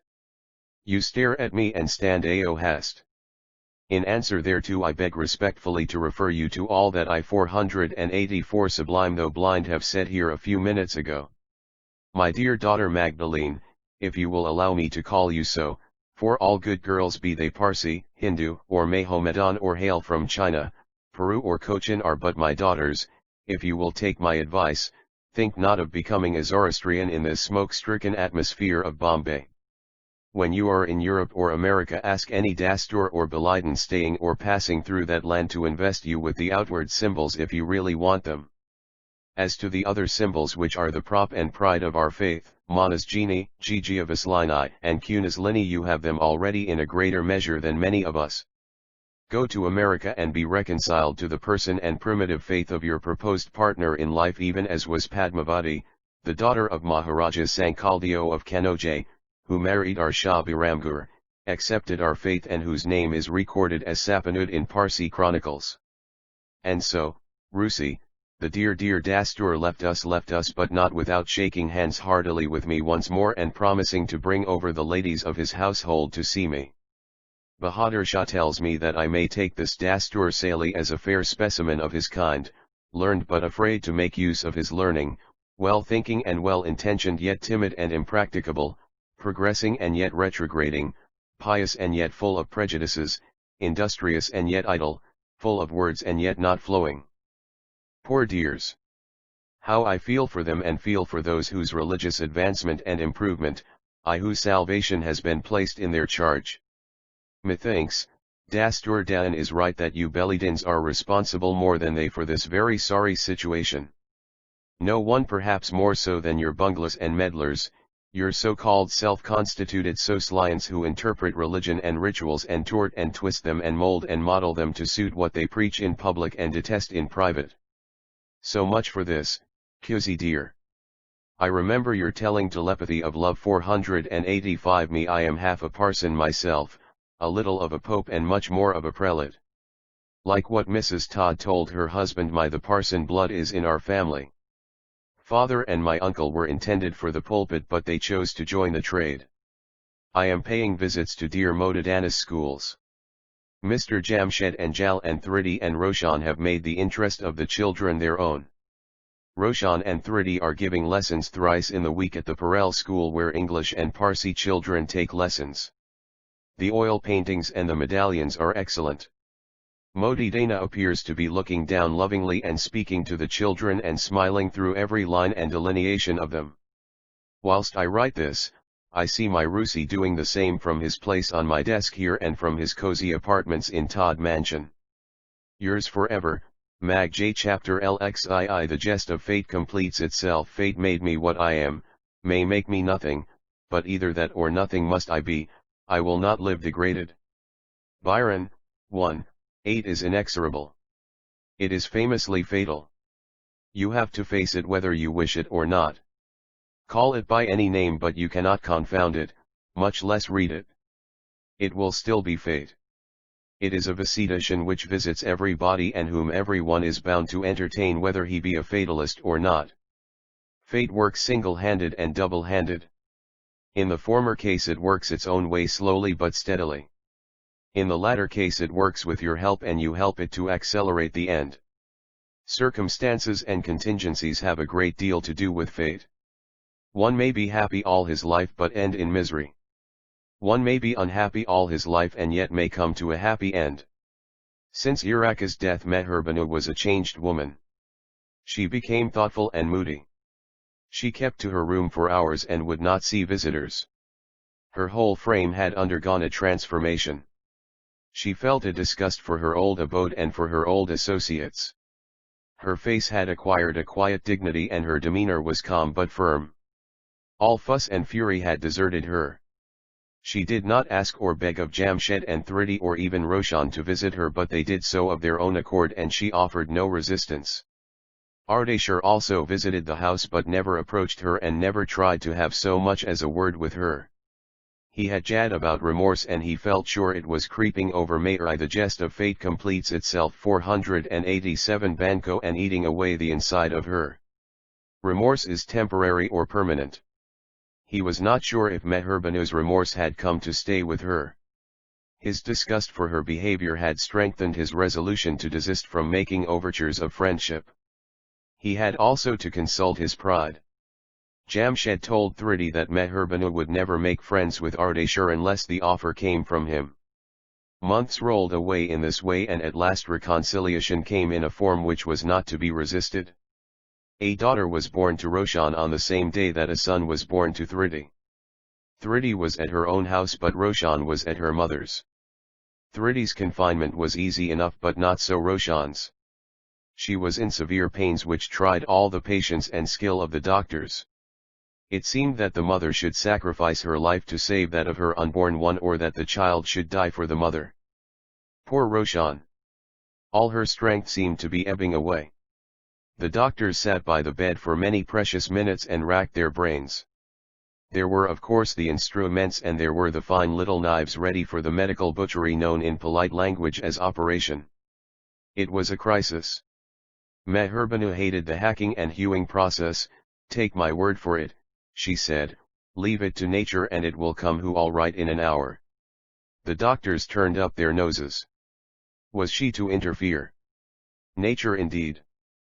Fiddlesticks, all the same. One felt the pulse, another felt the body, a third gave the opiates and the fourth busied himself generally. Minutes followed seconds and the quarters followed the minutes. After the half and the 3/4, came the strike of the hour. The patient was in extreme pain. Nature was at work.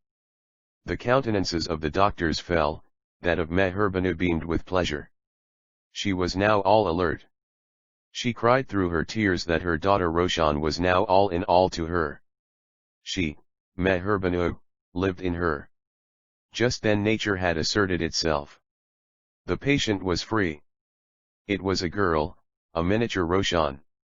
It would have taken the mother's life but it was not to be. 488 Sublime, though blind so Dame Nature often termed fate, had saved the mother and saved the child. It had destroyed the gulf between the mother and the daughter and closed the breach. It had opened the stemmed course of the river running with the milk of human kindness. When the daughter lay between life and death, the father had occasion to come into the daughter's room loaded with messages of all kinds for the mother from those without. The ice was broken. The wife's steeled heart opened. The husband's stagnant one moved and mixed with it. Their girl's safety was the question of the moment. All else was immaterial and unconsequential. The wife's quiet grief appealed to the husband and vice versa. In the handing and the re-ending of things their hands touched. For the first time in her life the wife felt that the husband's interests were hers. They are now united never to part. It seemed as if they were never disunited. Necessity and misery did what the law and the bar could never have effected. Chapter 8. The panorama: to every man upon this earth death cometh soon or late, and how can man die better than facing fearful odds, for the ashes of his fathers and the temples of his gods. Macaulay. The railroad oi life of the actors in this story is dow smooth and even of Shireen. The man of the world Bahadur Shah was too shrewd to leave a lovesick girl to her fate. Shireen was his only daughter and the idea of losing her was tortures for him. Find out a more suitable man, Bahadur, he murmured, surely our community holds men better than Rusi, I will not allow my child to pine away for the sake of that. He was going to say something snappish about Rustam but he stopped. With him idea was action. His plan of campaign was to take Shireen out of her self. Round of visits, motor drives, change of scene and air, soirees and select dinners, select plays and cinemas left Shireen no time to think of Rusi. Mr. Mino Sher, ICS, a handsome sprightly young man in high pose and his sister Manajay were companions in the holiday making. This young man who adorned the service and had risen rapidly in it was a distant cousin of Mr. Bahadur Shah. He was now at his special invitation spending his well-earned leave with him. Shireen, daughter mine, what do you think of Mino Sher? Inquired Bahadur Shah of his daughter when he had occasion to be alone with her. 490 Sublime though blind what do I think o him, Papa? Why? What a question to ask. What is my opinion worth? Faltered the girl dropping her eyes and looking down. It is worth everything. Come Shireen, don't shy. Come, I'll smooth the way for you. I will not beat about the bush. Will not Mino Sher make a fine husband for a fine little girl, say such a one as my Shireen? Is he not in every way more desirable, if not superior, than the one you have long been thinking of in the light of matrimony without your ever knowing it? Shireen darling, the other one I speak of is Rustam Delaver. I think of him as my husband. Papa. Papa. Surely it is too much even for you, murmured the girl timidly between her tears. My darling, I would not be your father if one did not care to watch over your interests or neglected to enter into your feelings or to read your mind. Come, darling, we will talk about it but for once. Rustam with all his faults is a fine man, I know. I also know that my innocent little darling here liked him very much, even to the extent of loving and marrying him. One know you were fond of him without knowing that you were. Papa. Papa.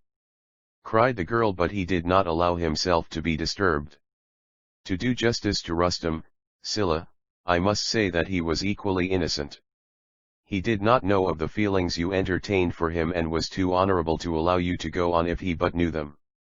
As to Magdalene, she would surely have sacrificed herself if she had the faintest idea that she was in your way. There.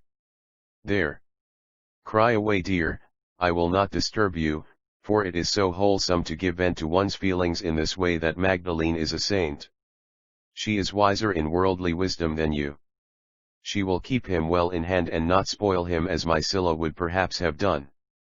You were both in danger, as the novelist would say, of crossing each other in love, but there is a better love waiting for you. Come, Scylla, I am sorry if I have made you cry, but I am not sorry to have been able to solve a problem for you which you the Panorama 491 were vainly endeavoring to do for long. I have opened your mind out to you and you will doubtless thank me for it.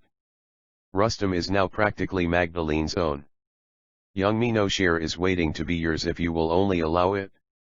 You have always carried out my wishes and will not disobey me in this.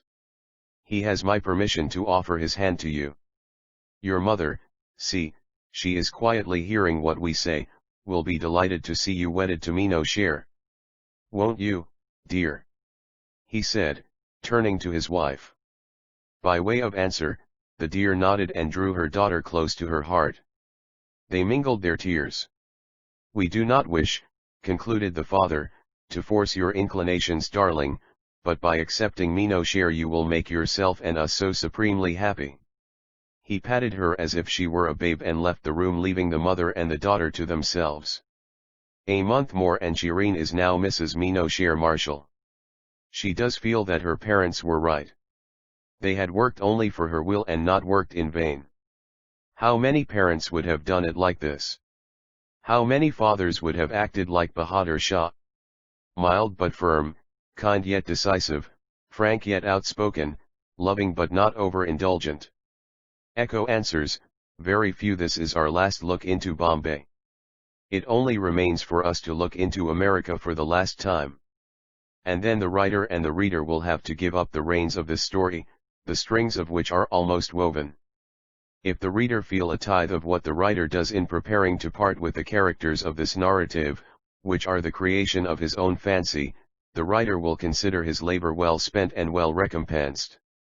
So let us betake ourselves to the land of the Yankees. Our hero Rustam could well have been born there. In his first letter to his darling Mag, youth like he has painted Yankee land as all gold and no glitter. Youths are not, however, so wise as age, for Yankee land is after all anything but par excellence. It is like 492 sublime though blind distance, lending enchantment to the view. It is not a paradise. It has not yet entirely given up its hatred for the children of the soil, the firstborn babes of the motherland, the Hubs.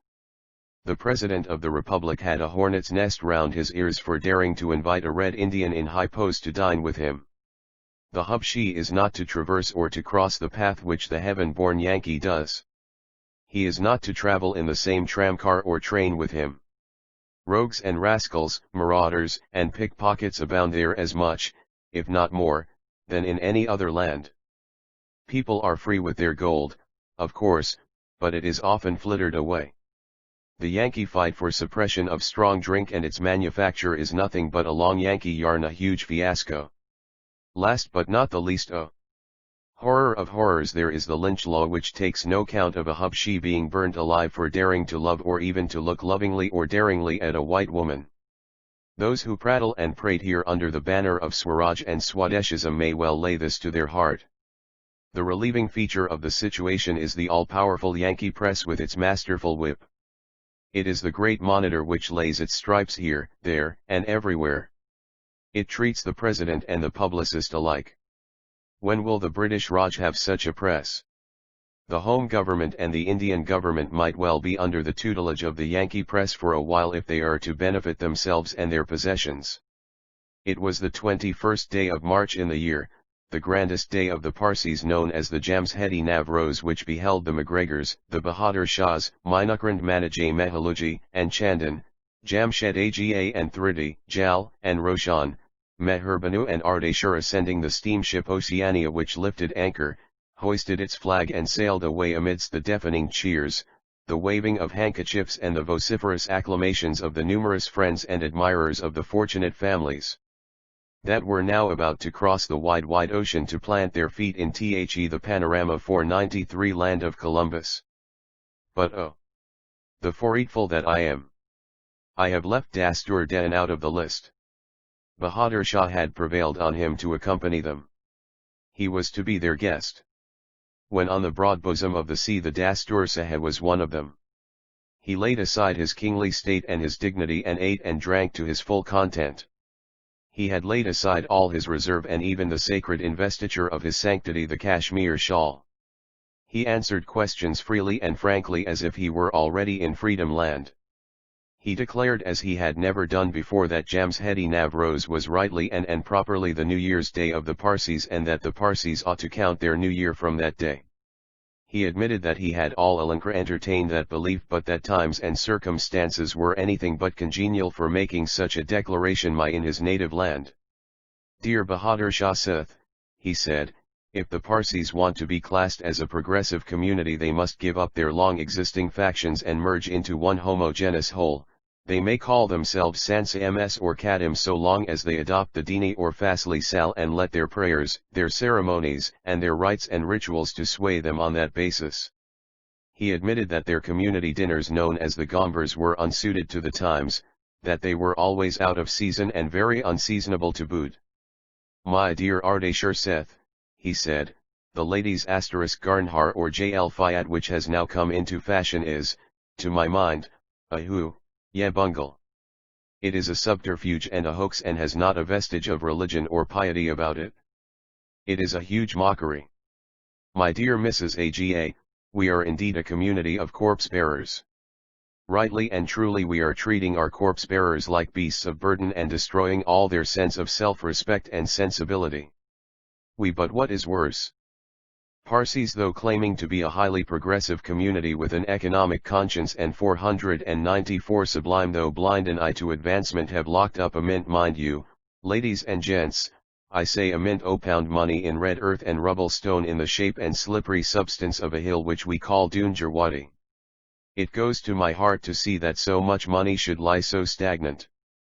Ladies and gents, you start, but believe me when I say that the time is not far off when the Parsis will be seriously considering the advisability of disposing of the greater part of Dungarwadi and of utilizing the sale proceeds for the purposes of superior industries and art, mental and physical culture, up-to-date education, model schools and colleges, central academics, houses and asylums, places of recreation and public resort, playgrounds and gymnasiums and such other purposes as are sure to tend to the rise, progress, onward movement and advancement of a community which claims to be the pioneer community all over India. I see you smile superciliously, but if I had said this in Bombay, ladies and gents, fanatic Parsis, for to be sure we have fanatics among us in legion, would have stopped short at nothing. They would have abused me, hurled all sorts of execrations at me and threatened to crush me. I mean no disparagement to the existing doclimas, for new documas could be built in a distant but more congenial locality, the present ones being allowed to lie fallow until they could be effaced without encroaching upon feeling and sentiment. Ladies and gents, your pardon. But I would say, without risk of contradiction, that we Parsis have tied ourselves but too long to the apron strings of our rulers. It is time now we shake free of that bondage and stand on our own legs fearlessly and valiantly. It is time we husband all our means and resources, form distinct flanks and peregrinate to fresh fields and pastures we green. Have been long enough here and more than discharged the debt of obligation to the alien communities and their kings who are said to have done many good turns to us in the past. Recent events have shown that the panorama 495 the people of India want us no more, would even eject us if they could. It is but meet therefore that we should migrate to other parts and form distinct colonies if not actual territories. Times were when Iran and Australia were not prepared to receive us.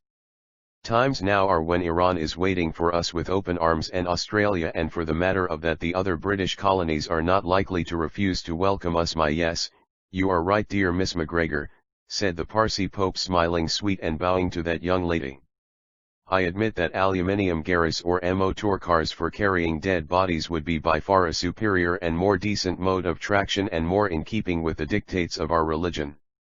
You say, Miss MacGregor, that you dislike your native mode of disposal of the dead, namely, interment or burial, and that you prefer our dichotomous system and even cremation to it.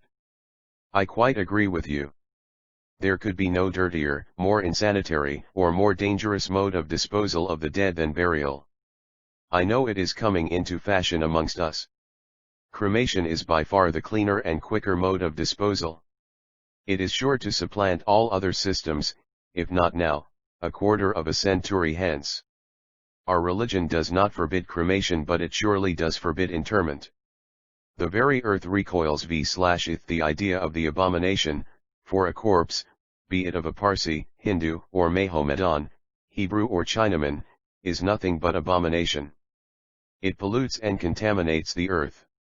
It breeds fever and typhoid, plague and pestilence, and ends in disaster and distress.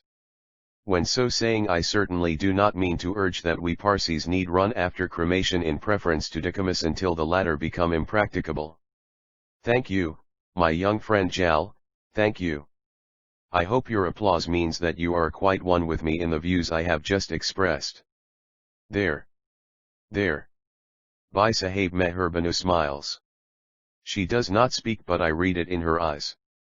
She would ask why I did not say 496 sublime though blind all this in Bombay. The answer is short and simple enough. We Bastos, in addition to our eyes, ears, and nose, have those little hells which are called bellies. They must be filled, and so must those opound our families. Here is to your health. Ladies and gents, I am glad, mighty glad, we are celebrating the Navroz far away and free from all taint and turmoil and all disagreement and discord on this vast piece of human skill. Yes, yes, ask away as many questions as you like, my little lady of the lake, he said, landing his pious eyes and jocularly addressing Mrs. Jal, whom we shall still address by the old and familiar name of Roshan. Yes, my dear young lady, the ladies of our Dastur families have succumbed to fashion, we must confess to our chagrin and consternation. Yes, yes, speak out by all means. They overdress or underdress and expose their limbs like any fashionable lady and make ducks and drakes of our money. My dear Miss Banaji, you ask me why we don't put our foot down on it? Easier said than done. Let me ask you a question in return. Have we Dasturs got any foot to speak of? Do we stand on our own legs? Have we got any backbone to boast of? The least said the soonest mended. If you remember that, you remember everything. My dear civilian Saheb, I am proud to be in the company of a government officer of such high repute. You ask me if our Ghe Sarna or funeral prayer is not a misnomer. So it is. So it we is. Have no funeral prayer properly so called, for we did not inherit any from our ancestors in ancient Iran. Do not know if there was any funeral prayer in the time of Zoroaster appropriate we to the occasion. Have, therefore, contented ourselves by merely chantiner extracts from the Gathas and other prayers which have nothing to do with either the Loss, the Raven, or the Farahur. The same is the case with our nuptial prayer. Nobody knows the panorama 497 what it was in the Zoroastrian era. Our present chantings are in Wepazuand. Certainly do require a proper funeral prayer, shorter but more suitable than the present one, and one which will be acceptable in the sight of God and man. But who is to do it? He said, bringing his uplifted hand heavily down on the table. Jal replied, surely the Dasturs, who but the Dastu 7s. A ringing laugh and cries of right, right, went round. The Dastur Saja was quite in his element today. He had shaken off all the selfish about him and was for once entirely selfless. He concluded by saying, ladies and gents, every member of a progressive community has the right to determine how his body shall be disposed of. If the Parsis are a progressive community, then let every Parsi decide how his corpse should be dealt with. Speaking for myself, I do not care how my carcass is disposed of so long as it is not buried and provided it is not treated like the carcass of a dog but with all the ceremonium appropriate to the occasion. From on the steamer to the shores of America time flew and was not felt. When Columbus landed on American land, he could not have received that hearty welcome and that meet reception which our party did. At Custom's initiative a large and influential gathering was there to welcome them. There were, of course, the Todds, the Tweedhams, the Househees, the Timkins and their friends. They knew that those who were connected with Rustam by ties of blood or friendship must be worthy of being received and entertained right royally. They put up at Hotel Columbia. Rusi had eyes for none but for his Mag. Mag seemed to see none but Rusi. As she was in Parsi costume, she was taken to be one of them. Rustam had told his Yankee friends that his fiancée was to be one of the party. But he had not told them that she was Scottish by birth. The first thing Mag told Rusi when they were alone was that 32,498 Sublime, though blind, she had resolved to be a Zoroastrian before she would wed a follower of Zoroaster. Why not let me become a Christian, Mag? I am prepared to be one, observed Rusi laughing. That cannot be, Rusi, returned Mag. I shall not feel satisfied until I am a Zoroastrian, for it is the wife that must prove her allegiance and her love for her husband by embracing his faith. For then alone she could be part and parcel of her partner in life. Dastur Den, continued Mag, has undertaken to render me two very valuable services. The me first is to initiate into the creed of Zoroaster by the performance of the Navjot ceremony. The second is to unite us into one by reciting the Asirvad prayer over us. Rustam was all attention and astonished. He could hardly believe his ears. Was he awake or dreaming? A.11 he did was to press Mag's hand, which he was holding in his own, all the harder. But Mag, darling, is not civil marriage all the smoother and much the shorter cut to matrimony? Besides, we must think of poor Dastur Den. Will not civilized Parsis, cultured Parsis, and progressive Parsis hurl the papal bull of excommunication against poor Dastur Den's devoted head and put him out of caste and communal doings for the sacrilege? He will be thinking, talking and acting freely and without fetters so long as he may be in Liberty Land. But let him be again among the Bombay bigots and he will bid farewell to the dictates of his conscience once again. He will repent, recant, do any penance and undergo any pains and penalties that the self-constituted Parsi popes may prescribe for him in their blind fury. Oh! Fig for the danglers who would rather on a gibbet dangle than lose their dear delight to wrangle. Rusi dear, don't you know, said Mag, that there are Parsis who say that matrimony cannot be sanctified or religion ionist, if I may say so, without the Asirvad, and that the Asirvad is part and parcel of religion. Dastur Dan says we may have a civil the panorama 499 marriage after the Parsi marriage, and I do not see why it should not be so. A month passed, or rather flew as it were on the wings upon the dove, and no one knew whither it had flown. The day appointed for the Navjot and the wedding, and which was to make Rusi and Mag the happiest couple on earth, at last dawned. Old John McGregor was literally lifted up to the skies with joy and pleasure. He forgot all his pains and all his worries, even his lumbago. Philosophy Hall was to be the center of attraction.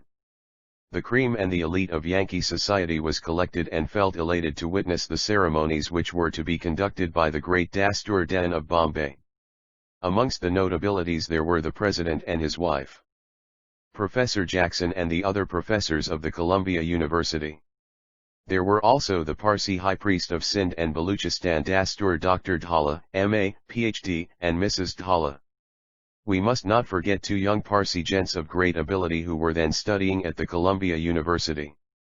They were Mr. Pavri, son of Dastur Kershedji Pavri, High Priest of the Fasli Salmandal, and Mr. Dhalla Jr. It was a scene to see and to remember, a vivid panorama. Dastur Dan never acquitted himself so well as now. After the Sudrali and the Kusti were put on Mag and the recital of the prayers were over, he delivered a sermon. After generalizing over the intent and purport of putting on the Sudra and Kusti, the emblems of purity and religion, the Dastur Sahib gradually waxed eloquent and went over to other matters. He gave free and frank expression to his convictions. The whilst he was doing this he had drawn himself up to his full height. His delivery was clear and telling. His face was glowing and had the halo of truth and the hallmark of true religious inspiration about it. His gestures were correct and effective. He seemed to be one of the disciples of Zoroaster come to life again. 500 Sublime. Though blind, after the Navjot came the Asirvad. Dastur Dan performed that equally inspiriting and highly solemn ceremony, recited the prayers and sprinkled rice, pomegranate, and pieces of coconut in the same way as he would have done it in his motherland. My dear daughter here, and you my dear son, said the Dastur Sahib, addressing Mag and Rusi, you are now about to be united in the sight of God and man his masterpiece. I thank him for selecting me as an humble medium for effecting this unio you see. Yustam Delayer, have you not taken of your own liking this young lady who will henceforth bear the ancient Parsi name of Temina to be your wife, and whom you are bound to love, respect and protect during the natural period of your existence? That one have pa Sunday Ikerdam, gravely replied Rusi. Temina alias Magdalene McGregor, have you not of your own liking taken this young man Rustam Delaver, whom you are bound to serve, love and obey, to be your lawfully wedded husband in the sight of God and man? Magdalene lowered her head and repeated the words pa Sunday Ikerdam. Then going over to other matters, the Dastur Sahib said that the audience should not think that Magdalene had entered upon her adopted faith later than she ought to have done. No, ladies and gents, putting on the Sudrali and Kusti on children of 7, 8, and 9, said the Dastur Sahib, is mere Punch and Judy show. the proper age for the navjot as enjoined by our sacred books and at which children undergoing that most important ceremony are supposed to grasp its details and the gravity of the situation in 7, that is, 14. Ladies and gents, you ask me if I have made a proselyte today if I have not converted and taken over a Christian to the Zoroastrian faith? So I have, and so help me God. I will do it over again if needs be, for, is not proselytism enjoined by Zoroastrianism and ordered by Zoroaster? I care not for what they will say. I care for the great the panorama 501 dictator conscience. Conscience, ladies and gents, is another name for God. It is there that he is established. Besides, this young lady here, who bears the time-honored name of Temina, the wife of our ancient hero Rustum, who was the namesake of the bridegroom here, has long been a truer Parsi and a truer Zoroastrian than many born in that faith. I promise, I devoutly promise, that I'll put on the Sidra and Kusti, God giving me life and strength, on the progeny of these illustrious progenitors whose hands I have joined today. The bride has and her children will have the right, if I have not misread the tenets of Zoroaster, to enter our fire temples and all our places of worship wherever they may be. They have a right, more right to do so than many low-caste Juddins who are allowed to enter the precincts of our places of worship on pretext of carrying out repairs, renewals, white and color wash and attention to electric light and fittings. My dear daughter Temina, in the light of your religious advisor, let me advise you always to try and catch at the kernel and not at the outward crust and shell of Zoroastrianism, which is being forced on us under the guise of Hinduism, Buddhism, Theosophism, and Elamai Kushnuism. My dear daughter, make it a point to care more for religion than for riva and ceremonies, for riva and ceremonies are not religion. Remember the principle Oiravan Balatagi, for that is the only way for your salvation. Remember that no poon or salvation can be purchased by money or ceremonies. It is like offering a bribe to the Almighty. Do not waste your money and your time, which is nothing but money, in religious luxuries, such as Jace Firungdin, Humaesli, and Vandadad. Economy in human life is taught by economy in nature. Anyone who has eyes will see that nature is economizing almost every minute and every second. Nothing is wasted in nature. I have no faith in handrocal or ever-recurring badge or anniversary days, for name and fame are not immortal. Above all, I have no faith in any newfangled creed or sect, such as Theosophy, Bobbyism, etc. Rustum 502 Sublime. Though blind and Temina, it only remains for me now to give you my blessings, such blessings as a clear and quiet conscience alone can give you. May he shower his best blessings on you. May you live long, be happy, and be the progenitors of a healthy and vigorous progeny. Ladies and gents, I hope I have this day lighted such a candle in your land of America as will never die out, but will create a zeal and a zest in your Yankee breast to study the great teachings of our prophet Zoroaster and to try and follow them in their pristine condition. The Dastur Salihab sat down amongst loud and prolonged cheers and acclamations which, in the words of the novelist, could be heard half a mile off. Presents and congratulations poured in amain on the happy pair. Rustum was not the Rustum of Bombay. He had developed new looks, new stature, and new presence. A gorgeous repast was served out, to which those present did ample justice. The chair of honor was given to Dastur Den. The bride was on his right and the bridegroom on his left hand. Mrs. Dhalla sat next to the bride and Professor Jackson was next to the bridegroom. After the usual toasts were taken, Dastur Dan gave the gathering a further and a more tangible proof of his eloquence and delivery. He was sprightly and humorous. "Ladies and gents," said he, "if but a month ago anyone had told me that I would be on this par excellence land in the midst of such sympathizing friends preaching and sermonizing and dining with them, if anyone had told me that one would be performing here a unique ceremony such as the one you beheld in this hall today, I would have taken the speaker to be a false prophet. The grand panorama which you have seen today will be imprinted in golden letters in the history of this land. Ladies and gents, though I am a Navar and a Marathab and a Barazlinum man to boot, I do not consider it a sacrilege to have crossed the seas and sat down to dinner here with you. The panorama 503, I shall not perform penance for it. Ladies and gents, I am not a votary of and do not believe in Zendervana and Gethicarid, which plain and simple mean laying offerings of gold and silver at God's feet to secure an orchestra seat in the amphitheater of heaven. Loud laugh. The Zoroastrian religion says, as you sow so shall you reap, and no amount of prayers, modism, or dasturism will save you from pains and penalties for sins which shall be visited on sinners not there but on this earth. Ladies and gents, we have just left the Jamshedi Navroz behind. That is the proper Parsi New Year's Day. The 10 days preceding it are the Farvardigan or Muthat days, on which the holy spirits or pharaoh liars are supposed to visit their relatives and friends here. Bombay friends have often challenged me to make such a declaration in public. I waited to do it in the more congenial atmosphere of Freedom Land, and my word of mouth will be transcribed in print in the land of fetters. Those who say that the Farvardigan days are 18 in number are men and modes intent on feasting and fleecing.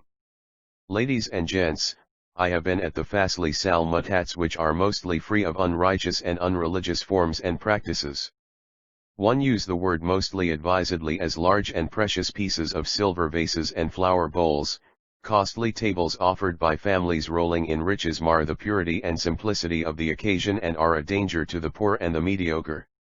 Long before Dastur Dan landed again in the land of his birth, the Bombay papers were replete with full and flowing accounts of his sayings and his doings in America.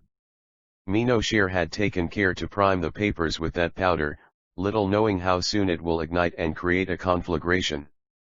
The American papers also pregnant with the news fanned the flame. There was commotion and stir. There were high words and low words. It was all abuse and but little praise for the Dastur. The orthodox, the bigot, the hallelujah man, the hooliganist, the Ilahibagia, the pulpit preacher, the theosophist, the baghat, and the kurdunkar were all 504 sublime, though blind, up in arms. Let the man come here and we shall make it hot for him. Yes, by God that we shall. Encomiums and eulogiums were now turned into strong adjectives and bitter invectives. Little did Dastur Dan know that the sword of Damocles was hanging over his head. How could he? For, was he not patted, pampered, extolled, and made much of by his followers? Even before the Dastur Sali touched this land again, committees were formed, meetings were held, pulpit orators and platform dancers overflowed with erudition, and it was unanimously resolved that the Dastur should be no longer called a Dastur, that he should be dethroned and decapitated unless and until he withdrew all that he had said in America, made penitence and recantation in public, and offered an unqualified apology. Poor Dastur Dan! He knew what the Parsi Anjuman meetings are. He knew that their resolutions, which are utterly void of wisdom and common sense, are never valid or worth the paper on which they are written. He knew that they would not bear the test of rules and religion for a minute. But he was afraid, mighty afraid, of the kingmakers and the king-killers. They were his friend, philosopher, and guide. They were the men who indulged and spoiled him and winked at all his vagaries. He had feathered his nest pretty well, but if shorn of his dasturidal wings he would have to give up not only his cashmere shawl but his constituents. He stood firm for a time, then tottered and at last gave way. He preserved his dasturship at the price of his pride and his prestige, and what was more important yet, his conscience, which he had dubbed his God when in America. Alas for the frailty of human wishes! Our tourists were now getting anxious to return to Bombay, as our ICS friend's leave was nearly up. Rusi was working his way up to a partnership in the firm of Messrs. Todd and Tweedham, but he could not be a partner until he had earned the citizenship. The Panorama 505 Mehaluji doubted the wisdom opound the step he had taken, as his successor's right place was by his side in Bombay. His face clouded when he thought that Rusi's interests and his marriage with a Scottish damsel would tie him down more, perhaps forever, to America than to Bombay. If the Parsis would only look at things more rationally and preserve the balance of their mind, couples like Rustam and Mag would keep with them and not away from them. They would not benefit other countries and other people at the expense of their own. In the present case there was also a fair prospect of Bombay's loss being the gain of America. Mehaluji thought he would not be astonished if his large gains added to America's larger hoards in the not far distant future. "It's a splendid couple," said the Yankees, splendid even for our Pasak, our happy valley home. To look at them is to feel per we flat. Wonder if the Parsis in their far-off home are all like those now with us, so nice, so fine, so handsome, so elegant, so stylish and yet so simple, so large-hearted and so. It would be a sorrowful day when they leave us to go and seek their mother's nest. But by God we shall not allow them to do that. The reader will see that all this was no Yankee yarn. It was all real and earnest. The Yankees are outspoken, not exclusive and reserved, or at times, uninviting and obdurate like our friend the John Bull. No offense meant, but our dear John Bull is like hard snow which melts only under haughtier heat. All the same our John Bull is very dear to us, and by God all the wealth of Yankee we land shall not tempt us to part with them. And they and we must stand or fall together. Chapter LXIV Farewell Fairy I sell, if ever fondest prayer, for others will availed on high, mine would not all be lost in air but waft thy name unto the sky. Byron. TT is as difficult a task for an author to complete a book as to commence it. The former is perhaps more so, for the author is then bidding farewell to and taking leave thereof. But the reader's task is not half so difficult. If he does not like the book he skips over and welcomes the end.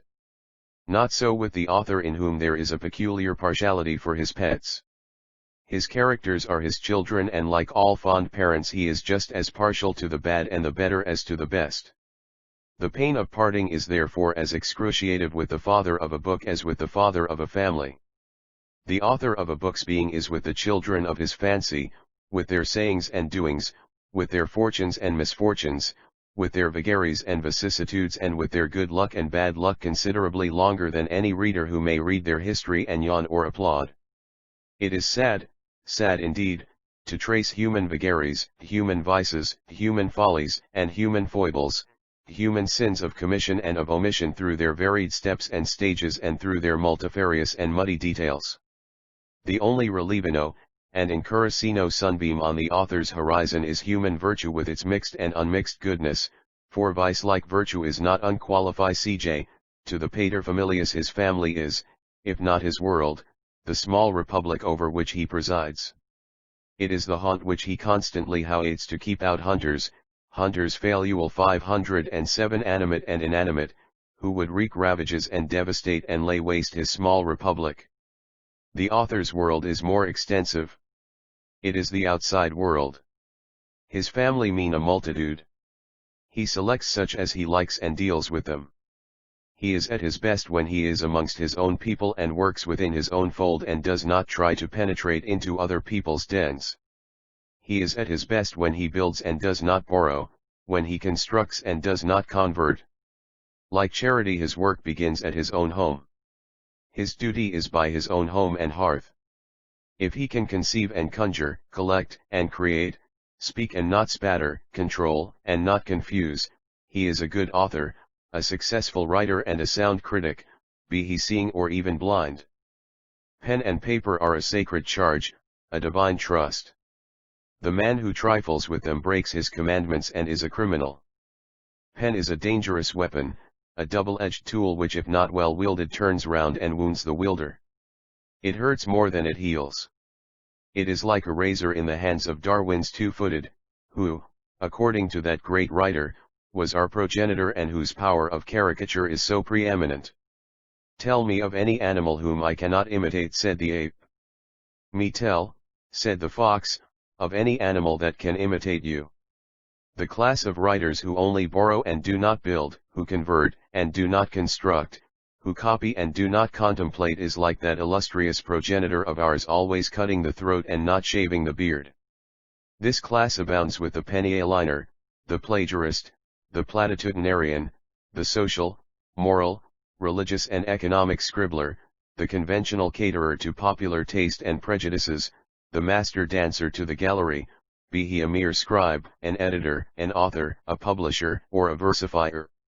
It is this class that is always looking abroad for cut and dried food and vantage and never cares to look straight at home, who thinks that all materials for novel writing, good, bad, or indifferent, are enshrouded in the Western climes and they must either import them wholesale or convert and confuse them.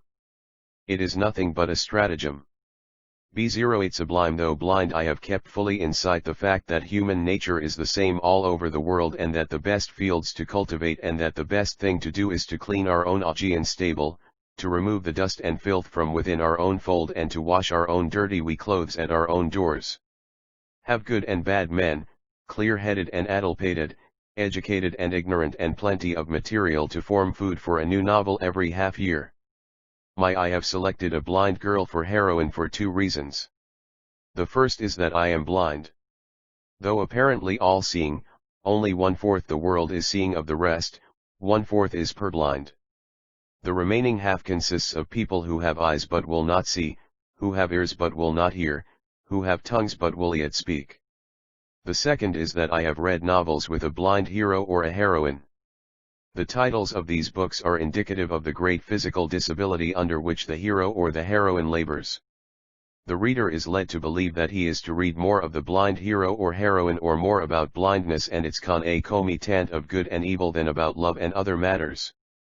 Glance, however, through only a few pages means serious disappointment.